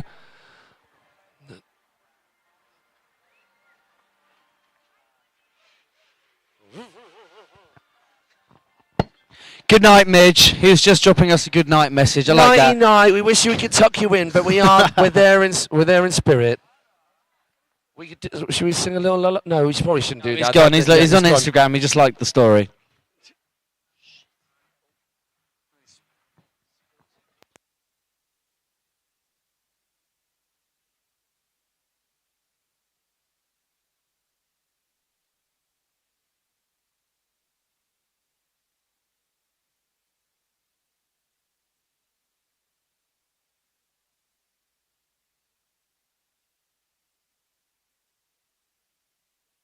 That one quick frame of Matt and Matt.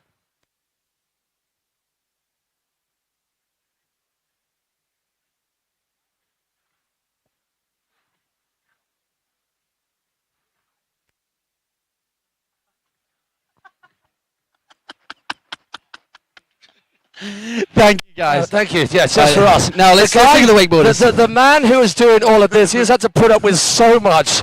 Hopefully we've just been titillating him all weekend long. Next, we got Gully Maison. This little ripper won his qualifying round. Absolutely slated. Can he do the same again in this amateur men final? Heavy heel side cut, left foot forward, left kicker, 540, El Clásico. To start things off, he's going to go transfer, bump to top spot. Ah, love it. Handle pass up into what ends up being a back lip. Starts off a front board. Gets that back lip, handle pass 90 out, then rotates the other way, going up into the incline. Section number 3, section C. Already tight so far.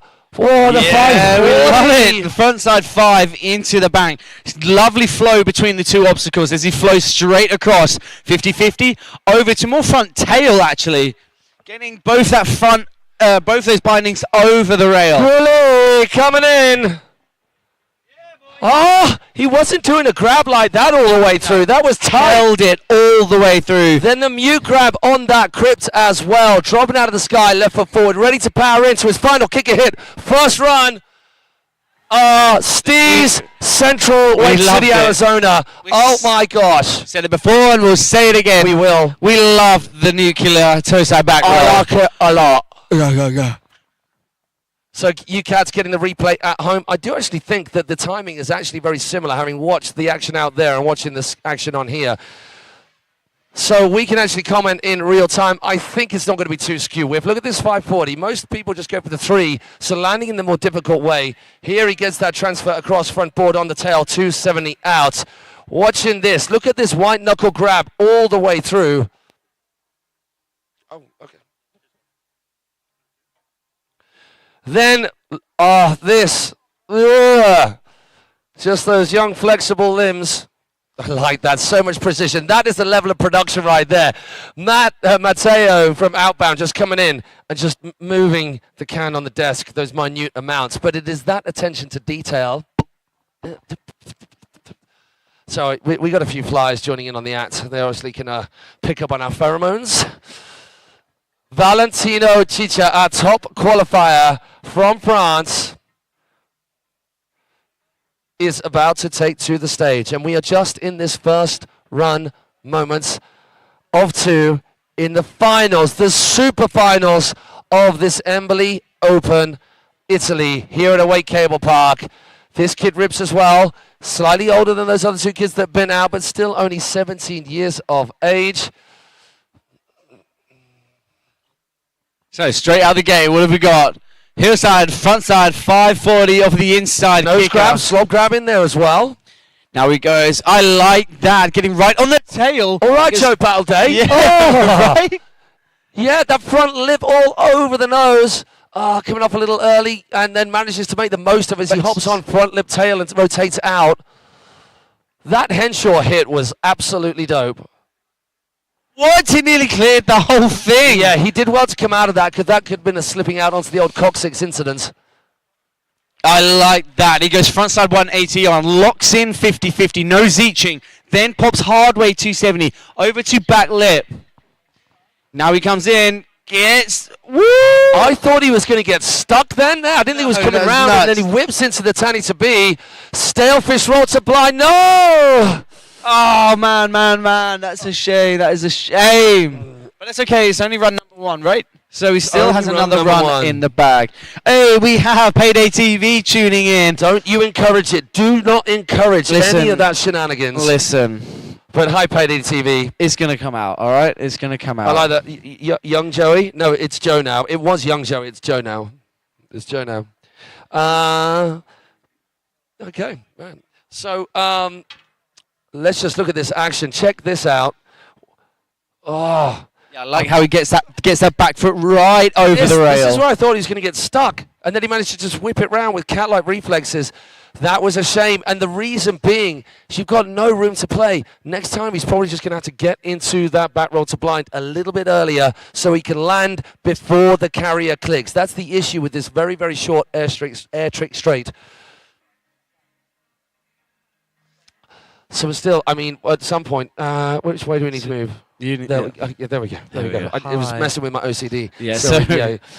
That means we've already had 1 run each from all of our 4 finalists, which means we go back to our first rider, which is the current. Well, it's going to be switching around of running order depending on the first run scores. Yeah, Carson only got 1 trick in, so he's going to be off the dock first. That's right. Yeah.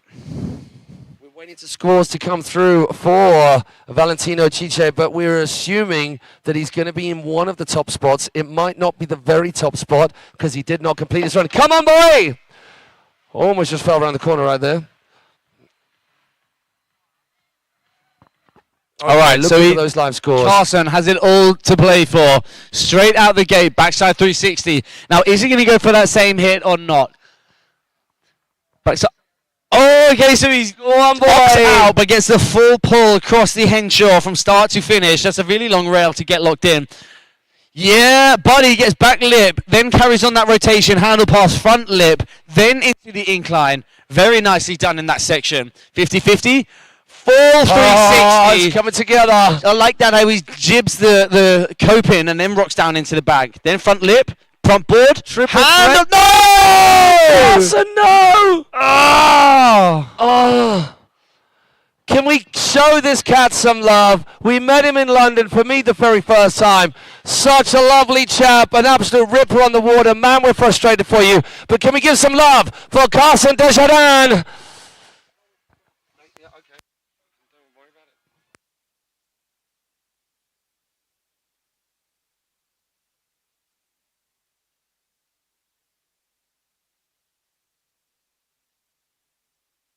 The replay, it was almost there, and it was just that little wobble. He could have, I'm not going to tell him what he could have done, because he knows what he could have done. We're just going to let that sit.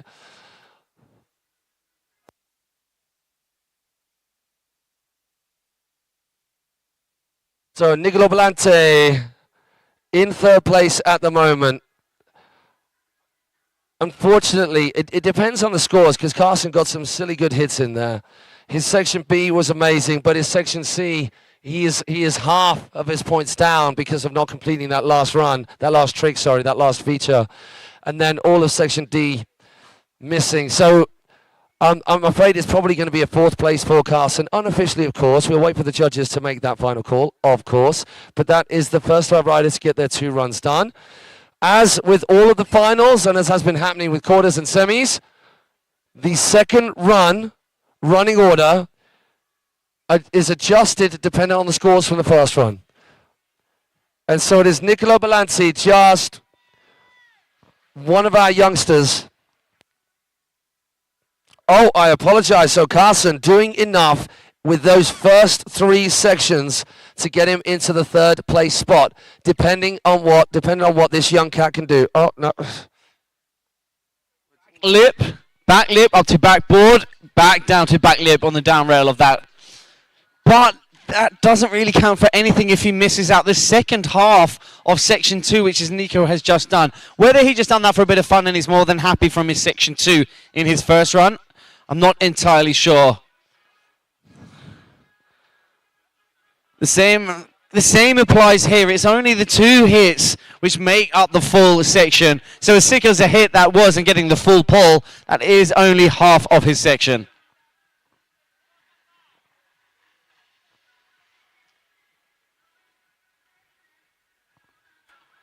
Are we going to see one last kicker hit then from Nico, coming in hard on his heels. Front side 360, straight. I was about to say straight out of the gate, but no. Finishing off a sublime second run. And that is going to be a wrap from young gun Nico Balente here in the amateur men finalists.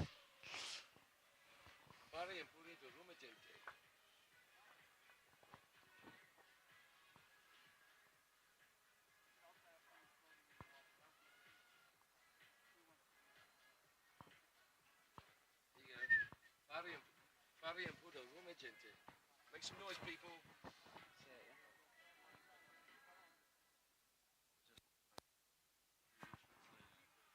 Done it.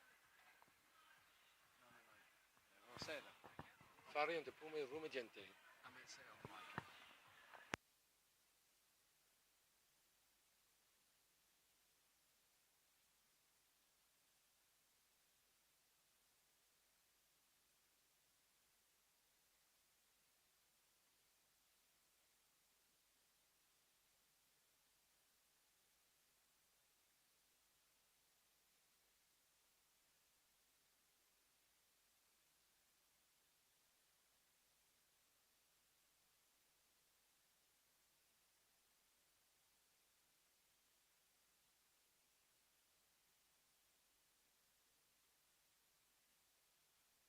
Right, so we are moving on to our next rider off the talk. Doing it for Team France, we have Valentino Chiche out on the water right now. Eyeing up the inside kicker on his heels. Big old backside 540 straight out the gate from Valentino. Now we stay right foot forwards. Like that, gets 270 up, front board, onto the Henshaw. Big old step up from that bump. Back lip, 90 out, front lip, pretzel the opposite way, 270.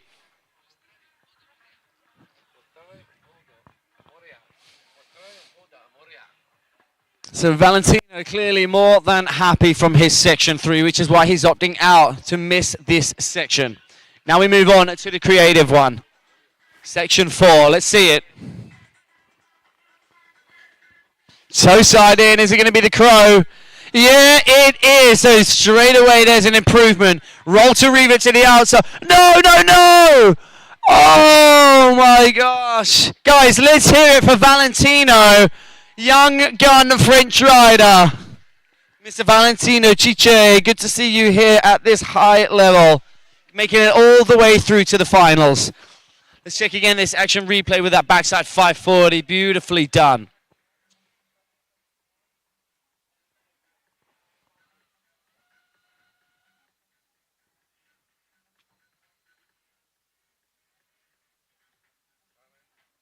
Yeah, that chromo was sick, but it was just being so unfortunate that he crashed in the second half of his section 4, so that isn't going to count for anything really. Of course, the first half was a lot better.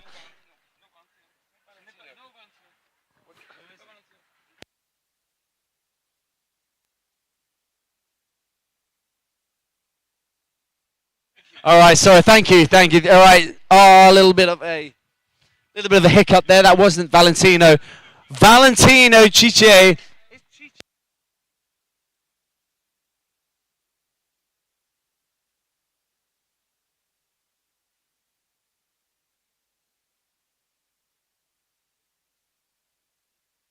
Valentino Chiche, thank you very much. Ethan Patogo's dad, just correcting us on our grammar.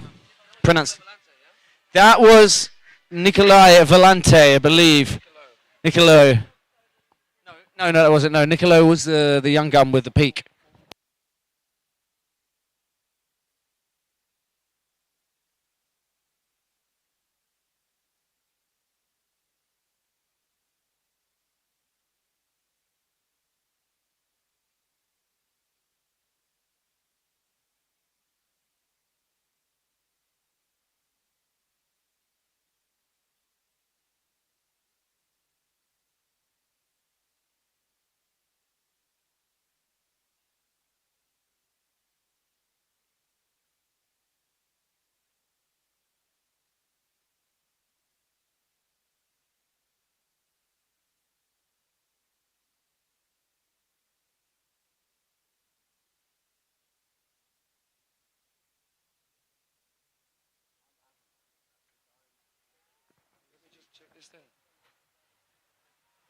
Now we have Valentino Chiche, a French rider here out Awake Cablepark for the Embily Open 2023. Now straight out the gate gets the nose grab. Front side 540 with the wind picking up ever so slightly. But Valentino clearly more than happy from his section number 2. Opting out. Gets a chance to catch his breath, to get himself mentally prepped for the start of section 3. Backside. Oh yeah, love to see it. Goes backside 2, stalefish. It then carries on that rotation from the 90 into the bank, so the full backside 360. But I like how he broke it down into 2 separate tricks. Gets a nice hit on the triple rail. Coming across now into the creative section. Valentino, beautifully done off of the hillside edge with a tantrum cradle grab. Back roll to blind. I think he squeezed a grab in there as well. Now we move on to the second half of section 1. The last kicker hit, Chromobe. Yeah, buddy. Stomps that, landing like an absolute boss.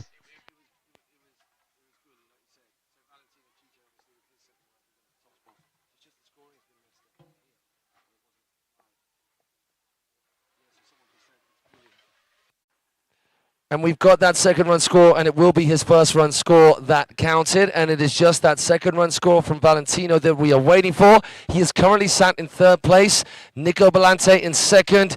Gulli out in 1st with that first run score, which will be his best score out of the 2.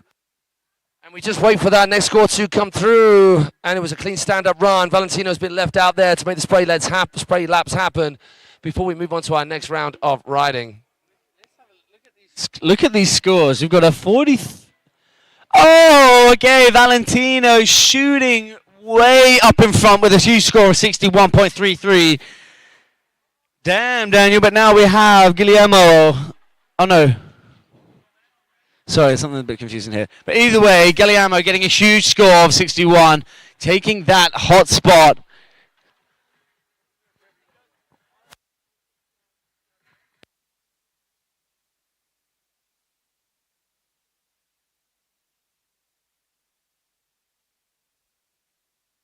So we do apologize for those watching at home and also those on the shore about we just got Valentino and Gulli mixed up there, and that is because where we usually in the finals we reverse the orders. We don't reverse the orders, we change the starting order for the second runs depending on the scores from the first. We didn't do that in that last heat. It was a necessary adjustment on the dock for whatever reason they had technical issues down there. But from now on, we will do that. And we move on to our next round of riding. That next round of riding is going to be, by the looks of things on the dock, it is going to get hot again. Going to be the Pro Men semi-finals. And let me have a quick look on the dock, see who our riders are.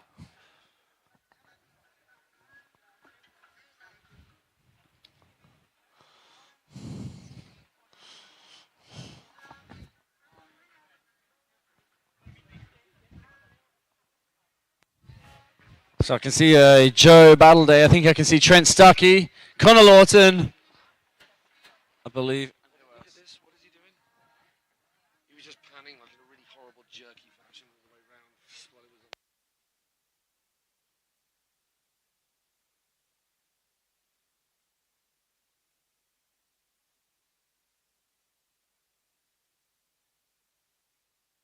on. There we have on the water right now Joe Battleday, followed by Connor Lawton as we send our riders out for one cheeky lap of spray down, moisturizing, lubricating. Mr. Trent Stucky off the dock.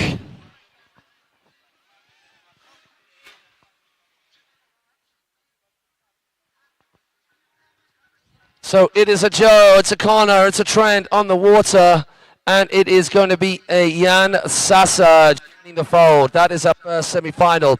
Stucky Doodah.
Laptop. I mean, we could have done a laptop, and then we just need a Wi-Fi feed.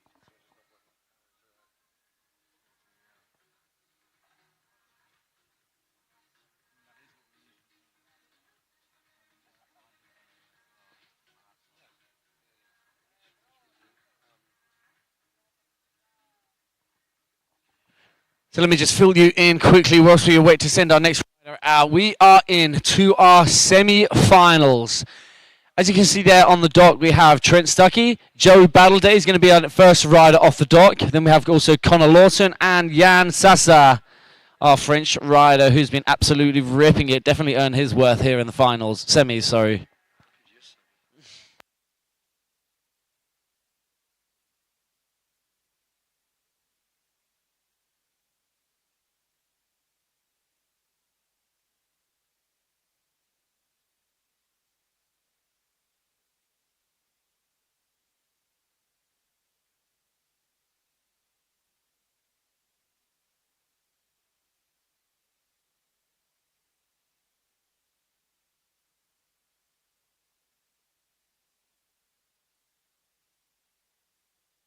Let's hear it for our first rider in our Pro Men semi-finals, Mr. Joe Battleday.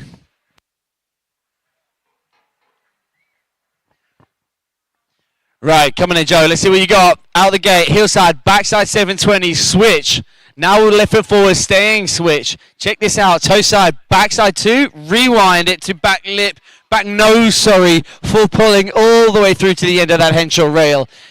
Outside in, hard way 270, full pull, then inside out, goes ollie, back lip over, with that back foot getting right over that incline rail. Back nose, sorry, front nose, and then into the 450, into the bank. Staying right foot forwards now, he goes 50-50, front lip, front nose to front tail, sorry. Snake bite, dragging that nose as it comes through. From the last one to this one, those are the best hits we've seen from Joe in Section C. Now, does he keep it simplified in this first run? Is he going to go 313, 315? 3-1-3, keeping it clean, because as we discovered from that last run, a butt check is as good as not even landing it.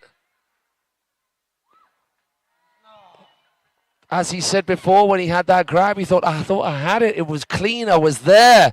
That looked even bigger as well. It looked like he was on that board in prime position. So we're going to watch the replay right now. Backside 7, switch for Joe. No one gets hooked over the nose as good as Joe. So there, he can tidy that up. That's section 2. Section 3, rather. I think that was solid. 50-50. That was solid. And then this section, he can add the 3-1-5. It is possible that Joe could do the Chromo 5. He has done it, that mute Chromo 5. And I wonder whether he's even tried the volcano-shaped bump.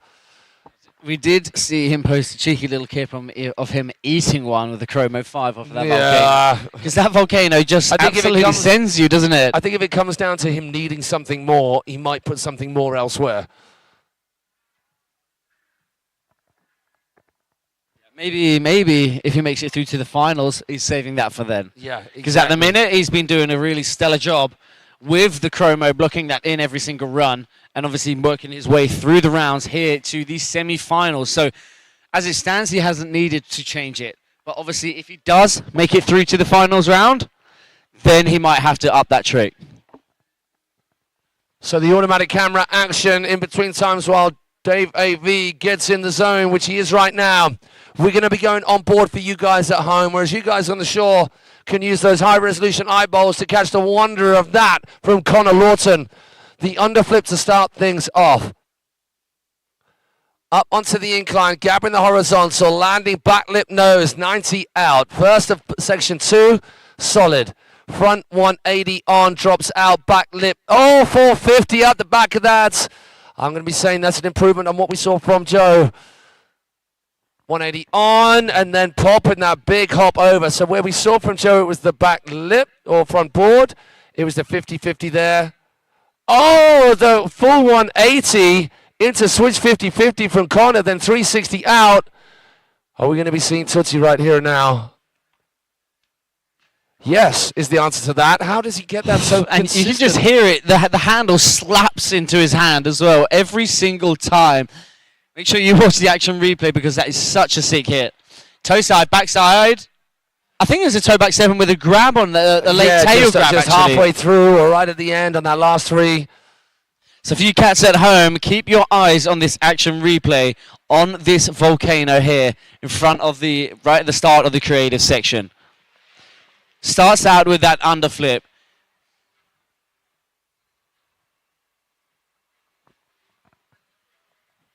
So I think Gully we've got out there along with one of our other amateurs just getting their action on so we can keep proceedings moving nice and quick and move straight onto the latest rider. So not only have we got the sun, but the wind will be having a part to play in just blowing whatever water droplets we've got on those features just clean off and just drying them off even more.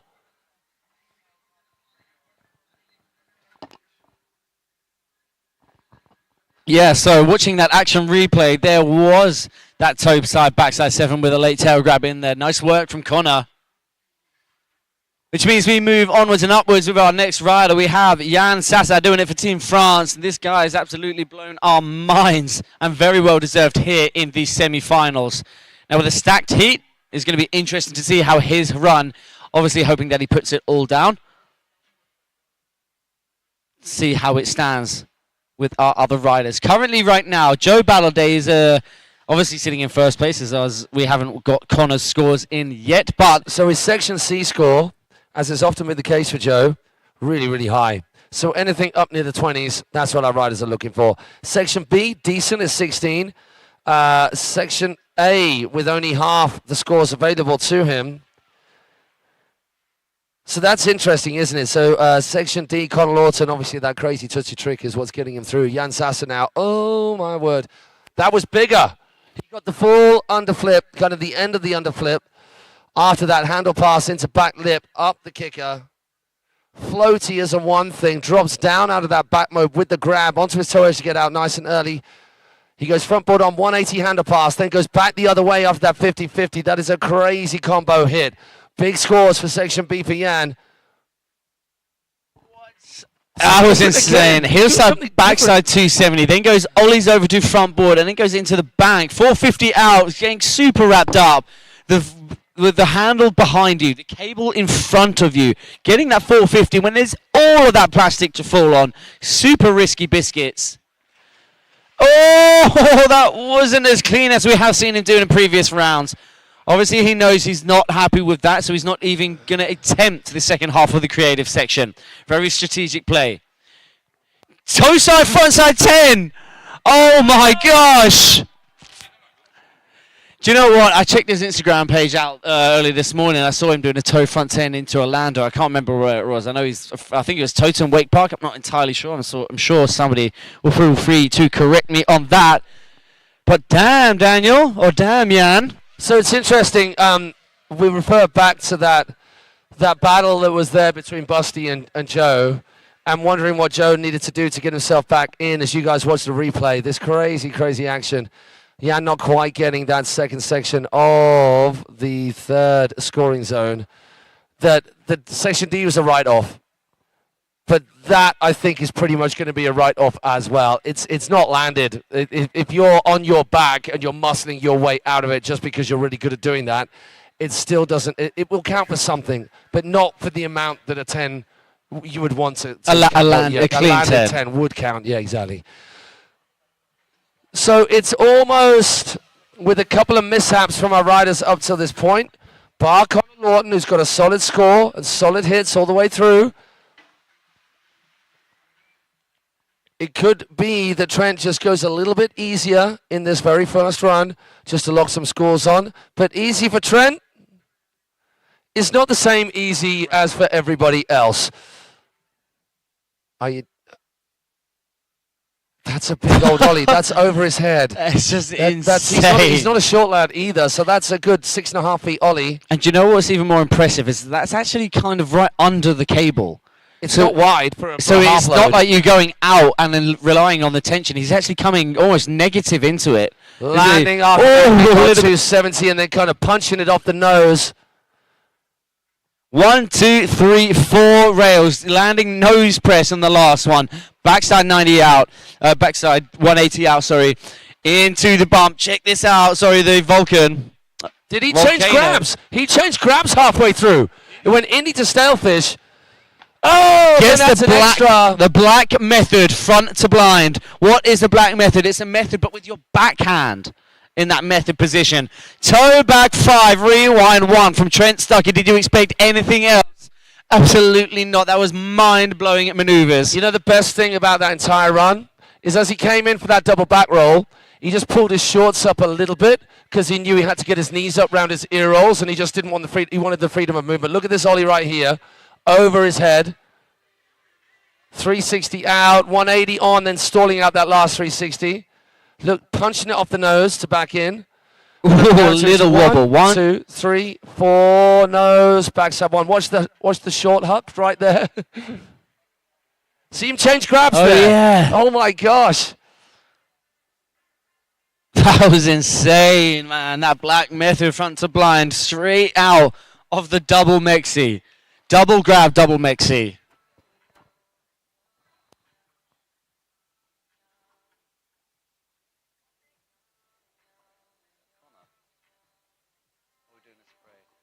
So I think that's our first runs done, which means we're going to be moving on. We're going to send our sprayer out before we send our riders out for their second runs. So there we go. Confirmation right there that despite the mad skills of Jan Sassa, Section C and D, well, Section D particularly. D, it just didn't really count for anything. So even though we sort of did those tricks, it just didn't do anything there. Yeah. And, well, Section D didn't count for anything, and Section A was really low because his second hit didn't count. Yeah, obviously, as we've said before, the Section 1 is 2 kickers. That's your first kicker hit and your last kicker hit. So if you fall on your last kicker hit, that's obviously going to pull you down because that's only half of a section. Each kicker is half. of that section as we move on. The same in section 2. The Henshaw being a half of section 2. Then the pipe to incline. That's the second half of section 2. Then the same applies for section 3 with the rail to rail and then the beautiful triple rail hack. The two halves of that section. And there you have confirmation of everything that's going on in our judges' minds right there. Trent moving up into first by a sizable amount with a score of 77. Connor Lawton in second. Joe Battleday in third. Jan Sassa alongside Joe Battleday out of the running for this next round of riding. The difference, though, I mean, Jan Sassa, I mean, he's just going to ride out his run, and that will sort out that score immediately, obviously depending on what he does. But there is a battle on here. So a sizable gap between Connor and Trent of 20 points. Joe and Connor, though, relatively close.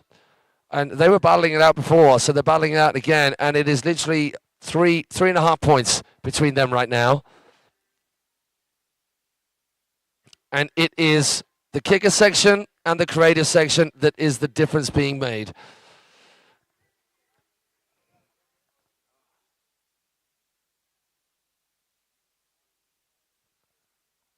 Jan Sassa, after trying to hold on and ride out of, well, both the P5 and his last kicker hit, a little bit of a sore pectoral, this particular cable, because it's so intense and it's so tight and it's pretty high.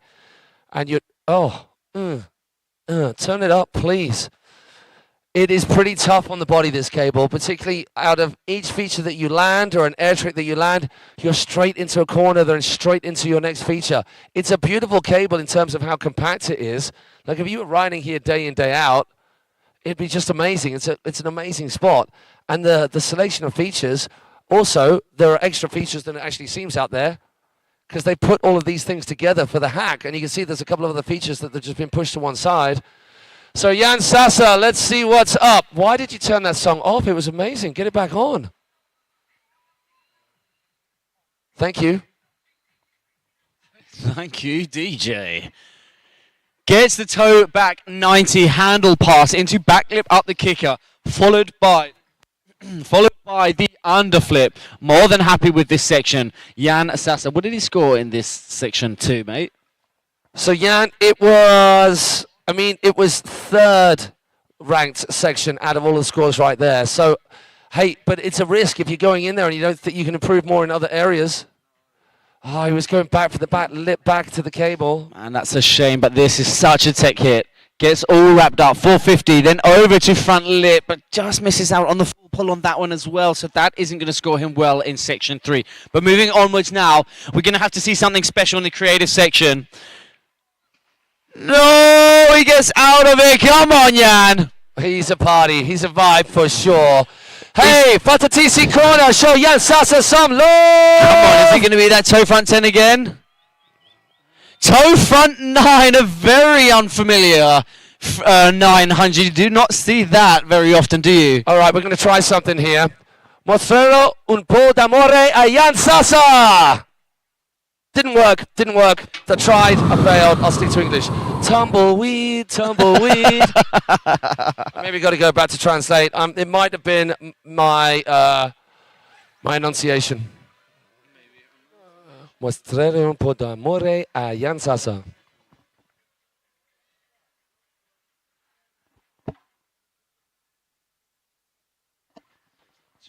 Manages to stomp that land and going down on that toe front 10 in his run number 1. Plays it a bit more strategic with the toe front 9 in run number 2. So of course that's going to be an improvement. Yeah, Joe! Gets himself into the zone, mentally prepared. Couple of big deep breaths. Now let's go, Joe. What have you got? Switch, heel side, he goes.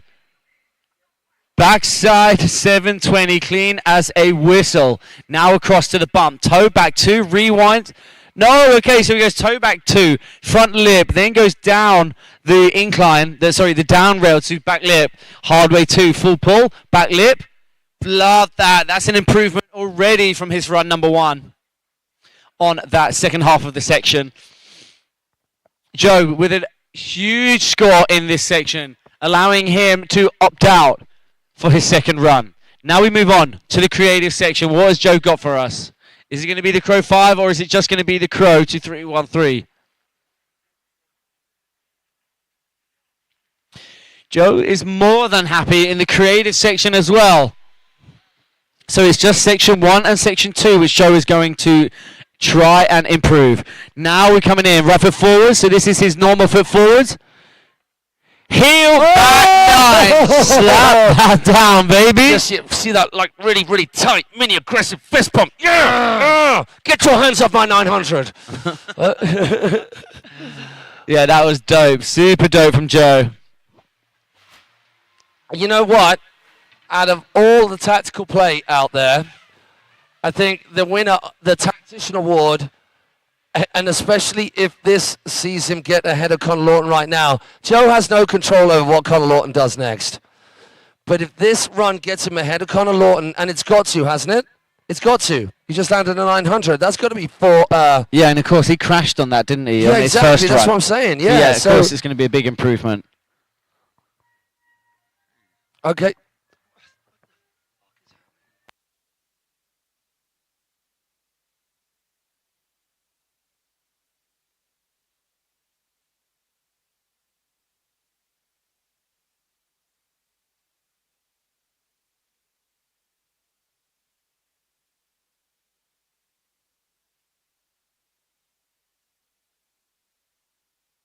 Cabin fever is setting in.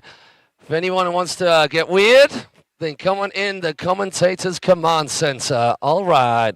Conor Lawton, just 22 years old from Australia, getting some inside scoop and a bit of love from Joe Battleday. Joe can do no more. Joe getting love from Riley Dillon. Conor getting a little bit of advice from Riley Dillon. Lots of love for all of the riders down there on the dock, back and forth, and that's some compadre behavior right there. Busty on the dock, hanging out. Beautiful scenes down there on the dock. It's tense, though. It is tense because it's all right here and now for Conor Lawton. Oh, he did it, he did it. So Joe Battleday jumping ahead by 10 points of Conor Lawton. Conor Lawton has got to go cray-cray right now.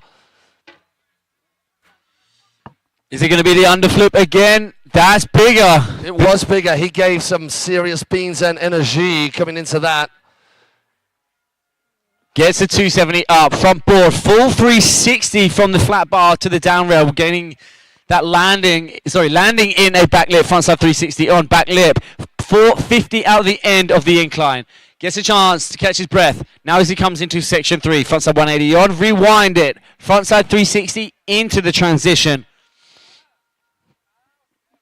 It does a frontside 180 along the front rail, then gets a rail, triple rail. And I'm not surprised that Conor's opting out in this creative session because he got a really two good. He's got the second highest score in the creative section, so it's all down to this kicker here, right in front of Fatatisi corner. I know these cats are going to show him some love. Conor Lawton going 900. Oh! I mean, yes, he unwrapped, but he still landed it. Yeah, it wasn't a not landed trick like some of the others that we've seen where someone's ended up in a hole and still got back out of it. It was a little bit of a death talk out, but it was landed. Is that going to be, well, is it going to be 10, just under 10 points landed? Has Joe done it again, the supreme tactician of this Embily Open? Yeah, I'm not sure if it is going to be an improvement of 10 because the improvement of 10 from Joe is that he didn't actually have the second kicker hit, whereas Conor Lawton did have the second hit. He's just improved the second hit. Now, of course, it's unofficially, of course, and that will be left to the judges to determine what they think. But by the looks of sending Trent Stucky out, it looks like they have made a decision already. Well, I mean, I think they made a decision perhaps that Trent Stucky is still out in front. So he does not need to worry. And you know what? What also needs to be stated quite clearly is that you can get to a place where the likes of Trent and Gavin are just so damn incredibly good.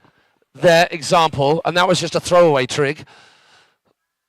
It was a throwaway trick, yeah. I was just you get a bit blasé about him being on the water. It's really unfair that you can be that good that you just expect to come up with him all the time.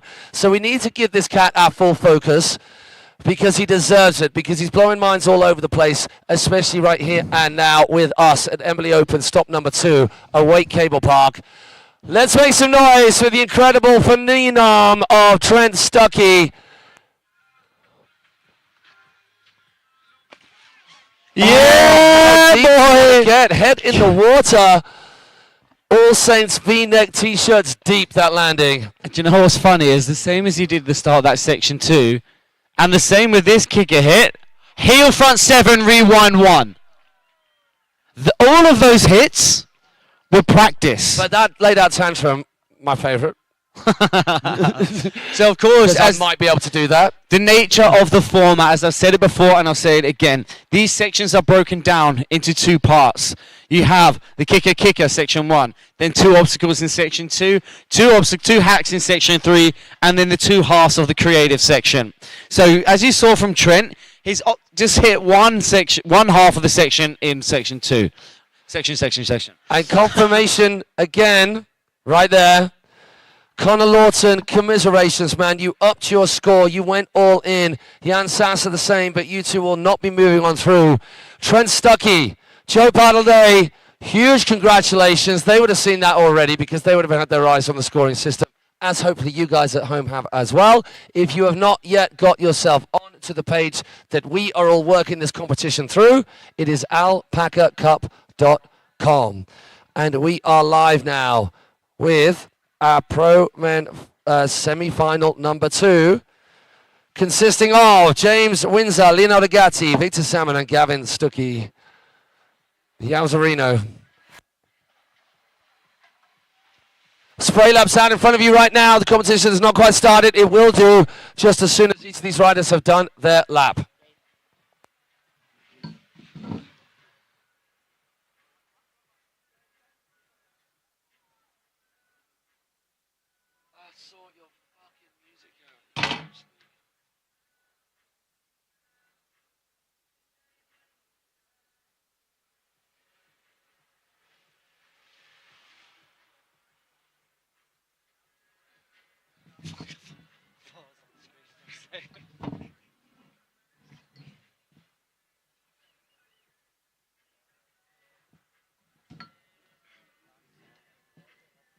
So hey, y'all back home, just give us a few moments to gather ourselves. We're going to be right back into the action with our Pro-Man semi-final, heat number 2.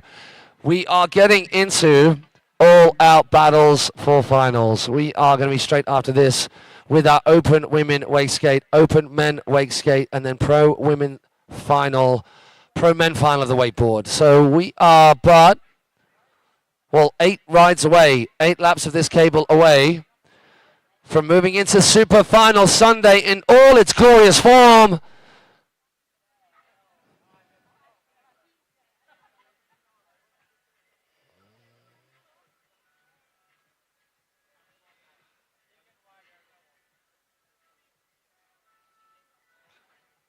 So CK Costa joining us, the man, the myth, the legend. Rudy Tallboys giving a big shout out to Connor Lawton as he was doing the same to Joe. J-Bat, I like that nickname. Oh, look at this. Just gonna get a photo of this right here. Just Matty Branston lounging lavishly.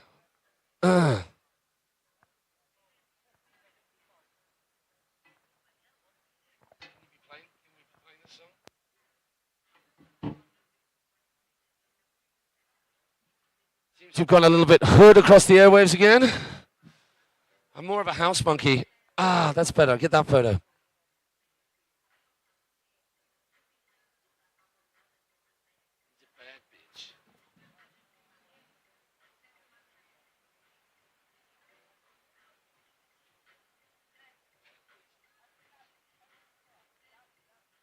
on your front. Now on your front. And punch that floor as you thrust it. Punch it. Just punch that floor. No, like an underhand, like a hammer blow. Like this. Just do it.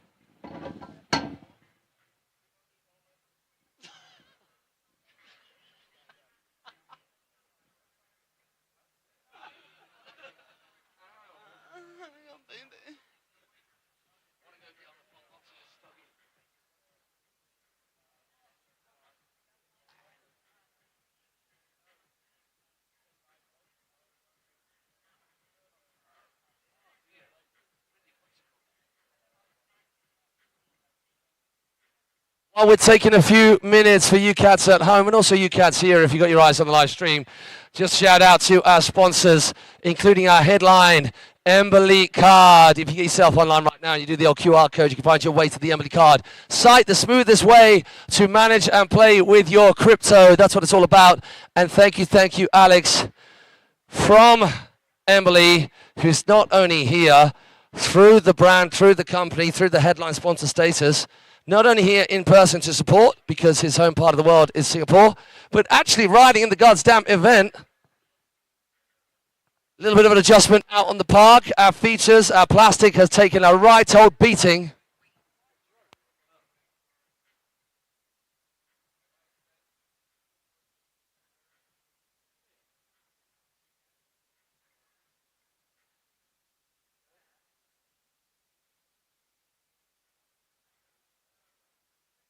Anyone else answer whether that is a bird chilling in the headwind or a drone? It's got to be a drone. Yeah, it's a drone. Yeah, because that bird has got some mad skills if that's a bird. Yeah. All right, so we're going there with the music, are we? Right. I mean, this just worries me that they haven't been listening or understanding anything I say. If some WAP is okay across the airwaves. I mean, WAP is great, but...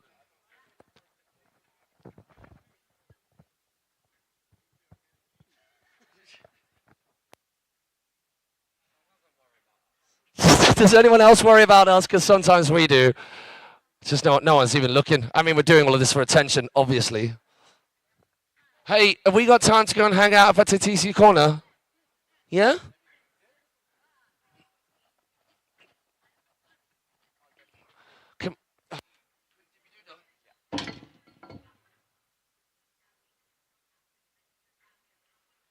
In sync.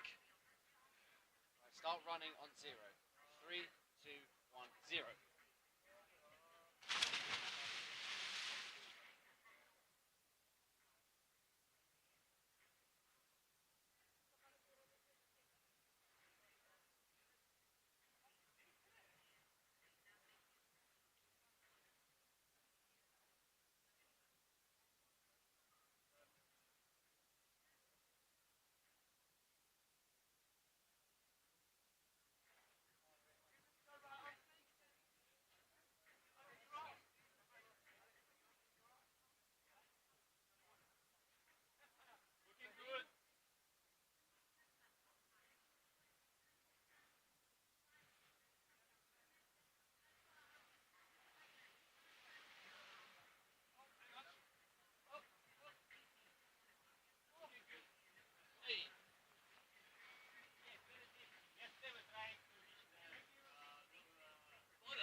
Where's the towel, bro? What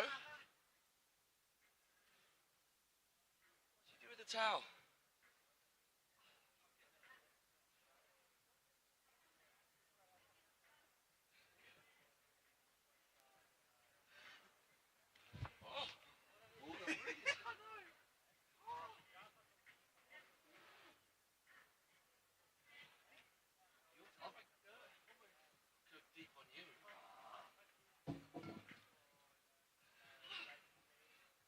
Hey people, sorry about the radio silence. We just had to have a dippy doodah,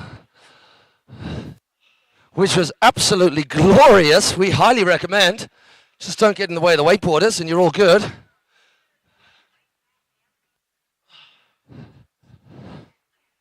All right, can we go a little bit more house funk?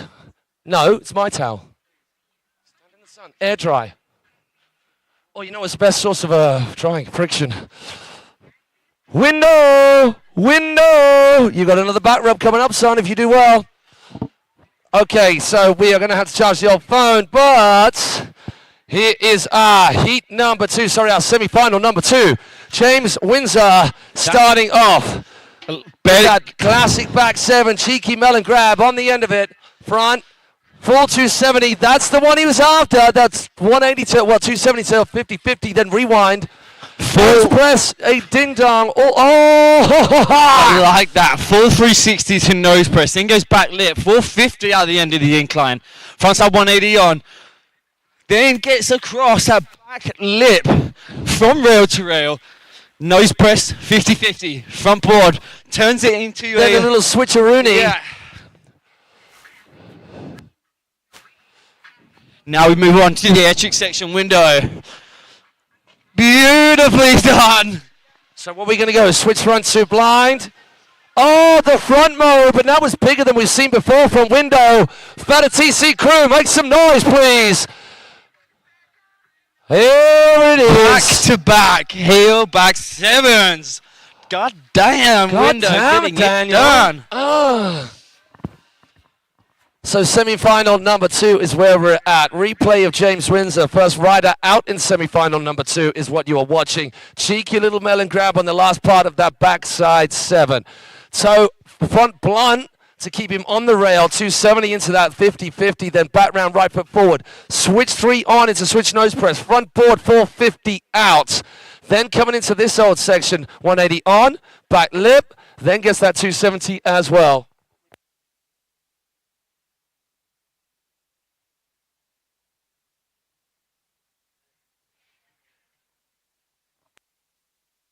Round off his creative section, we have got this huge Hasselhoff. Switch front to, not Hasselhoff, fat chance right there. Switch front mobe. Leonardo Gatti, let's get crazy. Need my Italian phrases right here. Right, straight out the gate. Leo, what do you got for us? Right foot forwards, toe side. I love that. Getting the full toe going in front. 5 rewind 3. Hell yeah. Just like we've seen in previous rounds when Joey Battleday gets a toe back 2.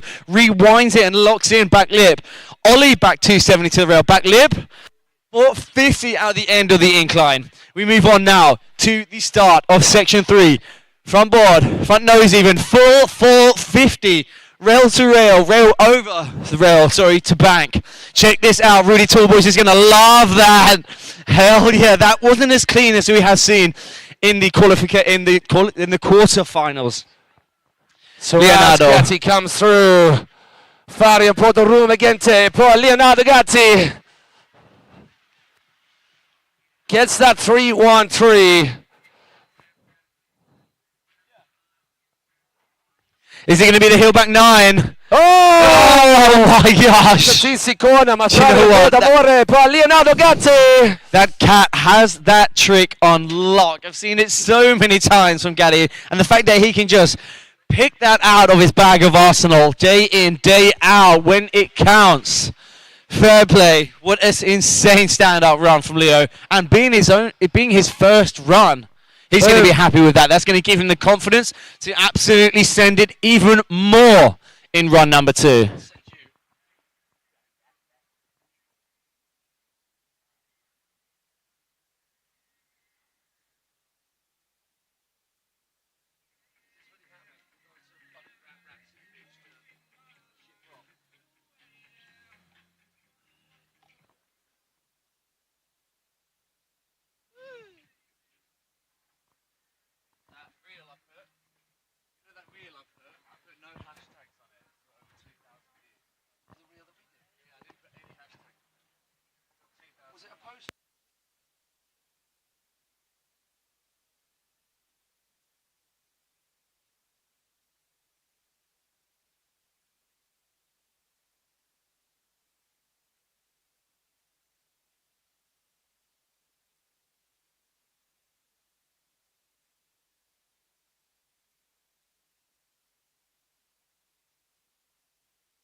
Next rider will be here without the help of Victor Salmon and, of course, Embily Card. And now here he goes to kick things off. Is he going to be the backside 3 into the mobe? Yes, it is. I know what you're thinking. That looks like a chromo, but what edge is it off? His toe side or his heel side? Heels. That's why it's the backside mob.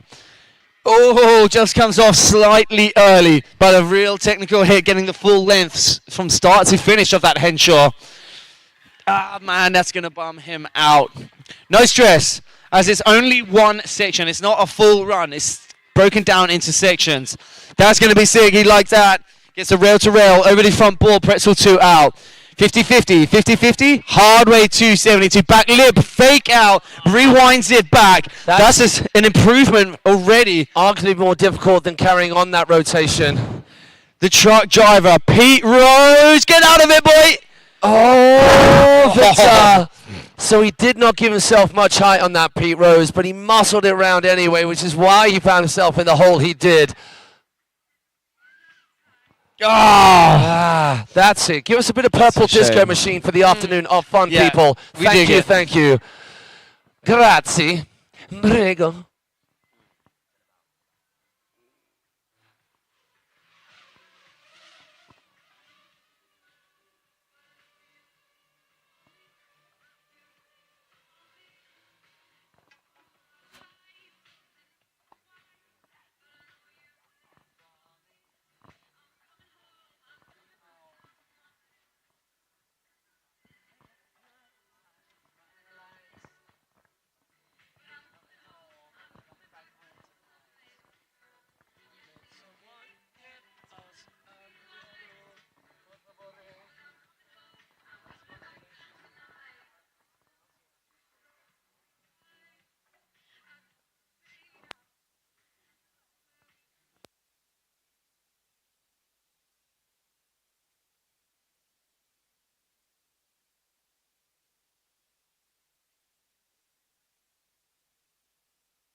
Big shout out to Dave AV. We are nearing the end, sir. I bet he doesn't actually like that because then he has to come back to reality. Whereas he is free as a bird right now. All right, Gavin. Where's he going to go for him? It's going to go round and round lots of times with a grab as well. That's the answer to that. Heel back 3, gets the melon grab, and then another backside 3 for a full backside 720. Yowzers. I like that. Front board up the incline from the bump. Then a full 360 over the back lip. 360 on, stays 50-50. Sorry, then goes back lip. Pretzel 450 at the end. Not a lot of time when you land as the carrier clicks straight round that corner. Stalling out that 270, just staying in that kind of shifty position, showing us the firecrackeroonie. Yes. Really gets great contact on that top rail. Snaps out of that over to the rail. Is it going to be the 3-2-1? Yes, it is. A double grab with a nose grab on there as well. Chromo time from Mr. Gavin Stucky, gets a tail grab in there as well. One last final kicker here from Gav. What has he got? Right foot forwards, heel side. Heel back 2, rewind. That's back to back. So left foot, he started left foot back 7, and then he goes right foot, heel back 2, rewind front 3. Numbers. Sorry, 2. Words.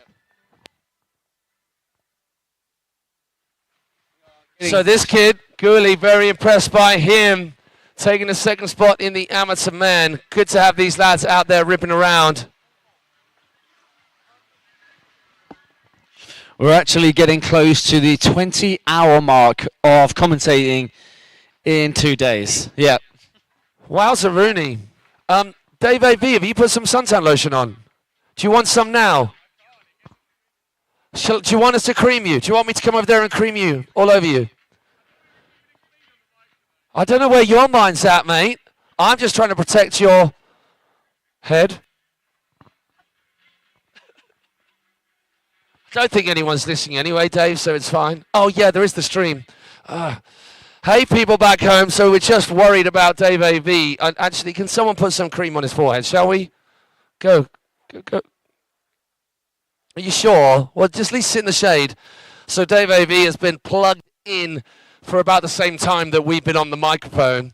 He's coming up to 20 hours of flight time just for this weekend alone. We're going to do a full 24-hour shift, aren't we? I mean, let's face it, it's going to be longer than that by the time we're done. Oh no, you're going to bed early.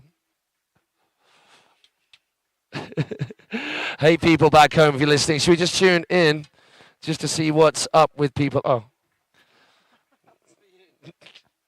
Hey, where's your phone at? Is it died? It died. Okay.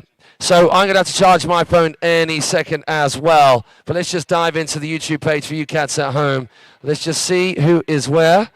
Jason Stucky. Thank you very much, Jason Stucky. And that obviously means a lot considering your surname and your kids. Windsor is timeless. He most definitely is. Florian Weicherer. Let's go, Leo. There is some German class right there in wakeboarding form. Hey Flo, good to see you. Bosun's World, just giving up for the US of A. Rudy Tallboys in on that. Elena Ippoliti just giving up some love for Leo as well. Riccardo Vetrano is Gulli. I think that was a little while ago. But yes, thank you to all of you guys who are joining in the chat. We've got a good number of you there watching right here and now. We're in the latter stages of proceedings here in the last few hours of the second day of action, Super Final Sunday, and we are about to get into the rounding up of our Super Finals. The amateurs, men and women, are done with their finals. Soon as this second heat is done and we're on to the second runs of our second semi-final in the pro men, then we're in to open women's, open men's wastegate final, then is pro women, pro men wastegate final as well. A little bit more of whale wetting, moist making, lubricating for the features out there, which have had this beautiful northern Italian sun beating down on them all day. And so the whale wetting has been primed for all of our riders right throughout the day. Words. Yeah, it's been a long old shift.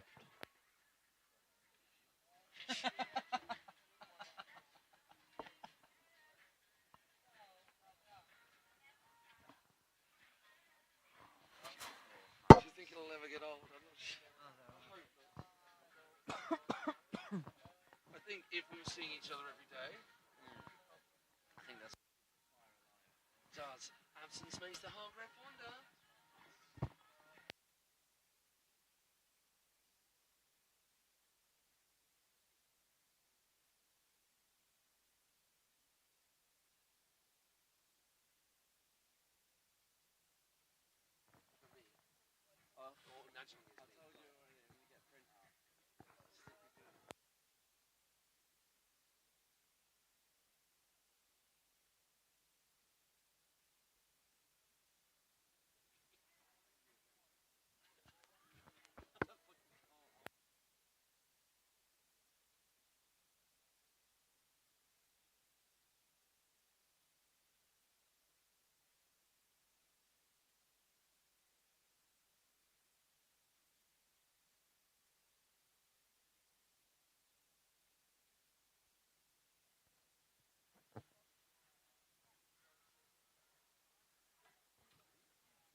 So we got a little bit of a blustery affair with the wind picking up, but that's okay because that just means you'll burn really aggressively without noticing it. Well, actually, not only us English folk or people from parts of the world that don't have this sun all the time will. But also it means that it keeps us cool. The one sidebar there is that it just messes up the conditions a little bit for our wake skaters. I think our wakeboarders can handle it. It will blow them around a little bit.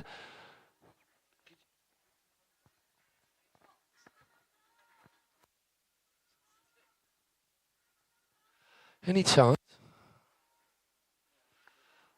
So I wonder how many catchphrases people have been keeping up with.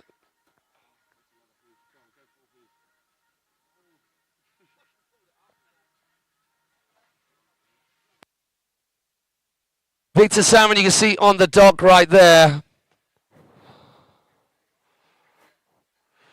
We're still in semi-final number 2. Waiting for those results to come through, but our rider's going to go out and get a bit of the whale wedding going on again. We were waiting for the second runs to come through. Sorry.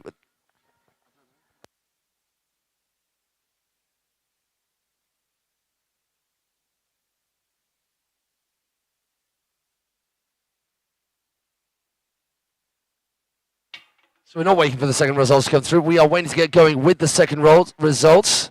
Second runs for our riders. We're going to get our two youngsters, our whippersnappers, local to this part of the world. We're going to give it some spray action on all of our features. This crazy, awesome shape, obstacles, hacked up, jacked up configuration. And the reason that we're waiting a little bit is because with the wind, you can see that the first of our features, the incline into that shape, big old transition feature has just got blown out of whack a little bit.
So give us a moment, you guys there on the feed.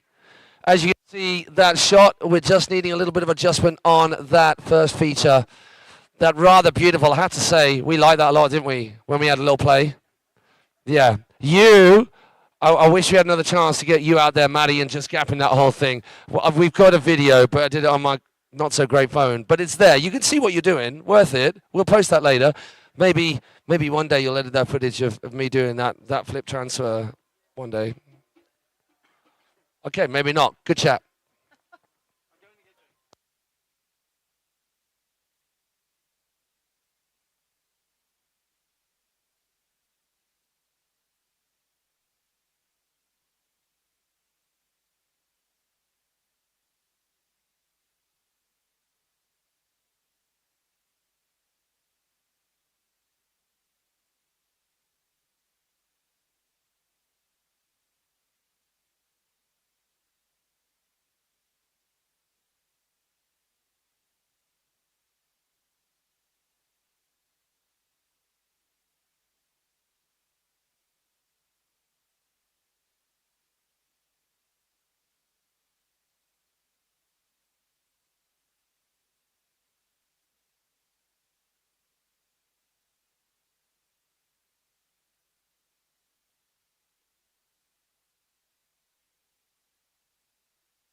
Looks like we are on people, and now first rider, second runs, final semi-final, second or two. And we're about to go. We've got the house music pumping. We've got a beautiful wake park here at Awake Cable Central. We've got people aplenty. We've got Fada TC Party Corner over there. We're about to go wild for every single one of the riders. We've got a shore full of people right here. We've got a world-class lineup of judges. And we have a one and only Victor Salmon about to hit it for the final time in this semi-final. But will it be the final time in this contest today? Doing all he can like this. Boom. Ting to get through to the final. Backside 3, switch back mob, normal back mob, hard weight 270, then gets back onto the ledge, hard weight 270, back again, oh my word. Back lip, sliding it round 180, butters all the way through, gets a cheeky seatbelt grab, I think, then into that 360. Why word, Matty. Victor is firing on all 4. He is happy with this section. He's going to take the score from his first run for this. Then he needs to tidy up things over here. He got the backdrop. He didn't get quite enough height. He's staying hooked up. Elbow grab. He's got to pop up this volcano a little bit more. He gets the pop. He gets the landing he was after. Rocks round the second half of the creative section with the roll to revert this time. Misses maybe out on the back one. Just maybe he wanted it cleaner, because cleaner, as we know, I mean, that was mute. I'm going to call it stiffy. I don't care. Rewind.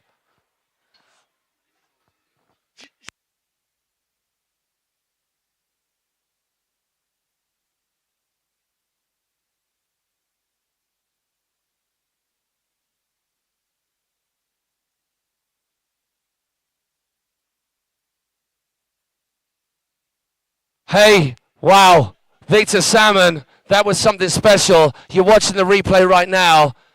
Now, I just wonder whether he intended to go for that right now. It wasn't quite a stiffy, a half stiffy if ever there was.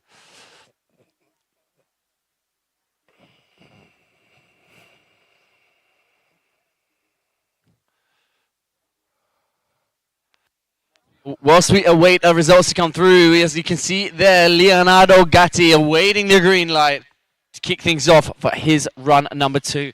Maddie, have you got the scores in front of us? Miss Dawes. Mi scusi. Oh, no.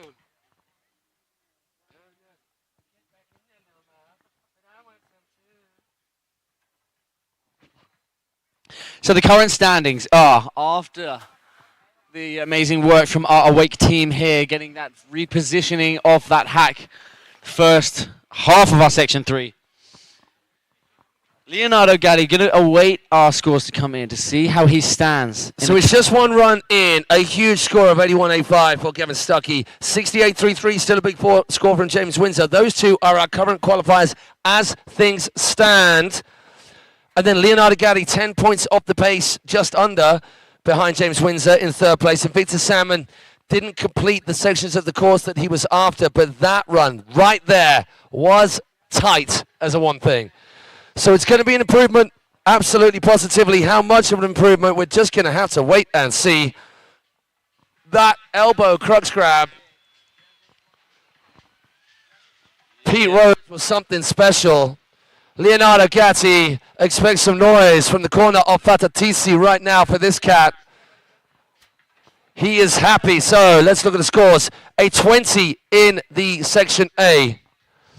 Check out. Side, toe back 2, rewind it. Oh! No, it's like the kind of 180 rewind to back lip, full pulling as well. Backside 270 on, slightly to the outside. Back lip, outside in, 450 off the end of that incline. Now we move on. Section 3 time for Leonardo. Front lip, front board, getting the full 450. Pretzel into the bank. Now we're coming across. Check this, Rudy Tall boys. You're going to appreciate that. Oh, yes, we love to see it. Moving on, we are now into the creative section with Leonardo Gatti holding that grab all the way through that crow mob. Second half of the creative section, oh my gosh. The S-mob, he got stuck halfway through that. That was crazy. Okay, so check this out. Victor Salmon has just pushed himself into qualifying spot by 0.34 points. Yeah, RTL. by 0.34 points. That's all the separating, and I'm just trying to look at which particular parts did it. Windows got the kickers. Windows got the creative section, but Victor has got section B and C. Oh no, no, it was yeah, Victor's got sections B and C. They did it for him. So Windows got to improve by not an awful lot, just somewhere in there, something.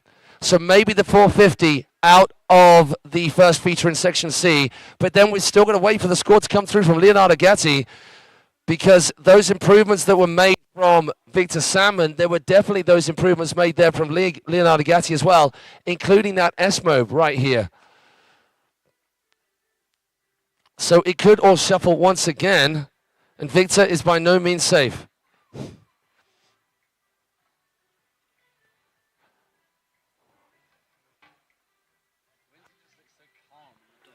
Timeless, as Jason Stucky said.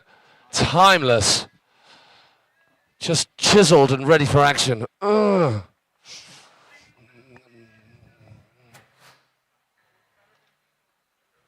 So thank you to everybody here. Grazie for all of you crew turned up. Wakeboard crew and members of the public that I'm sure have come on over from the rest of this awesome Awake Park site, where we've got the swimming pools, we've got The basketballs. and the sports hall and the tennis and the volleyball courts. Window. So he needs a 0.35 improvement. That's it. So just a little tickle. Straight out the gate, going for the kickers. Heel back I think seven he with a got more melon of a grab. on there. It was a little tickle before. Check this, is going to be the front board. Handle past 270 Even and better. he rewinds that pretzel 180 out the end. Locked in 50-50 full pull. Full frontside 360 nose press. Back lip, carries on that rotation. Bagel 450 out the end. Now we're coming in. To the hack, he goes, frontside 180 on. Back lip, 450. There it is. Could that be 0.34 improvements? As long as he gets this hit now. Oh, that was better. He got the first time we saw he went front board and then brought it round to 50-50, but staying wrapped. But that one, he got the full 180 rail to rail. Gets the crow mode. Textbook for window. Into the electric section. Sorry, the second half of the creative section. So Gets the S mode. Right foot forwards. Heel side XL kicker. Heel side backside. And he gets a grab on that one. A late nose grab. Oh, Windsor, timeless. As Jason Stucky said, you're absolutely right. Here is the issue.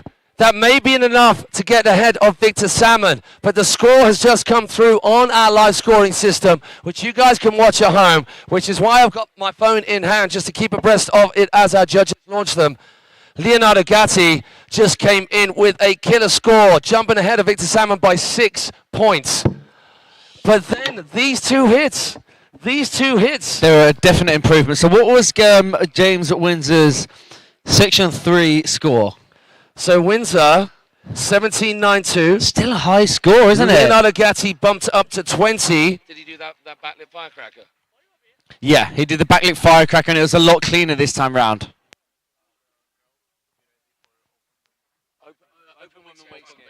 Open Woman Wake Skate finalists, could you please make yourself down to the dock as you are the next heat, which is going to be kicking off after our last rider, which is Gavin Stucky. So that is open ladies, open women, Wake Skate finalists. Please make yourself down to the dock. And I think we should reiterate once again, we end up not talking about Trent and Gavin because the battle is always below them. They're out of the fray, which is really, really unfair considering the level of riding that they just drop like it's nothing, dropping it like it's hot left and right. And I do not think that Windsor's run will get ahead of Gavin Stucky. And it's a little bit unfair when you're that good and you're that stratospheric in terms of your level above everyone else, then everyone kind of focuses on the battleground below you. But it bears repeating. Gavin Stucky, Trent Stucky, wow, honestly, just to own at every step. They haven't been riding up until this point, or ridding, and they just come out all guns a-blazing and seemed super... Don't start that business again. I don't want the ducks.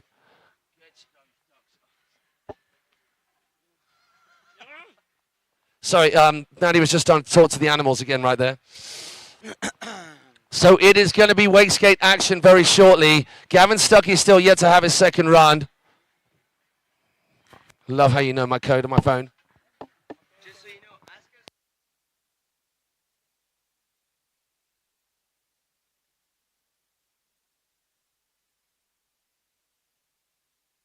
Leo Lebadan's legendary wake skater going to be joining the judging panel for the wake skate very shortly.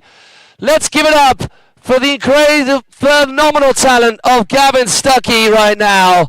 He gets a victory lap. Doesn't have to do a single thing from his first run with that huge score of 81 points. Nobody I want with fastness two and runs stiffy transfers and just all of it.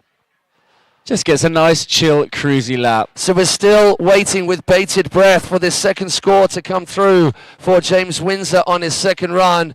Gavin, just cruising. Oh, hey, this part of the lake. Oh, hey, campsite over there. Oh, hey, feature. Yeah, I'm going to slay you again. Get some. My gosh. Yeah, that's right. I just did that to you. Ain't no thing. Yeah, I did that again. Umpteenth time. That's right. Take that. Right in your face hole. So Gavin Stucky. Heel front 9 of the volcano. How do you control that thing at all? This is insane. And so non-expected from Gavin. I'm just doing a refresh. Is there going to be a change as this pops up? It's not. Oh, everybody just waiting with bated breath. We're going to see a replay here of this guy just cruising.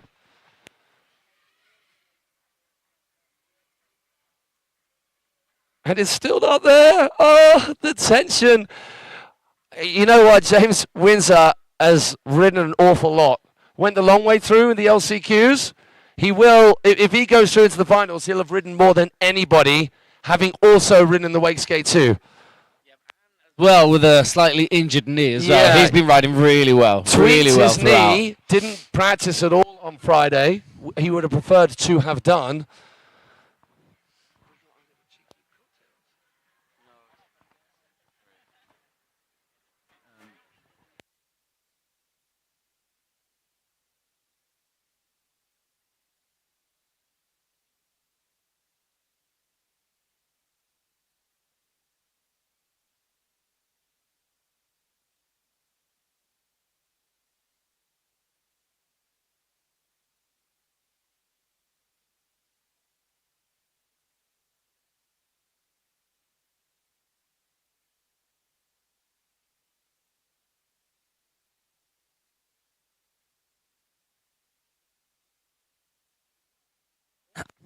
And there we have it. That was confirmation before just skipping screens. I just flashed up. Huge, huge, huge congratulations to Leonardo Gatti. His second run was enough. James Windsor pumping his score up to 72, there or thereabouts, but not quite getting close enough to Leonardo Gatti, despite doing absolutely everything right on the day. You can't ask more than that. So, hey, you know what, James? We'll still give you a back rub in Commentator's Command Center. If you wanted one voucher for one free back rub with a little bit of cream, sun cream.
Hello, hello, people back home.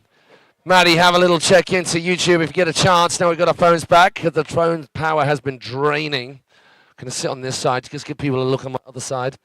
Maybe you come over here, Maddie. Maybe you sit next to me. Come here, Poppet.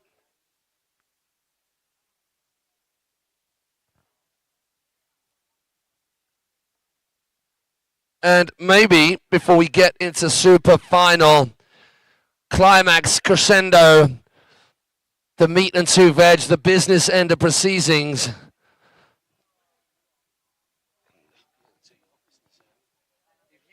Maybe the tireless, relentlessly working media team, as is all the team behind the scenes here, Outbound crew. If you want to cut back to our studio, and we can just chat to the people at home as well as chatting to you guys here, lining the shores of Awake Cablepark. Hey, hey. I've got a quote here from Gavin Stucky from Sonia Sorstrom getting involved on the live stream. Said Gavin is going to do the tricks for the chicks. He said it before. Say it again. Well, that's very sexist. What about doing chicks for the boys? Yeah, I mean, we like them too. Yeah. I was trying to think of something that rhymes with men or mans or boys that doing the... No? Okay, it's a work in progress. Okay, here we go. It is going to be a little bit of ride time for the ladies. We are into... Is it a jam again?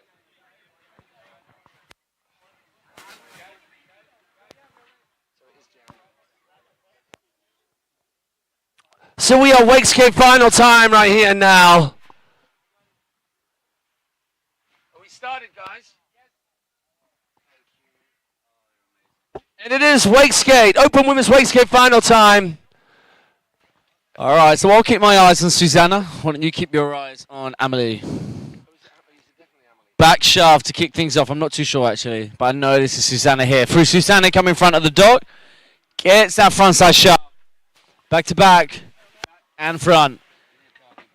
Gets the shove onto the flat box. So we've got a 10-minute jam between Susanna Vrablova and Leocadi Boileau.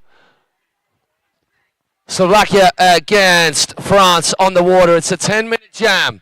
Split between two, but all four girls are being judged against each other. They've got 10 minutes to throw down whatever they can. And out we come. So we are on board still with Susanna Vrablova. You still with Susanna, buddy. That way the people back home and the people on shore know who we're chatting about.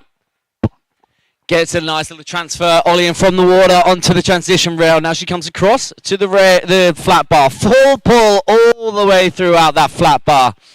Susanna, as you can see with the drone on her, for you cats back at home tuned in on the live stream. So we're in a 10-minute jam. Two riders out on the water. Matt Crowhurst is going to be calling our other rider. I'm going to keep my eyes on Susanna.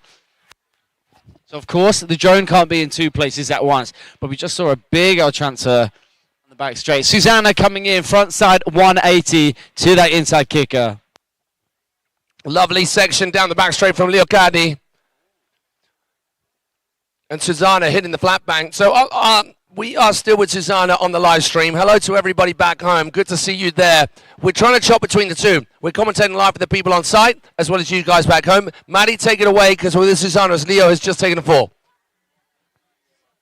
Susanna taking it nice and cruisy. Nice and cruisy. Now we go on to the creative section, or the flat trick section for the wake skaters. Gets the backside big spin.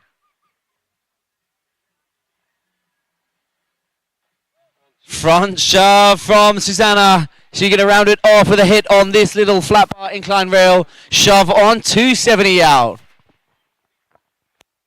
So this is the tough thing about this particular setup. Oh, just at very the end of the backside 180. Very nice. And the creative section for our skaters, where it starts with the wakeboarders, is after the drive tower.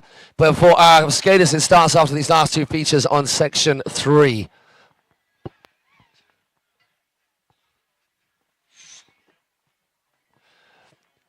So what our riders are doing within these 10 minutes, our skaters are trying to do within these 10 minutes, is just get the back section. So you may see them repeat a few tricks, but they're looking to just tweak it and tweak it and tweak it until it's the best that they can come up with. Now Susanna gets that backboard again, all the way full pull. through that flat bar, clicking around the motor tower now. What does she got for us into the flat trick section? She's already got a lot of tricks in the bag, so she's going to be happy with that, which is maybe why she's strategically opting out this time round. A 10-minute jam, so it is a lot to hit the flat trick section every single lap, especially when you know you've got a good few hits in already in the bag. That is a beautiful thing. The beautiful format that is here in the jam, being the wake skaters, gives them a little bit more of a chance to get the hits in that they want. Obviously, as you see from our rider back out on the dot, on the water. And we've got a bird's eye view of the entire lake as Dave AV just flies, literally, quite obviously, but flies at speed to join Leocari Boilo. She is coming down the first straight, section number 2. Now into that section number 2. She's opted to miss all those pits, as Susanna Vabrova for you guys here on site are watching and keeping an eagle eye on this Open Women's Wake Skate Final. Into section number 2. Leo opting to miss those 2 features. I think she's just going to have a side set. Back shove off the kicker on the right from Susanna Vabrova. Creative section coming up for Leo. Dave A.V. right in hot pursuit. You can see the beautiful shoreline. If you are on the shore, wave to the camera because they can see you all at home. Back shove from Leo. I've got Susanna coming into the incline, getting a nice full pull hit on that. Yeah, Leo! We all saw that right here and at home. Back 90 shove into that backboard, riding it away beautifully. We're going to stick with her here. Now, is she going to go something off this little bump maybe? Or the bank on the left? She's going to save it. The thing is with the back straight. Oh no, Susanna going down on her backside big. So we'll keep our focus onto Leo, who's coming round section 2 now. About to come down features fairway, the back straight. So they're actually possibly playing it really quite sensibly. If you take a fall over there somewhere, then you're going to eat just into all of your time in this jam session. So they might as well just bosh and bosh out. Here the kickers and here the creative section as best they can. Back shove, left foot forward. So getting it in a little bit early. Nice work, Leo. Front shove, maybe. 3 shove. Front shove. Oh, she was going for the front shove. Maybe even a front 3 shove, which is something you do not see that often. Dave AB is going to come back in and recharge / change batteries. Well, we get to chat to you guys. Now, what is happening once again if you are joining us? So maybe let's have a little look at the chat. Is that we are in jam time with our Open Ladies Wake Skate. Ola Wee joining in. Vaz Densley, Sonia Sotram. Gavin is going to... Oh, okay, right, we already read that out. So you girls and guys who are joining us in for the Wake Skate from all over. We've got the Ukraine there, and we've got the US of A, as we have that represented here too. Thank you for joining us. Keep the comments coming. Say who your favorites are, who you'd like to see on the podium, who you'd like to see doing whatever you'd like to see, maybe a particular skate trick. Maybe you've been looking at the features out on the course and you want to see someone do something specific on one part of the course. Earlier on, we had DG, Daniel Grant himself, who unfortunately could not ride in the skate through injury, which occurred during the training. So he's been a little bit out of action, which is real shame. He was here in the commentary, and we were just talking through some of the things that would be possible, and maybe we'll see some of those, but throw your suggestions at us, and we'll just talk it through, because chatting wakeboarding is what we do, and wake skating in this instance.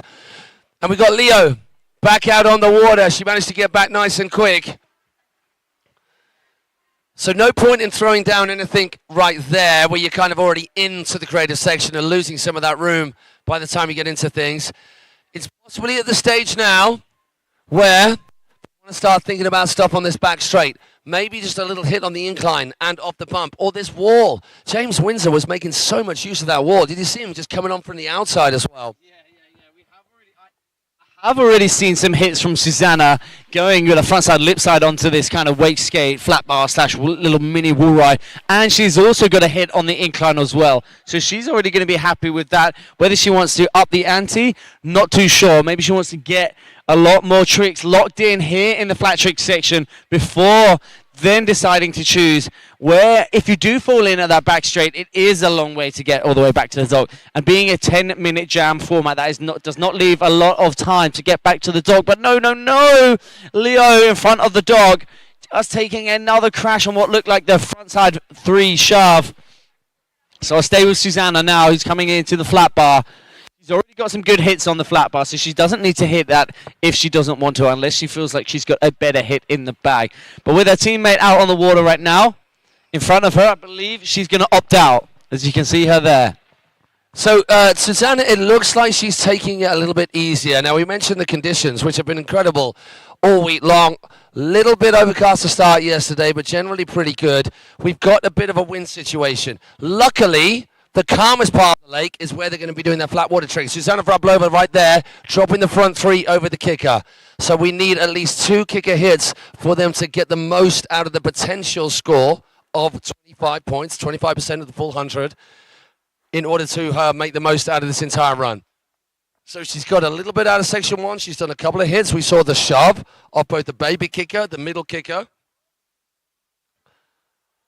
But it's got to be a complete run. It can't be, oh, I did one trick then. With the kicker, it's different. You can throw those 2 hits at any point. But the other section, Susanna taking a fall. So just explain what we mean by this.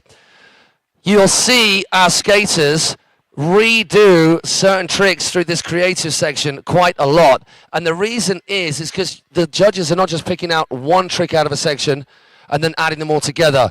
It is a section counted as a whole. You've got to do a complete flowing section.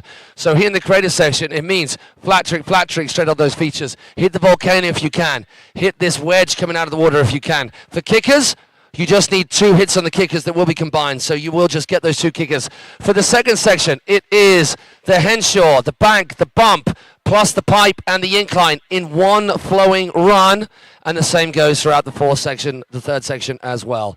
Little front sub 180 for Leo Caddy, who's back on the water, and for you guys at home, you've got that onboard chase cam drone view, courtesy of Dave AV. Now, is she going to take on any of this right here and now? Looks like she's going to go. Oh, she was edging her way across the pipe. Now, we are going to just do I'm going to do a quick time check, Maddie.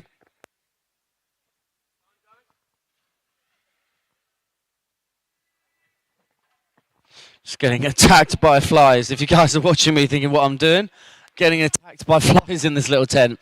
But now we have Leo coming round the motor tower. Is she opting in or opting out of this section?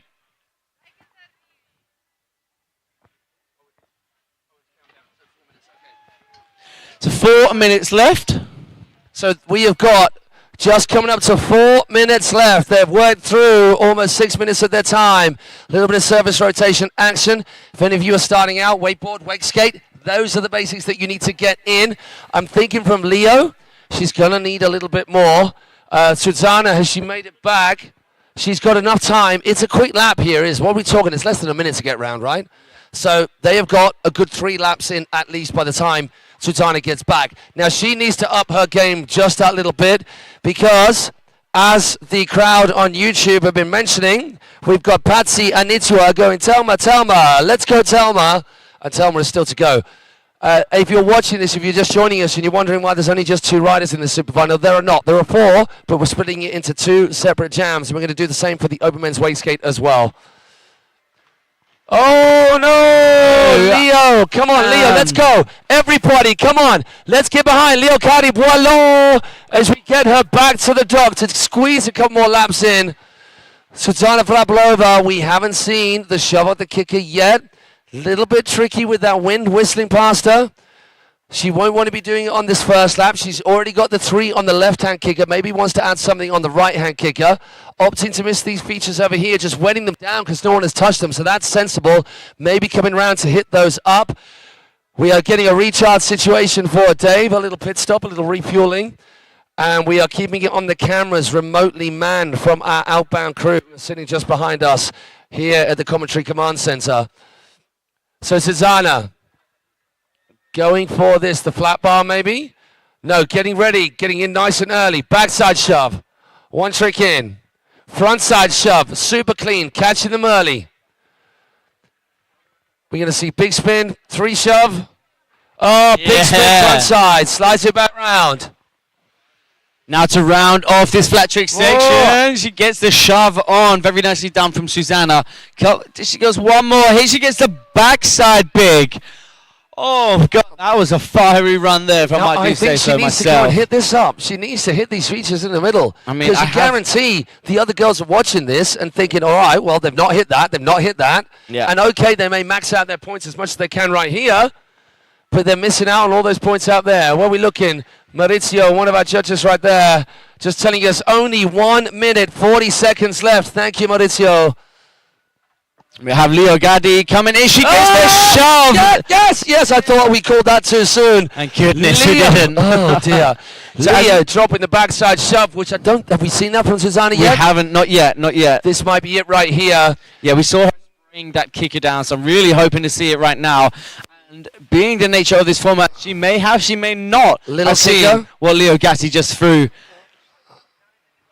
And here she goes. Hit on her heels.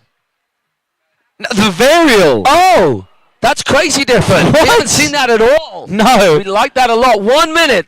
1 minute. So, Leo, 1 minute left. 1 minute left. Backside shot. There you Great go. job. Keep Come going, on, keep girl. Let's going. get redemption Cheer now. them on, people. Cheer them on.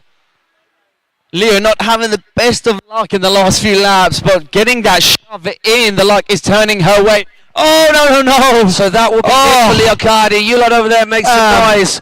Susanna Fraplova, here she comes. We are just getting to the halfway stage of this Open Women's Wake Skate Super Final. Susanna, last trick, 30 seconds, 30 seconds. She has enough time to squeeze in and shove it off this kicker. Is she going to go for it? I think she might need it. Unofficially, of course. Opting out of the shove. We saw that varial. Whether the judges think the varial or the shove is more technical, that's what we leave down to them. She gets to shove it onto the wall ride. Oh my gosh, Susanna getting it done at the very last seconds. And opting now for the incline. She gets that backside, board side just in time. Susanna taking it to the wire right there. So I just put my head round to keep pace with the timing. Susanna right on the last stroke of that 10 minutes on the clock, squeezing in that incline rail. So what she's doing right now, unfortunately, will not count, but she got that varial. We've never seen anyone do that. That's crazy. No, crazy real town. creative, and not quite a common hit you see from wake skaters, especially off of a kicker. I mean, we have seen it. I remember seeing it from Clem, the Dow, Has on that anyone flat told bar. her? Has anyone told her she's done? They possibly, maybe the fact that the wakeboard is out behind her, she's going to go. She already got that frontside 360 of Yeah. that kicker, didn't she? Is she just going to have it? She's going to say, hey, why are all the wakeboarders out with me? Your time's up, Susanna. Great job. We got the youngsters, the amateurs, they're going out and just having a rip around. And now we're going to move on to our next two girls.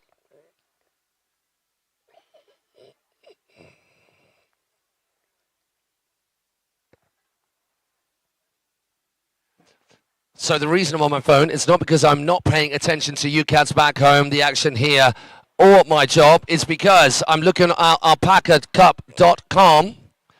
And next up, we have Emily Fuchs. And she's going to be going head-to-head. But as the still group of Super Final 4, Thelma Sesta. Now, Emily Fuchs, Maddie, how good should she do earlier on? It was insane from her. Absolutely insane. I'd not seen her skate that well before, ever. Obviously putting the time in, which is why she is going second off the dock. Now, once again, to explain exactly this jam format.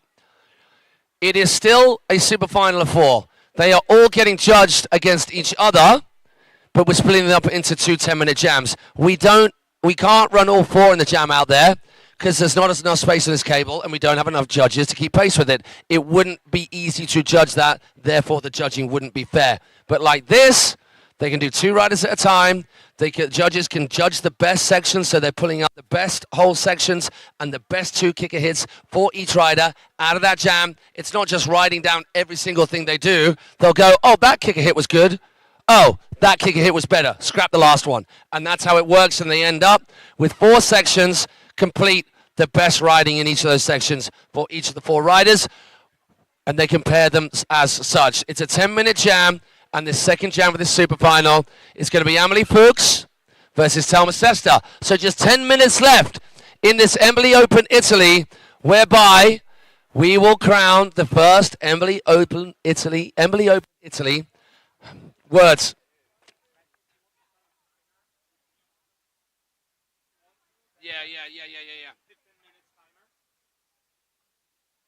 15 minutes.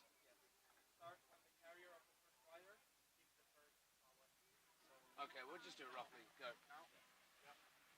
Cheers, mate. Thank you. So the 15 minutes, it's a 15-minute final, as if 10 minutes wasn't enough of a workout for our riders. They are now all in. We have, out on the water, Amelie Fuchs, who was so impressive in the qualifying rounds, is now going to get stuck in. We also have European champion, IWF world champion, WWA world champion, Plastic Playground, wake skate champion.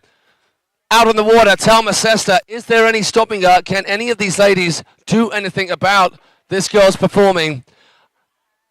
On recent performance, you would suggest not.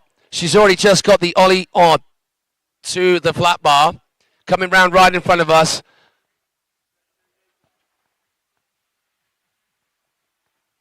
And we are on board with Dave A.V.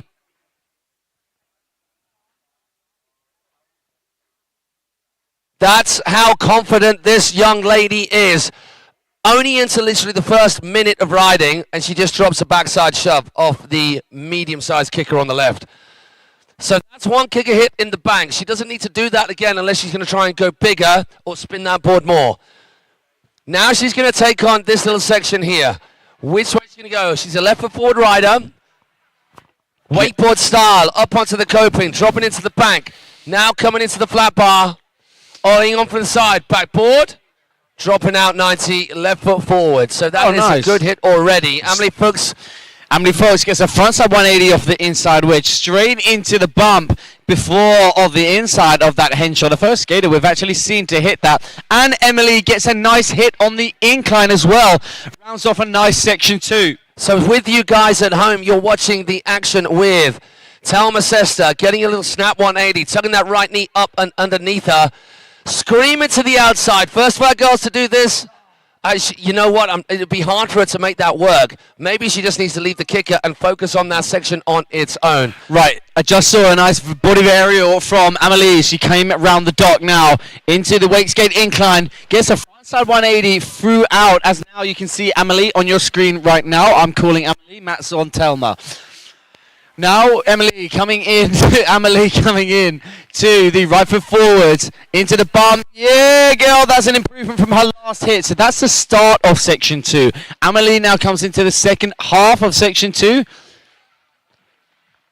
but opts out of that incline. And very quickly, we got a shove out, ollie on shove out from Thelma Sesta on that flat bar. Very similar hits we've seen. So Thelma actually went toe side, front side, lip slide, and then rocked down the transition. But from Amelie, she came in heel side and then rode down it. We've seen her. There we go with a nice shove from Amelie. Coming around the dock now. What has she got for us? We're going into the flat trick section. Oh, looks like she was going for the backside 180. So we're going to get the drone back on Thelma coming down. And we go all Top Gun action as we fly round to catch up with Thelma Sesta. Now, we just saw backside 3 off the kicker. She hit the incline on the back straight. She's missing out section C. Then she's going all creative right now. Backside shove, left foot forward, round at the corner in front of all of us. Varial right there. She's going to hit the bump on the inside. 360 off that. Does not get any cleaner. Ollie 180 ready to set herself up for this backboard. 270 pretzel. Still time in this creative section because it ends at the kickers. Is she going to throw anything more? Why not take a breath? Now, our riders can take a breath a little bit if they see the next rider taking a swim, because you're going to get your breath back. Because once again, it is not racking up the quantity of tricks. It's racking up the quality of sections in with those tricks. So we just need a hit on each bit of plastic. And then in this creative section, pack in as much flat water and volcano and wedge hitting as they possibly can. I think that Thelma is going to have another crack at this creative section. We're right with her on board. You can see her flying towards the start dock. And the creative section starts right now. Back shove. Getting wide, so then get in our heels, kick flip maybe. Oh, but it's a good place to do it. If you're going to do it, that is the shortest hop back to the dock. Yeah, very strategic play from Thelma. And now we have Emily back out on the water. Hopefully we're going to get redemption on that backside 180 ollie, which took her out. We are at the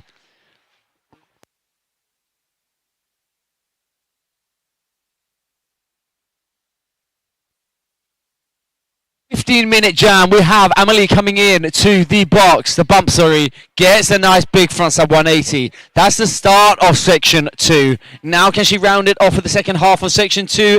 Coming across to the incline, opts out.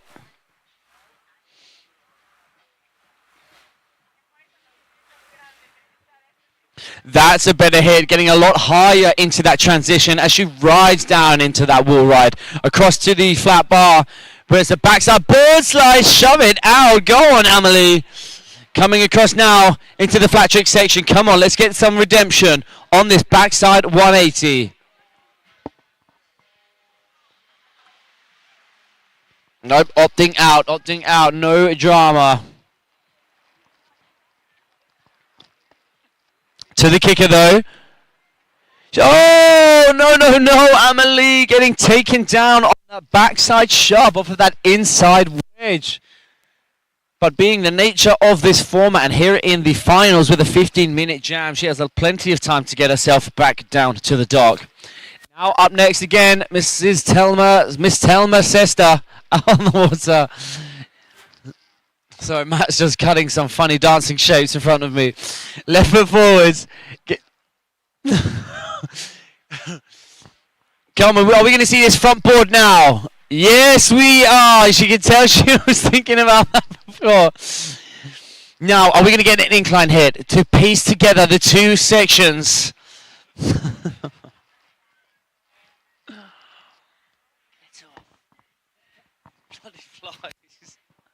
These flies are just all over me. Get off of me. Tell my sister now.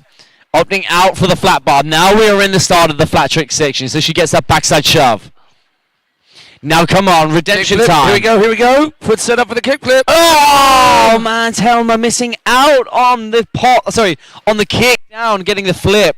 So here's the thing. Is she popping that because she thinks she needs it, or she thinks she's done enough elsewhere?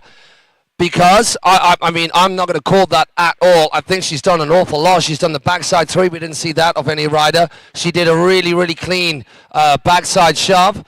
We did see the varial, which is something different of Susanna Vrablova. And remember, once again, it is not just Amelie Fuchs from Germany who Telma is competing against. It's Leocadi Boileau and Susanna Vrablova, who were in the previous head-to-head. The judges are comparing all of their runs against each other. So, unfortunately, Leo, she has got a little bit of a walk and a swim back. We do still have time, though. Where are we at on the timer? We're just going to dial in right here. And we are, well, we've got still some time left. We have got 7 minutes left. It's a 50-minute final. Let's get behind these young ladies so they can give it some more right the way through to the end. Little bit of tap, just a casual. That one can't count as part of the creative run for Telma.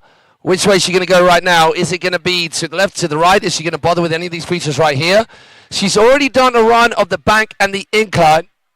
We know that she can hit that pipe, but it is a little bit choppier down there than you might think it is. And that's potentially why some of our skaters are not getting too stuck into much of the action down there. This old hip transfer, for riders of this level, it's actually quite a safe hit. So I do believe we haven't seen any kickflip at all from any of our finalists. Straight out the gate now into the flat trick section. We've got that backside shove. Come on, Telma, let's go. Yes! Come on, Telma. Into backside board slide. Pretzel 270 out. She's going to squeeze another varial in there and then switches it round for a surface 180. And that's a solid flat trick section right there. That's a TC corner. They love a bit of it, don't they? Don't you, crew over there?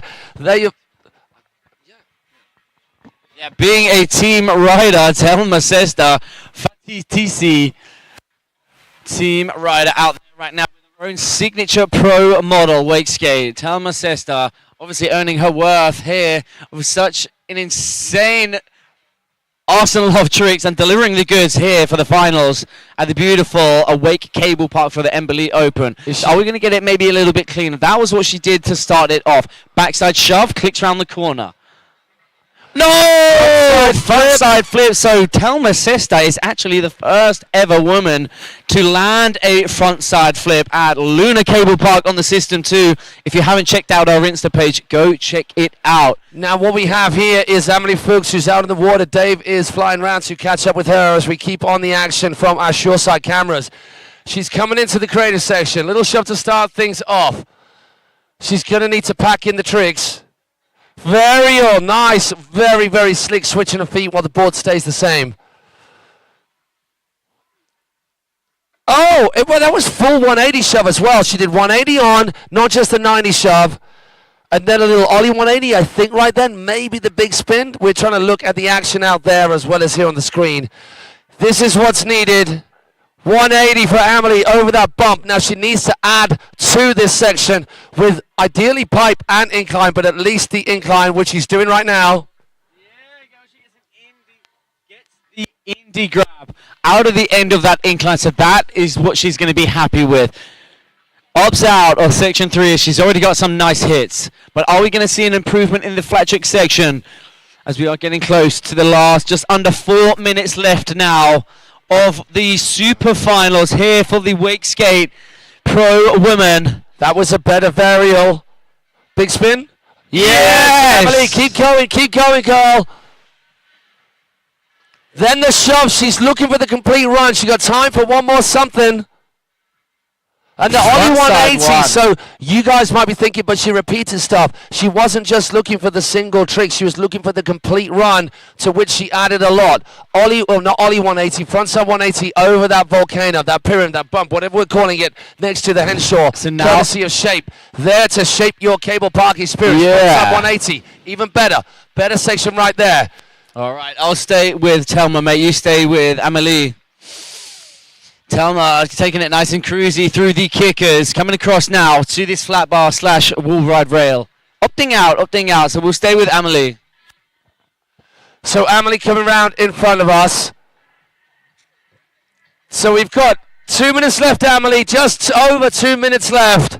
2 minutes. Which is a couple of laps at least. We've got to keep our head on a swivel just to make sure we're capturing all the action to relay back to you.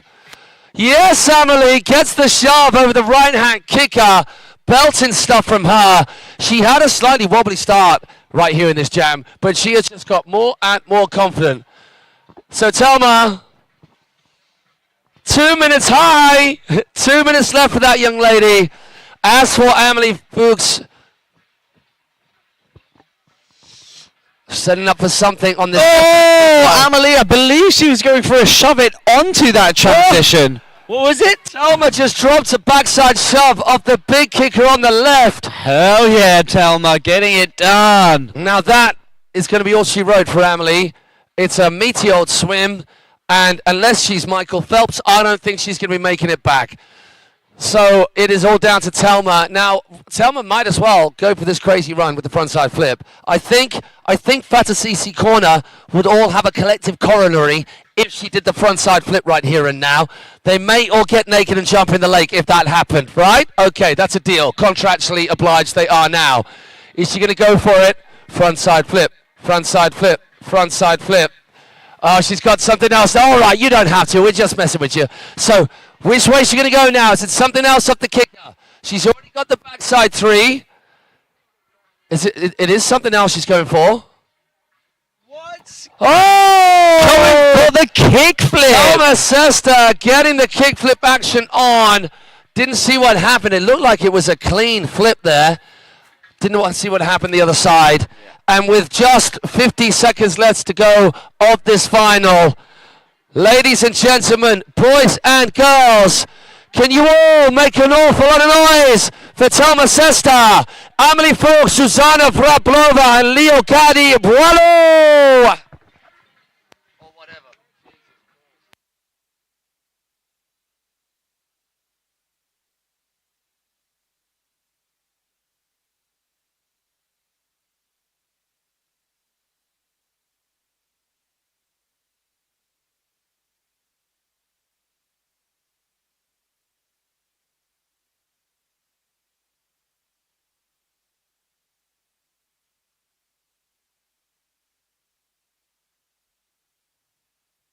So sorry about the radio silence then. We were just checking in with the judges as to the exact state of affairs. If you cats back home, we're going to stop the clock, go back to our results page. We may well get the results page up on the screen.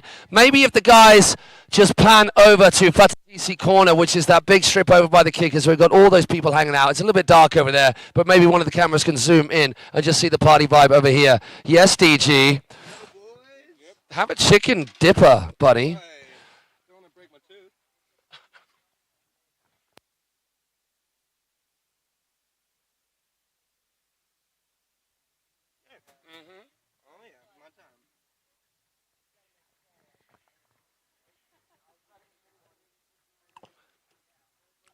So I reckon we maybe just choose a different shot. How about you guys use this camera on the shore side just to pan down the side down. In fact,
so all of you cats back home and the beautiful, beautiful, beautiful people of Awake Cablepark here in situ, enjoying the sunshine, enjoying the beats, enjoying the commentary.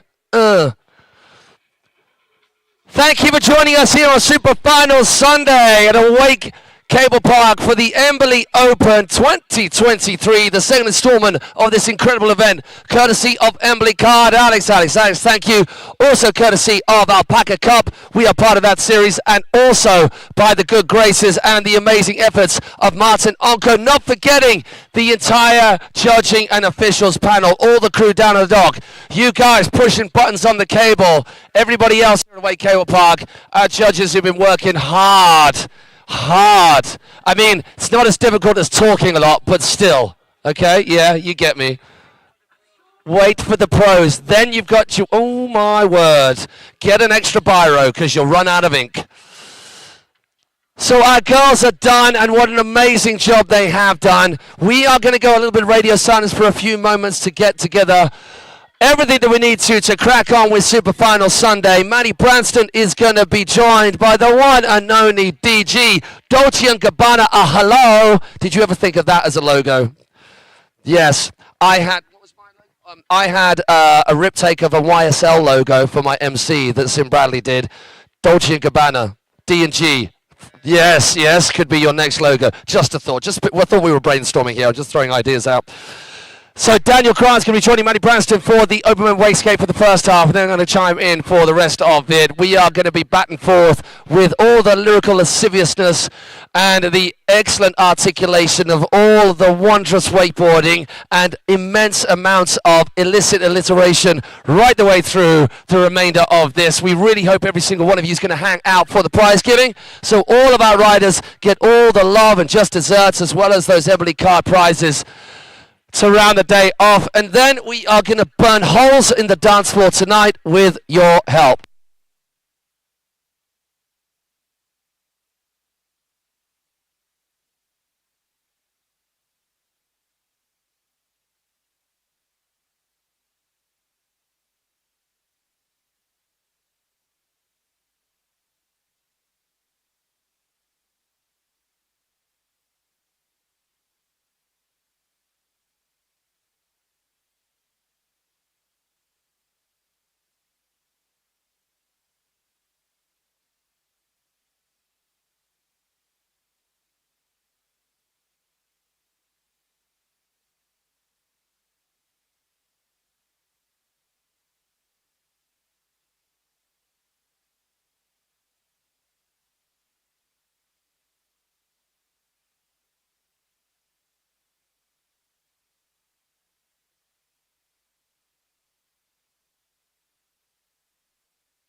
So we are getting ready to kick things off. Our pro men finalists in our wakeskate division. So we just have our lubricators, moist makers out on the water. Our pro ladies. Well,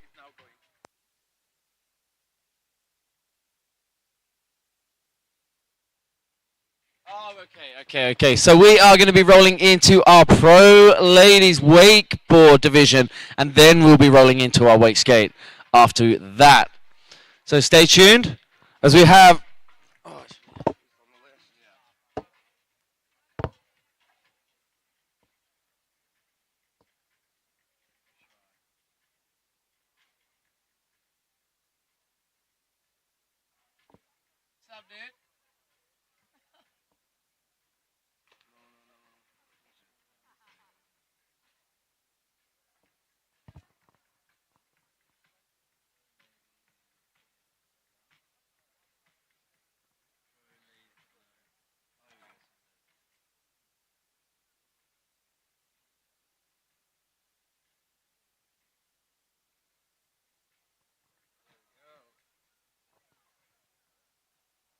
All right, we are ready to kick things off. Our current running order is as such. We have Anastasia Srova, followed by Courtney Angus, Vanessa Tittarelli, and Nicole Regazzo. It's going to be tight. It's going to be tight, man. Who do you reckon you got your money on, Dan? We have quite a... Check. Yeah, we have quite a range of really good riders, aging in from really young until all the way into the advanced riders that we have here. We have seen some really good runs from Vanessa and Nicole. Anastasia's been standing out in a lot of her runs as well. Go again, board slide, backside lip slide on the Henshaw. Now onto that pipe feature. Backside lip slide into the incline. Getting a little touch on that sailfish going backside 180 out. Now coming across down to section 3, she gets the rail to rail, full 450 out, as she's been doing in all of the qualification rounds. A real stand-up hit from Anastasia. Then outside in, she goes frontside lip slide over, getting the rail to rail, full pull as well. Pops a nice backside 180 with a tail grab on there as well. Toe side, front side 540. Not an easy trick to be getting off of the bump. The bumps are more favorable for flip side, in my opinion. But straight out the case with that blind judge. Anastasia, one last kicker hit. Oh my God. Again, You can appreciate that, can't you, Dan? Everyone loves a good backside 540 in all divisions, all categories. Anastasia really throwing it down for the first lady in the pro women's category. It's really great to see someone so young pushing the limits and putting these ladies on their toes. Obviously, with Courtney Angus, Nicole Regazzo, and Vanessa Tittarelli, big names in the pro ladies division, and Anastasia coming up through the ranks. I've never heard of Anastasia before, being a young rider, and it's so great to see her just delivering the goods, giving the other ladies a run for their money. As you can see now here in the replay, getting that the blind judge in run number 1. That's a bolts trick. And of course, Daniel Garn can appreciate and loves that backside 540. Dan being the king of the backside 540s, going absolutely monstrous height. Always love them. It's always good fun. Next up, we got Courtney Angus representing Australia. Really great to see Courtney back up on the competitive field. Back out here, competing in here in Awake for the Embily Open. She's been stacking it up each and every run. See how it goes down here in the finals. Yeah, it's been really tight in our previous semi-finals runs. The kick has been very hard to break down the riders apart. But we have the likes of Vanessa Tittarelli with her 3-1-3. And then we have Nicole Regazzo, who dropped the Pete Rose off of the water. So it is all to fight for. To add to that, I don't think I've ever seen a woman do a Pete Rose off the flat. That's probably the first. And yeah, props to Nicole for doing that and stomping it in a contest. Real good stuff. Oh no, they had to change the thing because of Mauricio. Oh, okay, so we didn't screw it up. What, do you want to come back and skate? Yeah? Come on, you can Courtney Angus hits the water. Go chill out for TT Corner. All right, let's hear it now. Courtney Angus doing it for Team Australia out on the water. The bar has been set by Anastasia, and what a bar it was. Without the scores in front of me, unofficially, I can say I think it was a big old score. Now, Courtney Angus straight out the gate, toe side, backside, 540, frontside 180 on, locks in the 50-50, then carries on that rotation, backside 2, off of the knuckle, nose press, oh yes, from start to finish, full pulling that rail. That's such a long rail to be locking in that nose press. Absolutely love to see it. Oh no, oh man, guys, that is such a shame. Courtney Angus going down, but what a tech hit, going rail to rail, then frontside 360 into the bank. So we had to change things around a little bit. We were going to have Danny Grant in alongside Maddie Branston to the open men's wake skate. But because Mauricio Morassi needs to be judging a couple of different things. Hey, Courtney, we're going to send you a line. You know what? She wasn't swimming anywhere until someone sent her a line. This is not her first rodeo. She knows what's up. And so Danny was going to be here with Maddie doing the open men's wake skate. But instead, we have sent him off. I am back. And then we're going to do a little switcheroo. We're going to get DG, no less. Cool to have him in the mix for the wake skating because nobody knows it better, right? That's right, yeah. Daniel Grant, the king of wake skate. I still remember very vividly the Wake the Line where Daniel Grant won both wake skate and the wakeboard division. It's absolutely mind-blowing, man. Bring back Wake the Line.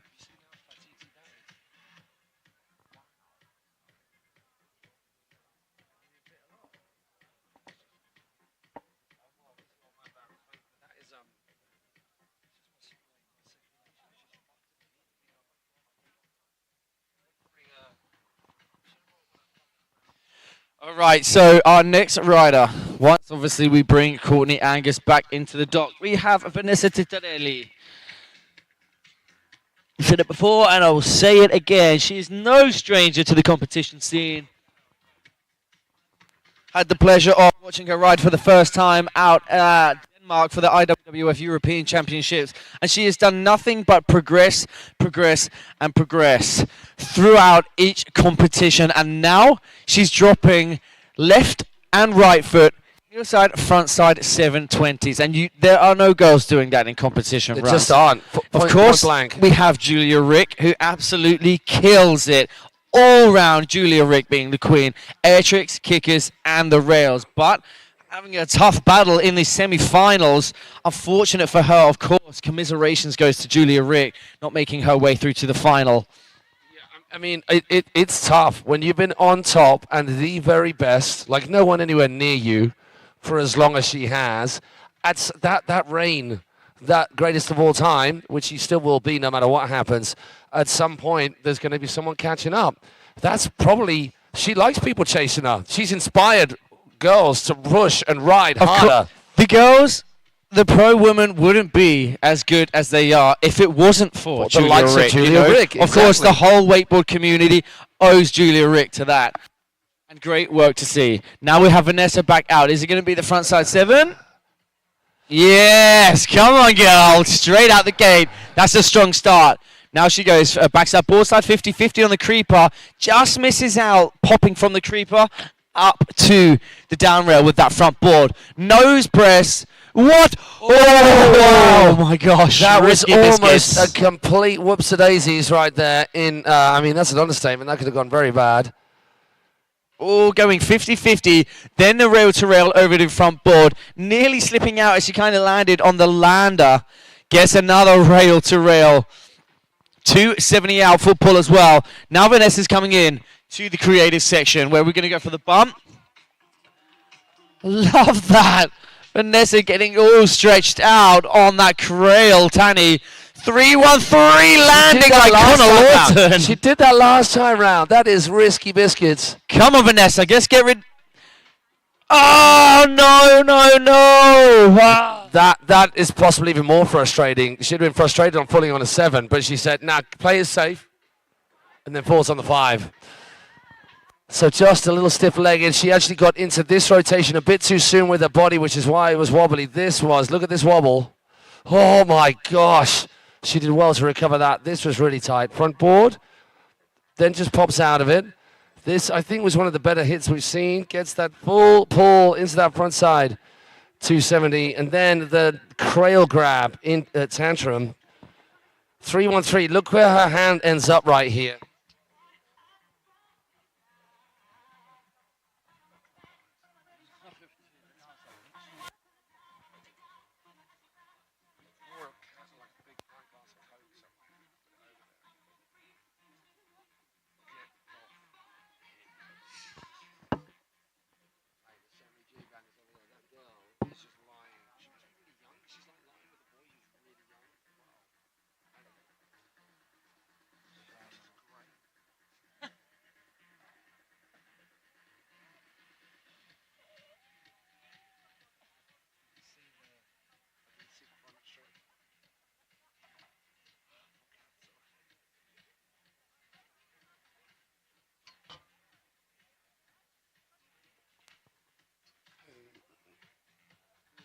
Nicole Regazzo. Just getting squeezed by some of her fellow riders who are going to go hit the water and get their spray lap going on.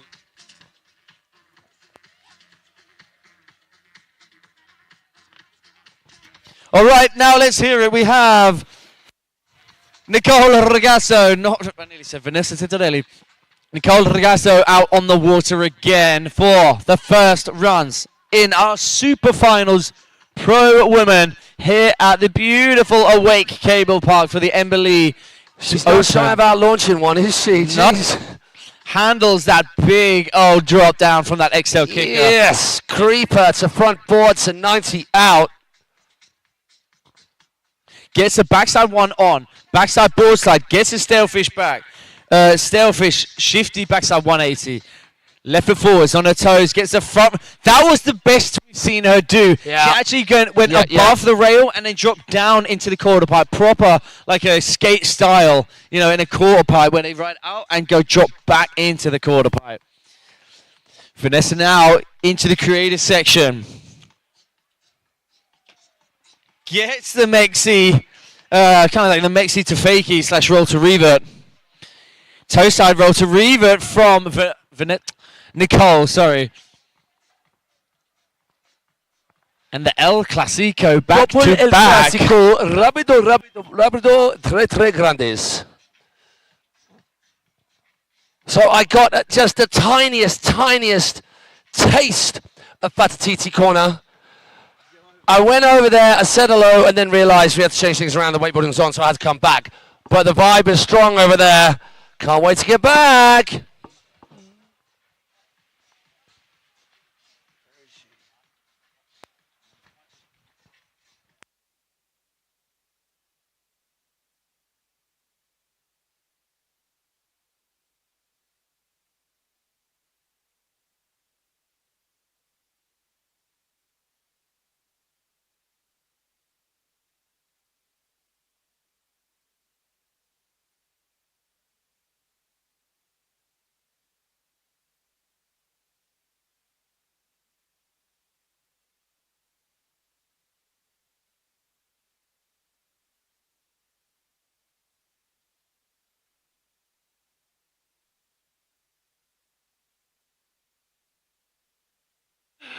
How many hours are you on commentary? Because if you were watching that back home, then there might have been some weirdness. But I think we can be forgiven, because let's just do time check, Maddie.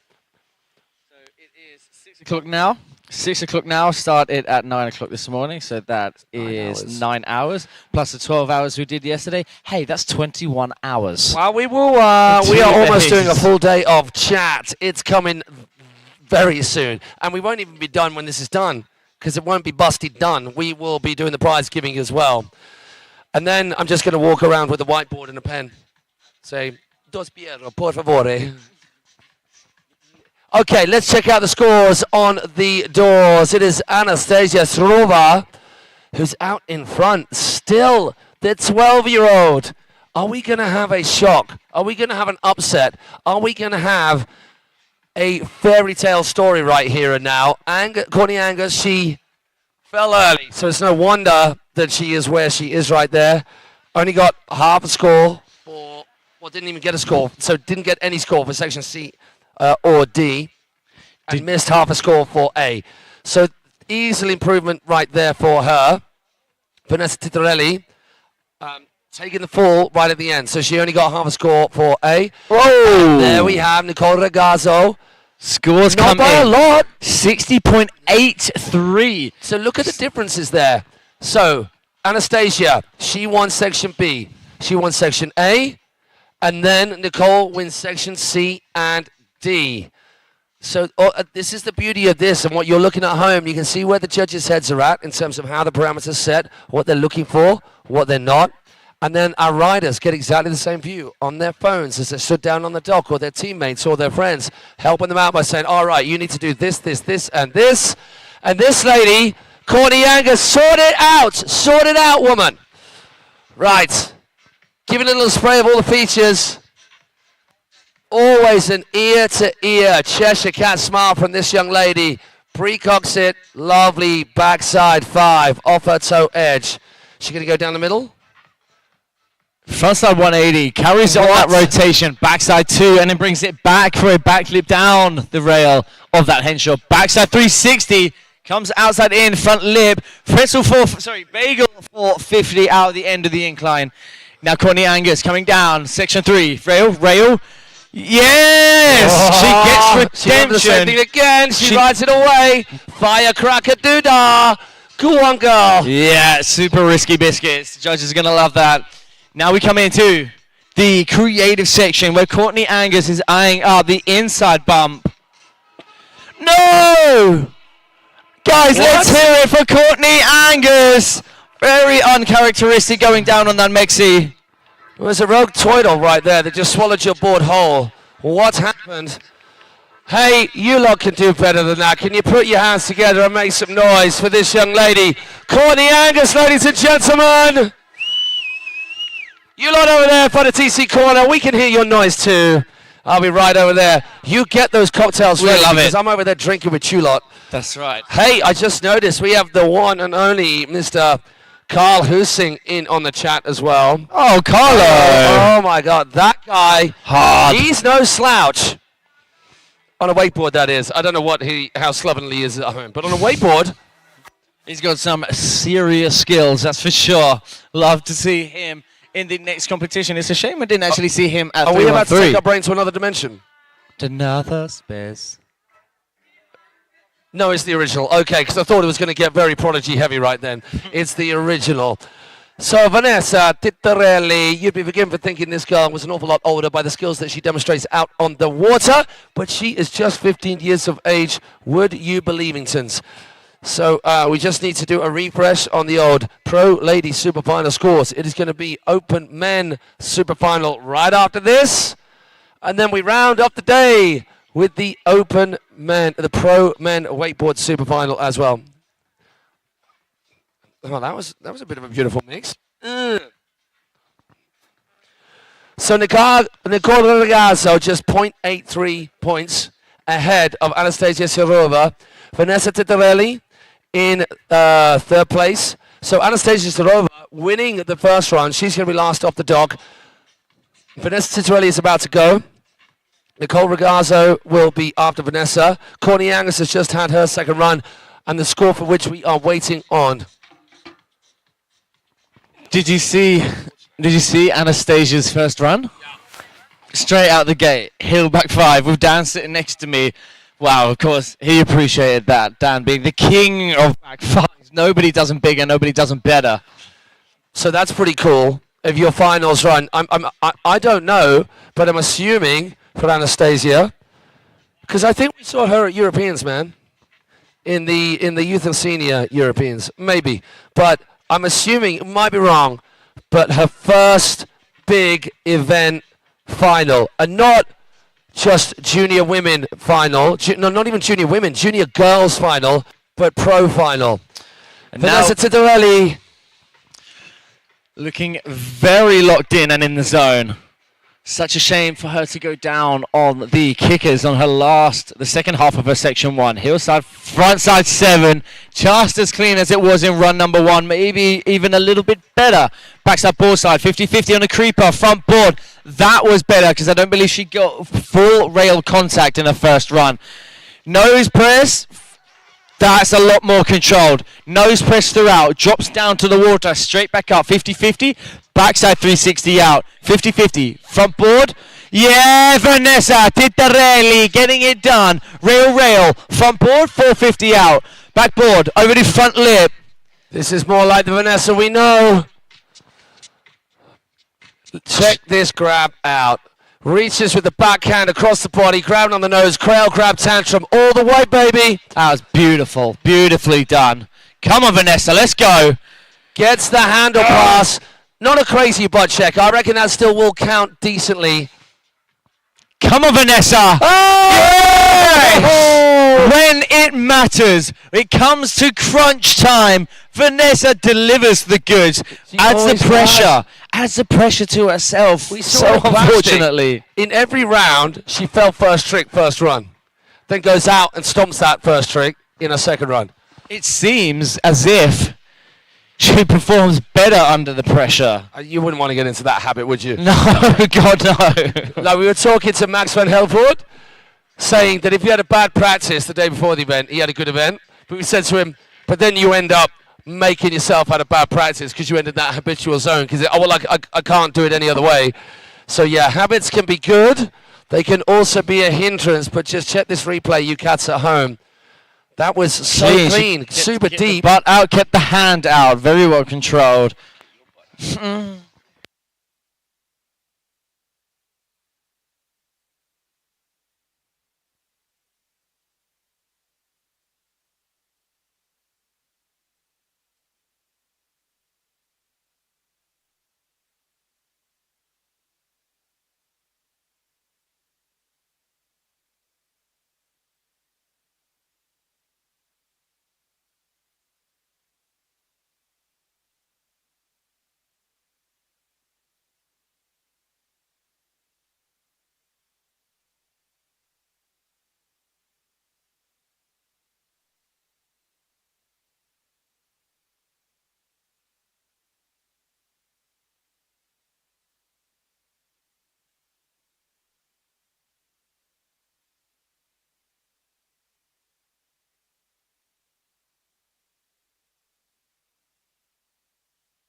What do you mean your shorts just came off?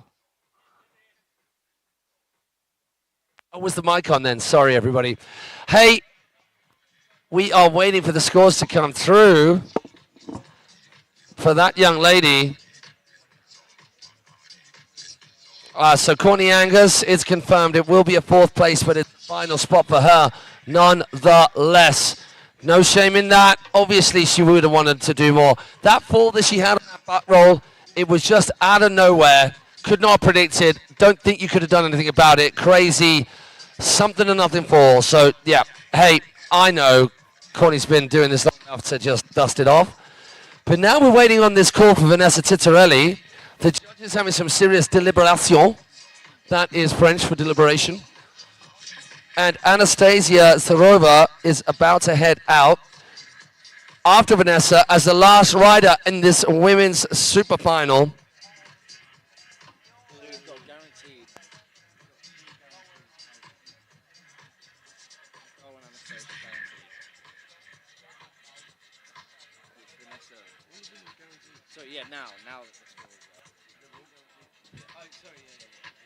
And while all 3 ladies, in whatever order, were guaranteed a podium place, right here and now, the results will come through. Vanessa Titarelli takes the top spot with that second run, and what a blinding run it was. But there are less than 3 points, well, bang on 3 points, separating Vanessa Titarelli from Anastasia Sorovia, and a little less between Vanessa and Nicole Regazzo. So, Nicole,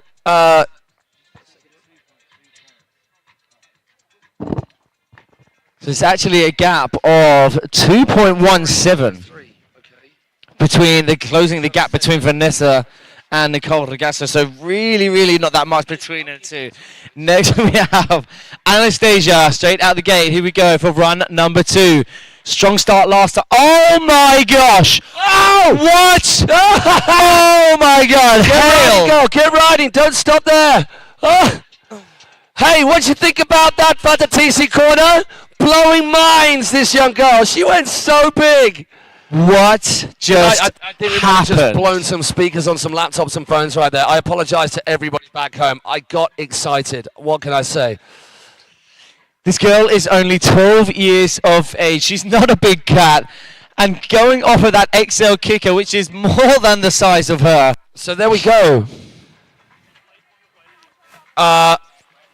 Not much at all. And I really... So we're only talking about three, but like, oh, sorry, yeah, from the third to first is a 3-point difference. And with Nicole sitting pretty in the middle there, second place right now. So what is so it gonna to be now? solidify this section, we have to get a second good kicker hit. Hillside front side 540, that's Two going to be different good. spins. We saw from Nicole 2 front side fives, so straight away there is an improvement there on Nicole Regazzo's. But Vanessa Titarelli, she went 2 back-to-back 720s. One front, sorry, left foot front, right foot front side. Now, that being the case... Yeah, but Anastasia's section B was like just under 4 points better than Vanessa Titarelli's, better than Nicole Regazzo's, and she's only 2 points behind in section C on each of them. So, I mean, that was one of the biggest backside sevens we've seen. Literally, bar any rider here. It was huge. I'm kind of thinking, wow, she's going to overcook that back five just a little bit. That's what I thought. That's exactly what she did. She overcooked it by a whole 180 and wrote the damn thing out. All right, so we go from a 12-year-old Anastasia Sorova, the youngster in the pack, and I can't believe you can say this about a 16-year-old, but one of the more senior riders in this category. Because Vanessa Titarelli is just 15 years old. So at the moment, Vanessa Titarelli has got the top spot. Will that backside seven on its own be enough? Anastasia, I'm sure with some help from riders on the top, maybe made the calculation that, well, I have done the best that I can do in these two categories, in these other two sections.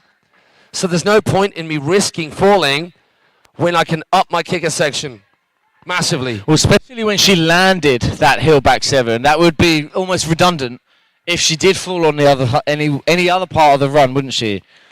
So she had to land that second kicker hit. So there we go. There's the answer. Anastasia Sorova has just moved herself into second place. Vanessa Titarelli guaranteed a second place spot. Anastasia Sorova guaranteed a third place spot. Nicole Regazzo, if nothing changes, she will get that third place spot. But that is not the position that she wants. Okay, looking at these scores. Nicole calculating she cannot improve on the kicker section.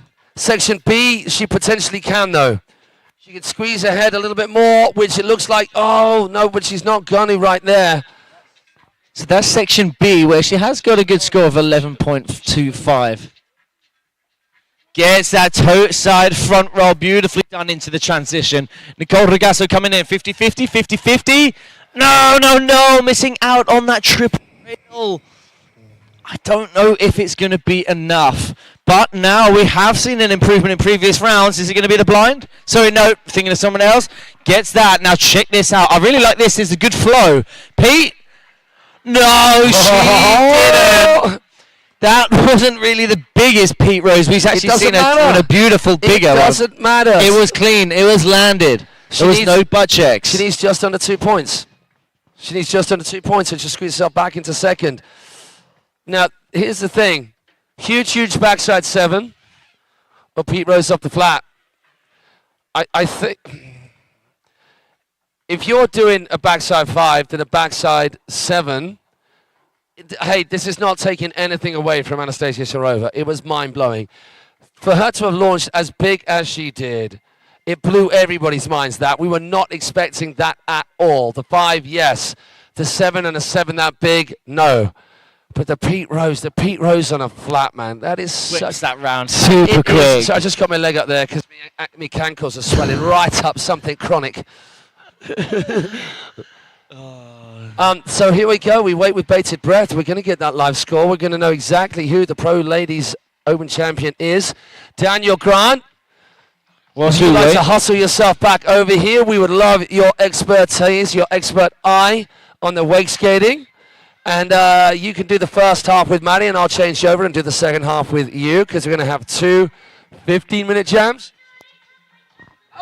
Oh, where did he come from? That was quick. Hey, what did you think about that backside 7? Did you see it? Yeah, that was amazing. What a women's finals, huh?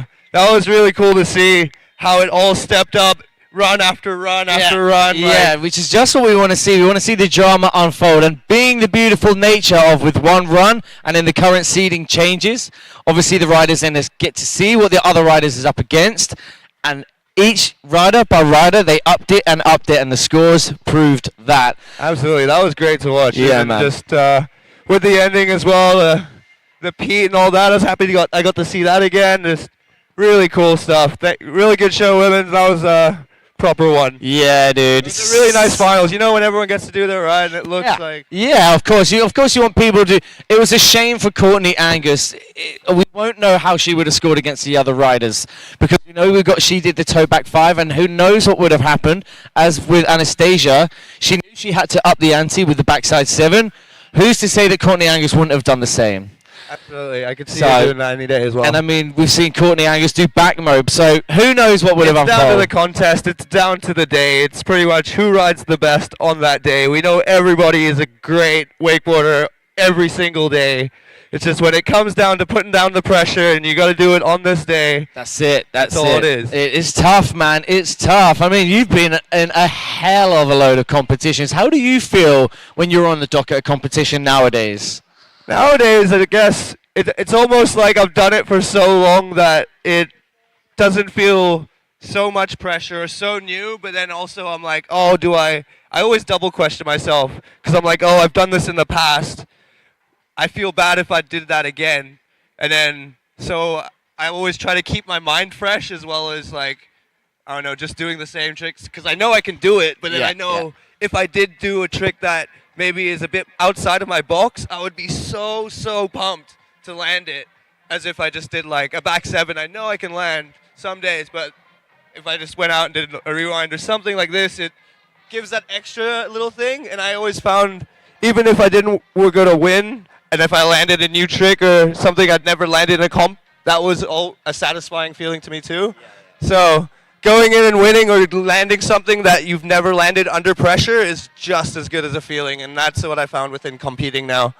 Hell yeah, dude. And I can only assume, just like Anastasia there, getting that feeling from her first run, obviously each rider going out, and her still being in front. And then it was only when the second riders went out, when the riders went out for the second run, where people started upping that ante. But I mean, Dan, you just throw in a mix of tricks with your competitions runs. It's something that I've always picked up on, is that your runs are so different throughout the competition. As here, and you've seen from pretty much every single rider, maybe but 5, they kind of change their runs a little bit, but they don't change their runs. It's only as they go through maybe to the finals that they then up that big trick. But I've seen in the rounds, you just have a big bag of tricks in your arsenal, and it's just so sick, man, so sick.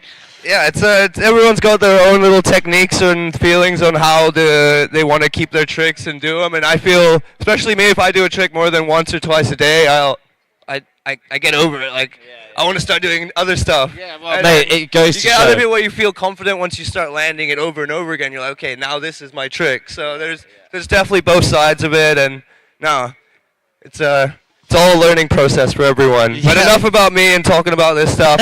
It is the Wake Skate Finals. Everyone, get up to the dock, get to the shore, because it's time to watch. It's the good times.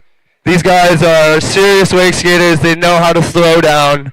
The boards are going to be flipping. They're going to be throwing some of the, I don't know, you know how with wake skating you never know what's going to happen. And I think that's always a really, I don't know, entertaining underline for a competition.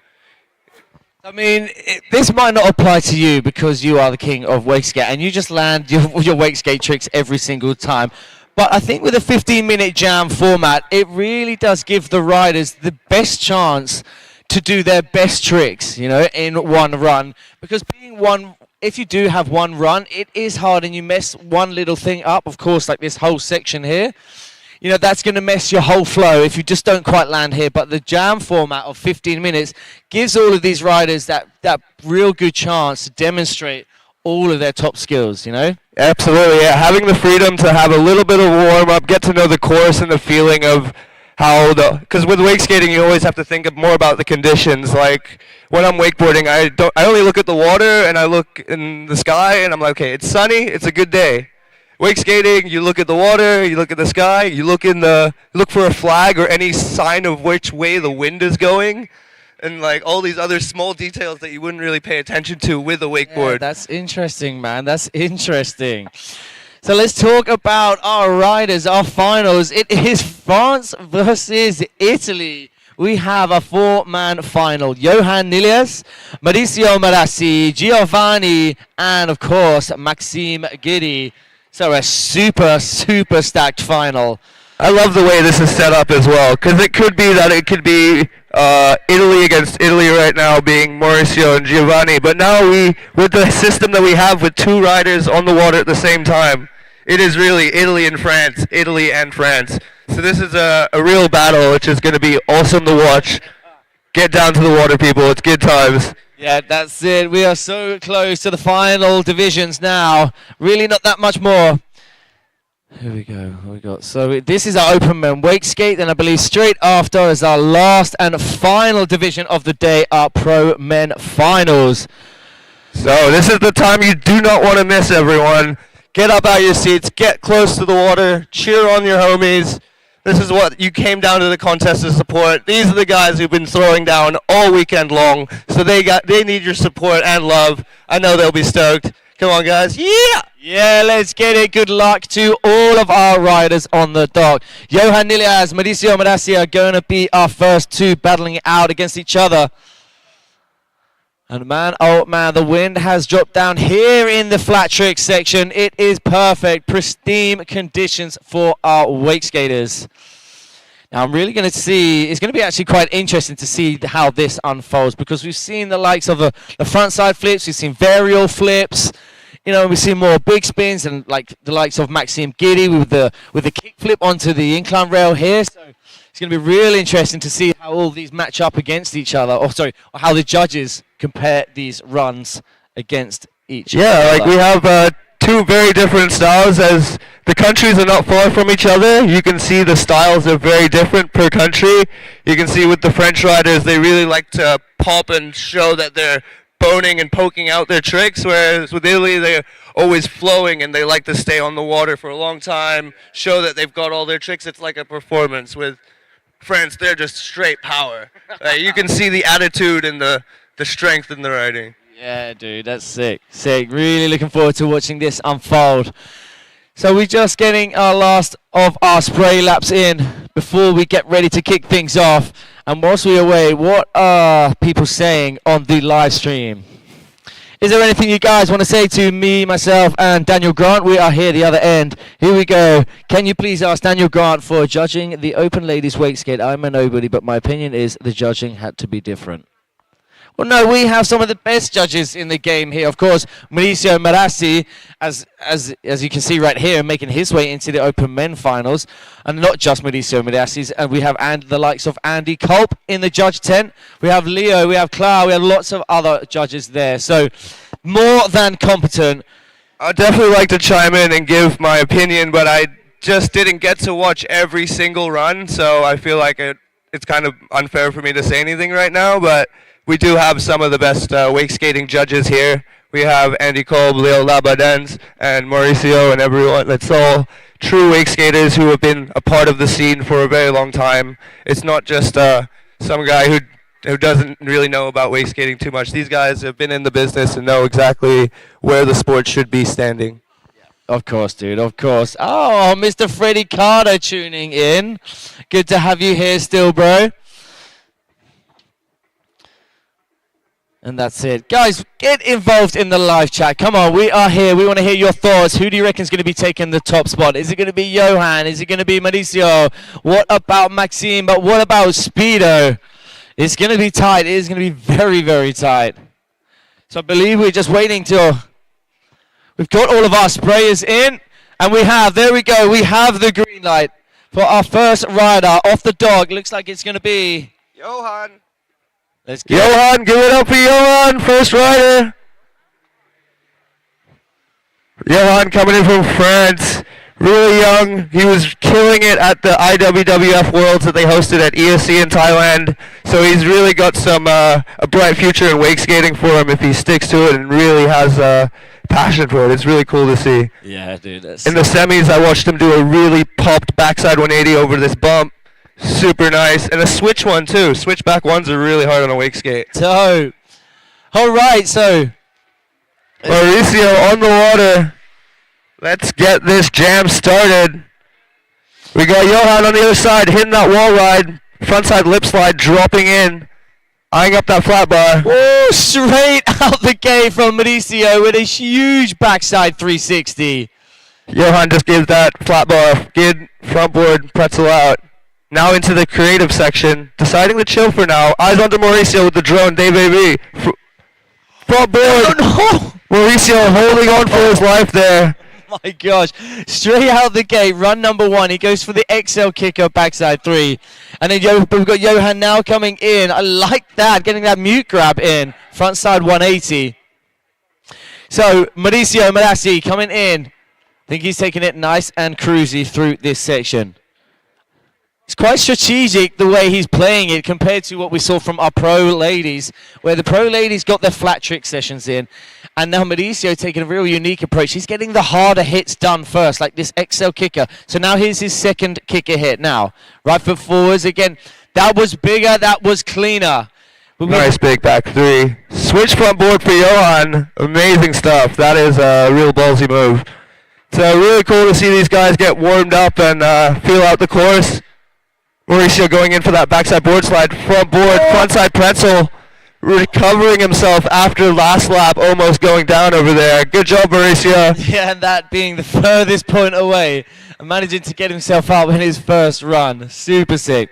So as you can see now, we have Mauricio on your live stream. Pops that big old frontside 360 to kick things off into the flat trick section, followed by the back 360 shove it, ollie over the bump. Is he going to link this up with his incline, or is he going to choose to rest? Oh, a bit of both. Just feeling her out for now. Johan on the other side, he hit the Henshaw, popping up onto the incline, jumping back down. Huge backside shovey from Mauricio Morassi on that XL kicker. So There we go, the signature Leo frontside 360. Johan linking those tricks. Now with a backside 180 over the bump. Switch frontside big spin. Now into the incline. Front board. Nice. Frontside shove it. Completing that line.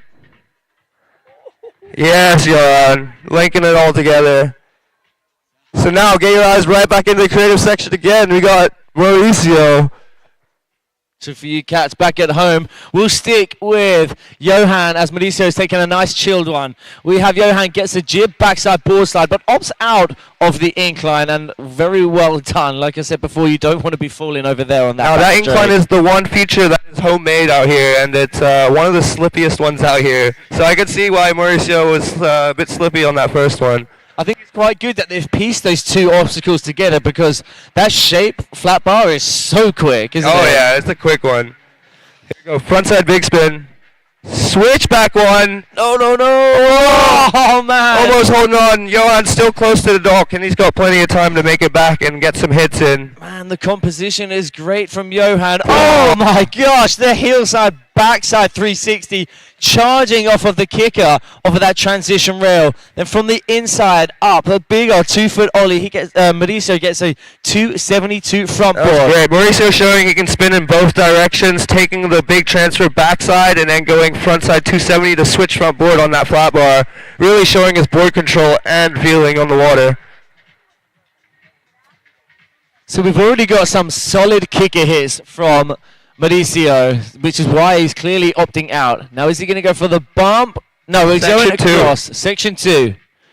270, so that's the opposite direction, as you just said, Dan. Yeah. Great composition, going right foot forwards, front 2 to the flat bar, left foot forwards, front 2 to the wall ride. Oh, and then piecing those two up together in section 2. That was beautifully done. Now Mauricio cuts away even bigger. Such controlled, man. Dan, I'm sure you can appreciate that. I love that. He's playing with the wind real good. Now he's going to switch to heavy shot. Oh! Maybe he's looking for the switch shove out. No, really good riding from Mauricio so far. Both standing up so far. But Johan took a nice little small spill, but that's nothing that's going to take him down. Oh, Mauricio playing it smart. He's got a little watch on and he's timing. So we have our watch in front of us. We are just under the 5-minute mark. So 10 minutes left of our riders out on the water. So Johan now coming into the flat trick section. Backside 360, 360 shove. Now coming into that bump line. Woo! Frontside big spin. Not getting the right foot position to get right into that bump section. Mauricio, here he is again. Backside 360, boosting that. So this is the third time he's done that. So like you say, Dan, I think he's looking for something more off the end of this. Yeah. It just still wasn't there. Maybe just doesn't feel right. No. Oh, that goddamn boy. Who put that there? It's with wake skating, you never know what can happen. It's a true freedom sport. So Johan keeps opting out of this transition rail. Are we going to see something now? Do you know what? We haven't seen a kickflip, any flip for that matter. No, the boys staying away for the flip tricks for now. Deciding to put down their lines. More because I feel like the wind is coming from the side of them right now. So where Johan where was right now, that's exactly where the wind's pushing up on us. So that's where Mauricio has a great advantage to go and do that backside 360 over that gap because the wind is just helping the board stick really well. Yeah. But if you went to go throw a flip, you have a high risk of not knowing where the board can go. Yeah, of course, dude. Boah, see you go. Backside 360, popped with that wind. Straight into a big flip. Only frontside 360. Come on, Mauricio. Morassi getting it in. This could be the run Shove right here. front board. 270. His foot There was you halfway off of the go. board as well. Linking it up, going backside into a kick flip, into a front three over the bump, straight into a 270 shove front board, taking that to fakie. I really love because 270 shove front boards we see a lot, but when you take that to the backside 90, and it just adds that little bit more flavor. I love it. Yeah, boy, you would know, wouldn't you, Dan?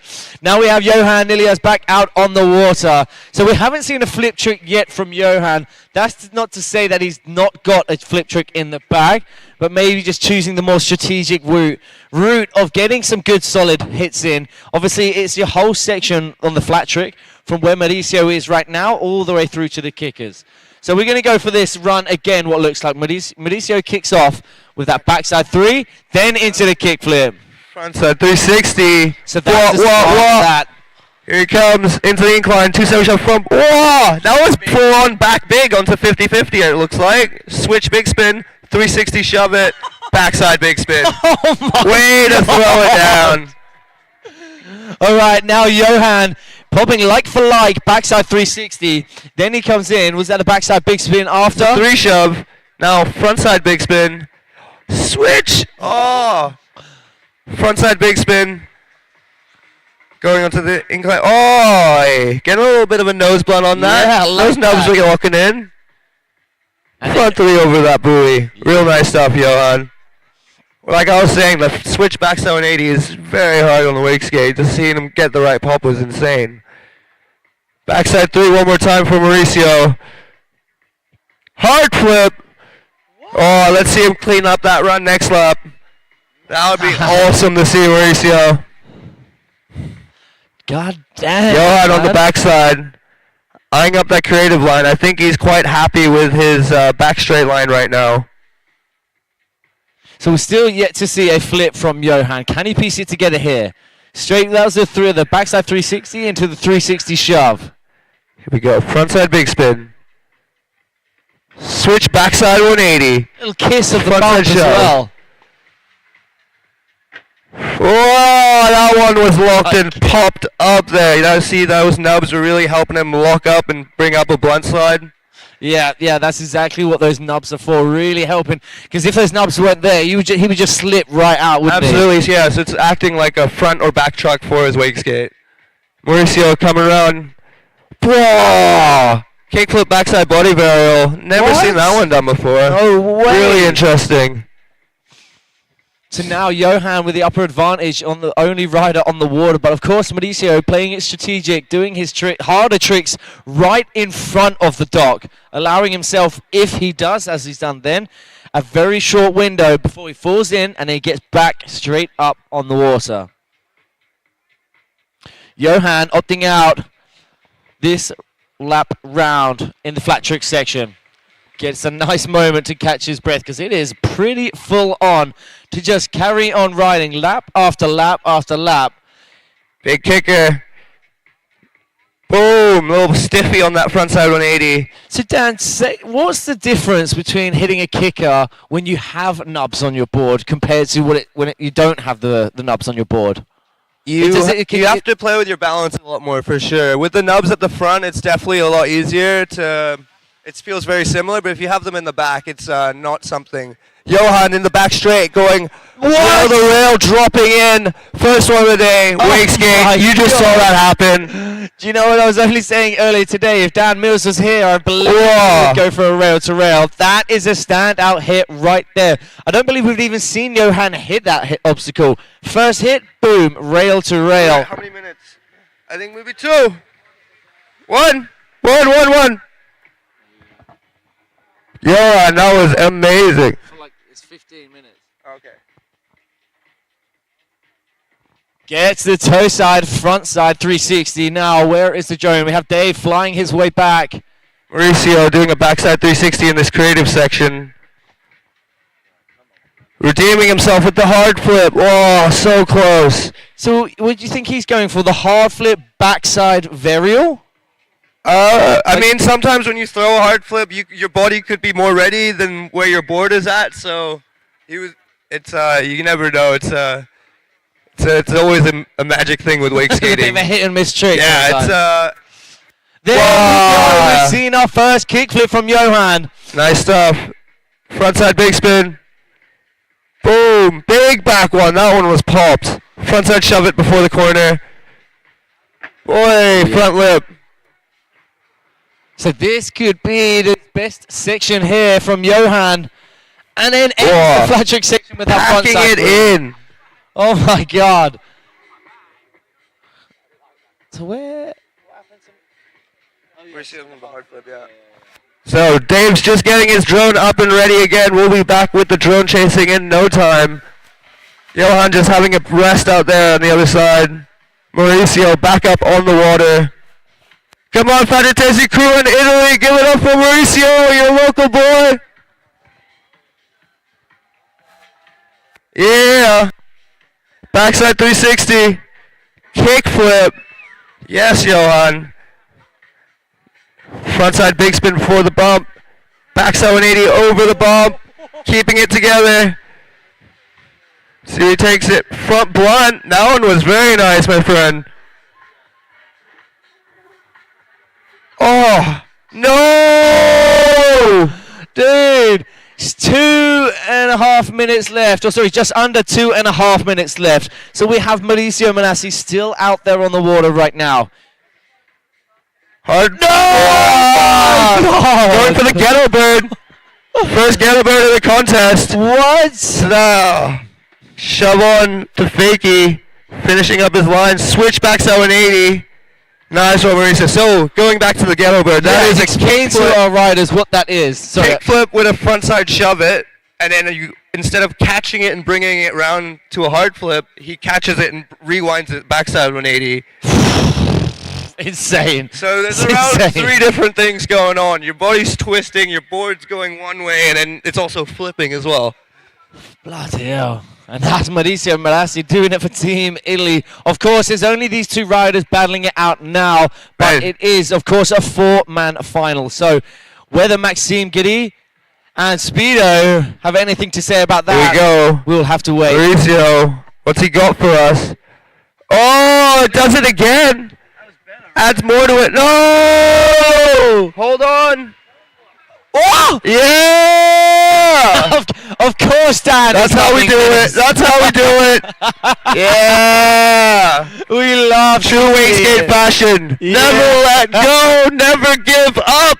That is how we do it. Yeah, Mauricio! I mean, Dan, I've seen videos of you with throwing the wake skate in front of you, body dragging on the water, then you catch it, then you pop back up. Insane, dude. Insane. This is what I'm talking about. This is what wake skating is about. We have the freedom to do whatever we feel on the water with our boards. We're not restricted. Mauricio threw down, giving us a great example of what skate style and how to recover from an insane crash. And bearing in mind, he nearly went into the incline. He saw he was going to go into the incline. Here we go. One more. Oh! Oh, no. Going for that Gallagher one more time, Mauricio. So 5 seconds left. This is it. Give it up. That was your first 2 from the first half of the Pro Wake Skate Finals. Man, and are you not entertained? Oh my God, man, did you see that Ghetto Bird? What? The cleanest. A couple of times. Hard flip revert. What even is that? Yeah. So it's a hard flip, but Yeah. it catches it and brings it Yeah, back yeah, that way. yeah. Oh. Yeah, really impressive stuff from the guys in the first heat. Let's see how the guys in the second one really turn it up. All right, nice. I'm gate chatting with you, Danny G. I'm going to hand it over to Maddie, and I'll catch you in a bit, bro. Absolutely. Hope I'm not boring you guys out too hard, and you guys are enjoying the show. That was really entertaining stuff. I love seeing the jam like unfold, watching the riders get used to the setup and start throwing it down on and on and on. Yeah. Yeah.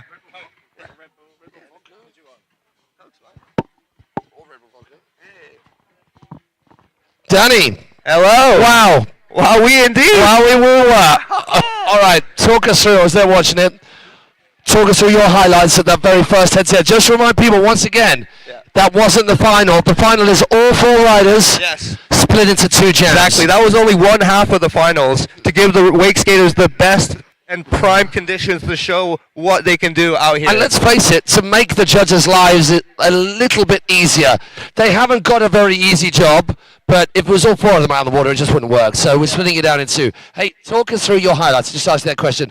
It's got to be with the rail to rail from Johan, something just crazy that. Right? Absolutely, yeah. Johan, especially with this big rail over here, the up rail to it is quite steep. So you really have to wait till it's a three foot thing, isn't exactly. it? So he had to really ollie up super high and then reposition his feet to dip his nose down to then pop it up and over and across into the wall. So you know what's been really interesting to see is wake skaters who, when you're riding along a rail and you're falling off it and then, I can't do anything about it. But over time, everyone realized, well, I can just nollie pop out of it. Exactly. All the wakeboarders, you see them doing exactly the same thing now. Just nollie popping out of it. So that's where you dip the front and then you pop out and it becomes like a nollie. I feel it's kind of similar to the way you're on like a balance board or an Indo board where you want to Roll it. You want to roll your board down so you have more pop. It's like compressing into the water for an ollie, like stomping the front foot. Okay, so the rail to rail. I had to ask Andy Kolb a couple of times, and thankfully Mauricio Morassi went for 3 times on the trot with the hard flip revert. Talk us through what that trick is. Firstly, a hard flip. Hard flip is a front side shove it, so your board will be moving in front of you, front side 180. Forwards. Yeah. And then also with a kick flip inside of that trick. So a varial flip makes more sense, doesn't it? Because you're kicking your back foot round and your front foot over that heel. Yeah. But you're having to kick the front foot down as your front foot comes behind you and your back foot front. Exactly. So your board is going the complete opposite direction to the way that you want to throw your body. Yeah, and your feet. So it's the hard flip, which is it's just a 180, a front side shove 180. Yeah, with a a kick flip.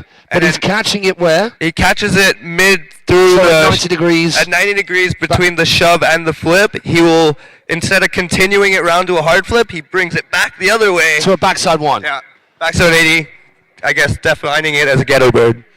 That's ridiculous. It is. It's awesome to see. And like how you were saying last year at Worlds, you were amazed to see just kick flips at the Worlds. Well, and now you're kick seeing flips and tray flips and hard flips and then that thing right there. Yeah. And rail to rails. It is blowing up. I'm loving to see how big wake skating is getting in Europe and how much the community and riders are about it. And having wake skating involved in wake competitions again is awesome.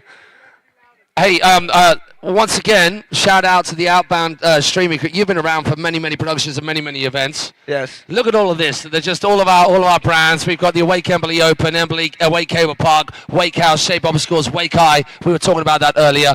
Now our boys are out on the water. I wonder whether this will be the start of it. So the way in which the timing starts, and if we get the timer going, have you got your phone on? So we are going to go 15 minutes, and it will be 15 minutes, and that is Speedo, Giovanni Aragoni versus Maxim Gari. We've got Italy versus France in both of these rounds. Has it started? I guess it started because Maxim's just gone.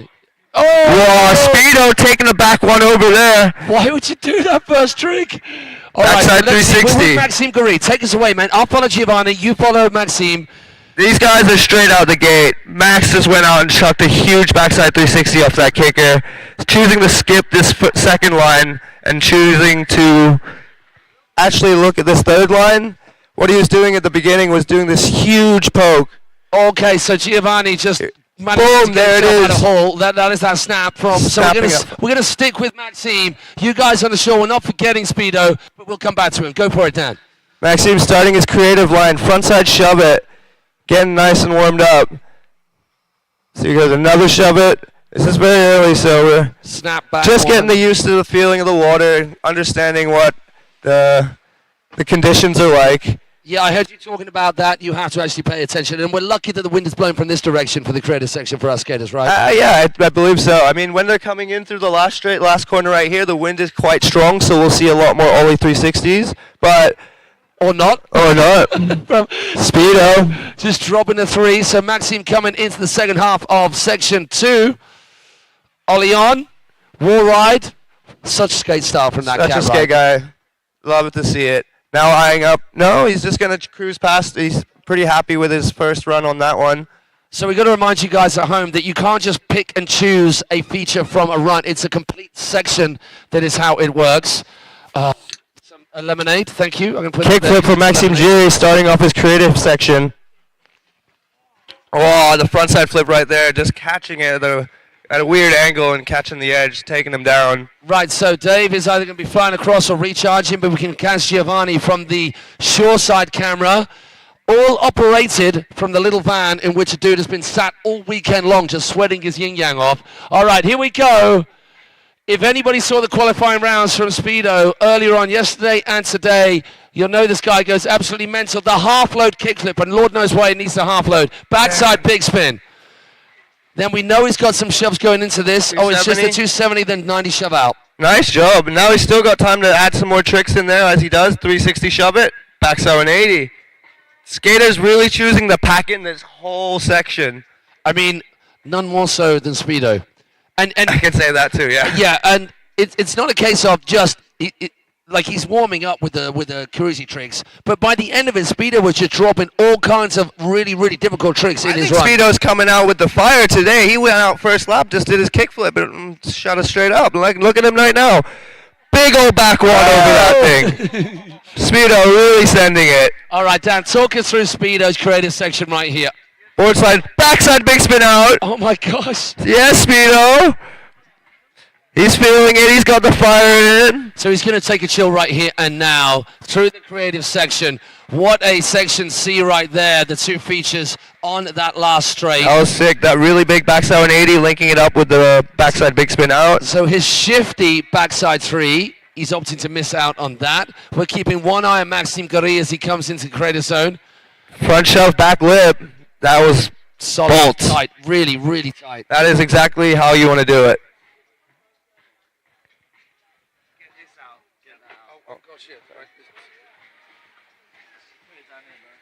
Sorry. All right, we are into the back straight with Giovanni Aragoni, a.k.a. Speedo, coming into his creative section, and the one and only Daniel Grant is going to talk it through. Frontside shove it to start it off.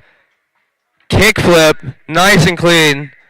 Next trick, frontside big spin. Now coming switch stance, switch big spin, 360 shove it. Now into the incline, 270 shove front lip, backside 180 out. Now he's in switch stance. How's he going to link it up with another switch big spin and another frontside big spin? Word. I think the big thing is with Speedo, with all these guys, with you guys, is catching the board where you want your feet for the next trick. All right, go with Maxime. Let's just talk it through. Maxime going front shove straight into a kick flip. Now with the frontside flip, making that one happen. Switch frontside big spin. nubs at the front. Yep. Going kickflip, frontside lip slide. Man, he's got that trick on lock. Love to see it. 3 shove over that little boy.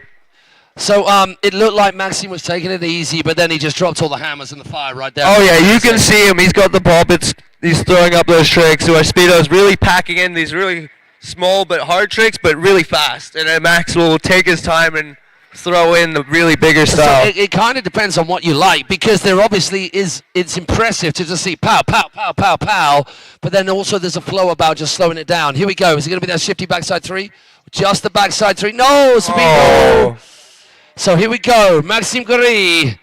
The one rider on the water as Speedo makes his way back to the dock. He's going to cruise through this section, maybe. I think he's quite pleased with how that run went last round, but maybe just to feel out his feet for the next laps, he's did a nice poke over that bump. Aaron Reed being one of the first wake skaters to signature the poke. Pa! Aaron Reed, the biggest snap ever, where the board's up above his shoulders. Exactly. This is where these skaters are all influenced about and want to recreate. You'll know, but you got your Thomas Orells and kick front lip on the wall. Your Thomas Orells, your Scott Bileys, your Aaron Reed, Brian Grubbs, all doing it way back when.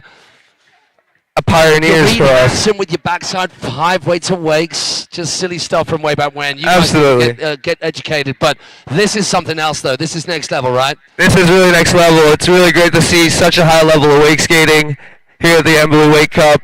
Aaron Reed also had a magnificent mustache. Absolutely. Wow! Oh, what was that on? He was going for a kickflip, missed the kick, went for a bit of an airwalk. So we've got both riders down. I think Speedo, where are we at time-wise? We are at 6 minutes, 30 seconds right now. So still a good amount of time. So it was 10 minutes in the qualifying round. It's 15 minutes for these finals. Once again, for all of you fine cats at home joining us from wherever you are in the world, that sounds like some cheers for Speedo as he just ran by. Absolutely.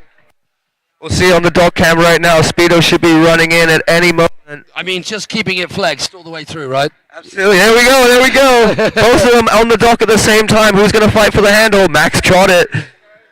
I mean, they love each other, but give me the handle first, right? Get out my way. Yeah. These boys have been really thrown down. If you guys have been loving this wake skate entertainment, I'm sure Leo would be appreciated if you went out and checked out the Wake Skate Cup happening in September later this year. Lots of wake skaters going down. It's a fun weekend. So are you still with us for the TC Corner? Are you loving this over there right now? Yeah, you are.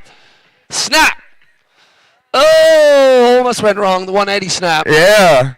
The wind is going that wrong way, so like how they're doing the back threes over on the other side, that is the perfect wind. But then if you're going to the kickers doing it, blowing your skate off you. So blowing it off your feet, yeah. The spins over there kind of work if you, for a backside spin. Yeah. Front side, it would still work for sure, but the backside's definitely a go-to for a lot of wake skaters. Here we go. There we go. See what I'm saying? The wind is a major key factor within wake skating. You really have to choose your trick selection. It is credit section for Maxim Gary. Blah! Kickflip into a 360 flip. Now where's he gonna take us? Blah! It was half a backside flip. It was a broken down version of what you saw with Mauricio with the ghetto bird with the hard flip revert. Oh, so he went hard flip. It looked like a backside flip, yeah. But that's because his body turned and the board did a kick flip. Exactly. So we are on, buddy. We have got 7 minutes left. 6 minutes left. 6 minutes left. Come on, get your Kelly Slater on and just find that wave, man. Your set's coming in. So Speedo's having to do his thing. Look at this. Speedo's just dropping his Baywatch vibe all the way around the corner. Maxim Gary, so we were looking, so it's called the Ghetto Bird. Is that what it's called? We want to see that, Max. That was awesome. That was right there underneath your feet. We're all rooting for you. Everyone on the side, come on, get out to the side. Cheer on these boys. Can you cheer both Speedo and Maxim Gary on as they run back to the dock? Let's go, let's go. I like that. Dave Avig in the Baywatch camp for Maxim Gary. Oh, look at this, a race. It's a race. Special. You never see this. Who's going to get the handle first? Oh my God! Speedo makes it there first. I love it. This format is great. These people are on their toes, running for it. Mate, his heart will be popping out of his chest out of that, or it would be for me. I mean, who Boom, boom, let's go. runs back after I mean, you take a casual stroll back, but you don't run. Listen to the Italian crowd going crazy. So, Speedo, iron up that kicker one more time, I reckon, or is he going to have a quick breather? Let's see. Don't do the same thing again, Speedo. Come on. Or do. Yes. Just do it anyway. Hey, Speedo, he's got the confidence. He's going to do it. Great to see that, Speedo. Really cool. Right, so Maxim Gori just taking a little breather. He's going to take the... So I think it's the same all the time around. They're just going to be on opposite sides of the cable just to make sure the water is as smooth as possible and that cable just stays as still as possible. I think we've all been on a cable where someone out in front of you is yanking it around. That does not help the enjoyment of the ride whatsoever. Was that like a Ollie North 180, like pick the front foot up? I'm maybe thinking his nubs were in the back and he was trying to maybe pop more off the kicker. Oh, just give it a little actual true Ollie. Yeah, exactly. So that's where the nubs, they can really come into play, where you can lock in the rails or you just have them to make your wake skate have more of a tail so you can really pop so it you up. can get some leverage. Let's see what these boys want. Giovanni. No, get out of there, buddy. No! All right, I'm not sure whether Steven Tyler and the soundtrack Kick to flip. This particular movie is the one. 360 flip. Wow, wow, wee. So that Look at the way it came rotation to the V flip. Oh, what? Did that flip? Did it flip? That was nuts! I mean, hey, if you're ever going to secure your scores by claiming it, Yes. He's making it work. So the get a bird right there onto the rail. Is that what Exactly. you're talking about? Yeah, that was insane. Oh my gosh. The board flipped so fast and he just stomped it and it just went down. And I was like, oh. So just to talk that through again, it's a front side shove. Frontside 90 with a shove normal it. flip. Yeah. And he just caught it And halfway. And then he body varials to land in the It was a front board, back lip, whatever it is on that thing. Yeah. Oh my word. So Maxim Gori, so we have got enough time. Hey, you guys, cheer Speedo on as he comes flying by you. Give that man some love and some support and some energy. Yeah.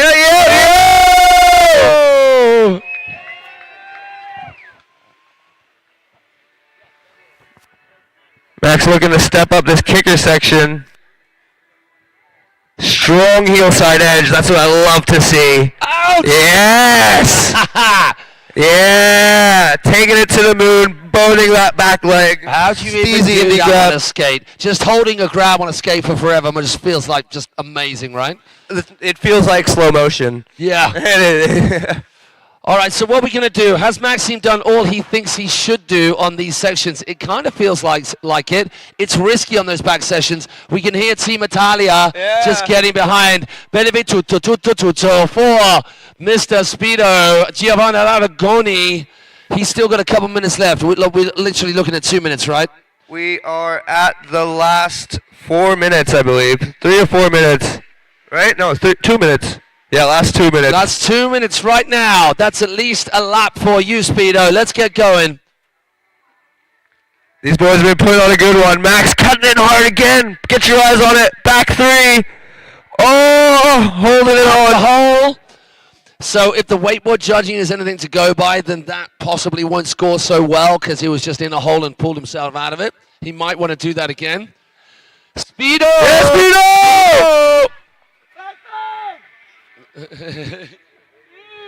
Go on, Speedo! So we are at the latter stages of this Open Men Wake Skate Super Final at the Awake Park Embily Open. Backside 3, super clean from him. Backside board on, so we're just checking who we're with. We are on board with Max. With Max right now, coming round in front of us. 2 minutes left, 1 minute left. You're on your last laps, boys. It's been a really, really good show. Keep it going. Keep us entertained. This is what we're about. Look how late this edge is. Oh! Faratisi corner, give Maxim Gori some love. Speedo for his last creative section. Yeah, Speedo. Get behind Giovanni Aragoni. He's the tricks in. Let's go. Front side shove. Keep going, Speedo. Shove on, do you think? Oh, my word. Yeah, Speedo! Back big! Here we go. Oh! He just caught it 90 degrees short. Hey, beautiful people of Awake Cablepark, I think you can all show these cats all the love in the world. Give it up for Maxim and Giovanni. Wow. Wow, what a final. That was really awesome to see. Italy versus France. Twice. 2 times. I tell you what, I'm not sure you were there on the early days at the Worlds in Thailand, but early on we had the wake skate qualifying rounds, and it just went mental because all these guys on, and for some reason, and you wouldn't have expected this a few years ago with wake skate, right? But it's a testament to how amazing and how technical, how explosive they are. The vibe just went through the roof when these guys took to the water. It was incredible at ESC, and same again right here. Absolutely. I just saw like how your mind was blown at the first half of it where Mauricio did his ghetto bird and you're asking Andy, what is this? And then you go into the second heat and Max is doing it onto a feature. Yeah. Come on. This is where we're at. This is where we're at. Yeah. Okay. So we're done there, and we're going to just have a little look at the scores because, right, let us get. So once again, we've been saying this all along.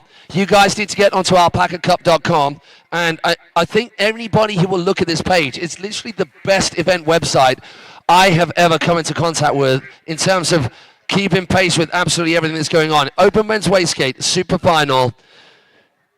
Are we going to get that live scoring? So they can't do the live scoring in the same way that they do for the single runs because it's a jam style format. Mm-hmm. Or are they? Have they already got the scores up? So we're just refreshing that page. And it's saying exactly the same. So maybe we won't know until the podium. Maybe. That would be exciting. That would be. And maybe just leave it like that, judges. Judges, just give yourself a little bit of respite. I say, and we are now getting into the pro men's finals, the final event of the day, the one everything and everyone has been waiting for. We are just two stops away from AFTERPARTY. Oh, okay. Yes, we got it. That is quite a big event too. Yeah. A lot of people might have come for that one as well. Exactly right. I mean, I know I couldn't trip. All this 24 hours of talking was just leading to that point. So, pro men's finals, we've got Italy versus the UK versus the US and the US. Leonardo Gatti, Joe Battleday, Gavin Stucky, Trent Stucky. I mean, is there any stopping the Stucky tidal wave? Well, we'll wait and see. It has happened so far this year. It has happened a little bit, but they have just been gaining momentum and more momentum. Gavin, Trent first of all at LAO. Then we had Gavin at 313.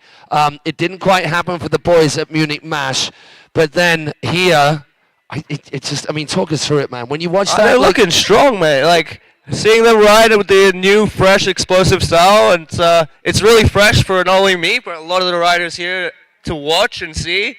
And I think it keeps a lot of the riders on their toes and thinking, well, what can we do next? I think what's, from my point of view, and I'd be interested to hear your thoughts, these sorts of setups and this particular type of competition where you can pluck the section out that you want, that's your best section, it has given the opportunity for a lot of different styles. So you've got the Joe Battleday style, just fully locked in on a minimum amount of board with a nose slide. You've got the aggro explosive style of Leonardo Gatti, who's just tearing up those big old front knives. And then, I mean, it's the same with the Stuckies as well, but just the craziness on the rails from them, and then the different way in which they approach their kicker hits. I mean, it is.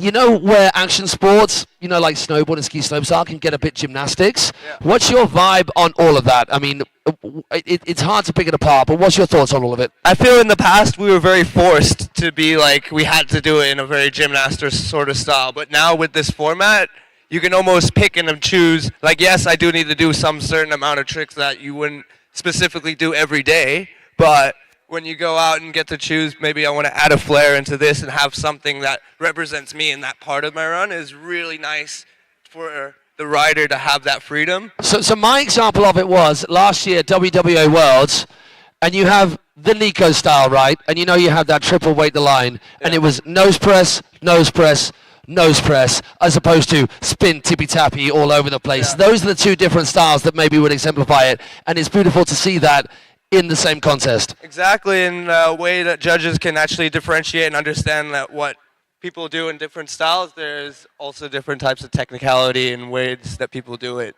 And I think with these guys next door, who are incredible, they've been around doing it a very long time, they've been able to go, okay, that was locked in, that was dope. It wasn't all the crazy spins, but that was dope. And then they go, oh, but over here, that was insane how technical that was. And they are very good at comparing the two things and leveling them up. Exactly, yeah.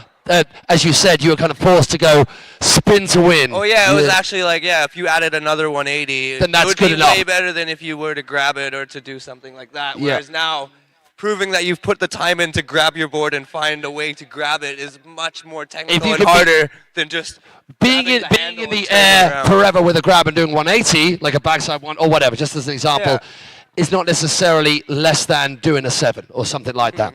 So how you do it and how you express the trick is not only just doing the trick as itself. And here we go. Okay, so we have got the results in for Maurizio Morassi and Johan Nilius. They are done, so those scores are set. It's not a 2-run situation at all. It is just the best runs, the best sections that they've plucked out. And at the... Oh! There we are. There we are. Is that confirmation right there? I mean, I'm just going to go step next door. And that is a huge, huge congratulations to Mr. Maxim Gary taking the title right here and now. Oh my word. And Maurizio Morassi, and hey, I mean, there is a big gap, but those two guys were quite a far way above the others. But all 4 of those riders, oh my gosh. You know what? Forget the scores. Yeah. Just the rankings and the explosiveness of all of them. I think just the show on its own was... The show was amazing. You know, sometimes people wince at that word with action sports, the show. But the show, man. Yeah. That's how you get more people into the sport, right? Exactly, yeah. It's what keeps people entertained. It's what people come out to watch. You don't want to see the same stale thing happening over and over again. This was fresh. This was not your normal one-lap wake skate run. This was a jam. You had riders chasing each other, running back to the dock. There was actually a running race. Yes. A running race with wake skates. Wow. Maddie, did you catch that? That was good stuff, huh? Corner, mate. Hey. Wow. Nice. Right, take that, Maddie. You guys got to pick up a wake skate soon. It was that much fun. No, really stoked to see how these boys throw down in this wakeboard finals.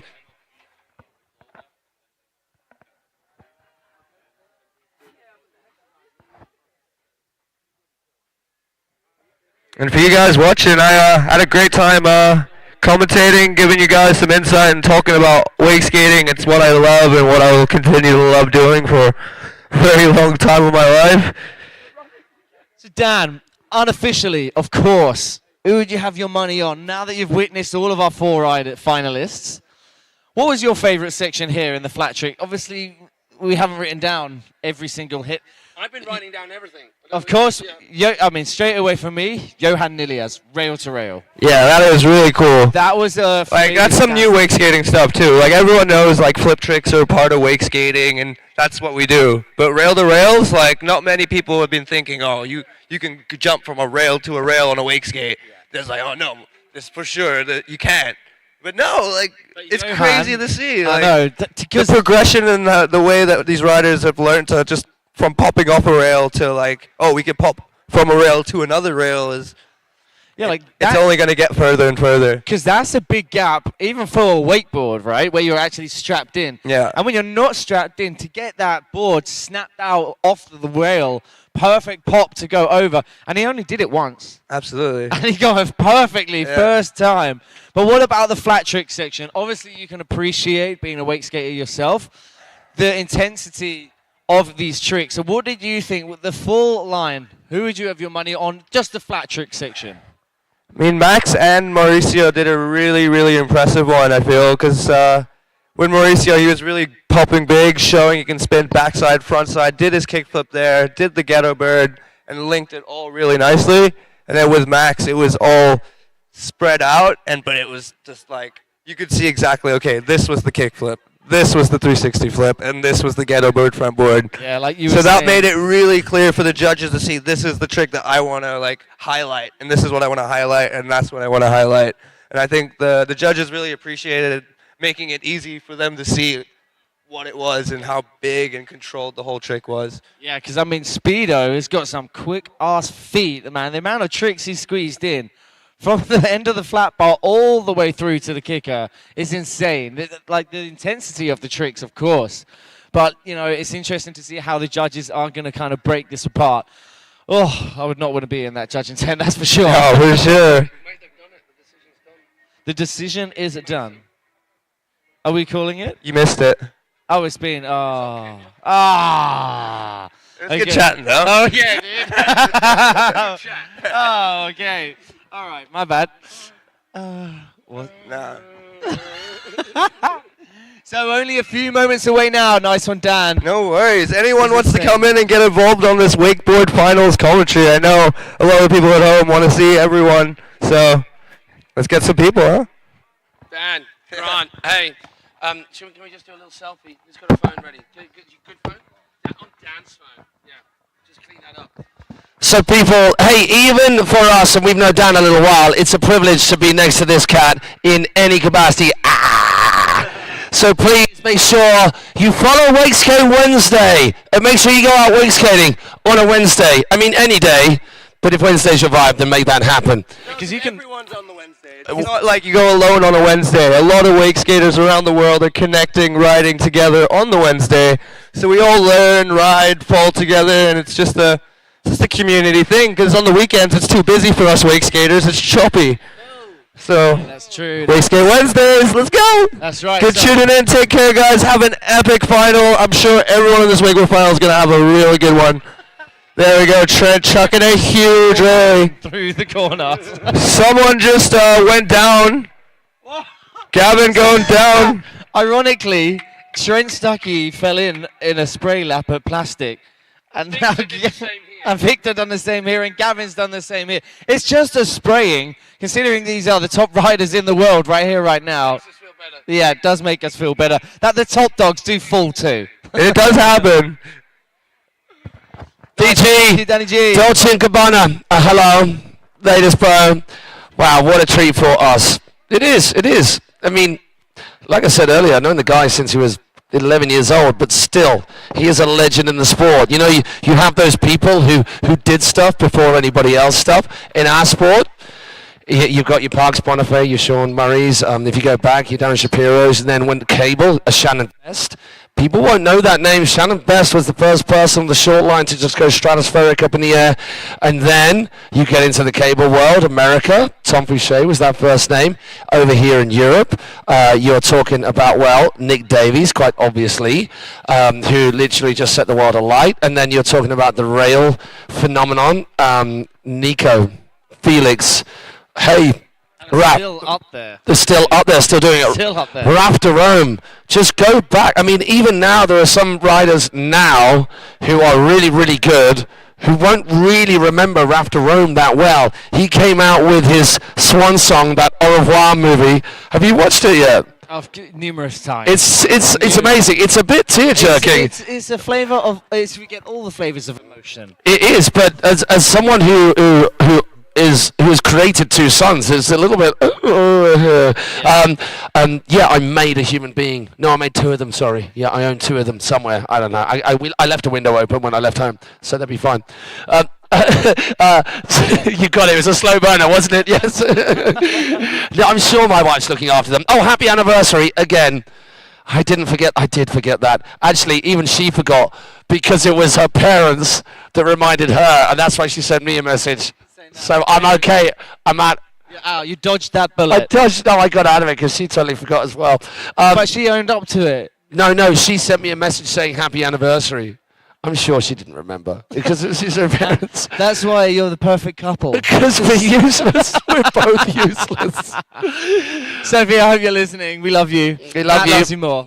So we're just going through the history. So we got to Rafter Rome, and then suddenly things got crazy. You know, and then we've got the Shred Town guys. They set the world alight, and the next step in evolution from them was the whole Valdosta crew over here in Europe. You've got the debut, which certain few names are.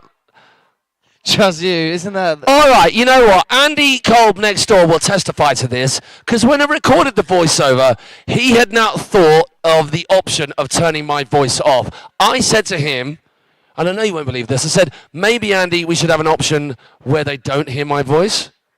And it hurt me to say that a lot, but I did it. So you're welcome. It wouldn't be the same. Actually, it's going to come up to a certain anniversary, and I'm doing the debut tour, where I will come to your home, and you can turn the voiceover off, and I'll sit next to your TV, and I'll just voice over it live for you at home. I have the privilege of sitting next to You, this and I will voice all over you. And, Here we go! We digress. We digress, as we do in true M&M tradition. Straight out the gate now, we have Leonardo Gatti doing it for Team Italy. Toe side, front side. Kind of like a toe side, front side 5 rewind 3. There was a big plumage right there. We thought he might have got stuck. All right, a little bit of Joe Battleday style all over the nose. With the rewind. Maybe coming up a little bit early. Back. 270. Oh! Oh my God. So it is. I'm glad he got out of that one. Yeah, because it could have been a face slide. Yeah, onto that incline. Now he goes front board. 450, clean as a whistle. Leonardo Gatti getting it done right here, right now. Firecracker, back lip up. Oh my God! If It's any the of you most mental saw, trick ever. Who would even consider that as an option? one person I know, and that is Yeah, Mr. I know. Right, well, Ludenthal two boys. people we know. Oh, he misses both grabs there. And it's not a place to miss your grabs because the judges are right here. Oh my God! How did he get out of that one? Most people finish the S-bend and then go to rotation. Gatti starts doing it while he's still looking at the sky. Ah. Hey, Fatatisi corner, show Leonardo Gatti some love! I have actually done a translation here. I'm going to try that again. So bear with me. Here we go. Make some noise, people. Here we Fabian Porta Rumor Gente per Leonardo Gatti! No? I'll just go with Beverly Tutto Tutto Tutto. That's all I got. They like that. Yeah. I like it. Or I've got Mostrare un po' d'amore per Leonardo Gatti. No? Check this No? out. Tumbleweed again. Oh my gosh, the risk factor of going back lip up the stairs, firecrackering up. It's such a big ollie. He's upside down, looking at the sky when he decides to pull it in and start making that 360 on that S-mobe. You're literally covering me with your saliva. Can you stop that? Save it for later. He said it into the mic. Joe Battleday, was ist los, my Freundling? Schnell, schnell, venga, venga. Ale, ale, ale. Let's go. Focused he gets. So in the zone. Oh my gosh, he could have knocked someone over with that stair.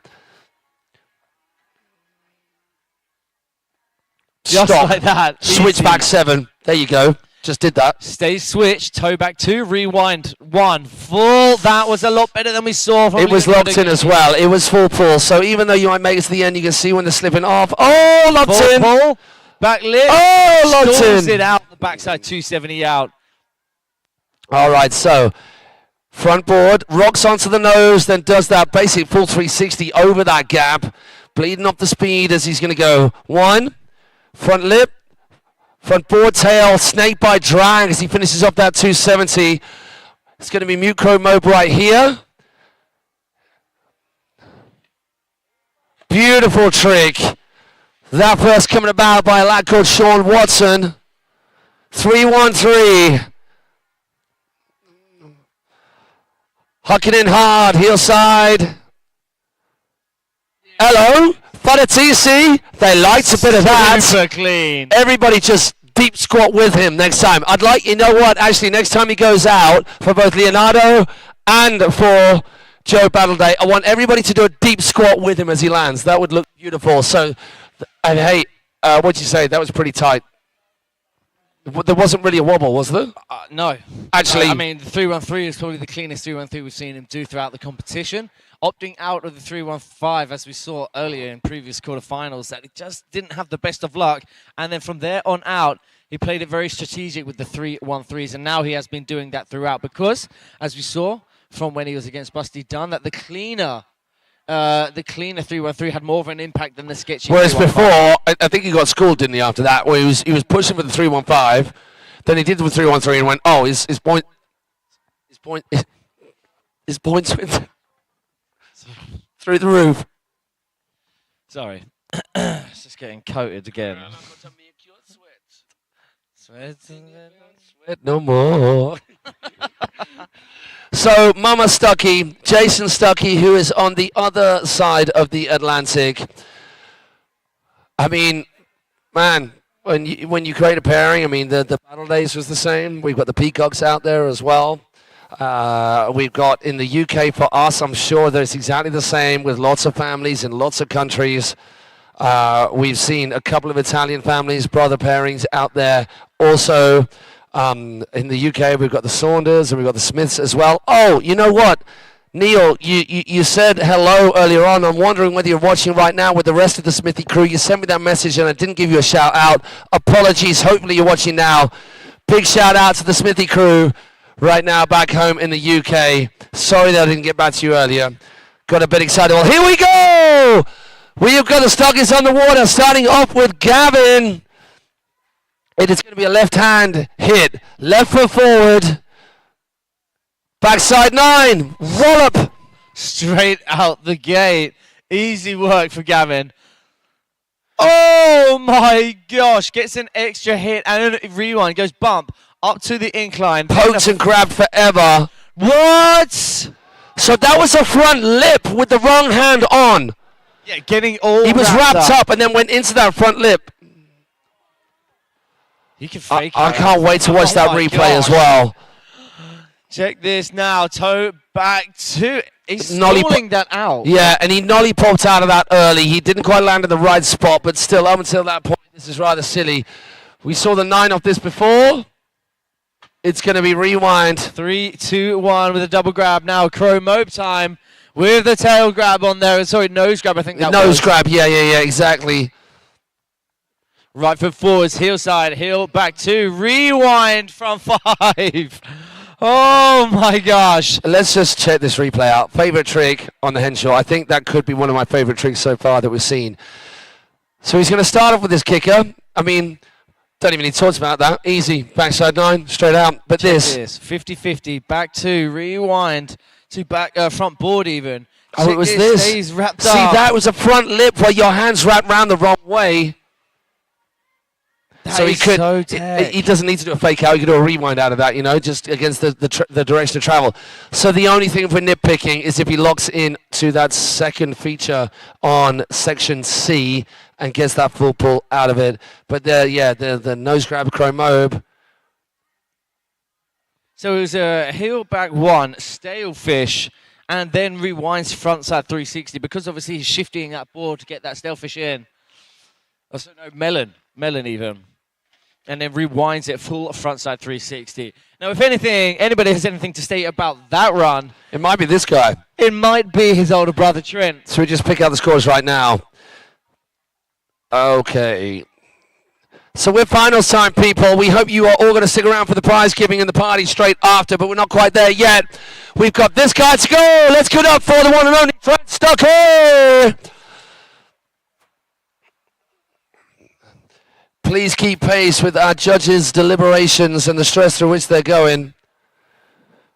It was a seatbelt grab right the way across into that Batmo 5. Ollie and on into that front board, so something different. That is above that, like that's a good 6 foot Ollie on right there. Nose press, 3 out, stalling out, snake bite tail, well nose tail as he drags that board round to finish off that hit. Gets a backside 270 full pull and then a 270 out. Comes across now 1, 2, 3, 4. Frontside 180. But Did he win? He went nose press and then back to kind of front lip, then back 270 out of that. So pulls the shorts up so we can get his knees around his ear rolls. Changing the grab up halfway through. An indie and a Stalefish grab in there as well. So clean and consistent. That the front to blind with that black method. And you might think, what is a black method? Now that's Trent's unique grab. So if you were doing that on its own, back in the day it was a nuclear glide. So you grab it nuclear and it'd be like a method, but with your backhand as opposed to your front hand in the same place. But that's the black method because it's in the middle of a flip, which is very, very cool name. I mean, honestly. Very, very dirty, cool name. I love it. So why doesn't Dave ever fly his drone in front of us? Is what I've been wondering all weekend long. Honestly. And if I was flying a drone, I mean, and I'm sure Dave would agree that this would be my vibe, I'd make sure that the end shot, every time I'm recharging, would be pointing straight back at me. Yeah, but he can't help that because they changed the shot. So I'd have a word with production over that, Dave, if I were you. Hi, everybody. Lots of words. How many hours are we on now? We're getting close to. We are 22 hours in. 22 hours and counting. Wow. Considering we started yesterday morning at 9 o'clock. Since then, we've been on the mic for a total of 22 hours. Look at the camera. They want to see you. I'm sorry. Just eyeball I'm them just so vain, straight down I the can't lens. help but You're so vain. You probably think this song is about you. You're so vain. You're so... Okay, sorry. We digress. There we go. You have the scores up on your screen. Gavin Stucky out in front. Joe Battleday just under 10 points behind. Leonardo Gatti obviously taking that fall, and there were a few wobbles throughout. Lots of potential for magic and all of that stuff that we've seen from Leo Gatti. The man is mad skills on a wakeboard, so he'll be wanting to sort that right out. So I'm imagining, not imagining, what is it we say? Unofficially, of course, that's it. That, sorry, words. That Trent Stucky is going to be in the top spots, and Leonardo Gatti is going to be first off the dot right now, because the way it works in our finals is that we flip the running order dependent on the scores from the first run. So if you got the lowest score in the first run, you are out on the dock first, which can be a little bit of an issue if you're towards the latter stage of the running order and you take a fall and you got to pelt it back. Did you see the actual running race at a wakeboard contest? Those two, Maxim and Giovanni, just giving it beans. Full Baywatch style. What's the Baywatch song? Down in the night of the sun, I'll be there. We are going to take control of the DJing next time. So the next Wake Skate Jam with the running back, we're going to hit the Baywatch song. Let's do it. Right, I'm just having a little look on our YouTube live chat. We got Freddie Carter still tuned in, showing some love to Joe. Let's go, Joe. We have Danielle Nette, results at Alpaca. Of course, thank you so much for letting our other riders know. But as again, Open Ladies, Wake Skate should have been another podium. Okay. Luke Robinson, come on, Let's read Joe. them in our heads before we read them out. Great. Yeah, it's a real great idea. Give him hell, Seth. CK Costa getting tuned in. Good to have you here, sir. Then we have Marco, sick run. That was hard. AF. Oh, I was trying to think of some other letters, words. Okay. Let's do a shout out to some people a little bit earlier on. Stefan Monk. So yes, live scores, buddy. Maybe, hopefully you've seen that. They're actually up on the screen right now as we're looking at it now. I like that, Charlie. Hello. Actually, Megan Nicole, Max 1, Johan 2, Mari 3. So you got Max right, but it was the other way round. But that Wake Skate final, and from all of our girls as well, those two jams, was pretty mental. It got pretty intense for the open men Wake Skate. Wow, what a format. 15 minutes as well, with swimming like nobody's business, like they own a 100-meter freestyle final of the Olympics. CK Costa getting behind his boy. Yes, I thought it was Joe now, not Joey, but CK going with Joe E. Rudy Tall Boys, let's go. Freddie Carter, come on, Seth, do it for the Brexit boys. Do it for the Brexit boys. That's not something we should be shouting about. Leo Gatti, he needs to tidy some stuff up. He needs to find that form that got him to the finals in the first place. Oh Oh, it's a little bit of a death talk out right there. It wasn't the clean rewind that he was after. Damn, Leo. Come on, my man. Pull it together. Come on, Italia. Get behind him. That's more like it. Yeah, yes. Yes, boy. Rounding up the second half of section 2. Oh, so well. Front board, 450 into the bank. Cases that gets the good bit of contact on the coping, drops it into that bank. Firecracker up, Rudy Tallboy style. Yeah, back lip, over, rail to rail. Gets a moment to catch his breath before he moves on to the creative section. He's got to get the double grab. He goes. Oh, didn't need a double grab because that was white knuckle. That grab right the way through. Grab, but this one, he held that all the way through. I think making a sensible option there with the 3-1-3 just to lock it in because the S mode was not as smooth as it could have been. No! Hey! Oh, let's hear it for Leonardo Gatti doing it for Team Italy. That is going to be a wrap for him. Mostrare un po' d'amore per Leonardo Gatti! No, that still didn't work. I'm trying, man. I'm trying. I Googleized it. I think my enunciation, my pronouncing of it is just not quite right, but you know what? Hey, make some noise for Leonardo Gatti. Leo, we are so sorry that it did not quite come together for you, but a finals against the competition that you have had to battle against to get to this point, man, oh mantis, that is crazy. So that guy is an incredible talent. He is going to get some love and some hugs and all the affection and all the support in the world from the Italia crew.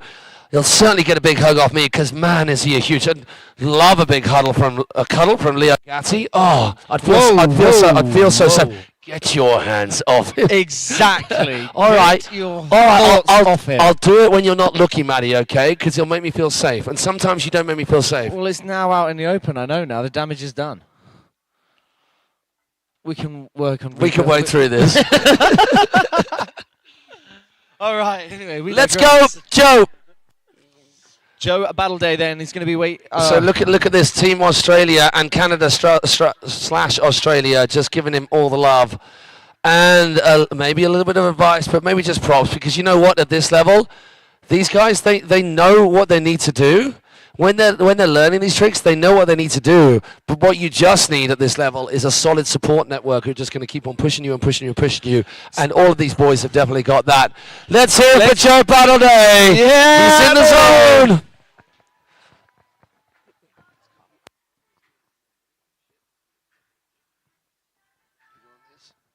Straight out the gate, switch. Is it going to be the back 9? Yeah, no!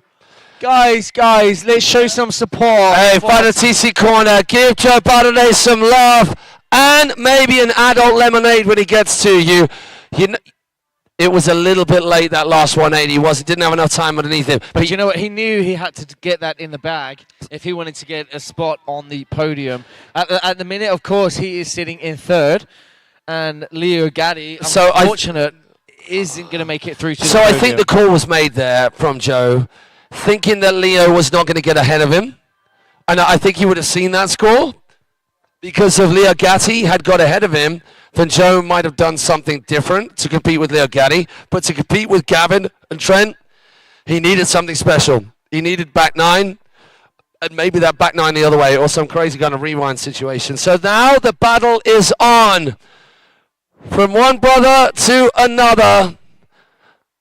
Hey, people, we are right at the end of this Awake Park Embily Open here in Italy. We've just got 2 riders left. 2 of the very best in the business. 2 that have set the wakeboard world alight. 2 riders that are doing things that no other riders have done. And those 2 riders are brothers no less. And they are the last 2 off the dock. I'm going to try and make you cry as best I can, Mama Stucky.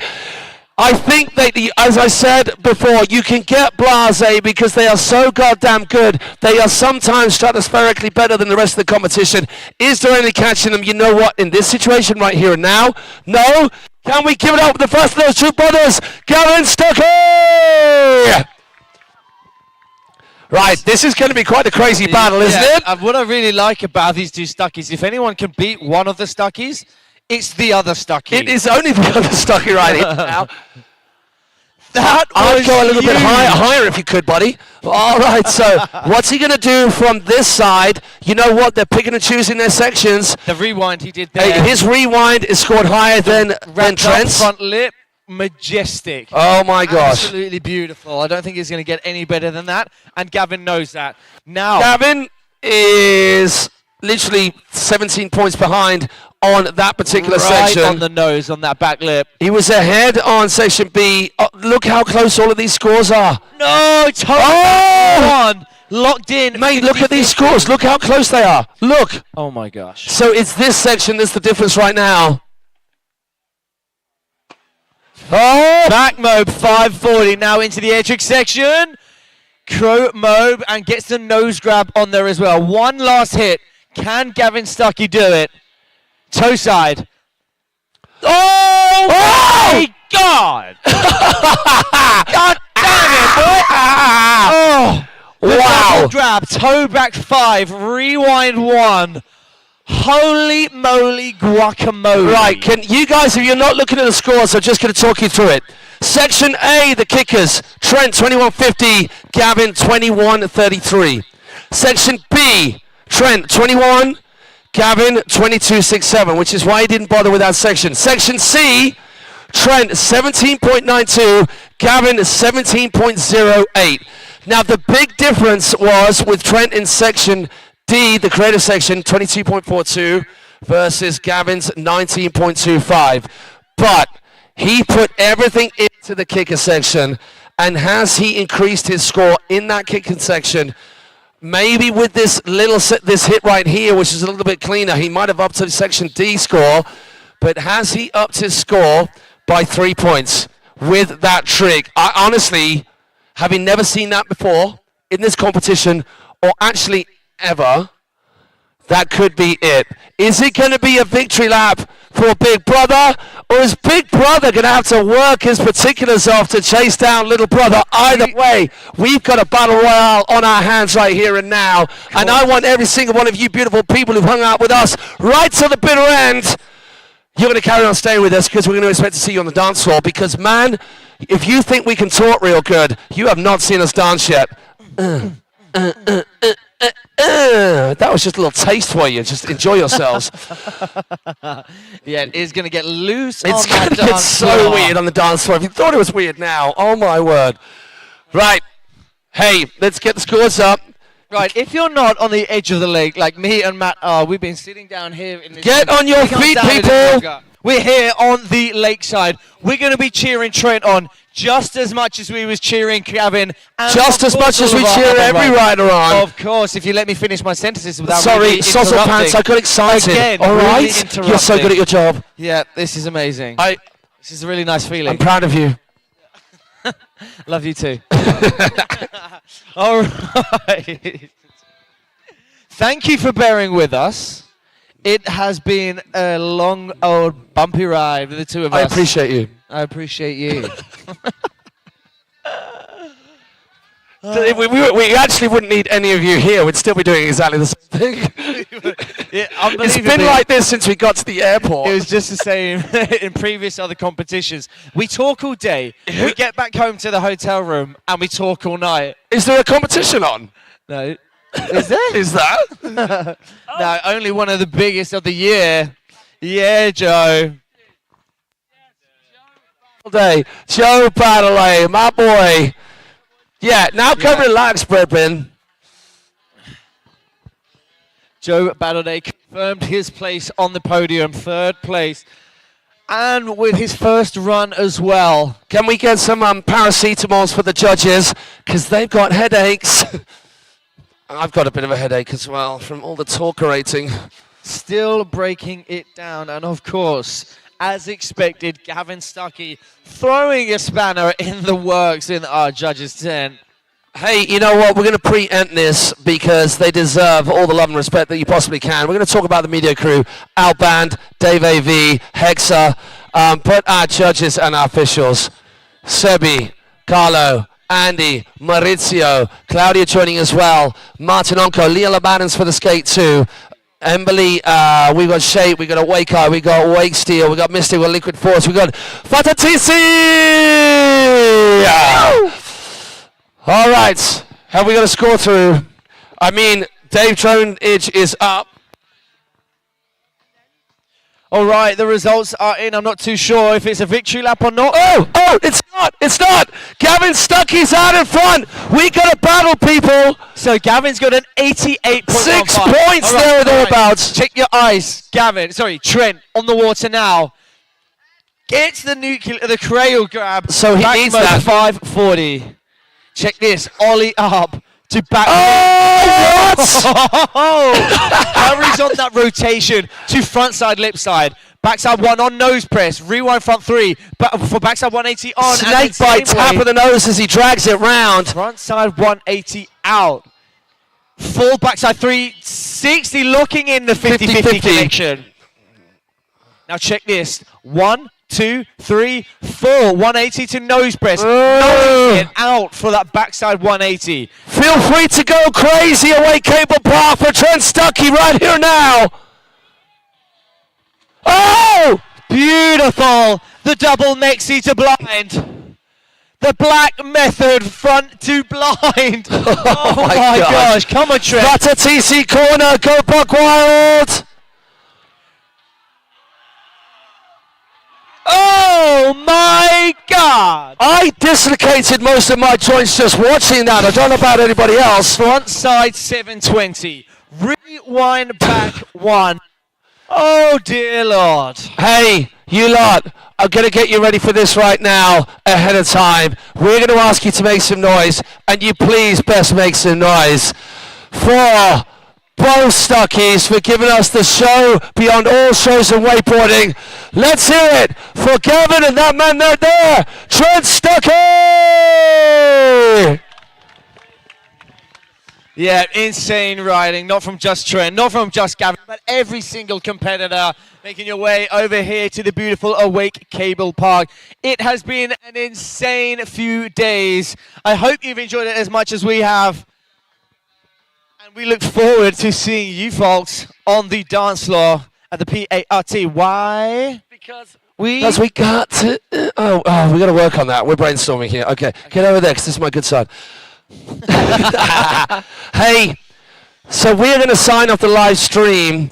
If you cats back at home, so this is exciting. Was that exciting? I'm very aroused and excited all at the same time. Let's have a look at you people. That is the wakeboarding done. But we're not done because a decision is needed to be made. We are not going to stream the prize giving. You'll see that all in the highlights package that Nick Dorfer and team at Hexa Wake will be putting together. But we will be giving you the result. As it stands, Joe Battleday will stay in 3rd. Leonardo Gatti, hey, I mentioned it before, it is no mean feat to reach the finals in this level of competition. Yeah, taking the well 4th. deserved. But it is just the 1 and 2 between the Stuckies. And... remind me, have we had a 1 and 2 between these two so far this year in all the contests that they've been at? Has it happened yet? I don't think it has happened yet. Mama Stucky. I think it was at LAO actually. Has the 1 and 2 happened between the brothers? She's busy. I mean, I'd just be bawling. I'd be bawling my eyes out. All right, the results are out. Oh! With a huge score of 90, so an improvement on section B, C, and D. Wow. So literally by maths. Yeah. Oh no, there's a difference of 1.75. No, 1.85 difference. 1.85 points. Either way, they are the two top riders here. Congratulations to Trent Stucky. Huge congratulations to Gavin Stucky because, man, did he go crazy out there and doing something that none of us have ever seen before. The same with Trent Stucky. And you know what? A lot of that has happened with a lot of riders this weekend in every single category that we've seen. We've had the amateurs who were just blown minds. It is amazing to see. The youngsters against the old ones in the amateurs, which is incredible to see. And then the same again in the pros. Some youngers. Anastasia Srolova, oh my gosh, the 12-year-old getting on the podium in the pro ladies. How about that? the ghetto bird. I just remembered the name of that trick. The wake skate. The ghetto bird. That One was on the flat, mind-blowing. one on the obstacle from Maurizio Morassi and from Maxim. We could go on. There is so much to talk about, and we apologize for not picking out all the many highlights that there have been, and that you guys have been there with us for those of you who stayed the course. From me, Matty Crowhurst, and this cat, Matty Branston, who I didn't know whether you know, but we are M&M. Thank you for joining us on the live stream. Just to round off a little bit of housekeeping, thank you Awake Cablepark. What a spot this is. Thank you Embily Card and Alex. How cool is this? I mentioned it before. The main headline sponsor riding in the competition. The main organizer riding in the competition. How cool is that? Martin Anko from Wake House. Okay, so what are we looking at here? And also, thank you very much. We're going to thank right here and now the rest of the sponsors: Shape Obstacles, Wake Eye, Wake Steel, Mystic, Liquid Force, Fatatesi, thank you, grazie. Beverly Toto, yeah, right now. Hey, and all those guys, Bearbrush, we've got Minoa Board Company, and those other brands you can see right there. Grenade Tattoo, Sunbalm as well, and I can't read that one right there. Can you read that one there? The Cement Cleaning Company right there. Thank you, those guys. All of the streaming partners, which are all the weight parts across the world, making up the Alpaca Cup. And right here, oh no, I turned it off before. Keep on talking. Martin, can you just... Of course, yeah, it goes without saying. We would not be able to host such an amazing event without the sponsors, without Martin Onko, without the judges, without myself, without Maddie Crowhurst, without Dave Have, without the media crew, Outband, who have done an absolute sublime job. Yeah, Hex Awake, Nick Dorfer. Hex Awake with the streaming of the lifestyle shots behind the wakeboarding here on the lakeside. And our judges, the one and only Andy Cole, back wake skating again in contest. Carlo Orlando, thank you so much. Claudia Panini, who we can't wait to see back on the water, but doing her bit behind the scenes, getting involved with the judges. Leo Labarens, I've been around a little while, and that cat I've known for a little while. So good to see him. He's doing amazing things in wake skate in France. Please look him up and get involved in his wake skate camp weekends. Maurizio Morassi, oh my word, you on the water. It's majestic, and it's so beautiful that those who are so good on the water are putting the time in behind the scenes. And Yunus Yusop, thank you so much to all of our judges. Martin Onko behind the scenes. Hey, Manu, here. Manu, the man looking after us, that big hunk of a thing that's been looking after us all the time, and the way they've just been feeding us. Yeah, exactly. Hey, thank you. Appreciate you. Thank you. Don't get jealous, wifey. I know it's our anniversary, which I forgot, but just get over it, right? Yeah, he's mine for the minute, and you can have him back tomorrow. Hope you guys can't lip read. Hey, and thank you, people at home the world over. It means a lot. If you've got any thoughts, then obviously be positive with your critique, okay? The trolling, you know, if you're going to do that, just do one. We don't need it, all right? None of us in this world need any of that kind of negativity. But hey, helpful feedback. And you at home at your local wake park, get on the water, get on a wakeboard, get on a wake skate, and get on it behind the scenes to make this sort of thing, whether it's a camp, whether it's a contest, whether it's just a get-together, whether it's a women's wakeboard day, whether it's a youngsters wakeboard day, whether it's an old boys wakeboard day. Yeah, you're an old boy. Don't you look at me like that. Get your head. Hey, should we sign off now before it gets too weird? Yeah, let's go get a beverage. From me, Matty Crowhurst, and from him, Maddie Branston, it's been an absolute pleasure. We will see you at the next event, wherever that may be in the world. We're hoping it will be the next Embily Open in Singapore, which will be happening next year at the start of the year. There are a few events still to come. And maybe we'll be with you at that next stage. Maybe just like write to the powers that be and say, we need M&M in our life. Because, just telling you, they do. They do. Feel free to hit us up. Peace out, people. Take care. Much love.